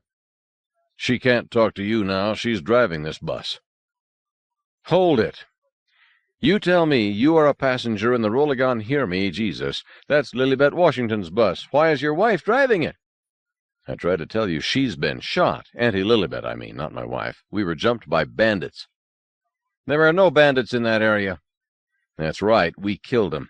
Captain, listen and quit jumping to conclusions. We were attacked. We have 3 dead and 2 wounded, and my wife is driving because she's the only able-bodied person left who can. You're wounded? No. But you said your wife is the only able-bodied person left who can drive. Yes. Let me get this straight. Day before yesterday, you were piloting a spacecraft, or was your wife the pilot? I was the pilot. What's itching you, Captain? You can pilot a spacecraft, but you can't drive a little old Rolly. That's hard to swallow. Simple. I can't use my right foot. But you said you weren't wounded. I'm not. I've just lost a foot, that's all. Well, not lost. I have it here in my lap, but I can't use it. Why can't you use it? I took a deep breath and attempted to recall Sciacci empiricals for ballistics on atmospheric planets. Captain Marcy, is there anyone in your organization or anywhere in Hong Kong Luna who might be interested in the fact that bandits attacked a public bus serving your city only a few clicks outside your city pressure? And is there anyone who can receive the dead and wounded when we arrive with them? And who won't care who drives this bus and doesn't find it incredible that a man could have had a foot amputated years back? Why didn't you say so? God damn it, Captain, it was none of your bloody business. There was silence for several seconds. Then Captain Marcy said quietly, Perhaps you're right. Midnight, I'm going to patch you through to Major Bozell. He's a wholesaler by trade, but he also commands our vigilante volunteers, and that's why you should talk to him. Just hang on. I waited and watched Gwen's driving. When we started, her handling had been a bit rough, just as anyone's will be in getting acquainted with a strange machine. Now her driving was smooth, if not as dashing as Auntie's driving. Bozell here, do you read? I replied, and almost at once ran into a nightmare feeling of déjà vu as he interrupted with, There are no bandits in that area. I sighed. If you say so, Major, but there are 9 corpses and an abandoned Rolligan in that area.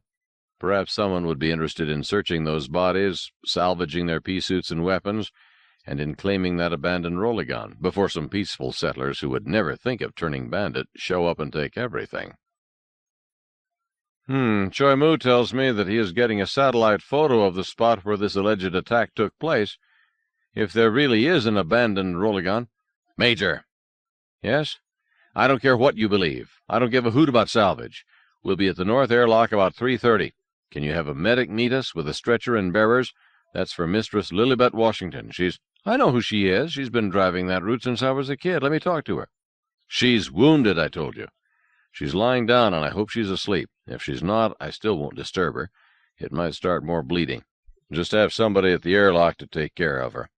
And for 3 dead ones, too, one of them a small child. Its mother is with us and in shock, name of Yekaterina O'Toole, and her husband lives in your city, Nigel O'Toole, and maybe you can have somebody call him so that he can meet his family and take care of them.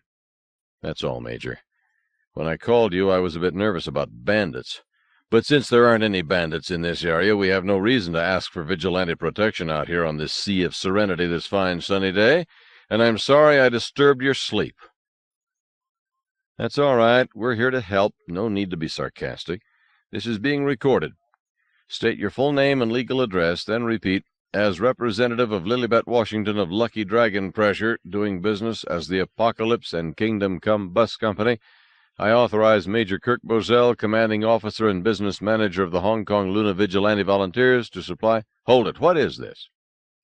Just the standard contract covering services for personal protection and property conservation and guaranteeing payment. You can't expect to roust a platoon of guards out of bed in the middle of the night and not pay for it. Tanstaffel, no free lunch. Major, do you happen to have any hemorrhoid salve on hand? Preparation H, Paizo, that sort of thing? I use Tiger Balm. Why? You're going to need it. Take that standard contract, fold it until it is all sharp corners. I stayed tuned to 13, made no further effort to find the emergencies channel. So far as I could see, there was no point to shouting Mayday on Channel 11 when I had already talked to the only likely source of help. I leaned my helmet against Gwen's and summarized, then added, Both the idiots insisted that there are no bandits out here. Maybe they weren't bandits. Maybe they were just agrarian reformers making a political statement. I surely hope we don't run into any right-wing extremists.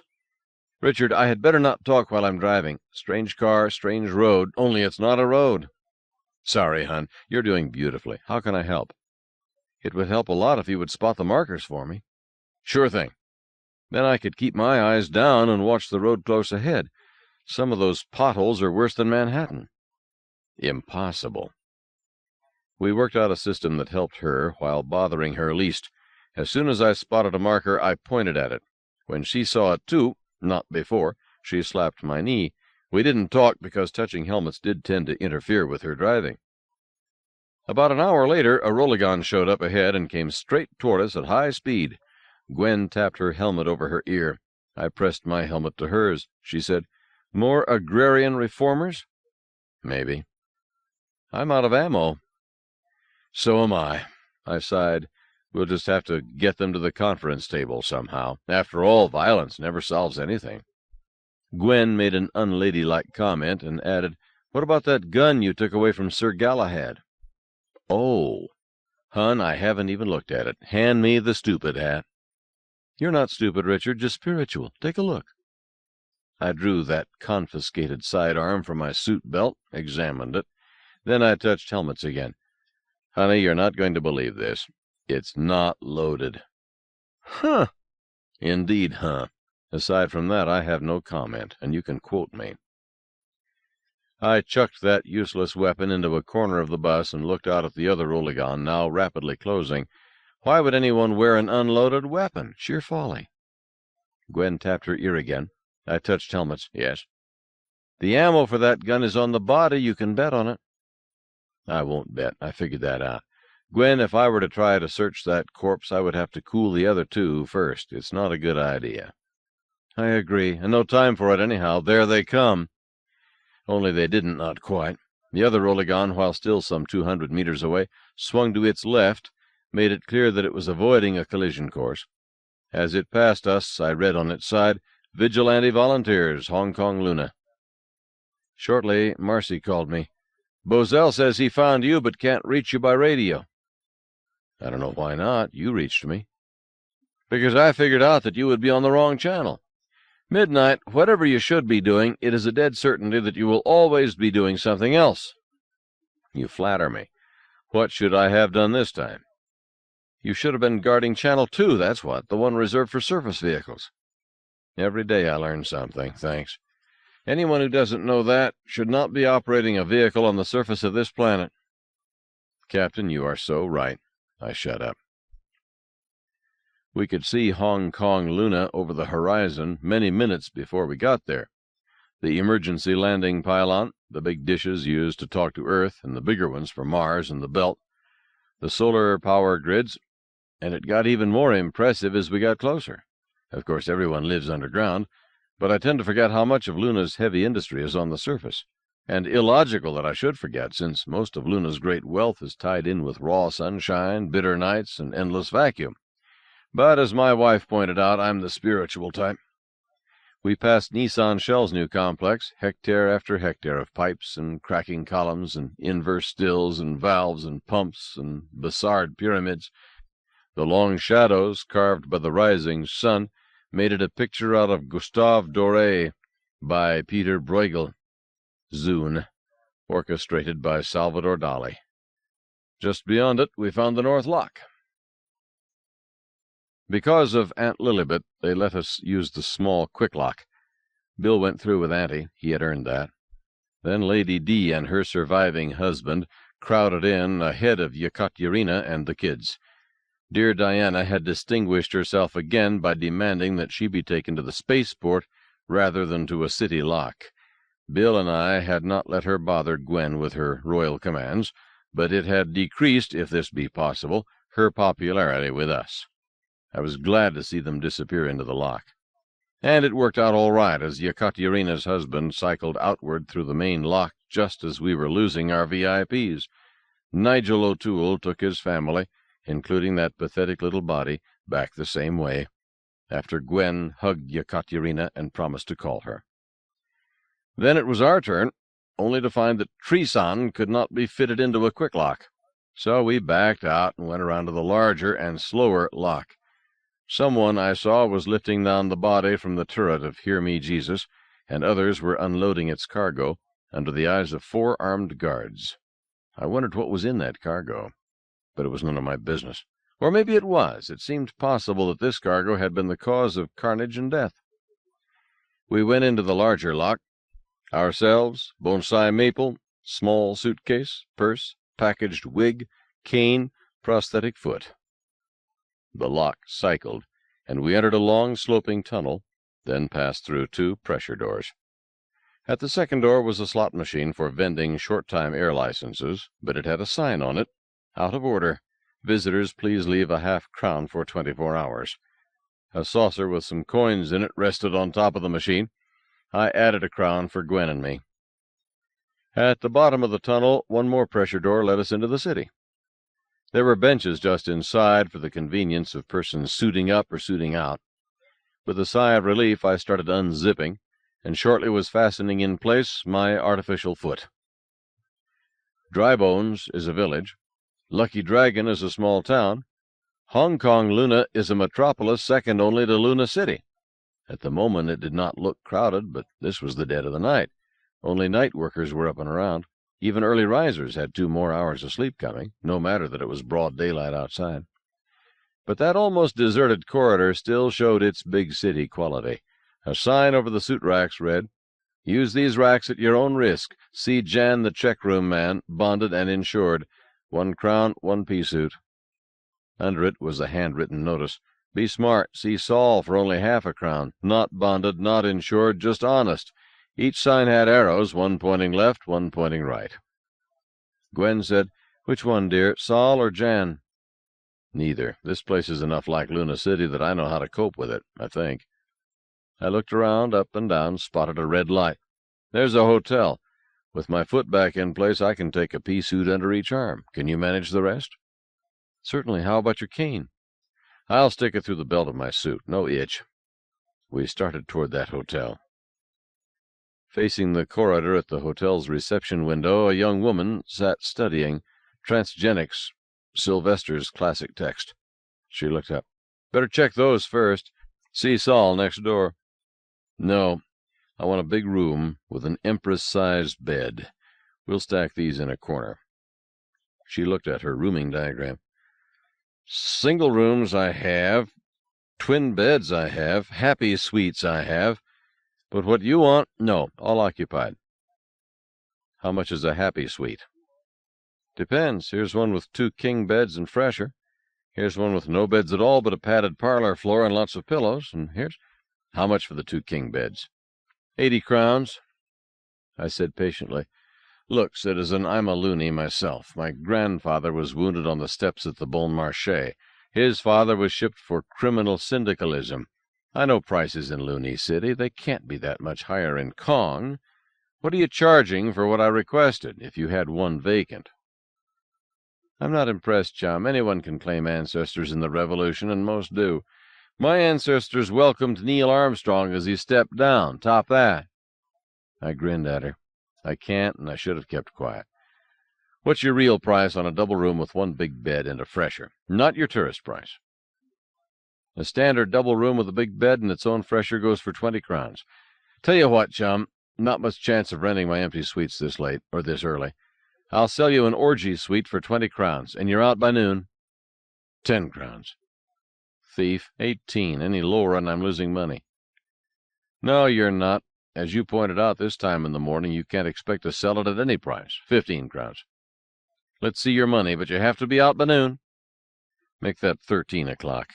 We've been up all night and have had a rough time." I counted out the cash. "I know." She nodded at her terminal. "The Hong Kong Gong has had several bulletins about you. 13 o'clock, okay, but if you stay longer, you either pay full tariff or move to an ordinary room. Did you really encounter bandits on the trace to Lucky Dragon?" "They tell me there are no bandits in that area. We ran into some rather unfriendly strangers. Our losses were 3 dead, 2 wounded. We fetched 'em back." "Yes, I saw. Do you want a receipt for your expense account? For a crown I'll make out a real sincere one, itemized for whatever amount you say. And I have 3 messages for you." I blinked stupidly. "How? Nobody knew we were coming to your hotel. We didn't know it ourselves." "No mystery, chum. A stranger comes in the North Lock late at night. It's a probable 7 to 2 he'll wind up in my bed." "One of my beds. And no smart remarks, please." She glanced at her terminal. "If you hadn't picked up your messages in another 10 minutes, backups would have gone to all inns in the pressure. If that failed to find you, the Selectmen for Public Safety might start a search. We don't get handsome strangers with romantic adventures too often." Gwen said, "Quit waggling your tail at him, dearie. He's tired and taken. Hand me the printouts, please." The hotel manager looked coldly at Gwen, spoke to me. "Chum, if you have not yet paid her, I can guarantee you something better and younger and prettier at a bargain price." "Your daughter?" Gwen inquired sweetly. "Please, the messages." The woman shrugged and handed them to me. I thanked her and said, "About this other something. Younger, possibly. Prettier, I doubt. Can't be cheaper. I married this one for her money. What are the facts?" She looked from me to Gwen. "Is that true? Did he marry you for your money? Make him earn it." "Well, he says he did," Gwen said thoughtfully. "I'm not sure. We've been married only 3 days. This is our honeymoon." "Less than 3 days, dear," I objected. "It just seems longer." "Chum, don't talk that way to your bride. You're a cad and a brute and probably on the lam." "Yes, all of that," I agreed. She ignored me, spoke to Gwen. "Dearie, I didn't know it was your honeymoon, or I wouldn't have offered that something to your husband. I bow in the dust. But later on, when you get bored with this chum with the overactive mouth, I can arrange the same for you, but male. Fair price, young, handsome, virile, durable, affectionate. Call or phone and ask for Shia. That's me. Guaranteed.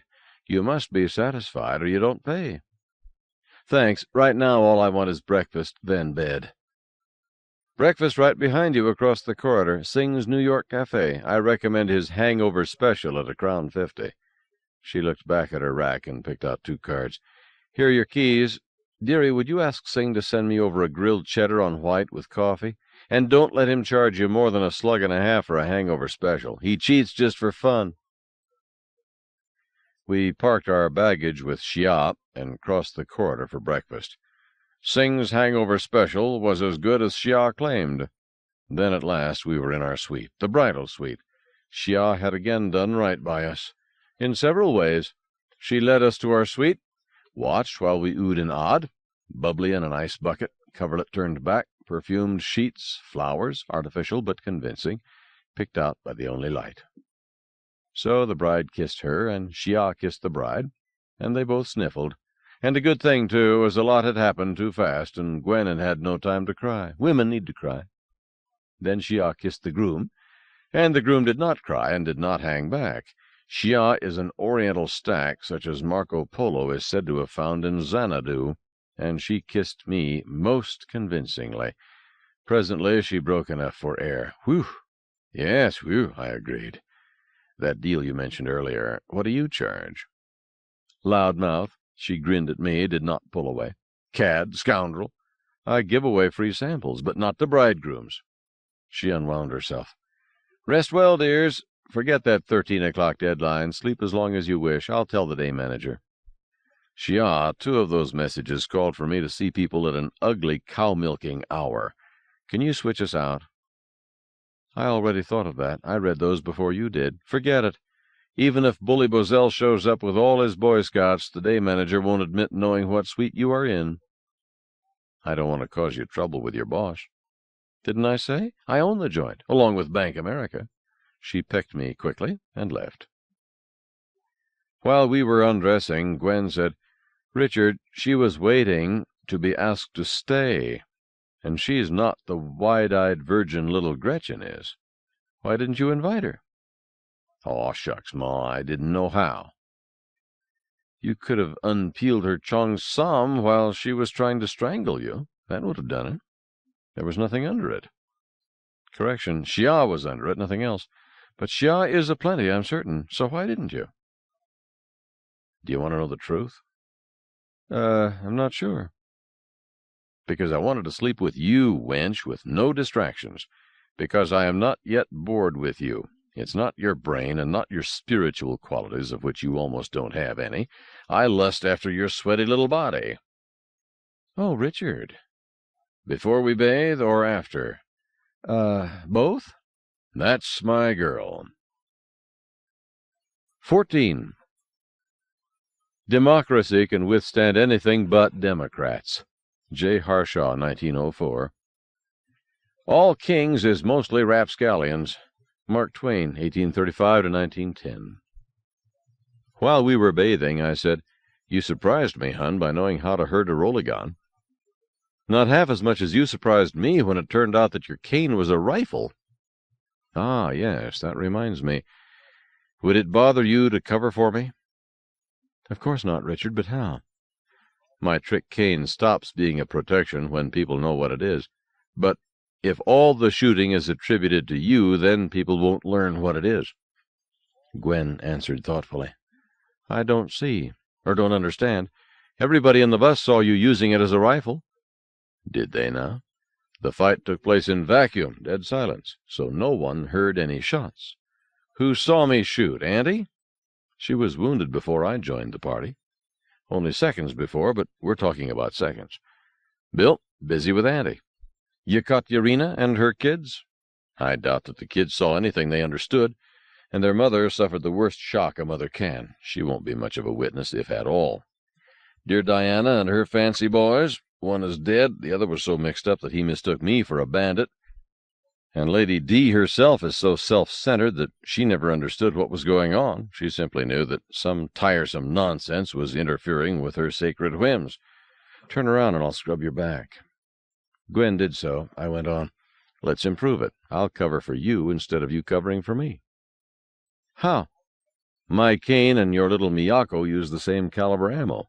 So all shots came from the Miyako, fired by me, not by you, and my cane is just a cane, and you are my sweet, innocent bride who would never do anything so grossly unladylike as shooting back at strangers. Does that suit you?" Gwen was so long in answering that I began to think that I must have offended her. "Richard, maybe neither of us shot at anybody."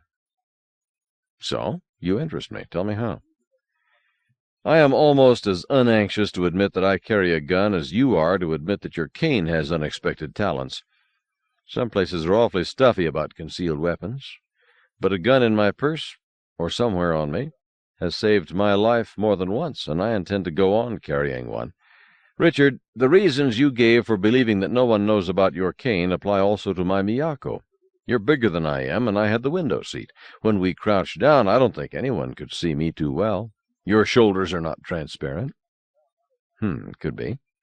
But what about bodies with slugs in them, 6.5 millimeter longs, to be precise? "Shot by the butchers in that big wheel." "They were burning, not shooting." Richard, do you know that they didn't have slug guns as well as energy weapons? I don't." Again. My love, you are as devious as a diplomat." "I am a diplomat. Reach me the soap, pretty please." "Richard, let's not volunteer information. We were just passengers, innocent bystanders, and stupid as well. How those agrarian reformers died is not our responsibility. My pappy done taught me to hold my cards close to my chest and never admit anything. This is a time for that." "My pappy done taught me the same thing." "Gwen, why didn't you marry me sooner?" "Took me a while to soften you up, dear, or vice versa." "Ready to shower off?" While I was drying her, I remembered a point that we had passed by. "Picture bride, where did you learn to drive a Rolagon?" "Where? Mare Serenitatis." "Huh?" "I learned how through watching Gretchen and Auntie. Tonight was the first time I ever drove one." "Well, why didn't you say so?" She started drying me. "Beloved, if you had known, you would have worried, uselessly. In all the times I've been married, I have always made it a rule never to tell my husband anything that would worry him if I could reasonably avoid it." She smiled angelically. "Better so. Men are worriers. Women are not." I was roused out of a deep sleep by loud pounding. "Open up in there." I couldn't think of a good reason to answer, so I didn't. I yawned widely, being careful not to let my soul escape, then reached out to my right, and woke up sharply and suddenly. Gwen was not there. I got out of bed so quickly that it made me dizzy. I almost fell. I gave my head a shake to clear it, then hopped into the fresher. Gwen was not there. The pounding continued. Don't drink champagne in bed and then go right to sleep. I had to drain off a liter of used bubbly before I could sigh with relief and think of other matters. The pounding continued with more shouting. Tucked into the top of my foot was a note from my beloved. Smart gal, even better than fastening it to my toothbrush. It read, "Dearest one, I have an attack of wake-up-itis, so I'm getting up and taking care of a couple of errands. First, I'm going to Sears Montgomery to return our pea suits and pay the rent on them. While I'm at Sears, I'll pick up socks and drawers for you and panties for me and do some other things. I'll leave a note at the desk here telling Bill to turn in his suit, too." And yes, he did come in after we did, and Shia put him in a single, as you arranged with her. Then I'm off to Wyoming Knott Memorial Hospital to see Auntie, and I'll call Yekaterina. You're sleeping like a baby, and I hope to be back before you wake up. If not, if you go anywhere, please leave a note at the desk. Love you, Gwendolen. The pounding continued. I put on my foot, while noting that our pea-suits were not where I had last seen them, that is, arranged in a romantic pose on the floor, a jest created by my bawdy bride. I dressed in the only clothes I had, then watered the little maple, found it did not need much. Gwen must have watered it. "Open up." "Go to hell," I answered politely. Shortly the pounding was replaced by a scratching noise, so I placed myself close to the door and a bit to one side. This was not a dilating door, but the more traditional hinged type. It swung open. My noisy visitor plunged in. I reached out and threw him across the room. In 1/6 G, this takes some care. You must have a foot braced against something, or you'll lose traction, and it won't work. He sort of bounced off the far wall and wound up on the bed. I said, "Get your dirty feet off my bed." He got off the bed and stood up.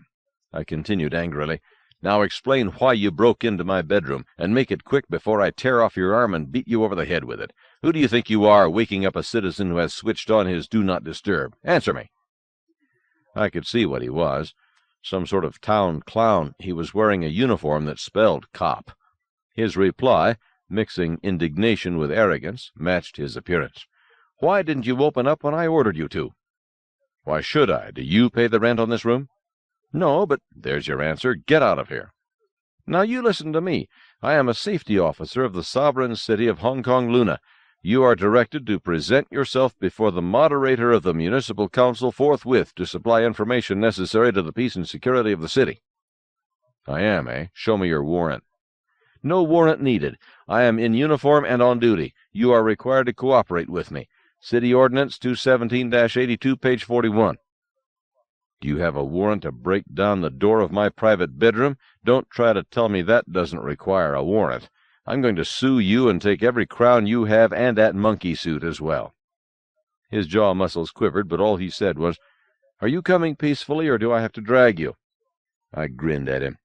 "Best 2 falls out of 3. I won the first one. Come ahead." I became aware that we had an audience at the door. "Good morning, Shia. Do you know this clown?" "Mr. Richard, I'm terribly sorry about this. My day manager tried to stop him. He wouldn't stop. I got here as quickly as I could." I saw that she was barefooted and wearing no makeup, so her sleep had been interrupted too. I said gently, "Not your fault, dear. He doesn't have a warrant. Shall I throw him out?" "Well—" She looked troubled. "Oh, I see. I think I see. Throughout history, innkeepers have found it necessary to get along with cops. And throughout history, cops have had larcenous hearts and a bully's manners. All right, as a favor to you, I'll let him live." I turned back to the cop. "Boy, you can chase back to your boss and tell him that I will be along presently, after I've had at least 2 cups of coffee. If he wants me sooner than that, he had better send a squad. Shia, would you like coffee? Let's go see if Singh has coffee in Danish or such." At this point, Joe Stormtrooper made it necessary for me to take his gun. I can be shot. I have been shot more than once. But I can't be shot by anyone who thinks that just pointing a gun at me has changed the odds. His gun was nothing I wanted, door-prize junk, so I unloaded it, made sure that his ammo was not the caliber I use, dropped the loads down the oubliette, and handed his gun back to him. At the loss of his cartridges, he screamed bloody murder, but I patiently explained to him that his gun was as good as ever for the purpose for which he used it, and that if I had let him keep ammo, he could have hurt himself. He continued to squawk, so I told him to go squawk to his boss, and turned my back. He was, I feel certain, annoyed, but so was I. 40 minutes later, feeling better, although still sleepy, and after a rewarding chat with Chia over coffee and jelly donuts, I presented myself at the office of the Honorable Jefferson Mao, moderator of the Council of Selectmen of the sovereign city of Hong Kong, Luna. So it said on the door. I wondered what the Congress of Luna Free State thought about this use of the word sovereign, but it was none of my business. A brisk woman with slant eyes and red hair, interesting genes, I guess, said, "Name, please?" "Richard Johnson. The moderator wants to see me." She glanced at her monitor. "You're late for your appointment. You'll have to wait. You may sit down." "And I may not. I said that the moderator wants to see me. I did not say that I want to see the moderator. Punch up that box and let him know that I am here." "I can't possibly fit you in for at least 2 hours." "Tell him I am here. If he won't see me now, I'm leaving." "Very well. Return in 2 hours." "You misunderstand me. I'm leaving Kong. I won't be back." I was bluffing as I said it, and as I said it, I learned that I was not bluffing. My plans, as yet inchoate, had included an indefinite stay in Kong. Now I suddenly realized that I would not remain in a city that had sunk so far in the qualities that constitute civilization that a cop would break into a citizen's bedroom merely because some officious official decides to summon him. No, indeed. A private soldier in a decent, well-run, disciplined military outfit has more freedom and more privacy than that. Hong Kong Luna, celebrated in song and story as the cradle of Luna's freedom, was no longer a fit place to live. I turned away and was almost to the door when she called out, "Mr. Johnson." I stopped, did not turn. "Yes?" "Come back here." "Why?" Her answer seemed to hurt her face. "The moderator will see you now." "Very well." As I approached the door to the inner office, it rolled out of the way, but I did not find myself in the moderator's private office. 3 more doors, each guarded by its own faithful hound, lay ahead, and this told me more than I wanted to know about the current government of Hong Kong Luna. The guardian of the last door announced me and ushered me through. Mr. Mao barely glanced at me. "Sit down." I sat down, rested my cane against my knee. I waited 5 minutes while the city boss shuffled papers and continued to ignore me. Then I stood up, headed for the door, moving slowly, leaning on my cane. Mao looked up. "Mr. Johnson, where are you going?" "Out." "Indeed. You don't want to get along, do you?" "I want to go about my business. Is there some reason I should not?" He looked at me with no expression. "If you insist, I can cite a municipal ordinance under which you are required to cooperate with me when I request it." "Are you referring to City Ordinance 217-82? "I see you are familiar with it, so you can hardly plead ignorance in extenuation of your behavior." "I am not familiar with that ordinance, just its number. It was cited to me by a clownish thug who crushed into my bedroom. Does that ordinance say anything about breaking into private bedrooms?" "Ah, yes. Interfering with a safety officer in the performance of his duty. We'll discuss that later. That ordinance you cited is the bedrock of our freedom. Citizens, residents, and even visitors can come and go as they please, subject only to their civic duty to cooperate with officials, elected, appointed, or deputized, in carrying out their official duties." "And who decides when cooperation is needed, and what sort, and how much?" "Why, the official involved, of course." "I thought so. Is there anything else you want of me?" I started to stand up. "Sit back down. There is indeed, and I require your cooperation. I am sorry to have to put it that way, but you don't seem to respond to polite requests." "Such as breaking down my door?" "You weary me. Sit down and shut up. I am about to interrogate you as soon as 2 witnesses arrive."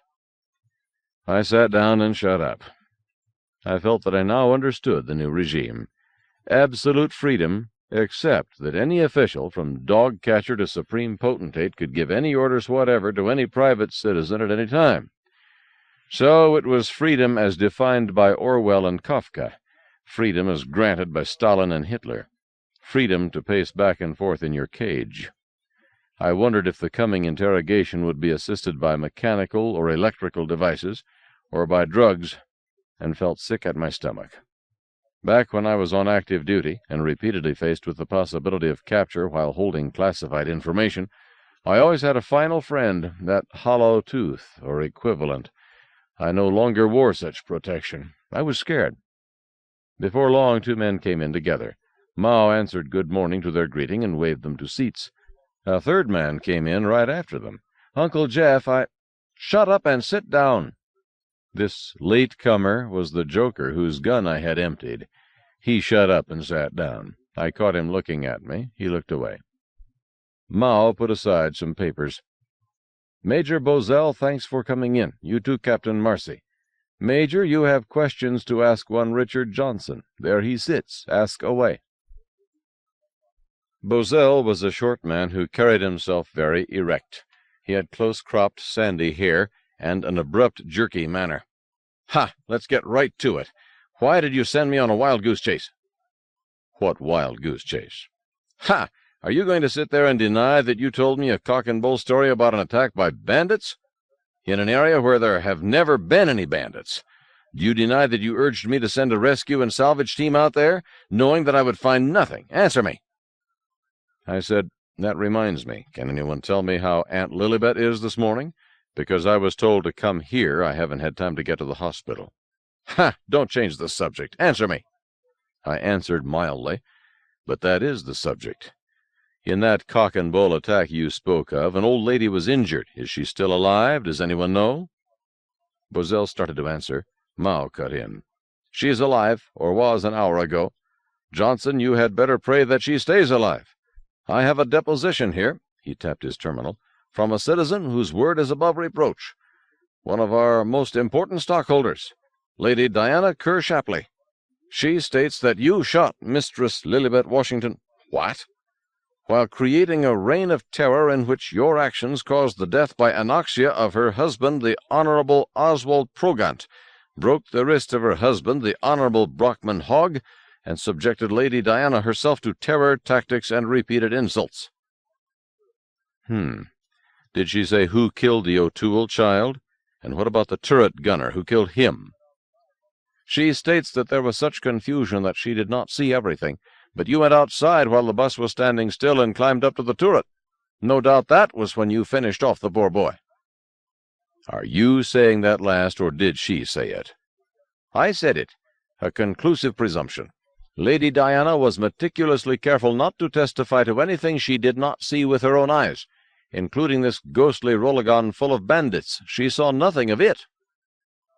Bozell added, "There you have it, Mr. Moderator. This hijacker shot up the bus and killed 3 people and wounded 2 more, and invented a cock-and-bull story about bandits to cover his crimes. There are no bandits in that area. Everybody knows that." I tried to get a grip on reality. "Mr. Moderator, one moment, please. Captain Marcy is here. I understand he got a picture of the bandits' Rolagon." "I asked the questions, Mr. Johnson." "But did he or didn't he?" "That's enough, Johnson. You will be in order, or you will be restrained." "What am I doing that is out of order?" "You're disrupting this investigation with irrelevancies. Wait until you are spoken to, then answer the question." "Yes, sir. What is the question?" "I told you to keep quiet." I kept quiet. So did everybody else. Presently Mr. Mao drummed on his desk and said, "Major, did you have more questions?" "Ha! He never answered my first question. He evaded it." The moderator said, "Johnson, answer the question." I looked stupid, my best role. "What is the question?" Mao and Bozell both started to speak. Bozell yielded to Mao, who went on, "Let's summarize it. Why did you do what you did?" "What did I do?" "I just told you what you did." "But I didn't do any of the things you said I did." "Mr. Moderator, I don't understand how you got into this. You weren't there. That bus is not from your city. I am not from your city. Whatever happened took place outside your city. What is your connection with the matter?" Mao leaned back and looked smug. Bozell said, "Ha!" then added, "Shall I tell him, Mr. Moderator, or will you?" "I will tell him. In fact, I shall enjoy telling him. Johnson, less than a year ago, the council of this sovereign city made a very wise move. It extended its jurisdiction to cover all surface and subsurface activity within 100 kilometers of the municipal pressure." "And made the vigilante volunteers an official arm of the government," Bozell added happily, "charged with keeping the peace to the 100-kilometer line. And that fixes you, you murderer. Mao ignored the interruption. So you see, Johnson, while you probably thought that you were out in anarchist wilds where the writ of law does not run, in fact you were not. Your crimes will be punished. I wonder how soon someone will attempt a power grab like this out in the belt. These crimes of mine, did they take place less than 100 kilometers from Hong Kong, Luna, or more? Less. Considerably less, of course. Who measured it? Mao looked at Bozell. How far was it? About 80 kilometers, a little less. I said, what was a little less? Major, are you talking about the bandits' attack on the bus, or about something that went on inside the bus? Don't put words into my mouth. Marcy, you tell them. Having said that, Bozell looked blank. He started to add something, stopped. I most carefully kept quiet. Presently Mao said, Well, Captain Marcy? What do you want from me, sir? The director of the port, when he sent me here, told me to cooperate fully, but not to volunteer anything you did not ask for. I want everything relevant to this case. Did you give Major Bozell a figure of 80 kilometers? Yes, sir, 78 kilometers. How did you get that figure? I measured it on a monitor at my console. Ordinarily, we don't print a satellite photograph, just display it. This man, you say his name is Johnson. I knew him as Midnight, if he's the same man. He called me last night at 0127, stated that he was in the Lucky Dragon bus, reported that bandits had attacked the bus. Ha! And that the attack had been driven off, but the driver, Aunt Lilibet, Mistress Washington, was hurt, and that the turret gunner was— We know all that, Captain. Tell us about the photograph. Yes, Mr. Moderator. From what Midnight told me, I was able to direct the satellite camera onto target. I photographed the Rolagon.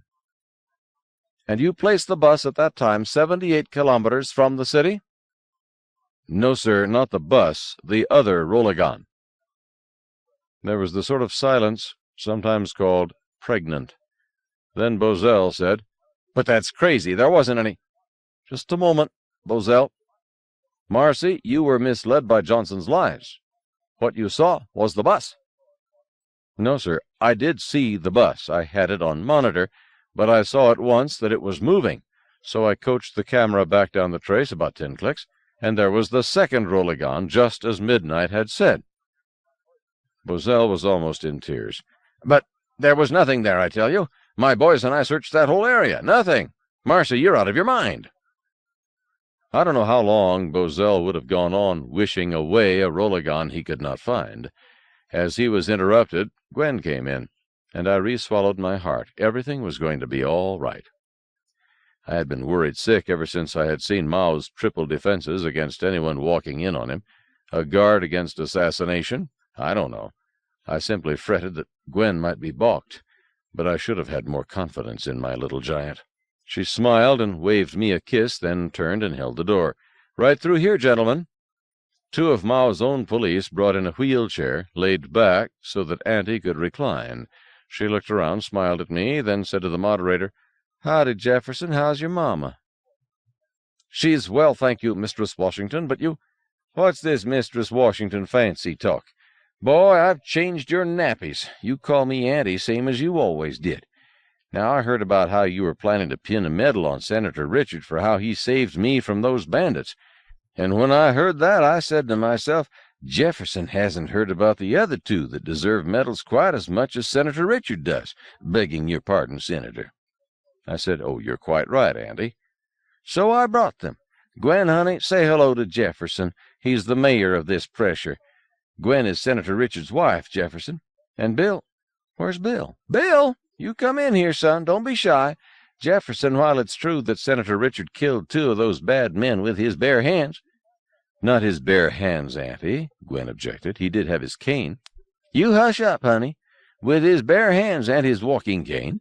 But if Bill hadn't been right there, and fast and smart, I wouldn't be here. Jesus would have taken me. But the dear Lord said it wasn't my time yet, and Bill put patches on my suit and saved me to serve Jesus another day. Auntie reached out, took Bill's hand. This is Bill, Jefferson. Make sure he gets a medal, too. And Gwen, come here, Gwen. This baby girl saved all our lives. I'm not sure how old my bride is, but she is not a baby girl.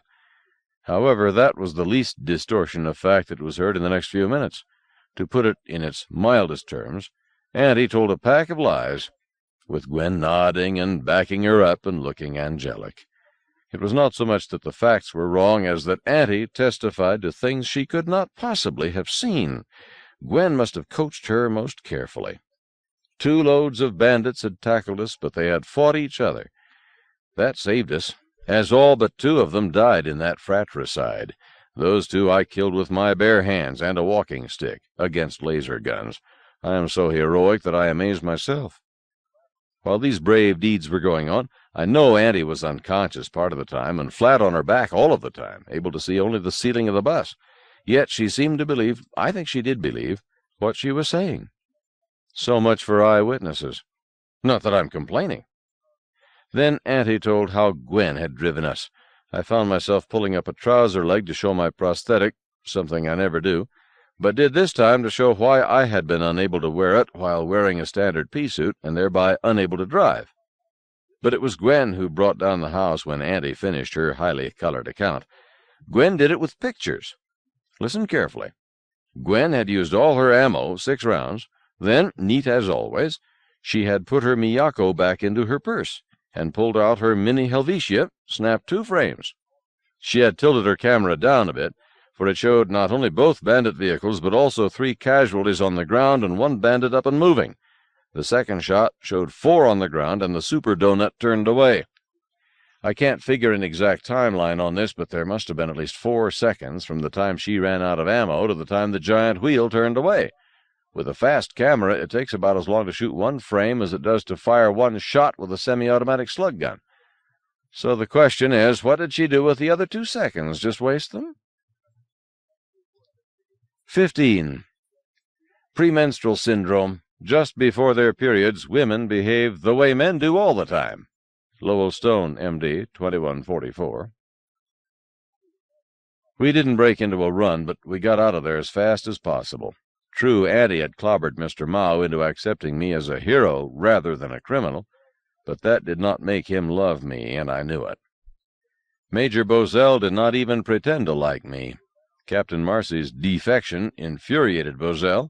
Gwen's pictures actually showing bandits where they could not be broke his heart. Then his boss gave him the cruelest blow by ordering him to get his troops together and get out there and find them. Do it now. If you can't do it, Major, I'll have to find someone who can. You thought up this idea of the 100-kilometer border. Now justify your boasts. Mao should not have done it to Bozell in the presence of others, especially not in my presence. This I know from professional experience, in each role. I think Gwen gave Auntie some signal. As may be, Aunt Lilibet told Mao she had to leave. My little nurse is going to scold me for staying too long. I don't want her to have to scold me too hard. Mei-Ling Uspenskaya, do you know her, Jefferson? She knows your mama. The same 2 police officers wheeled Auntie all the way back through that series of offices and out to the public corridor. Square, rather, as the city offices face on Revolutionary Square. She said goodbye to us there, and the police officers wheeled her away to Wyoming Knott Memorial Hospital, 2 levels down and north of there. I don't think they expected to do it. I do know Gwen conscripted these 2 right there in the moderator's office, but Auntie assumed that they would take her back to hospital, and they did. No, Gwen, honey, no need for you to come along. These kind gentlemen know where it is. A lady has doors held for her because she expects doors to be held for her. Both Gwen and Aunt Lilibet had this principle down pat. Facing the municipal offices was a large, bunting-bedecked sign, Free Luna, July 4th, 2076 to 2188. Was it really Independence Day already? I counted up in my mind. Yes, Gwen and I had married on the 1st, so today had to be the 4th of July. A good omen. Seated at a bench around a fountain in the center of Revolutionary Square was Xia waiting for us. I had expected Gwen. I did not expect Xia. In the chat I had had with Xia, I had asked her to try to locate Gwen and to tell her where I was going and why. I don't like being called in by cops for questioning, especially in a strange town where I don't know the political setup. If I am detained, to put it politely, I want my wife to know where to look." I did not suggest what Gwen should do about it. In only 3 days of marriage to Gwen, I had already learned that nothing I could suggest could equal what she would think of, left to her own devious devices. Being married to Gwen was not dull. I was warmly pleased to find Chia waiting, but I was startled at what she had with her. I stared and said, "Somebody booked the bridal suite?"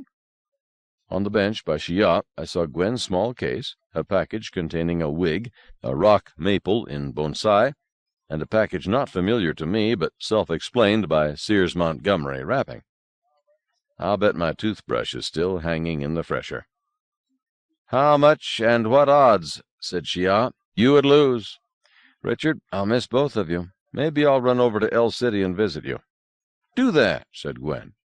"Concur," I concurred. "If we're moving to El City, are we?" "Right away," said Gwen. "Bill, did you know about this?" "No, Senator, but she had me rush over to Sears and turn in my pea suit, so I'm ready."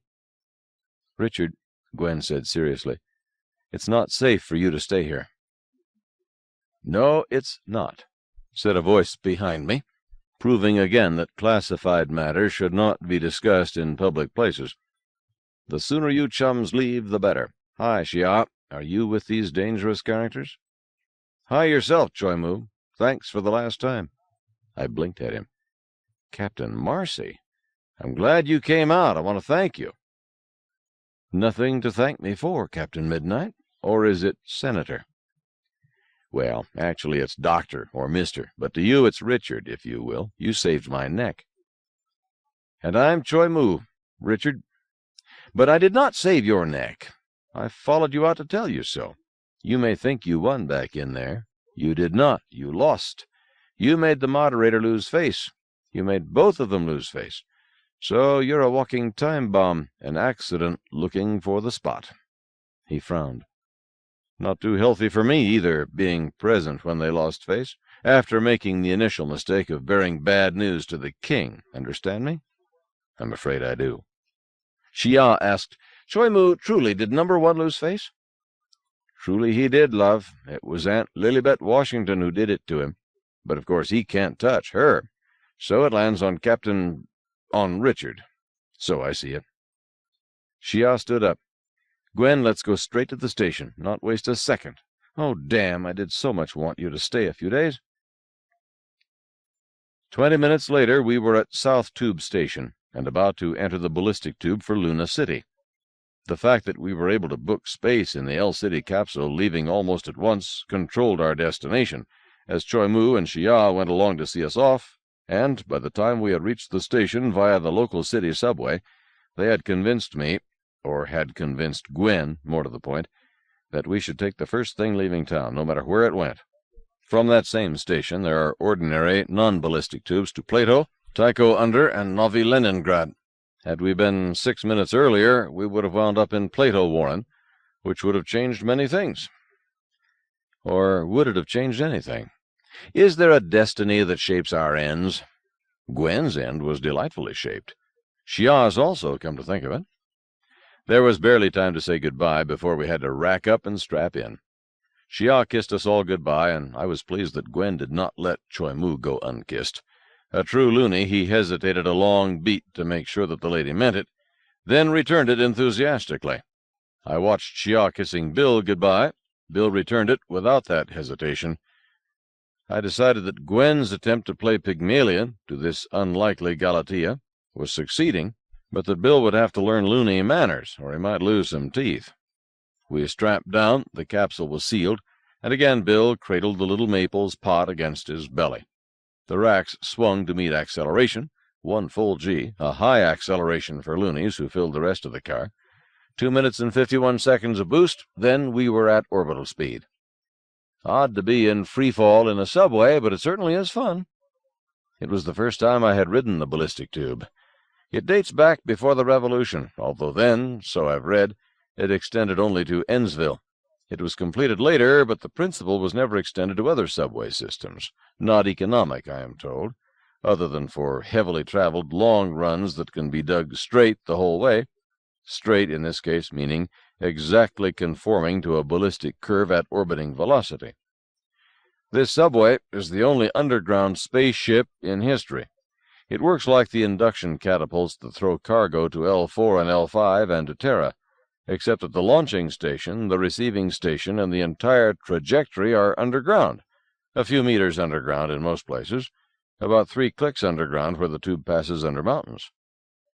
2 minutes and 51 seconds of 1G boost, 12 minutes and 27 seconds in free fall, 2 minutes and 51 seconds of 1G braking.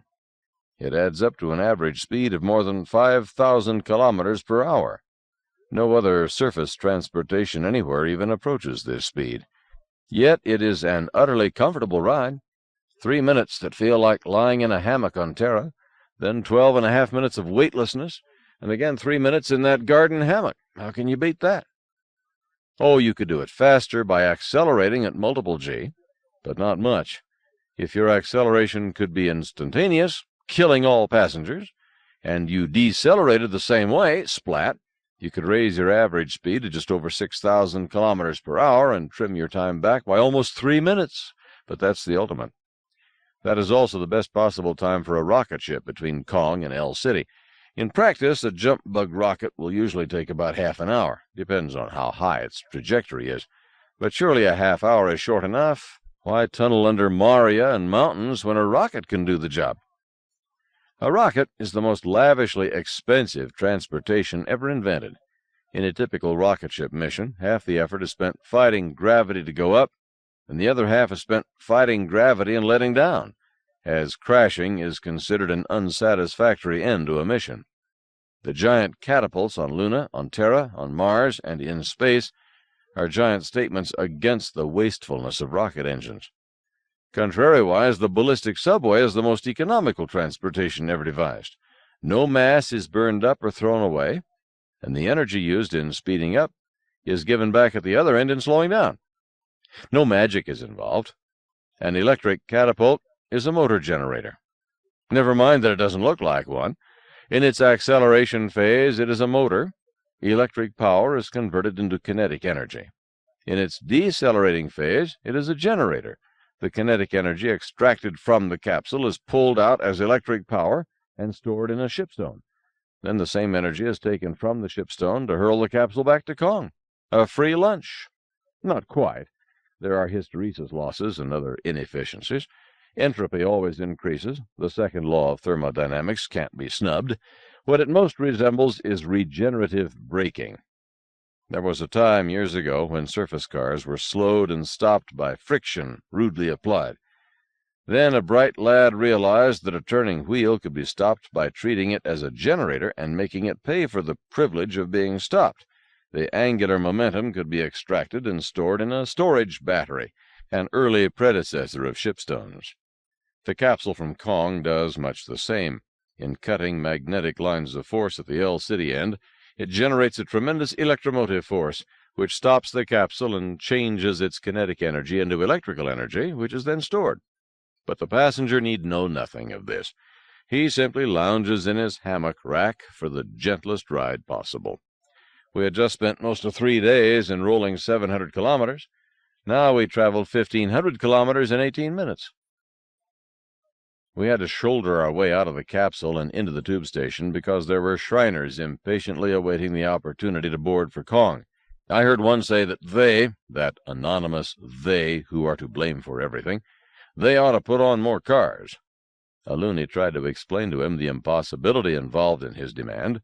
Just one tube, able to handle only one capsule, which could be at this end or at the far end or in free flight in between.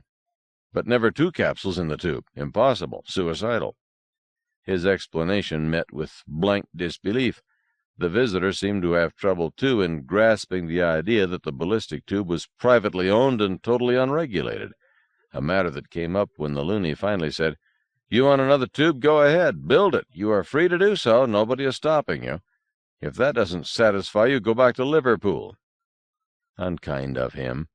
Earthworms can't help being earthworms. Every year some of them die through inability to comprehend that Luna is not like Liverpool or Denver or Buenos Aires. We passed through the lock separating the pressure owned by Artemis Transit Company from the municipal pressure. In the tunnel just beyond the lock was a sign, "Get your air chits here." Seated under it at a table was a man twice as handicapped as I was. His legs ended at his knees. This did not seem to slow him down. He sold magazines and candy as well as air, advertised both sightseeing and guide service, and displayed the ubiquitous sign, "Track Odds." Most people breezed back and forth past him without stopping. Bill had started to do so when I checked him. "Whoops, wait, Bill." "Senator, I've got to get some water onto this tree." "Wait just the same. And stop calling me Senator. Call me Doctor instead. Dr. Richard Ames." "Huh?" "Never mind, just do it. Right now we've got to buy air. Didn't you buy air at Kong?" Bill had not. He had entered the city pressure helping with Auntie, and no one had asked him to pay. "Well, you should have paid. Did you notice that Gretchen paid for all of us at Lucky Dragon?" "She did. And now we'll pay here, but I'll arrange for longer than overnight. Wait here." I stepped up to the table. "Hi there, you're selling air?" The air vendor glanced up from working a double cross-stick, looked me over. "No charge to you. You paid for air when you bought your ticket." "Not quite," I said. "I'm a loony cobber returning home, with a wife and one dependent, so I need air for 3. "A nice try, but no prize. Look, a citizen's chit won't get you citizens' prices. They'll still look at you and charge you tourist prices. If you want to extend your visa, you can, at City Hall, and they'll collect air fee to cover your extended visa. Now forget it before I decide to cheat you." "Choom, you're hard to please." I dug out my passport, glanced at it to make sure it was my Richard Ames passport, and handed it to him. "I've been away several years. If that makes me look like a groundhog to you, that's regrettable, but please note where I was born." He looked it over, handed it back. "Okay, loony, you had me fooled. 3 of you, eh? For how long?" "My plans aren't firm. What's the shortest period for the permanent resident scale?" 1/4. Oh, another 5% off if you buy 5 years at a time, but with today's prime rate at 7.1, it's a sucker bet." I paid for 3 adults for 90 days and asked what he knew about housing. Having been away so long, I not only don't have cubic, I don't know the market, and I don't relish dossing in Bottom Alley tonight. "You'd wake up with your shoes gone, your throat cut, and rats walking over your face." A tough question, cobber. You see, the funny red hats, biggest convention El City has ever had. Between it and Independence Day, the town is booked solid. But if you're not too fussy, we're not. You'll be able to get something better after the weekend. But in the meantime, there is an old place in Level 6, the Raffles, across from— I know where it is. I'll try there. Better call them first and tell them I sent you. I'm Rabbi Ezra Ben David. Reminds me, Ames, Richard. Are you the Richard Ames who's wanted for murder?" "My word." "Surprise you? Too true, cobber. I've got a copy of the notice here someplace." He shuffled through magazines and penciled notes and chess problems. "Here it is. You're wanted in Golden Rule habitat. Seems you chilled some VIP, so they say." "Interesting. Is there a tab out on me here?" "In Luna? I don't think so. Why would there be? Still the same old standoff, no diplomatic relations with Golden Rule until they qualify under the Oslo Convention, which they cannot without a basic Bill of Rights, which is not bloody likely." "I suppose so." "Still, if you need lawyer help, come see me. I do that, too. Catch me here any day afternoon, or leave your name at Seymour's Kosher Fish Emporium across from Carnegie Library. Seymour's my son." "Thanks, I'll remember. By the way, who is it I'm supposed to have killed?" "Don't you know?" "Since I didn't kill anybody, how could I know?" "There are logical lacunae in that which I will not examine. It is set forth here that your victim hight Enrico Schultz. Does that name trigger your memory?" Enrico Schultz. I don't think I've ever heard that name. A stranger to me. Most murder victims are killed by close friends or relatives, not by strangers, and in this case not by me." "Odd indeed. Yet the owners of Golden Rule have offered a substantial reward for your death. or to be precise, for delivering you alive or dead, with no emphasis on keeping you alive. Just your body, Cobber, warm or cold. Should I point out that if I were your attorney, I would be ethically bound not to exploit this opportunity? Rabbi, I don't think you would anyhow. You're too much the old loony. You're simply trying to chivvy me into hiring you. I claim the 3 days. 3 days it is. You want skin receipts, or will chits suffice? Since I've lost the look of a loony, we had better have both. Very well. A crown or two for luck? The Reverend Ezra stamped our forearms with the date 3 months hence, and with his chop, using a waterproof ink visible only in black light, and showed us, using his test lamp, that we were marked and now could legally breathe for 1/4 anywhere in L City municipal pressure, and enjoy other concomitant privileges, such as passage through public cubic. I offered him 3 crowns over what I had paid for air. He accepted 2. I thanked him and bade him good day. We went on down the tunnel, each somewhat awkwardly burdened. 50 meters farther along, the tunnel debouched into a main corridor. We were about to exit, and I was checking my orientation, deciding whether to go left or right, when I heard a whistle and a soprano voice. "Hold it! Not so fast! Inspection first!" I stopped and turned. She had a face that spells civil servant, and don't ask me how. I simply know from 3 planets, several planetoids, and still more habitats, that after racking up a number of years toward retirement, all civil servants have this look. She wore a uniform that was neither police nor military. "Just in from Kong?" I agreed that we were. "Are you 3 together? Put everything on the table. Open up everything. Any fruits, vegetables, or food?" I said, "What is this?" Gwen said, "I have a Hershey bar. Want to buy it?" I think that counts as bribery. "Sure, why not?" "Of course I'm trying to bribe you. I have a small alligator in my purse. He's neither fruit nor vegetable. I suppose he could be food. In any case, he's almost certainly against your stuffy rules." "Wait a minute, I'll have to check the lists." The inspector consulted a very large, loose-leaf volume of terminal printout. "Alligator pears, alligator skins, cured or tanned. Alligators, stuffed. Is this one stuffed?" "Only when he overeats. He's greedy." "Dearie, are you trying to tell me that you've got a live alligator in that purse?" "Put your hand in my purse at your own risk. He's trained as a guard alligator. Count your fingers before you reach in, then count them again as you take your hand out." "You're joking." "What odds, and how much? But remember, I warned you." "Oh, piffle." The inspector reached into Gwen's purse, gave a yelp as she snatched her hand out. "It bit me." She stuck her fingers into her mouth. "That's what he's there for," said Gwen. "I warned you. Are you hurt? Let me see." The 2 women inspected the hand. Each decided that red marks were the extent of the damage. "That's good," said Gwen. "I've been trying to teach him to grasp firmly, but not to break the skin, and never bite fingers off. He's learning. He's still young. But you shouldn't have been able to get your hand back that easily. Alfred is supposed to hang on like a bulldog while the radio alarm causes me to come a-running. I don't know anything about bulldogs, but he certainly tried to take my finger off."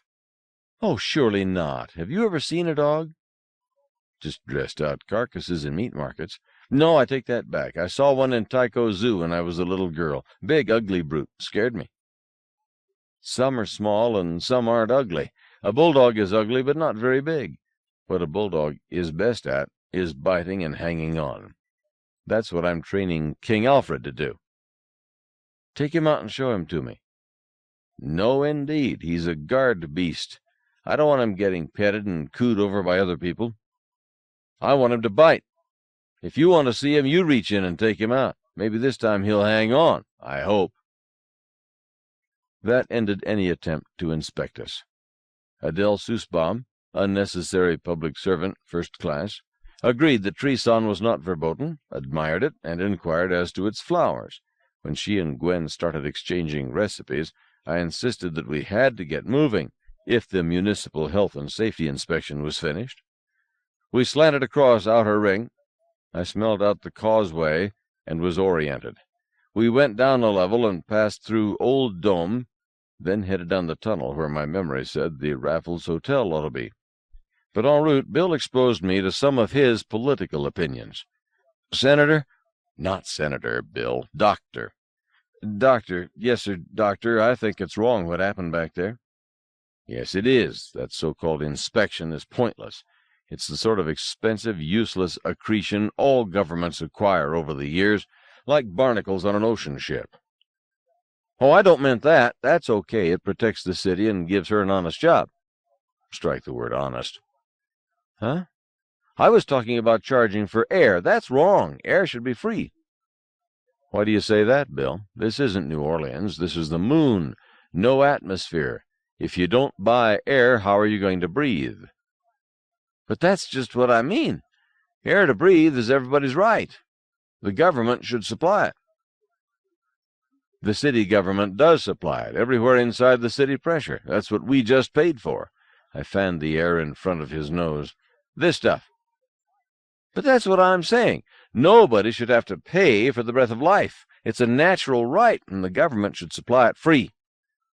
I said to Gwen, "Wait a moment, dear. This has got to be settled. We may have to eliminate Bill just to keep him happy.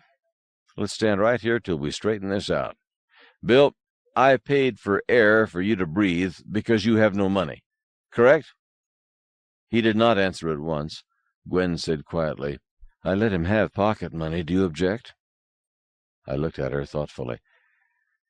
I think I should have been told. My love, if I am to be responsible for this family, I must know what is going on in it. I turned to Bill. "When I paid for your air back there, why didn't you offer to pay your share out of the money you had in your pocket?" "But she gave it to me, not you." "So give it back to her." Bill looked startled. Gwen said, "Richard, is this necessary?" "I think it is." "But I don't think it is." Bill kept quiet, did nothing, watched. I turned my back on him to face Gwen privately, said softly for her ears only, "Gwen, I need your backing." "Richard, you're making an issue out of nothing." "I don't see it as nothing, dear. On the contrary, it's a key matter, and I need your help. So back me up, or else." "Or else what, dear?" "You know what 'or else' means. Make up your mind. Are you going to back me up?" "Richard, this is ridiculous. I see no reason to cater to it." "Gwen, I'm asking you to back me up." I waited an endless time, then sighed.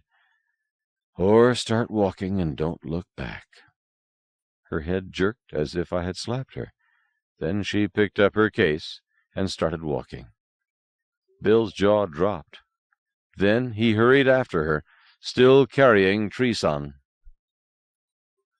16. Women are meant to be loved, not to be understood. Oscar Wilde, 1854 to 1900. I watched them out of sight, then started walking slowly.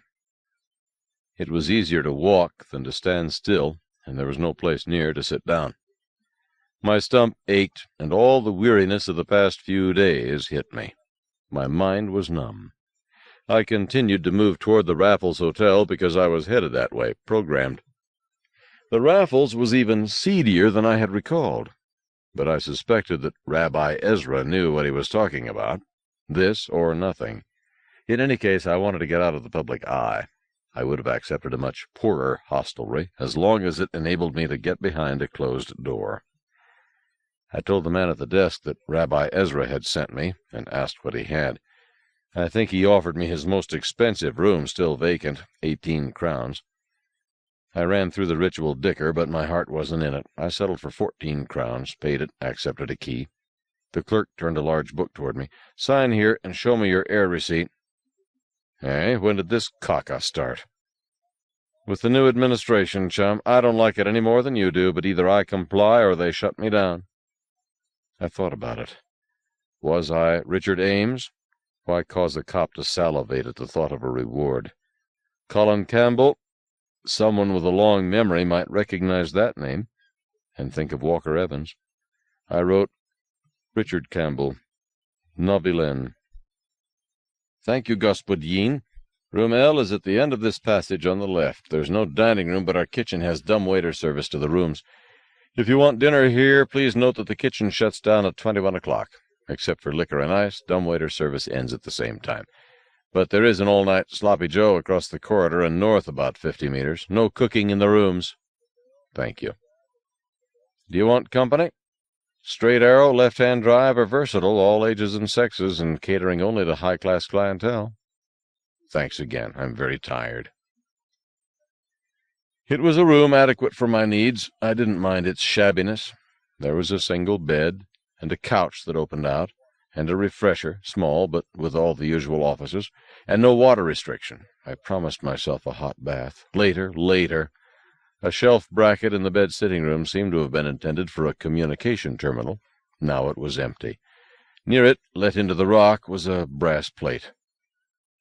In this room, on Tuesday, 14 May, 2075, Adam Cellini, Bernardo de la Paz, Manuel Davis, and Wyoming Knott created the plan that gave rise to Free Luna. Here they declared the revolution. I was not impressed. Yes, those four were heroes of the revolution, but in the year in which I buried Colin Campbell and created Richard Ames, I had stayed in a dozen odd hotel rooms in L City. Most of them had sported a similar sign. It was like the Washington Slept Here signs back in my native country. Bait for tourists. Any resemblance to truth a happy accident. Not that I cared. I took off my foot, lay down on the couch, and tried to make my mind blank. Gwen. Oh, damn. Had I been a stiff-necked fool, perhaps. But damn it all, there is a limit. I didn't mind indulging Gwen in most things. It was all right to let her make decisions for both of us, and I hadn't squawked even when she did so without consulting me.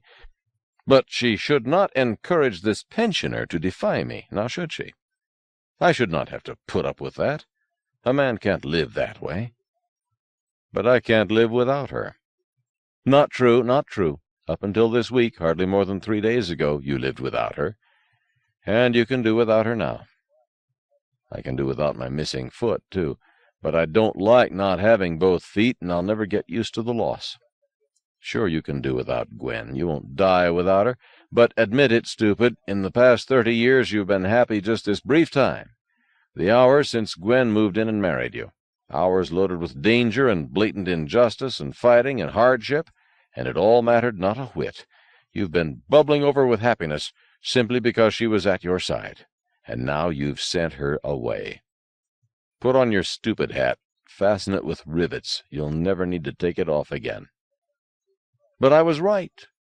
So, what has being right got to do with staying married? I must have slept. I was mortal tired. As I remember things that did not happen. Nightmares. For example, Gwen had been raped and killed in Bottom Alley.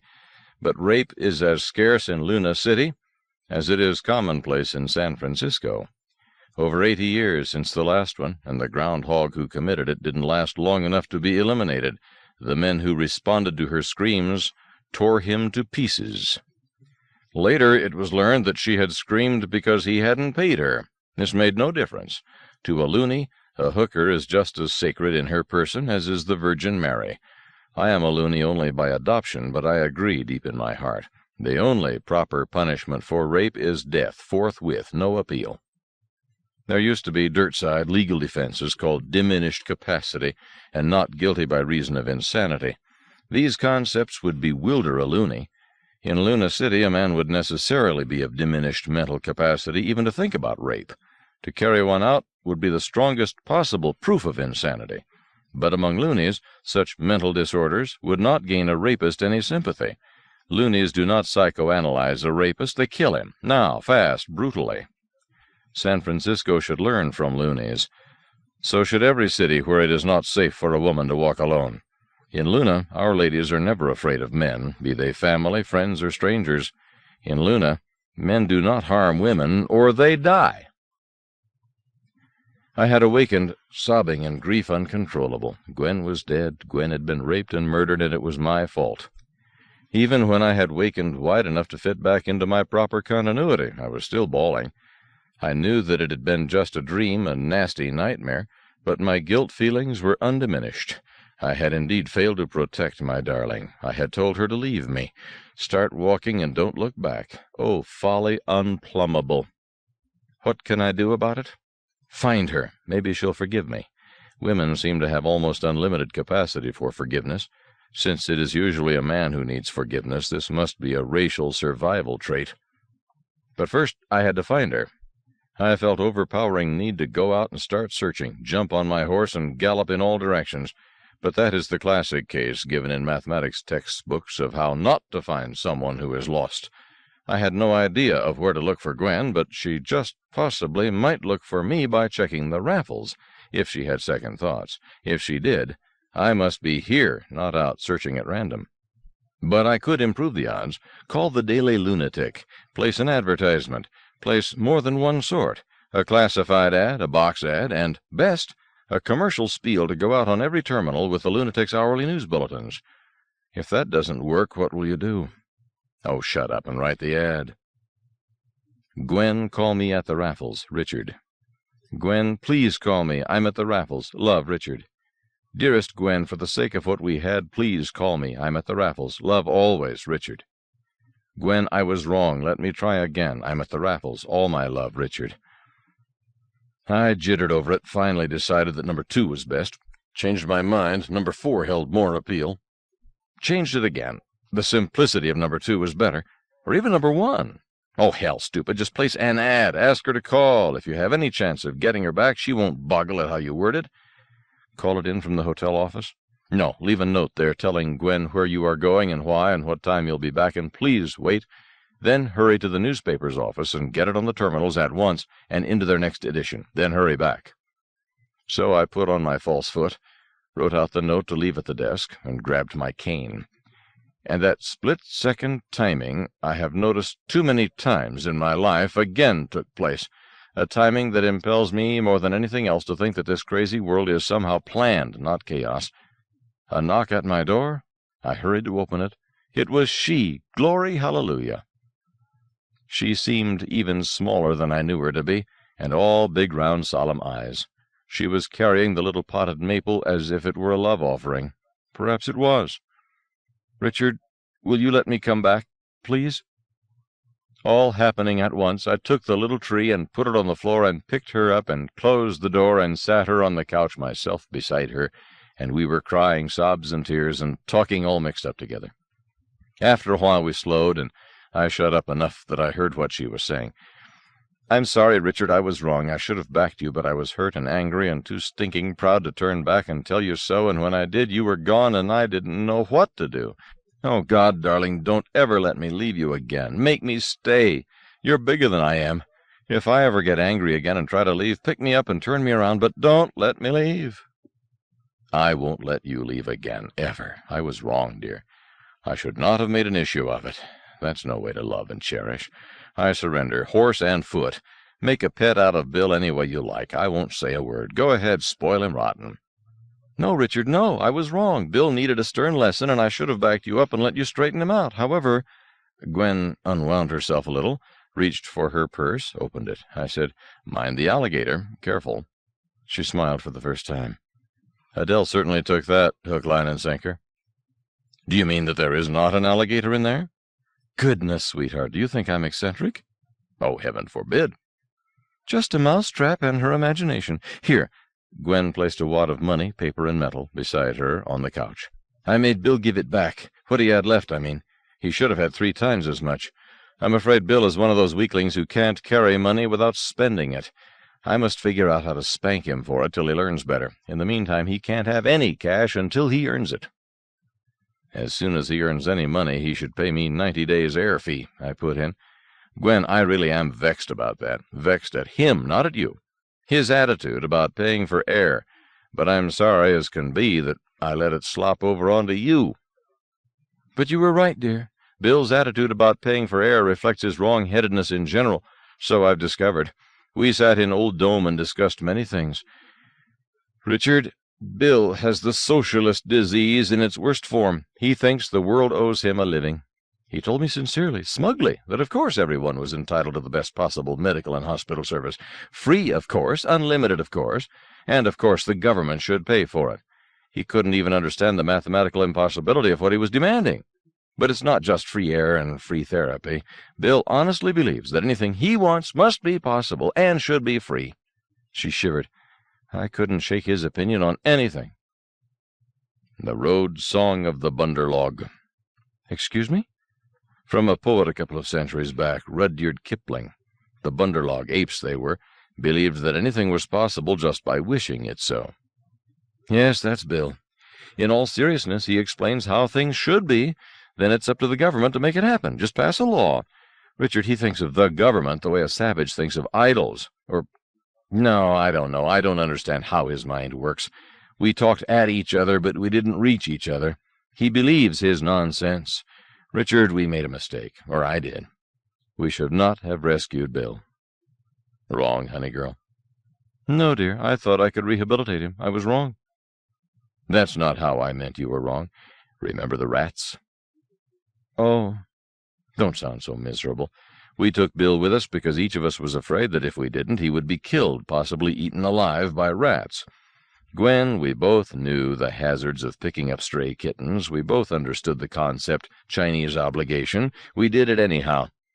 I tilted up her chin, kissed her, and we would again this very minute, knowing the price. Oh, I love you.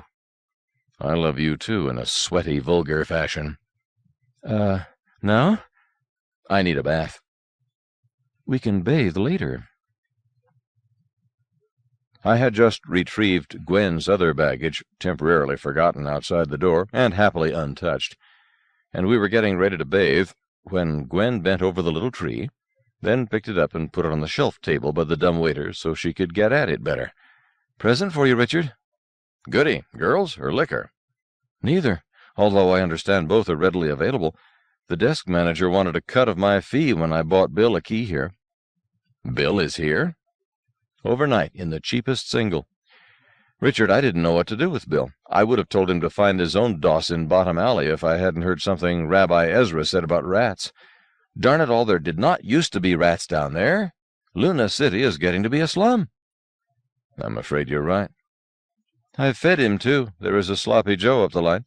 He eats enough for 4. Perhaps you've noticed? I have. Richard, I could not abandon Bill without feeding him and finding him a safe bed. But tomorrow is another story. I told him that I expected him to shape up before breakfast.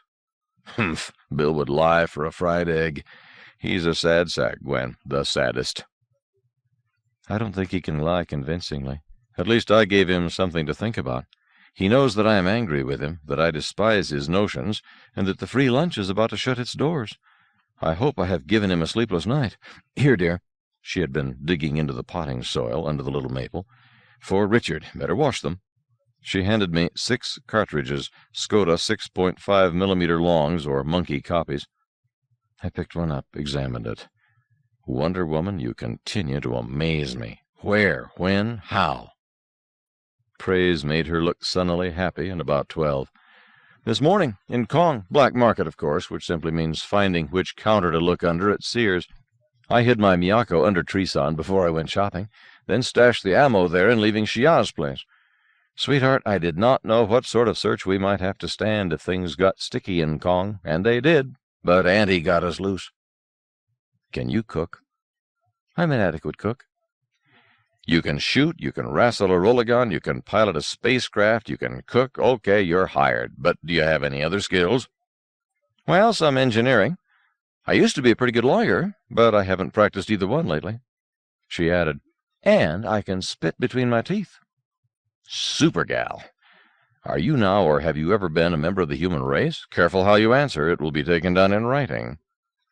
I decline to answer on advice of counsel. Let's order dinner before they shut down the kitchen. I thought you wanted a bath. Do. I'm itchy. But if we don't get the order in soon, we'll have to get dressed and go out to Sloppy Joe's. And I don't mind Sloppy Joe, but I do mind having to get dressed. This is the first completely relaxed, quiet time I've had alone with my husband for, ages. In your sweet and golden rule before that silly eviction notice. 3 days. As little as that, truly? 80 hours. Fairly busy hours, I grant you. The Raffles has a good kitchen, as long as you stick to chef's choice. That night it was meatballs with Swedish pancakes, honey and beer sauce. An odd combination that worked.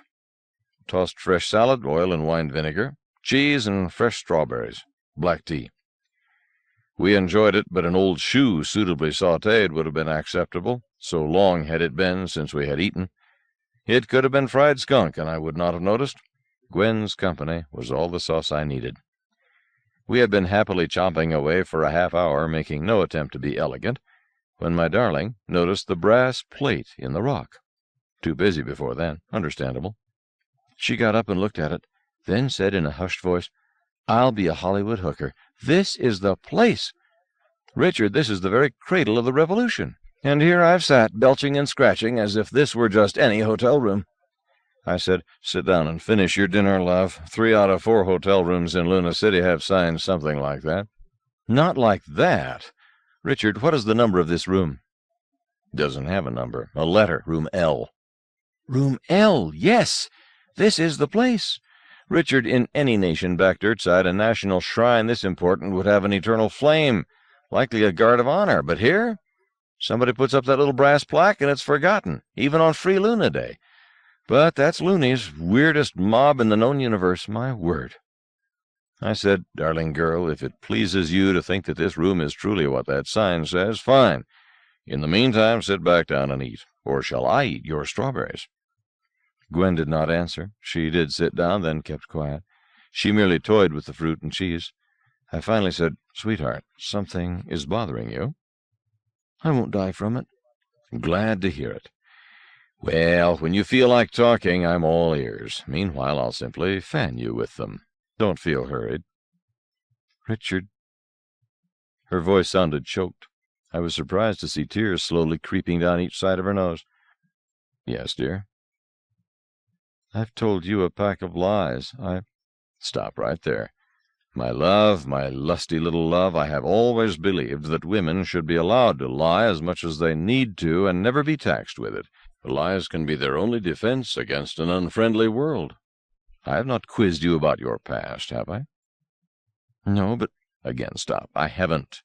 You volunteered a few things, but even so, I've shut you up a couple of times when you were about to have an attack of pernicious autobiography.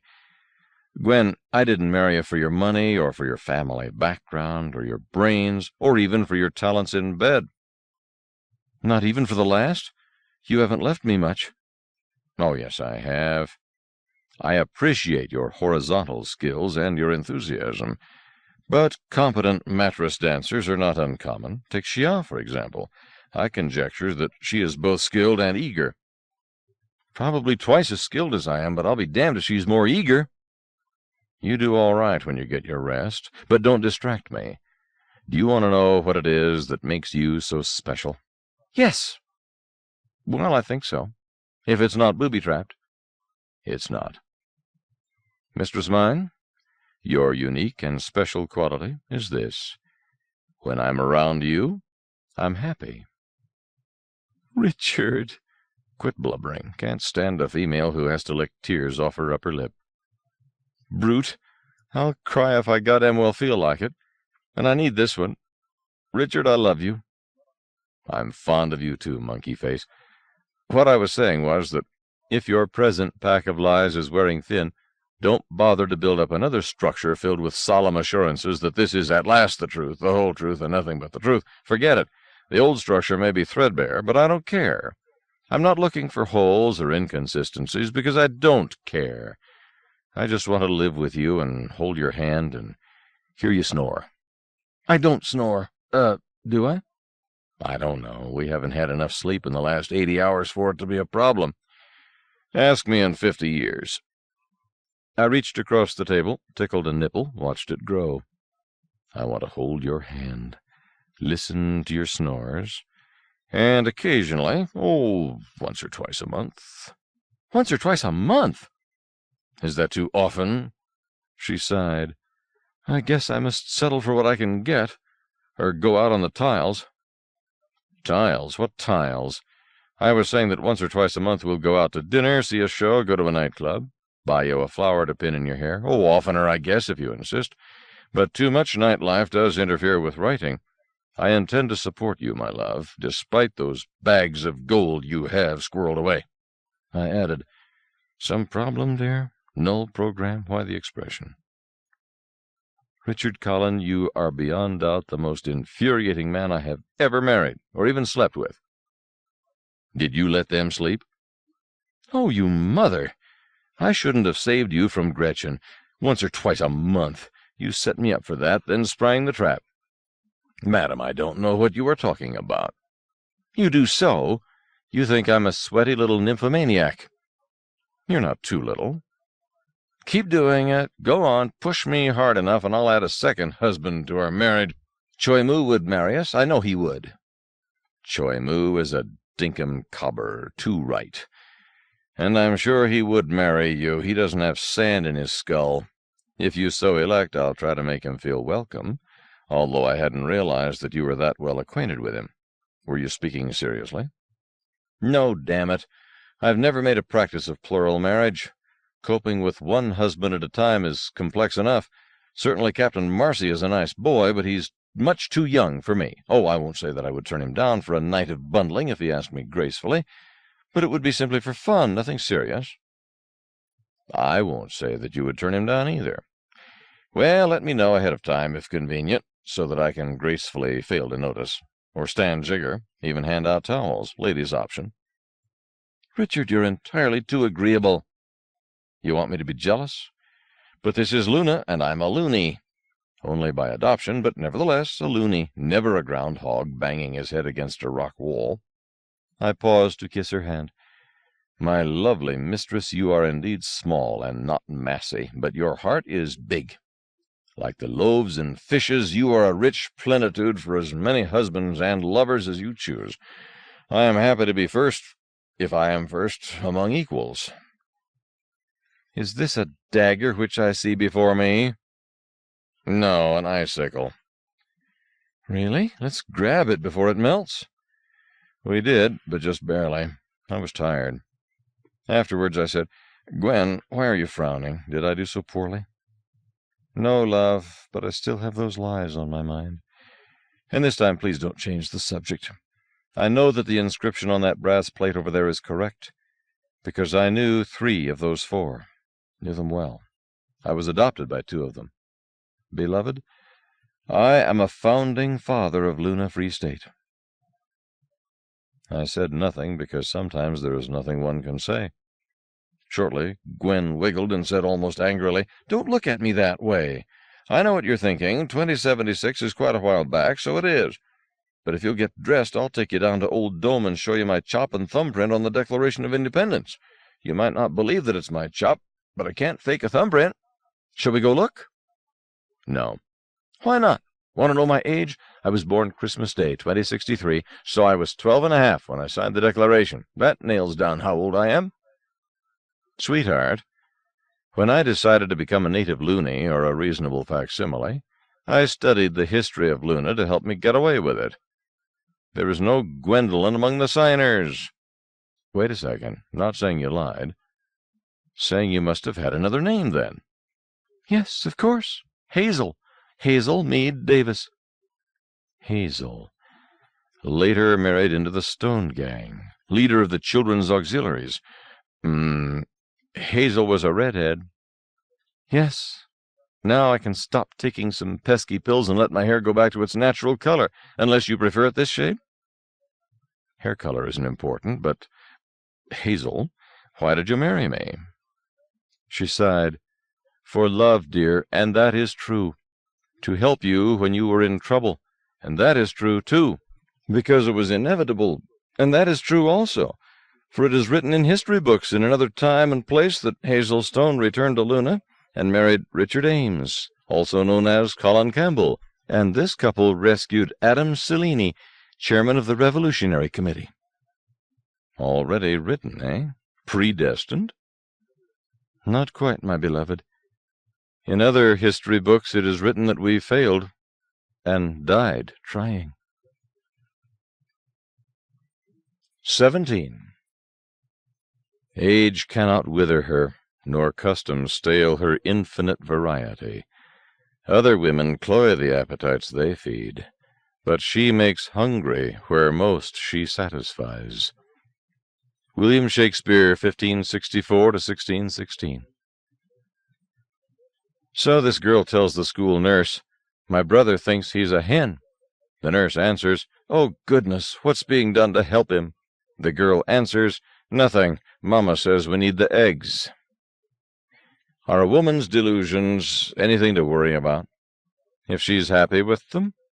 Was I duty-bound to take Gwen to a shrink to try to get her cured? Hell no. Shrinks are the blind leading the blind. Even the best of them are dealing from a short deck. Anyone who consults a shrink should have his head examined. Close scrutiny showed that Gwen was possibly over 30, probably under 40, but certainly not as old as 50. So what was a gentle way to handle her claim that she was born more than a century ago? Everyone knows that natives of Luna age more slowly than groundhogs who have grown up in a 1G field. Gwen's delusion seemed to include the notion that she herself was actually a loony instead of the native groundhog she had claimed to be. But loonies do age, albeit slowly, and loonies more than 100 years old, I had met several, do not look only 30-odd years old, they look ancient. I would have to try hard to let Gwen think that I believed her every word, while believing none and telling myself that it did not matter. I once knew a man who, sane himself, was married to a woman who believed devoutly in astrology. She was forever buttonholing someone and asking what sign her victim was born under. That sort of antisocial nuttiness must be much harder to live with than Gwen's gentle delusion. Yet this man seemed happy.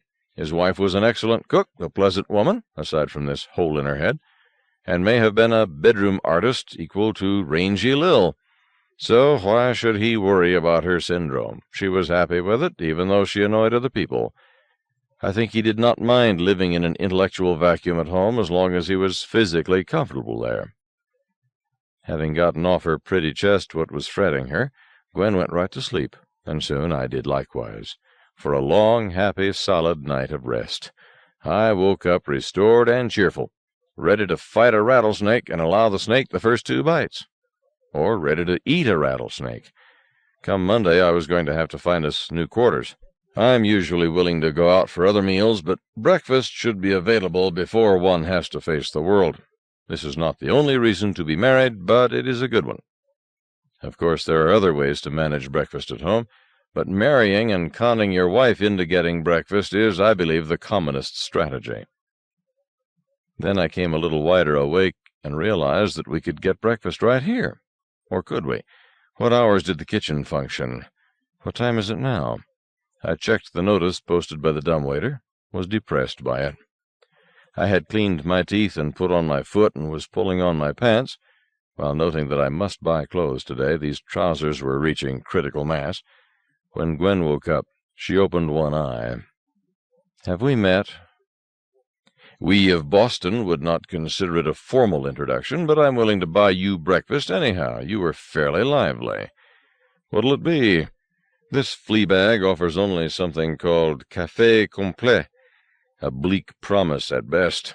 Or you can get decent, and we'll creep slowly out to see Sloppy Joe." "Come back to bed." "Woman, you're trying to collect my life insurance." "Sloppy Joe? Or shall I order for you a cup of lukewarm Nescafé, a stale croissant, and a glass of synthetic orange juice for a luxurious breakfast in bed?" "You promised me waffles every morning. You promised me. You did."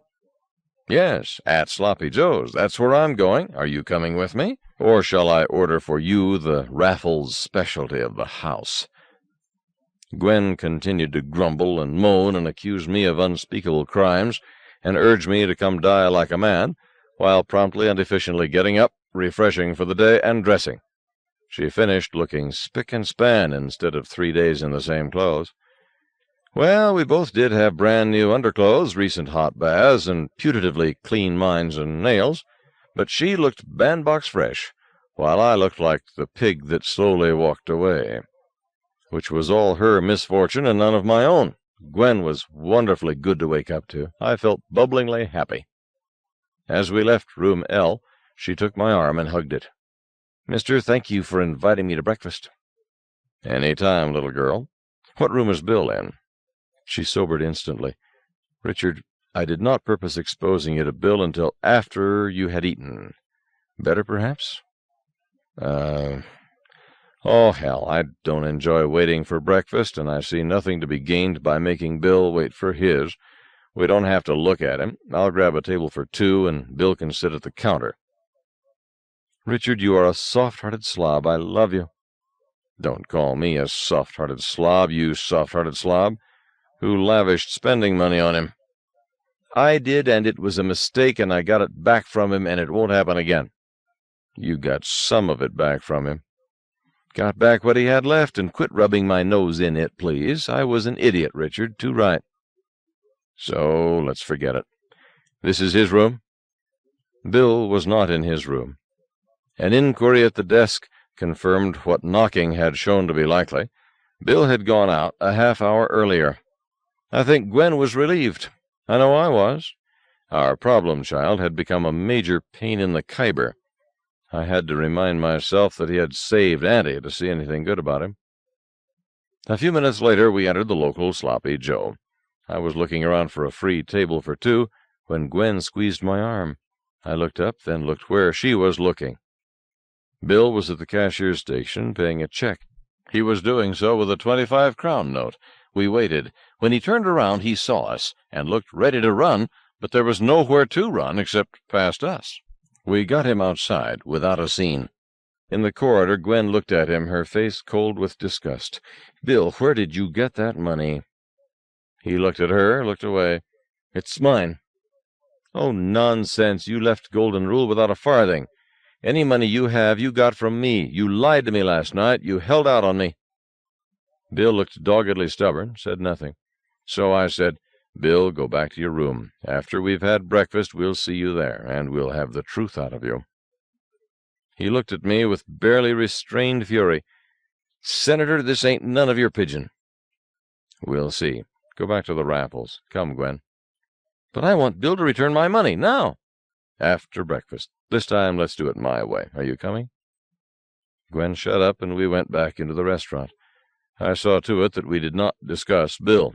Some subjects curdled the gastric juices. About 30 minutes later, I said, Another waffle, dear? No, thank you, Richard. I've had enough. They're not as good as yours. That's 'cause I'm a natural-born genius. Let's finish up, then go back and take care of Bill. Shall we skin him alive or merely impale him on a stake? I've been planning to question him on the rack. Richard, life lost some of its beauty when truth drugs replaced thumbscrews and hot irons. My beloved, you are a bloodthirsty little wretch. More coffee? You just say that to flatter me. No more, thank you. We returned to the Raffles, went to Bill's room, were unable to raise him, went back to the desk. The misanthrope who had checked me in was again on duty. I asked, Have you seen anything of William Johnson, room KK? Yes, about 30 minutes ago he collected his key deposit and left. But I bought that key, Gwen said rather shrilly. The desk manager was unruffled. Gaspard, I know you did. But we returned the deposit for the return of the key. It doesn't matter who rented the room. He reached for his rack, took down keycard KK. The deposit just barely pays for changing the magnetic code if someone fails to return his key. It doesn't pay for the nuisance. If you dropped your card in the corridor and somebody picked it up and turned it in, we would pay the deposit. Then you would have to pay a second deposit to get into your room. I took Gwen firmly by the elbow. Fair enough. If he shows up, let us know, will you? Room L. He looked at Gwen. You don't want room KK? No. He turned his attention to me. You have room L at its single rate. For double occupancy, we charge more. Suddenly I had it, all the caca, all the shoving around, all the petty nonsense I could take. You try to clip me one more crown, and I'll haul you down to Bottom Alley and unscrew your head. Come along, dear. I was still fuming when I let us into our room and locked the door. Gwen, let's not stay in Luna. The place has changed. For the worse. Where do you want to go, Richard? She looked and sounded distressed. I would opt to emigrate right out of the system. Botany Bay or Proxima or such, if I were younger and had 2 legs. I sighed. Sometimes I feel like a motherless child. Sweetheart, Yes, dear. I'm here, and I want to mother you. I go where you go.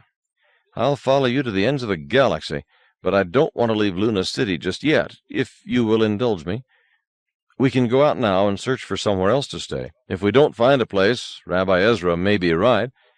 Can't we put up with that surly clerk until Monday? Then we can certainly find a place. I concentrated on slowing my heart, managed it. Yes, Gwen, we might shop for a place to move into after the weekend, after the Shriners leave. If we can't find a suitable place available at once, I wouldn't mind that schmo on the desk if we were sure of proper cubic after the weekend. Yes, sir. May I tell you now why I need to stay in Luna City for a while?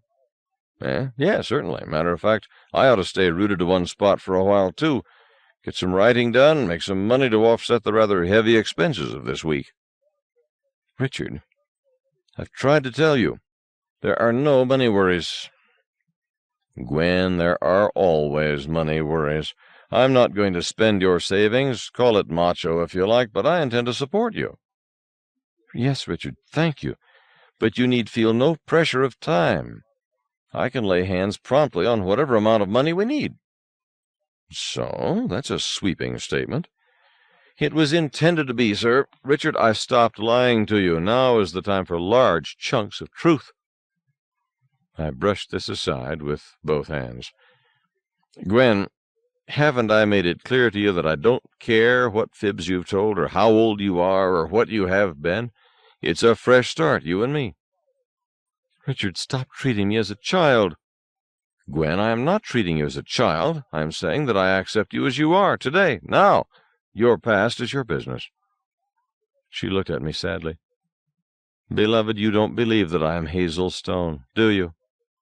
Time to lie, but a lie is no good if it's not believed, unless it is told to be disbelieved, which could not apply here. Time to fan dance instead. Sweetheart, I've been trying to tell you that it does not matter to me whether or not you are Hazel Stone, or Sadie Lipschitz, or Pocahontas. You are my beloved wife. Let's not cloud that golden fact with irrelevancies. Richard, listen to me. Let me talk, she sighed. Or else. Or else?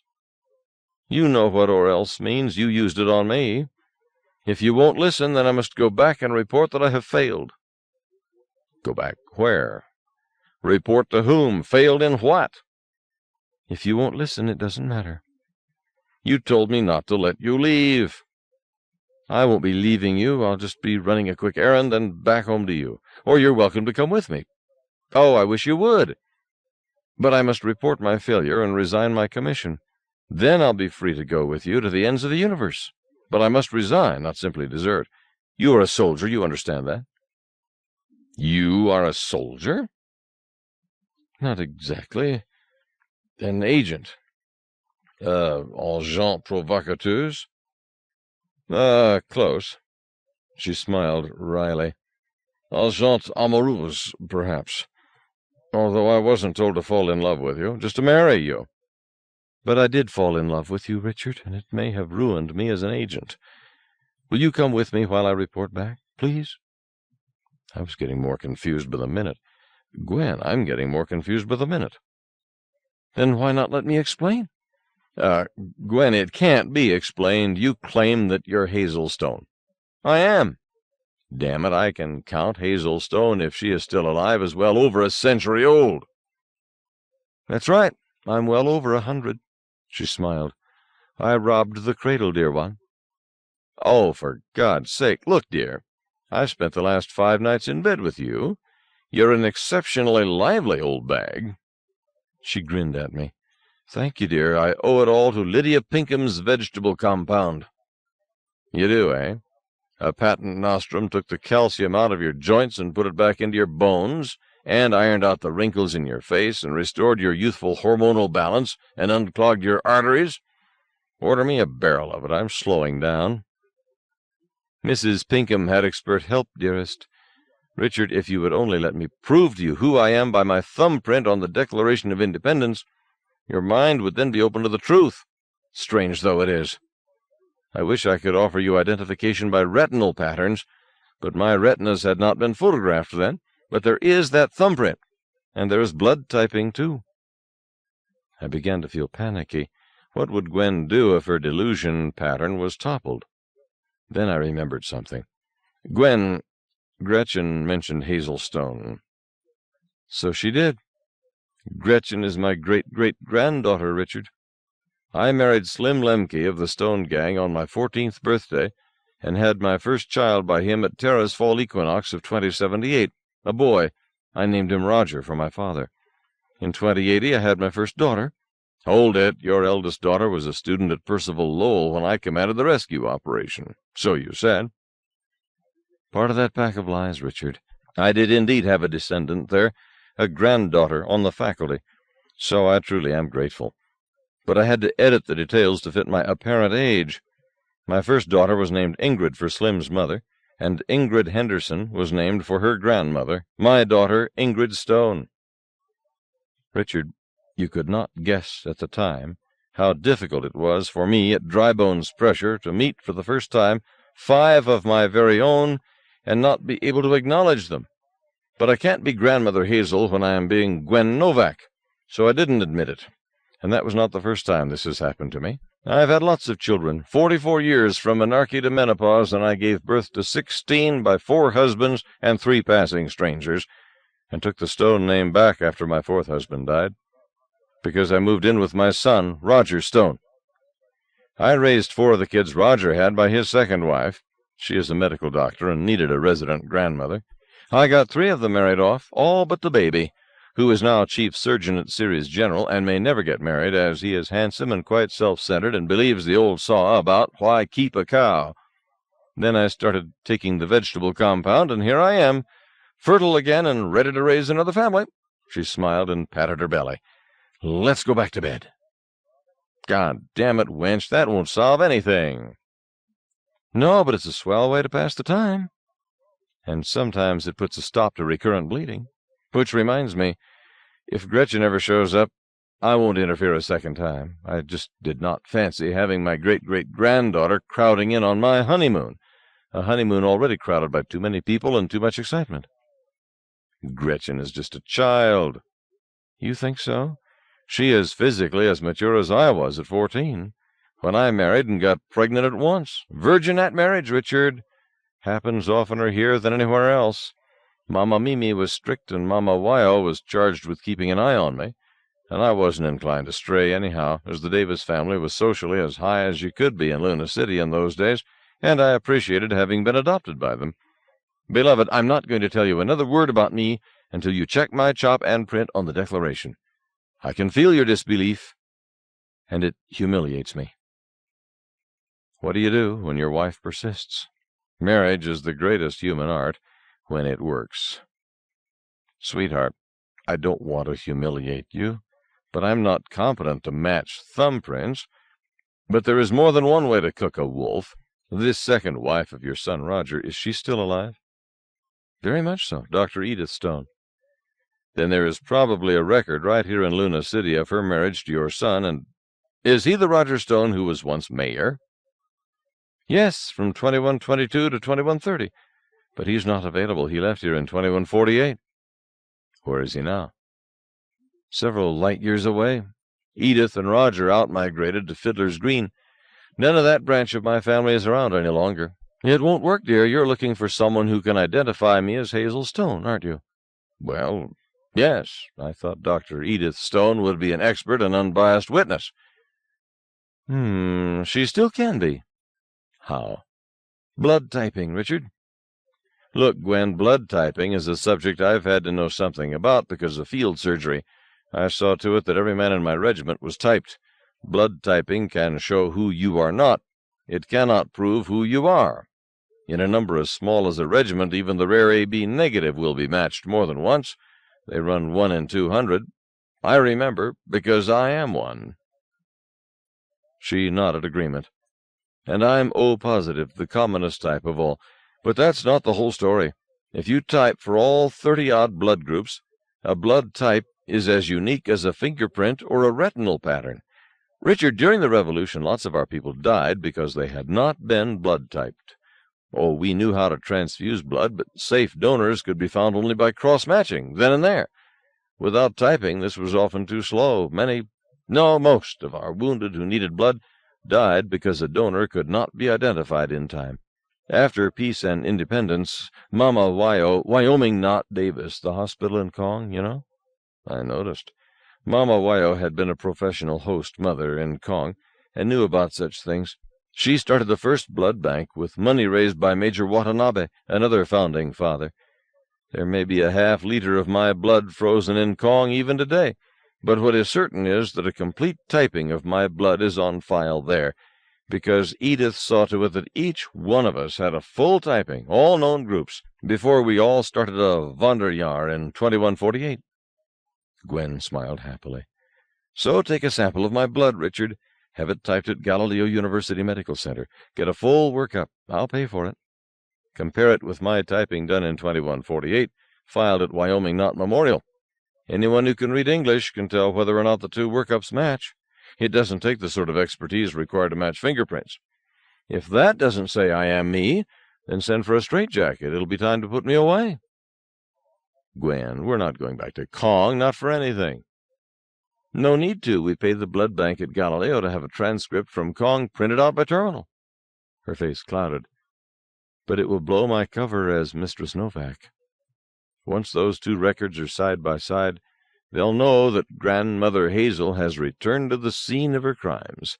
I don't know what that will do to my mission. It was not supposed to happen. But I do know that convincing you is absolutely essential to my mission.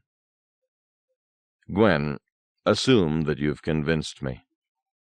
Truly, dear, you wouldn't lie to me? Yes, I would, little love, but I must admit that your words are persuasive. All that you have said matches my own careful study of lunar history, and you deal with little details as if you had been there. It all is convincing, but the physical impossibility— you are young, darling. You are not an old crone of more than a century. Sweetheart, you've given me two positive ways to identify you. So let's assume that I've checked out one or the other, or both. Let's stipulate that you're Hazel. Do you prefer to be called Hazel? I answer to both names, darling. Suit yourself. All right. The sticky point is your appearance.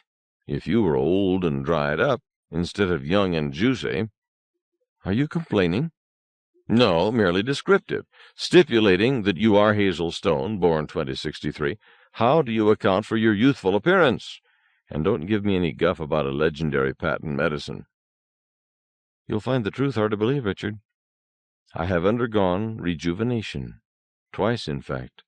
The first time to bring me back in appearance to late middle age, while restoring my bodily economy to youthful maturity. The second time was mostly cosmetic, to make me desirable in appearance. To recruit you, sir. Be damned. Monkey face, is that your own face? Yes, it can be changed if you would like me to look otherwise. Oh, no. I'm not one to insist on prettiness, as long as a girl's heart is pure. Why, you louse. But since your heart isn't all that pure, it's nice that you're pretty. You can't talk yourself out of it that easily. Okay, you're gorgeous and sexy and evil, but rejuvenation explains without explaining. So far as I've ever heard, rejuvenation is for flatworms, but not for anything higher up the evolutionary ladder. Richard, this part you'll have to take on faith, for now at least. I was rejuvenated at a clinic a couple of thousand years away and in an odd direction. It sounds like a gimmick I might have dreamed up when I was writing fantasies. Yes, it does, doesn't it? Not convincing, merely true. So I see no way to investigate it. Perhaps I'll have to get that blood-type transcript. Hazel Stone, Roger Stone, the scourge of the spaceways. My God, my past has caught up with me. Richard, did you ever watch my show? Every episode, unless I had been caught doing something that called for drastic punishment. Captain John Sterling was my childhood hero, and you wrote it? My son Roger started it. I started writing it in 2148, but I didn't put my name on it until the following year. Then it was Roger and Hazel Stone. I remember, but I don't remember that Roger Stone ever wrote it by himself. Oh, yes, he did. Until he got tired of the golden treadmill. I took it over from him, intending to kill it off. Sweetheart, you can't kill off a cereal. It's unconstitutional. I know. Anyhow, they took up the option and waved too much money under my nose, and we needed the money. We were living in space then, and a spacecraft, even a little family job, is expensive. I've never quite had the courage to write a serial against deadlines. Oh, I've written episodes on assignment using a show's Bible, but not on my own and under the gun. We didn't use a Bible. Buster and I just whipped them up as we went along. Buster? My grandson, the one who is now chief surgeon at Series General. For 11 years we wrote them together, frustrating the galactic overlord at every turn. The galactic overlord, the best villain in the creepies. Honey, I wish there were really a galactic overlord. Why, you young whippersnapper, how dare you throw doubt on the authenticity of the galactic overlord? What do you know about it? Sorry, I apologize. He's as real as Luna City, or John Sterling would not have had anyone to frustrate. And I certainly believe in Captain John Sterling of the Star Patrol. That's better. That time Captain Sterling was lost in the Horsehead Nebula with the radiation worms after him. How did he get out? That was one of the times I was being punished and not allowed to watch. As I recall, mind you, this was some years back, I seem to recall that he jury-rigged his Doppler radar to fry them with polarized beams. No, that was what he used on the space entities. Richard, are you sure? I don't think he encountered the space entities until after he escaped from the Horsehead Nebula, when he had to make a temporary truce with the galactic overlord to save the galaxy. I thought about it. How old was I at the time? What year in school? Hon, I do believe you're right. I was upset that he would join forces with the overlord even to save the galaxy. But he had to, Richard. He couldn't let billions of innocent people die just to keep from soiling his hands through cooperating with the overlord. But I can see your point. Buster and I fought over that episode. Buster wanted to take advantage of the temporary truce to do the overlord in once the space entities were destroyed. No, Captain Sterling would never break his word. True, but Buster was always the pragmatist. His solution to almost any problem was to cut somebody's throat. Well, it's a convincing argument, I admitted. But, Richard, you have to go easy in killing off characters in a serial. You must always leave something for the next episode. But you tell me you've never handled a series all on your own. I haven't, but I do know that. I watched enough of them back when. Hazel, why did you let me fill you with a lot of guff about the life of a writer? You called me Hazel. Sweetheart, Hazel, my darling, I'm not interested in blood types or in thumbprints. You are undeniably the author of history's greatest creepy, The Scourge of the Spaceways. It said on the credits week after week, year after year, written by Hazel Stone. Then, sadly, it began to read, based on characters created by Hazel Stone. It did? Those later credits should have included Roger. He created the show, not me, those no-goodniks. It didn't matter, because the characters grew anemic and died. Without you, the show was never the same. I had to quit. Buster grew up.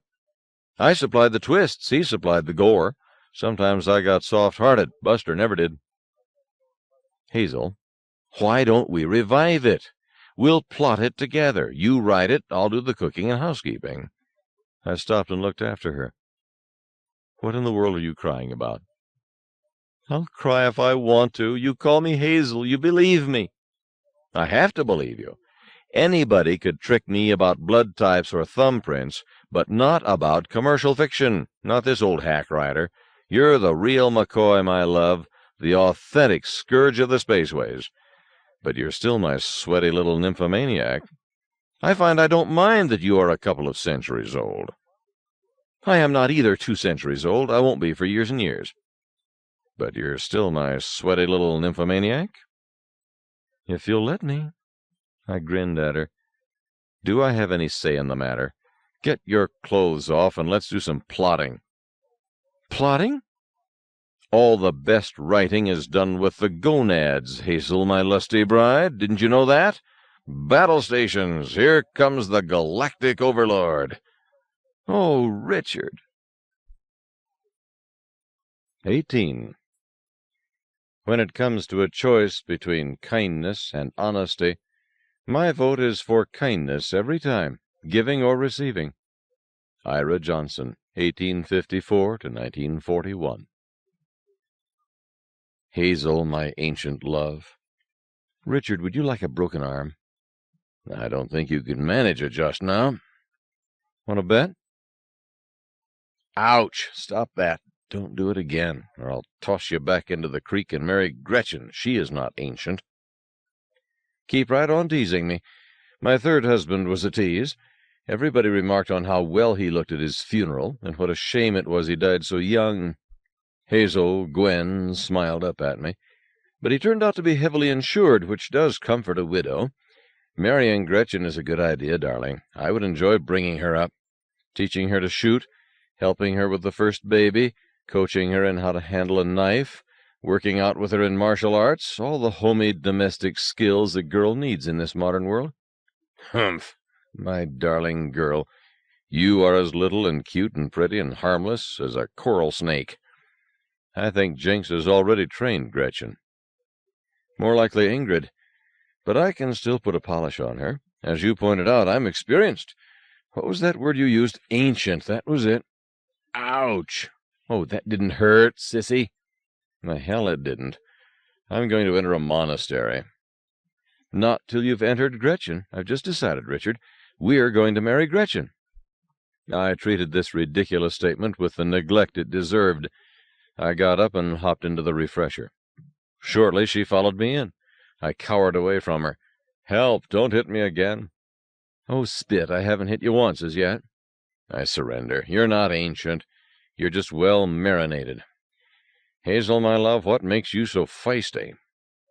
I'm not feisty, but when you're as small as I am, and female, if you don't stand up for your rights, you're sure to be pushed around by big, hairy, smelly men with delusions about male superiority. Don't yelp, dear. I haven't hurt you, not once. I haven't drawn blood, now have I? I'm afraid to look. Mother never warned me that married life could be like this. Sweetheart, you were about to tell me why you had to recruit me and for what purpose when we got distracted. She was slow in answering. Richard, you had trouble believing that I am more than twice your age. You convinced me. I don't understand it, but I've had to accept it. You're going to find other things I must tell you much harder to accept, much. Then I probably won't accept them. Hazel, Gwen, honey, I'm a hard case. I don't believe in table-tapping, astrology, virgin birth. Virgin birth isn't difficult. I mean in the theological sense. I'm not talking about genetics laboratories. Virgin birth, numerology, a literal hell, magic, witchcraft, and campaign promises. You tell me something that runs contrary to horse sense, I'll be at least as hard to sell as I was about your ancient years. You'll need the galactic overlord as a confirming witness. Okay, slip this one on for size. From one standpoint, I'm even more ancient than you suspect. More than 2 centuries. Hold it. You won't be 200 until Christmas Day 2263. A good many years yet, as you pointed out. True. I didn't tell you about these extra years, even though I lived through them, because I lived them at right angles. I answered, Dear, the soundtrack suddenly went silent. But, Richard, that one's easy to believe. Where did I drop my pants? Through most of the solar system, according to your memoirs. That ain't the half of it, mister, both inside and outside the system, and even outside this universe. And, brother, have I been transgressed against. I mean, where did I drop them today? At the foot of the bed, I think. Hon, why do you bother to wear panties when you take them off so frequently? Because only sluts run around without drawers, and I'll thank you to keep a civil tongue in your head. I didn't say a word. I could hear what you were thinking, and I don't believe in telepathy either. You don't, eh? My grandson, Dr. Lowell Stone, also known as Buster, used to cheat at chess by reading my mind. Thank God he lost the ability when he was about 10. Noted, I answered, as hearsay concerning a highly improbable event from a reporter whose veracity has not been established. Reliability of alleged datum is therefore not higher than C5 by military intelligence scaling. You'll pay for that. Scale it yourself, I told her. You served in military intelligence, CIA, wasn't it? Who says? You says, through several unfinished remarks. It was not the CIA, and I've never been in McLean in my life, and I was fully disguised while I was there, and it wasn't me, it was the Galactic Overlord. And I'm Captain John Sterling. Gwen Hazel looked wide-eyed. Gee, Captain, can I have your autograph? Better give me 2. I can trade 2 of yours for one of Rosie the Robot.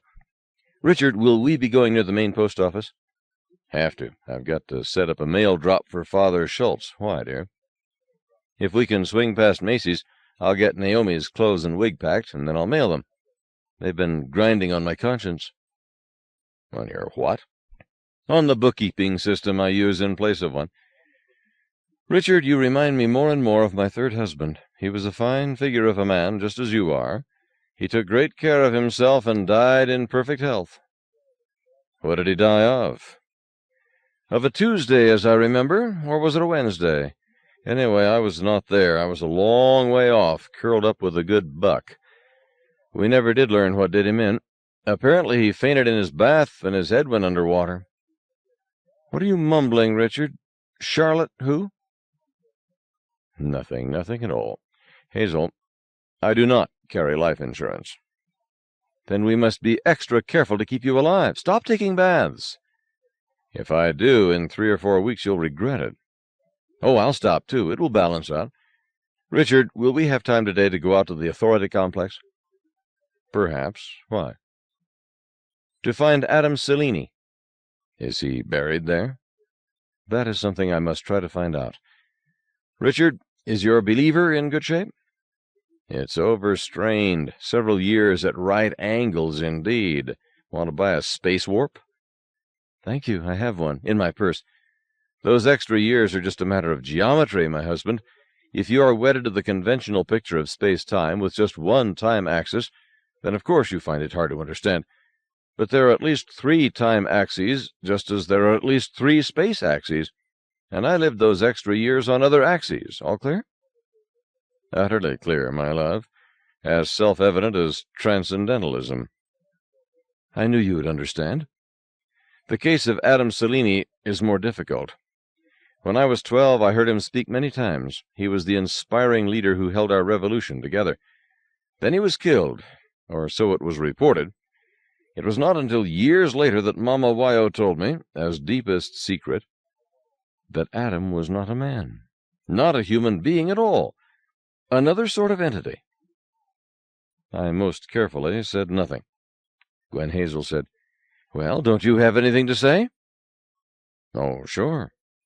Not human, an alien, green skin and 1 meter high, and its flying saucer landed in Mare Crisium just outside Looney City. Where was the Galactic Overlord? You can't upset me talking that way, Richard, because I know just how such an impossible story affects one. I had the same sort of doubts when Mama Wyo told me, except that I had to believe her because Mama Wyo would never lie to me. But Adam was not an alien, Richard. He was a child of mankind, but not a human child. Adam Cellini was a computer, or a complex of programs in a computer, but it was a self-programming computer, so it comes to the same thing. Well, sir? I took my time answering. I like flying saucers better. Oh, fiddle, I'm tempted to turn you in on Marcy Choi Moo. The smartest thing you could do. No, I'll keep you. I'm used to your foibles, but I may keep you in a cage. Hazel, listen carefully. Computers do not think. They calculate with great speed in accordance with rules built into them. Since we ourselves calculate by using our brains to think, this designed-in capacity to calculate gives computers the appearance of thinking, but they do not think. They operate the way they do because they must. They were built that way. You can add animism to the list of nonsense notions to which I do not subscribe. I'm glad you feel that way, Richard, because this job will be touchy and difficult. I need your healthy skepticism to keep me straight. I'm going to have to write that down and examine it carefully. Do that, Richard. Now, here is what happened back in 2075 and 6. One of my adoptive fathers, Manuel Garcia, was the technician who took care of the big computer of the authority. This one computer ran almost everything, handled all the utilities of this city and of most of the other Warrens, except Kong, bossed the first catapult, ran the tubes, handled banking, printed the lunatic, did practically everything. The authority found it cheaper to expand the functions of this one big computer than to spread computers all through Luna. Neither efficient nor safe. Probably, but that's what they did. Luna was a prison then. It did not have to be either efficient or safe. There was no high-tech industry here, and in those days we had to accept whatever was handed us. As may be, dear, this one master computer got bigger and bigger, and woke up. It did, eh? Sheer fantasy, my sweet, and a cliché that has been used by every fantasy writer in history. Even Roger Bacon's brass head was one version of it. Frankenstein's monster is another. Then a spate of stories in later years, and still they come, and all of them nonsense. But what I said was, go ahead, dear, then what? Richard, you don't believe me. I thought we settled that. You said that you needed my healthy skepticism. I do, so use it. Criticize. Don't just sit there with that smug look on your face. This computer had been operating by voice for years, accepting spoken programs, answering with synthesized speech or printout or both. Built-in functions. Techniques 2 centuries old. Why did your face shut down when I said it woke up? Because that's nonsense, my love. Waking and sleeping are functions of living beings. A machine, no matter how powerful and flexible, does not wake up or go to sleep. It is power on or power off, that's all. All right, let me rephrase it. This computer became self-aware and acquired free will. Interesting, if true. I don't have to believe it. I don't. Richard, I refuse to become exasperated. You are simply young and ignorant, and that's not your fault. Yes, Grandma, I'm young and you're ignorant, slippery bottom. Take your lecherous hands off me and listen. What accounts for self-awareness in a man? Huh? I have no need to account for it. I experience it. True, but it is not a trivial question, sir. Let's treat it like a boundary problem. Are you self-aware? Am I? Well, I am, monkey face. I'm not sure about you. The same, vice versa. That's fun, too. Richard, let's stick to the subject. Is the sperm in a male body self-aware? I hope not. Or the ova in a female? That's your question to answer, beautiful. I've never been female. And you are dodging questions just to tease me. A spermatozoan is not self-aware, and neither is an ovum. And never mind silly remarks, that's one boundary. I, an adult human zygote, am self-aware. And you are too, however dimly this is true for males. Second boundary. Very well, Richard. At what point, from the freshly fertilized ovum to the mature zygote now named Richard, did self-awareness enter the picture? Answer me. Don't dodge it, and please, no silly remarks. I still thought it was a silly question, but I tried to give it a serious answer. Very well. I have always been self-aware. A serious answer, please. Gwen, Hazel, that answer is as serious as I can make it. So far as I know, I have lived forever and have been self-aware the whole time. All this talk about things that went on before 2133, the alleged year of my alleged birth, is just hearsay and not very convincing. I go along with the gag to keep from annoying people or getting funny looks. And when I hear astronomers talk about the world being created in a big bang 8 or 16 or 30 billion years before I was born, if I was born, I don't recall it, that's a horse laugh. If I was not alive 16 billion years ago, then there was nothing at all, not even empty space, nothing, zero with no rim around it. The universe in which I exist cannot exist without me in it. So it's silly to talk about the date I became self-aware. Time started when I did. It stops when I do. All clear? Or shall I draw you a diagram? All clear on most points, Richard. But you are wrong about the date. Time did not start in 2133. It started in 2063, unless one or the other of us is a golem. Every time I have a go at solipsism, something like this happens. Honey, you're cute. But you are a figment of my imagination. Ouch! I told you to stop that. You have a lively imagination, darling. Thanks for thinking me up. Do you want another proof? Up to now I've just been playing. Shall I now break one of your bones? Just a small one. You pick it. Listen, Figment. You break one of my bones and you'll regret it for the next billion years. Merely a logical demonstration, Richard. No malice in it. And once I set the bone— Oh, I'll set it, dear. Not on your life. Once I have it set, I'll phone Shia and ask her to come over and marry me and protect me from small figments with violent habits. You're going to divorce me? Again she was suddenly all big eyes. Hell no. Just bust you down to junior wife and put Shia in charge. But you can't leave. Permission denied. You're serving a life sentence, whether it's straight ahead or at right angles. I'm going to get a club and beat you until you give up your evil ways. All right, as long as I don't have to go away. Ouch! And don't bite. That's rude. Richard, if I am just a figment of your imagination, then any biting I do is your idea, done by you to yourself for some murky masochistic purpose. If that is not true, then I must be self-aware, not your figment. Either-or logic never proves anything. But you're a delightful figment, dear. I'm glad I thought of you. Thank you, sir. Sweetheart, here is a key question. If you will answer it seriously, I'll stop biting. Forever? Don't strain yourself, Figment. If you have a serious question, I'll try to give it a serious answer. Yes, sir. What accounts for self-awareness in a man? And what is there about this condition or process or whatever that makes awareness impossible for a machine? Specifically for a computer. In particular, the giant computer that administered this planet in 2076, the Holmes 4. I resisted the temptation to give a flip answer. Self-awareness. I know that one school of psychologists insists that awareness, if it exists, is present just as a passenger, no effect on behavior. This sort of nonsense should be lumped with transubstantiation. If true, it can't be proved. I am aware of my own self-awareness, and that is as far as any honest solipsist should go. Gwen, Hazel, I don't know. Good, we're making progress. We are? Yes, Richard.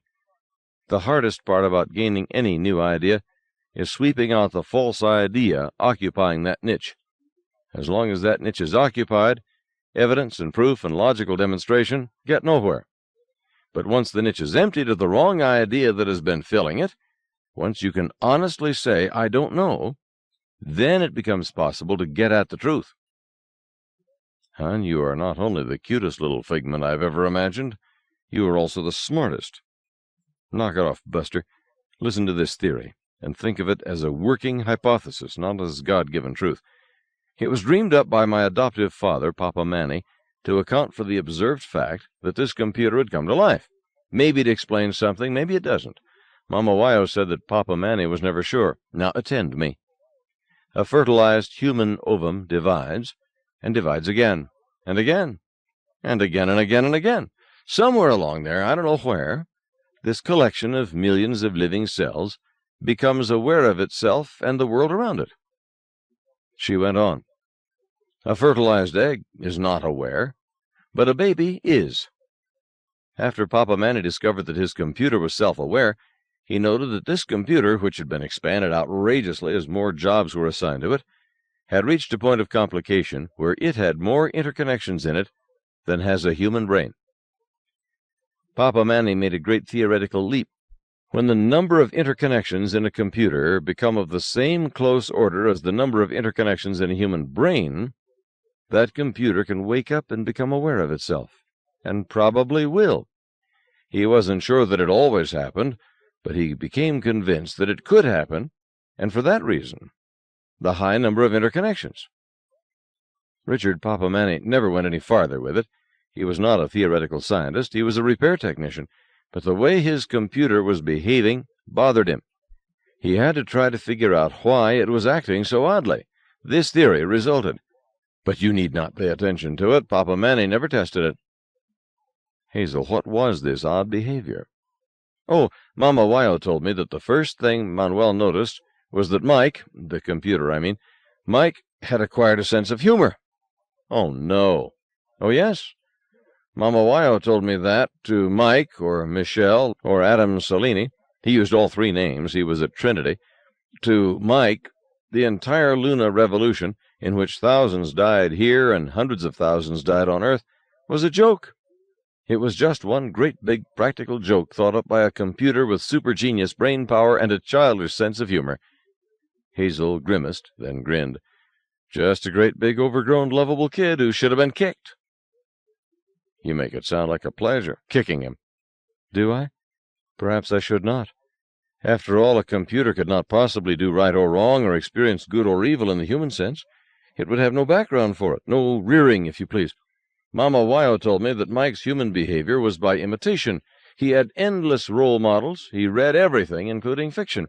But his only real emotion, all his own, was deep loneliness and a great longing for companionship.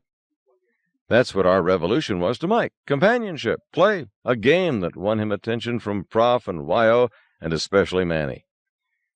Richard, if a machine can have emotions, that computer loved my Papa Manny. Well, sir? I was tempted to say nonsense or something even less polite. Hazel, you are demanding bald truth from me, and it will hurt your feelings. It sounds like fiction to me. If not your fiction, then that of your foster mother, Wyoming Knott. I added, Sweetheart, are we going out to attend to our chores, or are we going to spend all day talking about a theory on which neither of us has any evidence? I'm dressed and ready to go, dear. Just one little bit more, and I'll shut up. You find this story unbelievable. Yes, I do. I said it as flatly as possible. What part of it is unbelievable? All of it.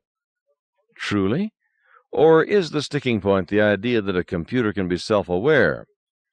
If you accept that, does the rest of it become easier to swallow? I tried to be honest. If that nonsense did not make me gag, would the rest be acceptable? Oh, certainly.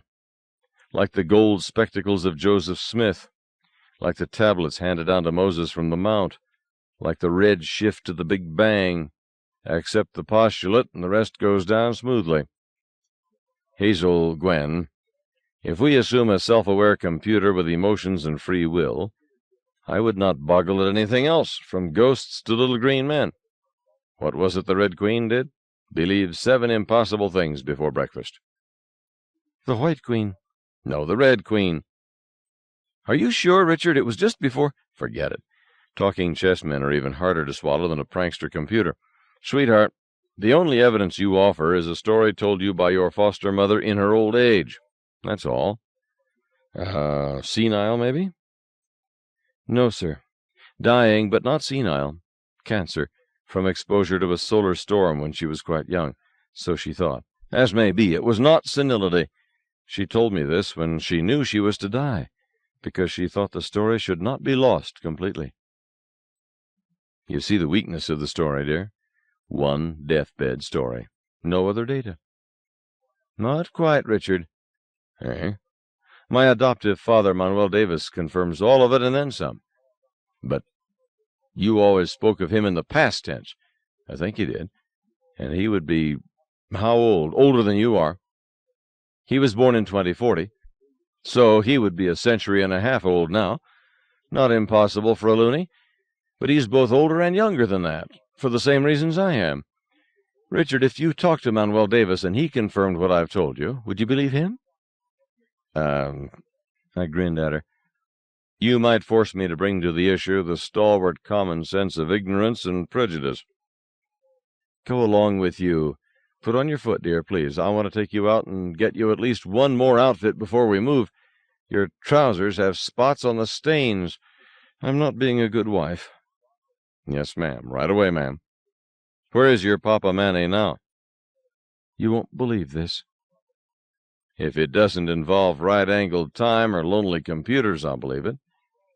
I haven't checked lately. I think Papa Manny is with your Uncle Jock in Iowa. I stopped with my foot in my hand. You're right. I don't believe it. 19. Rascality has limits. Stupidity has not. Napoleon Bonaparte, 1769 to 1821. How can you argue with a woman who won't? I expected Gwen to start justifying her preposterous allegation, citing chapter and verse in an attempt to convince me. Instead, she answered sadly, I knew that was all I could expect. I'll just have to wait. Richard, do we have any other stops to make besides Macy's and the main post office before we can go out to the warden's complex? I need to set up a new checking account and then transfer my present account down from Golden Rule. My cash in pocket is becoming rather seldom anemic. But, dearest, I've tried to tell you, money is no problem. She opened her purse, dug out a wad of money, started peeling off 100-crown notes. I'm on an expense account, of course. She held them out. Easy there, I said. Save your pennies, little girl. I undertook to support you, not the other way around. I expected a retort involving macho or male chauvinist pig, or at least community property. Instead, she flanked me. Richard, your bank account in Golden Rule, is it a numbered account? If not, under what name? Huh? No. Richard Ames, of course. Do you think Mr. Sethos might take an interest? Oh, our kindly landlord. Honey, I'm glad you're here to do my thinking for me. A track leading straight to me as plain as footprints in snow, for Sethos's goons to follow to collect that reward for my carcass, dead or alive. Of course, all bank records are confidential, not alone numbered accounts, but confidential means only that it takes money or power to break the rules. And Sethos had both. Gwen, let's go back and booby-trap his air conditioning again, but this time we'll use prussic acid instead of Limburger. Good. I wish we could. You're right, I can't touch that Richard Ames bank account as long as storm warnings are up. We'll use your cash. Treat it as a loan. You keep track of it. You keep track of it. Damn it, Richard, I'm your wife. Fight over it later. Leave the wig and the geisha costume here. We won't have time today, as I must first go see Rabbi Ezra, unless you want to run your errands while I run mine. Buster, are you feverish? I'm not letting you out of my sight. Thanks, Ma. That's the answer I wanted. We go see Father Ezra, then we go hunt living computers. If there is time left, we'll do the other chores when we get back. It being before noon, we looked for Rabbi Ezra ben David by going to his son's fish market across from the city library. The rabbi lived in a room back of the shop. He agreed to represent me and act as a mail drop. I explained to him my parallel arrangements with Father Schultz, then wrote a note for him to send to Henrietta Van Loon. Reb Ezra accepted it. I'll stat it from my son's terminal at once. It should be printed out in Golden Rule 10 minutes from now. Special delivery? Draw attention to it, or accept slower service. Something was stewing in Golden Rule. Hendrik Schultz might have some answers. Special delivery, please. Very well. Excuse me a few moments. He rolled out of his room, was back quickly. Golden Rule acknowledged receipt. Now to other matters. I was expecting you, Dr. Ames. That young man who was with you yesterday, is he a member of your family, or a trusted employee? Neither one. Interesting. Did you send him to ask me who was offering a reward for you and the amount of the reward?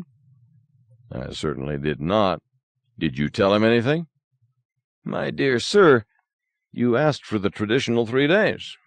Thank you, sir. Not at all. Since he took the trouble to seek me out here instead of waiting for my business hours, I assumed some urgency. Since you did not mention him, I concluded that the urgency was his, not yours. Now I assume, unless you tell me otherwise, that he intends you no good. I gave the rabbi a condensed version of our relations with Bill. He nodded. You know Mark Twain's remarks on such matters? I think not. He said that if you pick up a stray dog, feed it, and take care of it, it will not bite you. This, in his opinion, is the principal difference between a man and a dog. I don't agree fully with Twain, but he had a point. I asked him to name a retainer, Paid it without dickering, plus something for luck. The Authority Complex, officially the Administration Center, a name found only in print, is west of Luna City, halfway across Mare Crisium. We were there by noon. That tubeway is not ballistic, but is nevertheless fast. Once aboard, we were there in 20 minutes. Noon was the wrong time to arrive. The complex is made up of government offices. Everything shuts down for a leisurely lunch hour. Lunch seemed a good idea to me, too. Breakfast was in the remote pass. There were several lunchrooms in the tunnels of the complex, with every chair filled with the broad beams of civil servants or occupied by tourists with red fezzes. Queues waited outside Sloppy Joe and Mom's Diner and Antoine's Number 2. Hazel, I see vending machines ahead. Can I interest you in a warm Coke and a cold sandwich? No, sir, you cannot. There's a public terminal just beyond the food dispensers. I'll make some calls while you eat. I'm not that hungry. What calls? Shia and Ingrid. I want to be sure Gretchen got home safely. She could have been waylaid just as we were. I should have called last night. Only to soothe your own worry. Either Gretchen was home day before yesterday evening, or it's too late and she's dead. Richard! That's what worries you, isn't it? Call Ingrid.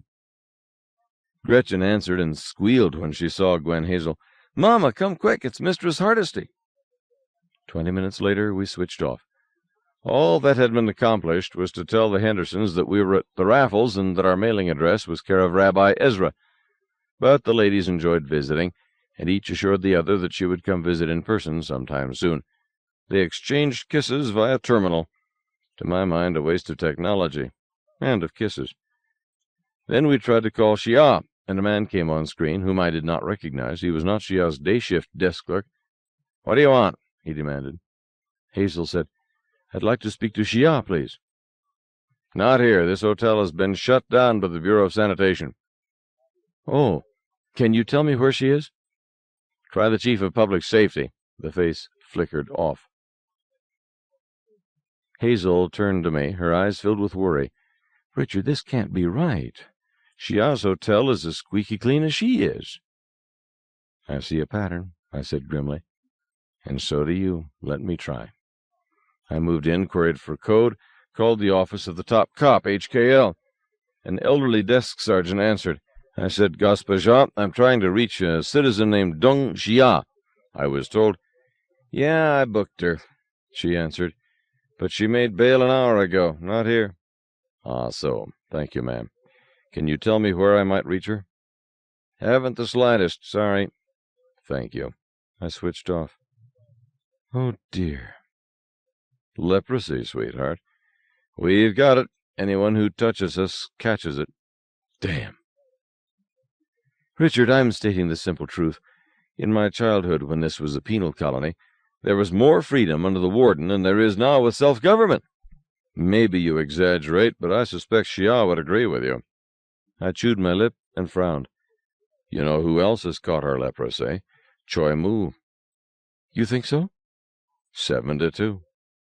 No bet. Call him. Query showed him to be a private subscriber, so I called his home. I heard a recording, sans picture. Marcy Choi Mu speaking. Can't say when I'll be home, but I will call in soon for messages. At the gong, please record. A gong sounded. I thought furiously, then said, Captain Midnight speaking. We are booked into the old Raffles. A mutual friend needs help. Please call me at the Raffles. If I am not there, please leave message telling when and where I can reach you. I switched off again. Dear, you didn't give him Rabbi Ezra's code. On purpose, Sadie girl, to keep the rabbi's code out of Jefferson Mao's hands. Choi Mu's line may be monitored. I had to give him somewhere to call back, but I can't risk compromising the Rabbi Ezra connection. We must have it for Father Schultz. Table it beautiful. I've got to query for HKL ground control. Hong Kong Luna ground control. This terminal is for official business. Make it brief. It was voice only. May I speak to Captain Marcy? Not here. I'm his emergency relief. Message? Make it snappy. I've got traffic in 4 minutes. This is Captain Midnight. Tell him I'm at the old Raffles. Call me. Don't switch off. Captain Midnight? He'll know. And so do I. He went to City Hall to put up bail for you-know-who, or do you? Shia. Too right. I've got to get back to my scopes, but I'll tell him. Off! What now, Richard? Gallop in all directions. Do be serious. Can you think of anything better? The queue is gone from Mom's diner. Let's eat lunch. Eat lunch while our friends are in danger? Sweetheart, even if we went back to Kongville and thereby shoved our heads in the lion's mouth, we would have no way to find them. There's nothing we can do until Choi Mu calls us. That might be 5 minutes from now or 5 hours. One thing I learned in combat, never skip a chance to eat, sleep, or pee. Another chance may be a long time coming. I recommend Mom's cherry pie with ice cream. Hazel ordered the same, but by the time I was chasing my last bite with a spoon, she had merely toyed with hers. I said, Young lady, you sit right there until you have eaten everything on your plate. Richard, I can't. I don't like to beat you in public. So don't. So I won't. Instead, I will sit right here until you have eaten that all up, even if it means that I must sleep in this chair tonight. Hazel expressed obscenely unfavorable opinions of me, of Jefferson Mao, and of cherry pie, then ate the cherry pie. By 13:20 we were at the door of the computer area in the complex. There a youngster at a wicket sold us 2 tickets for £2.40, told us that the next tour would start in a few minutes, and led us into an enclosure, a waiting lounge with benches and opportunities to gamble against machines. 10 or a dozen tourists were waiting. Most of the males wore fezzes.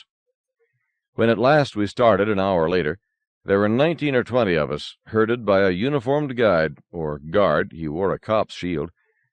We made a long circuit on foot of that enormous complex, a dull and endless trip.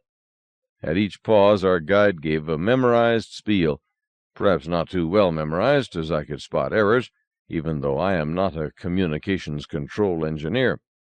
But I did not jump on these slips.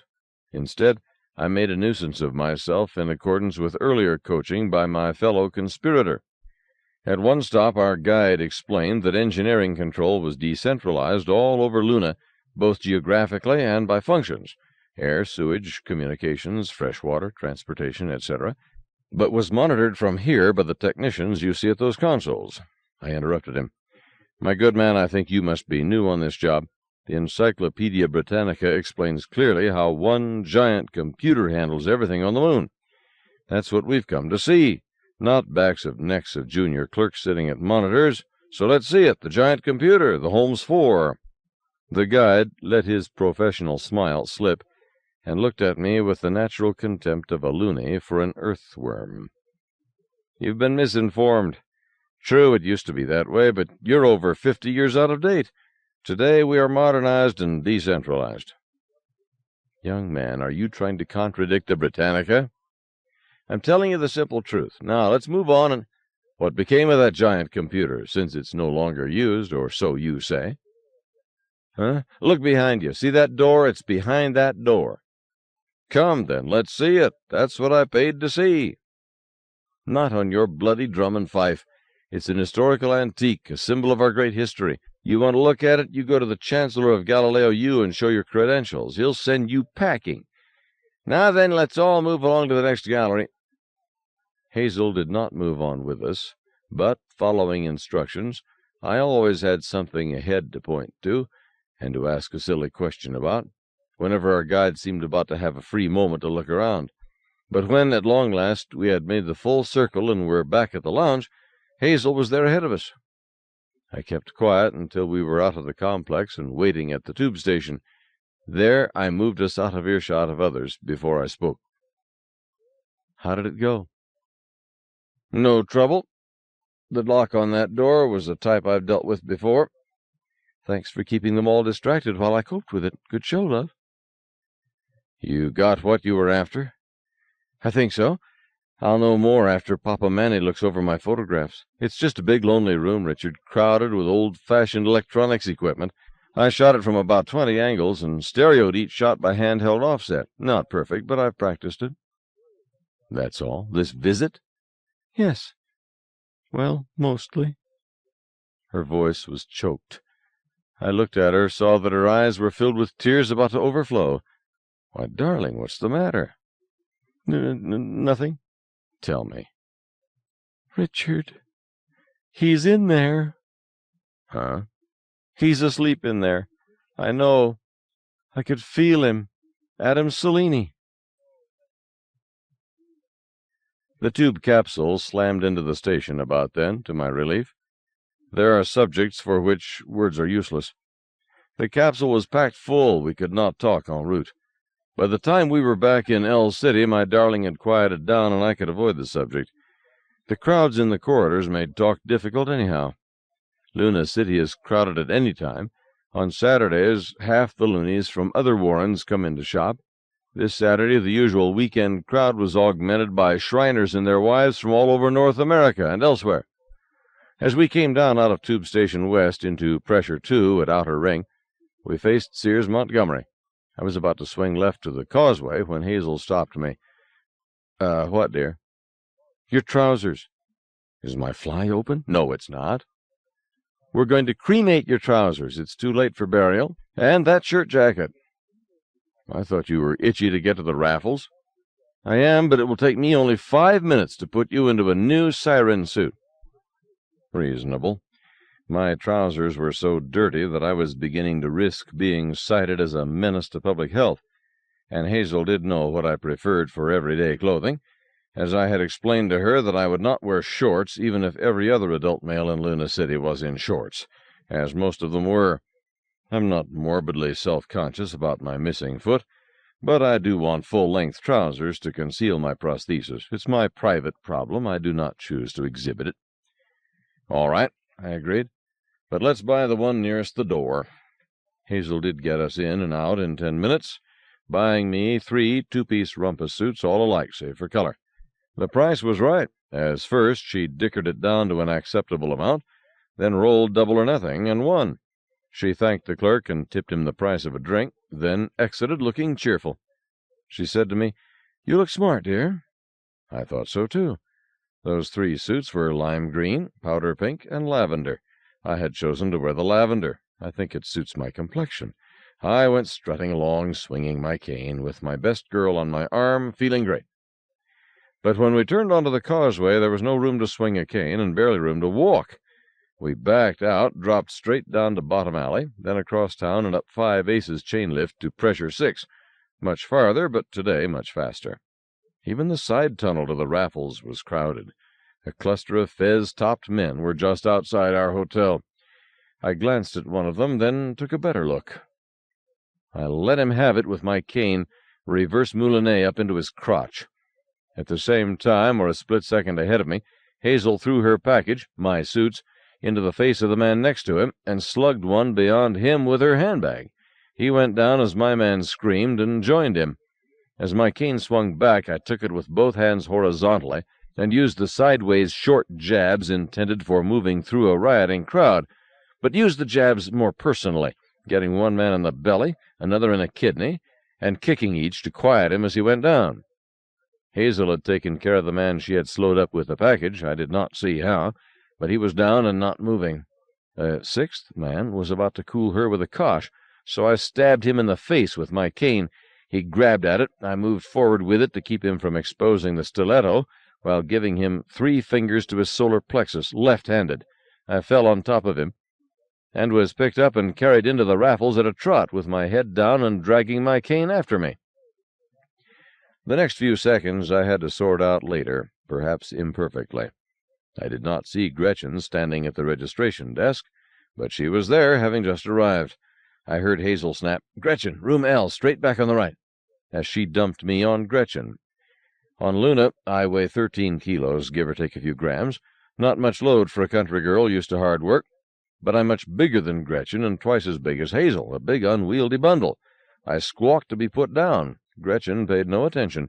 That silly desk clerk was yelping, but no one was paying attention to him either. Our door opened as Gretchen reached it, and I heard another familiar voice sing out, "Bože moi! He's hurt!" Then I was face up on my own bed, and Shia was working on me. "I'm not hurt," I told her, "just shaken up." Yeah, sure.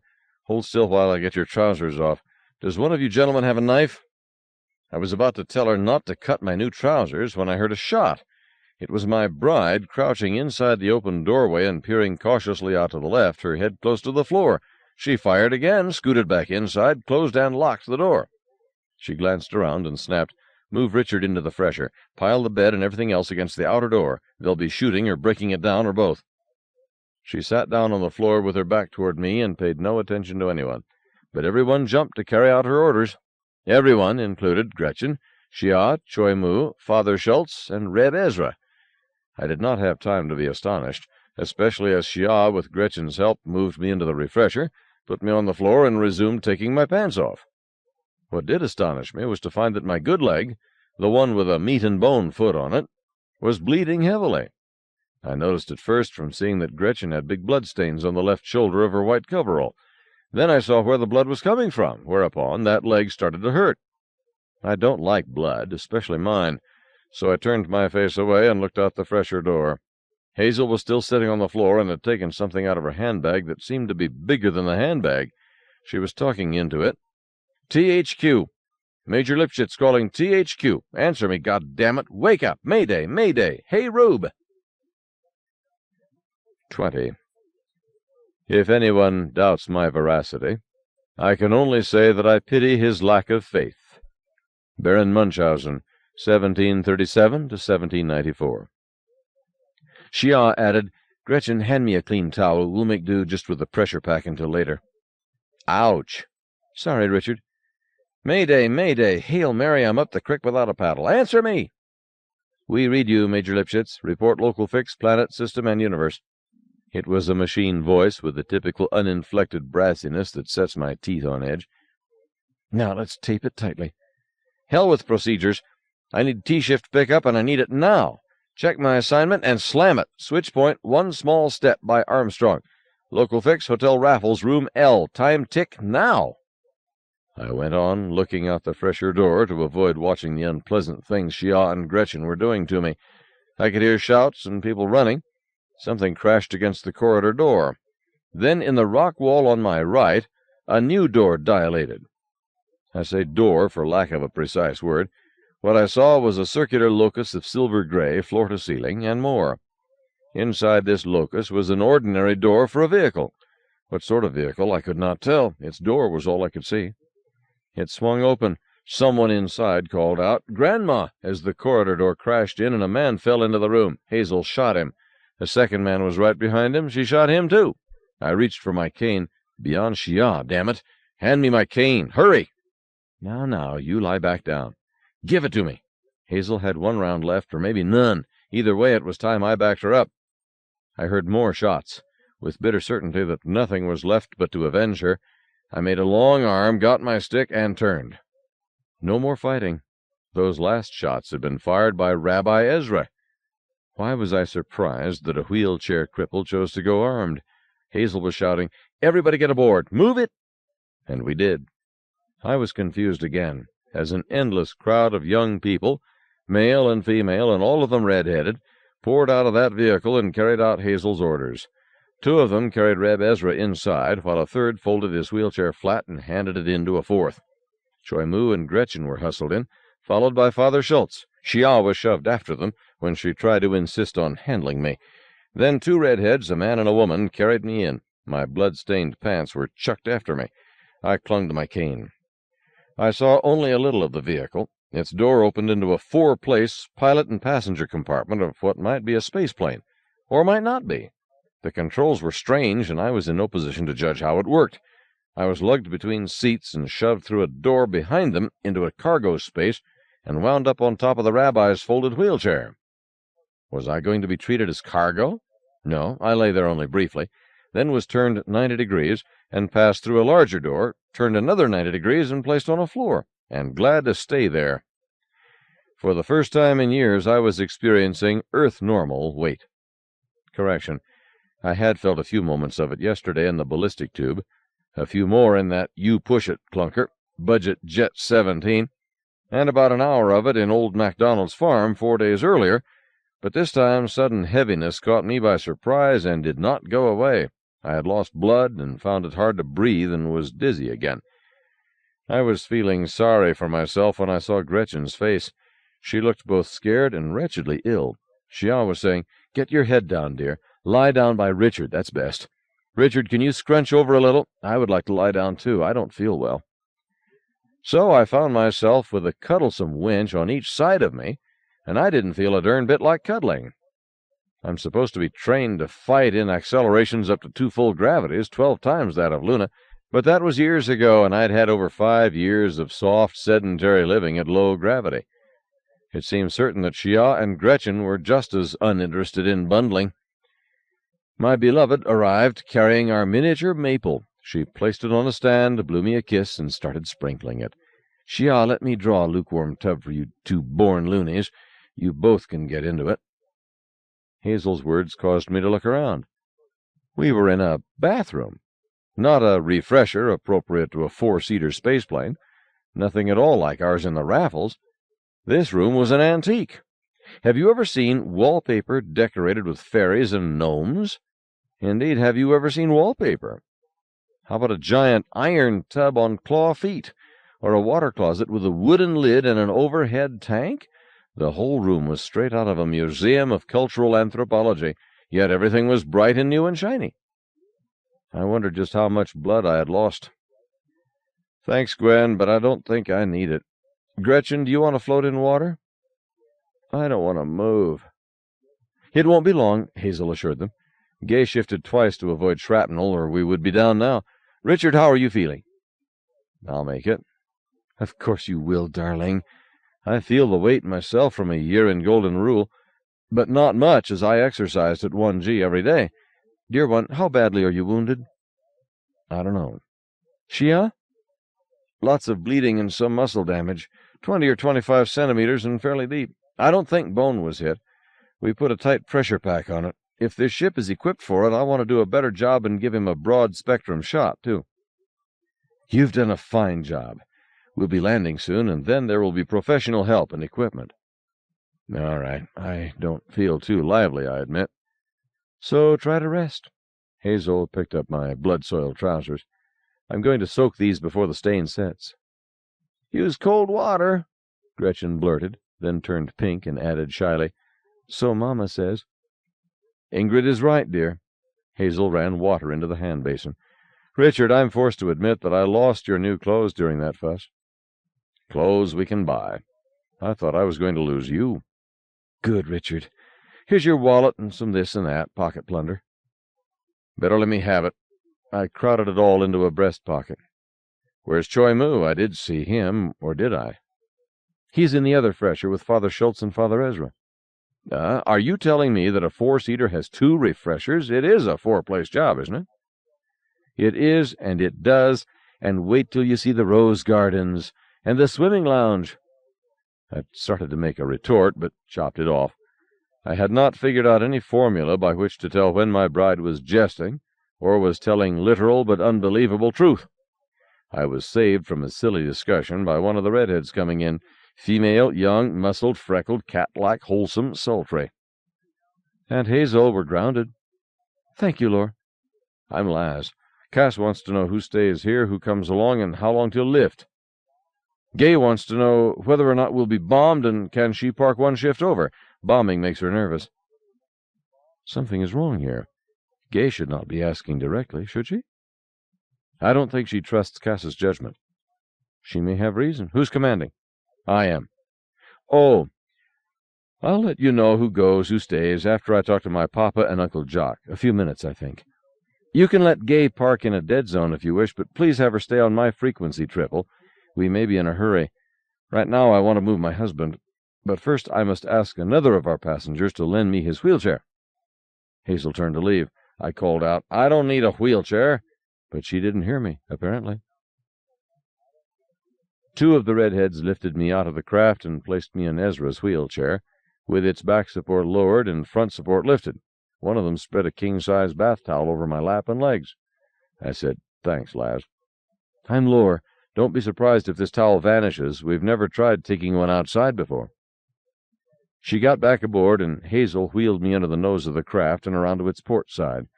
which suited me, as I had seen at once that this was indeed a sort of space plane, with lifting body and retractable wings, and I was curious to see how the designer had managed to crowd 2 large refreshers into its port side.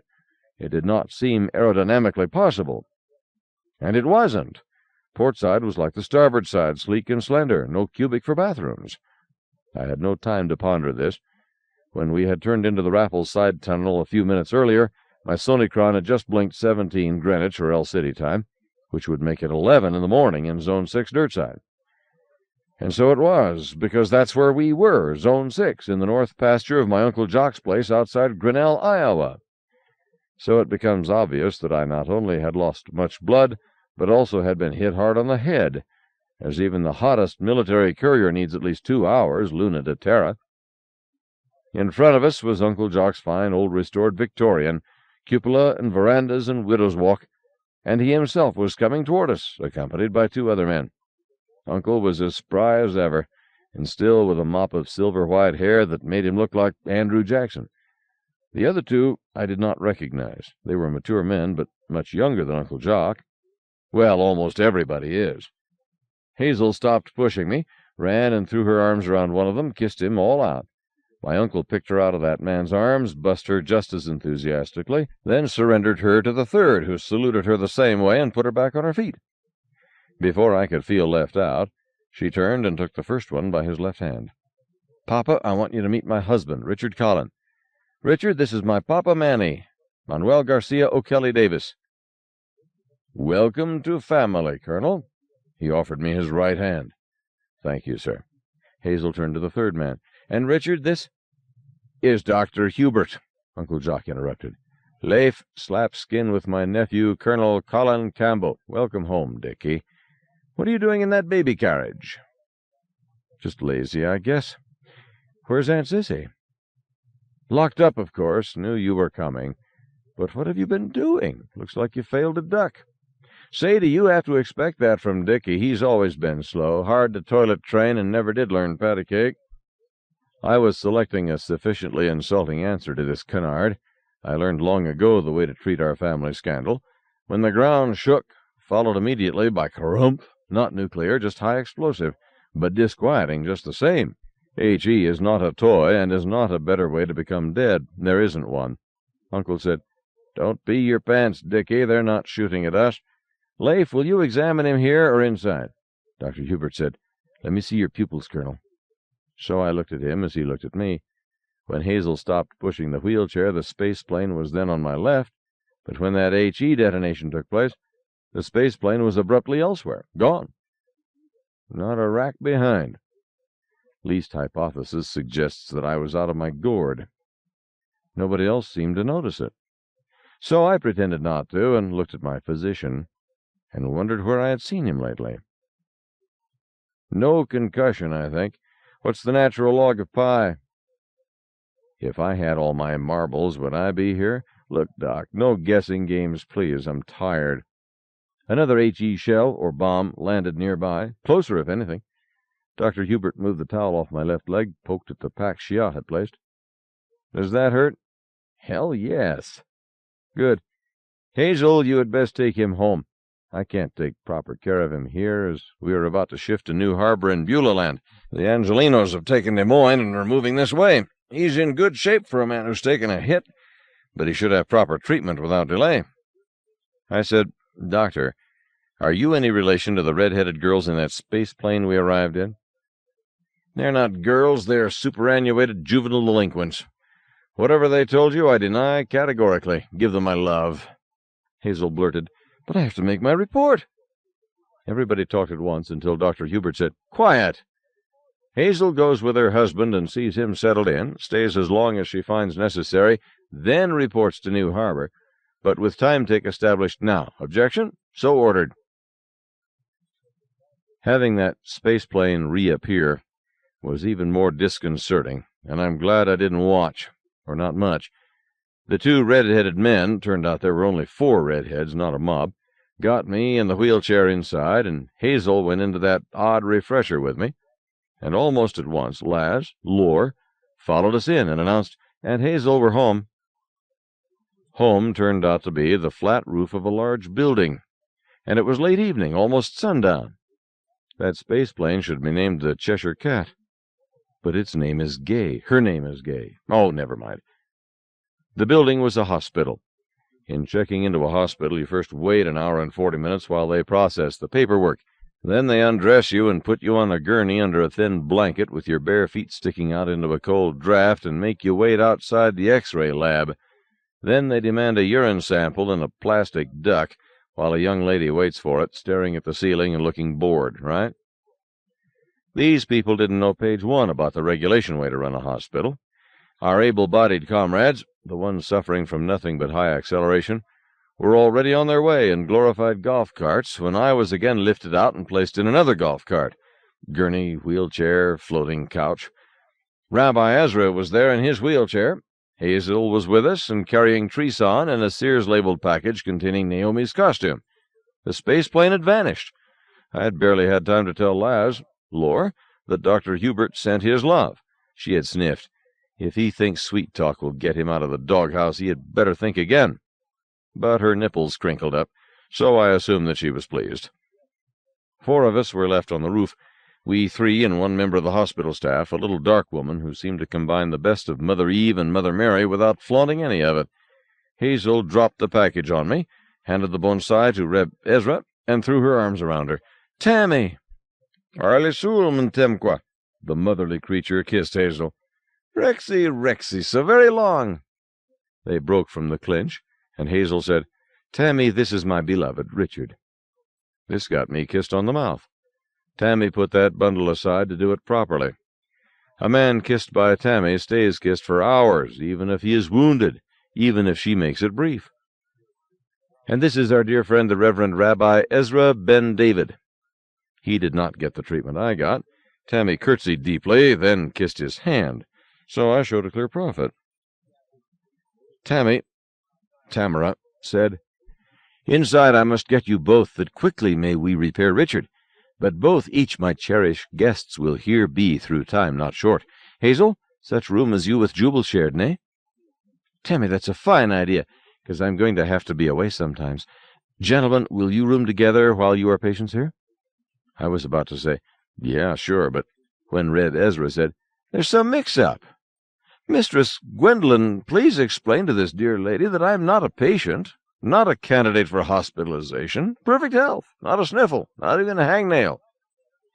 Tamara looked surprised and, no, not troubled, but deeply concerned. She stepped close to him, gently touched his left stump. "Are not we your legs to back on put?" Reb Ezra stopped smiling. "I'm sure you mean well, but I can't wear prosthetics, truly." Tamara broke into that other language, speaking to Hazel. She listened, then said, "Father Ezra, Tamara is speaking of real legs, flesh and blood. They can do it. 3 ways they can do it." Reb Ezra took a deep breath, sighed it out, looked at Tamara. "Daughter, if you can put my legs back on, go ahead, please." Then added something, Hebrew, I think.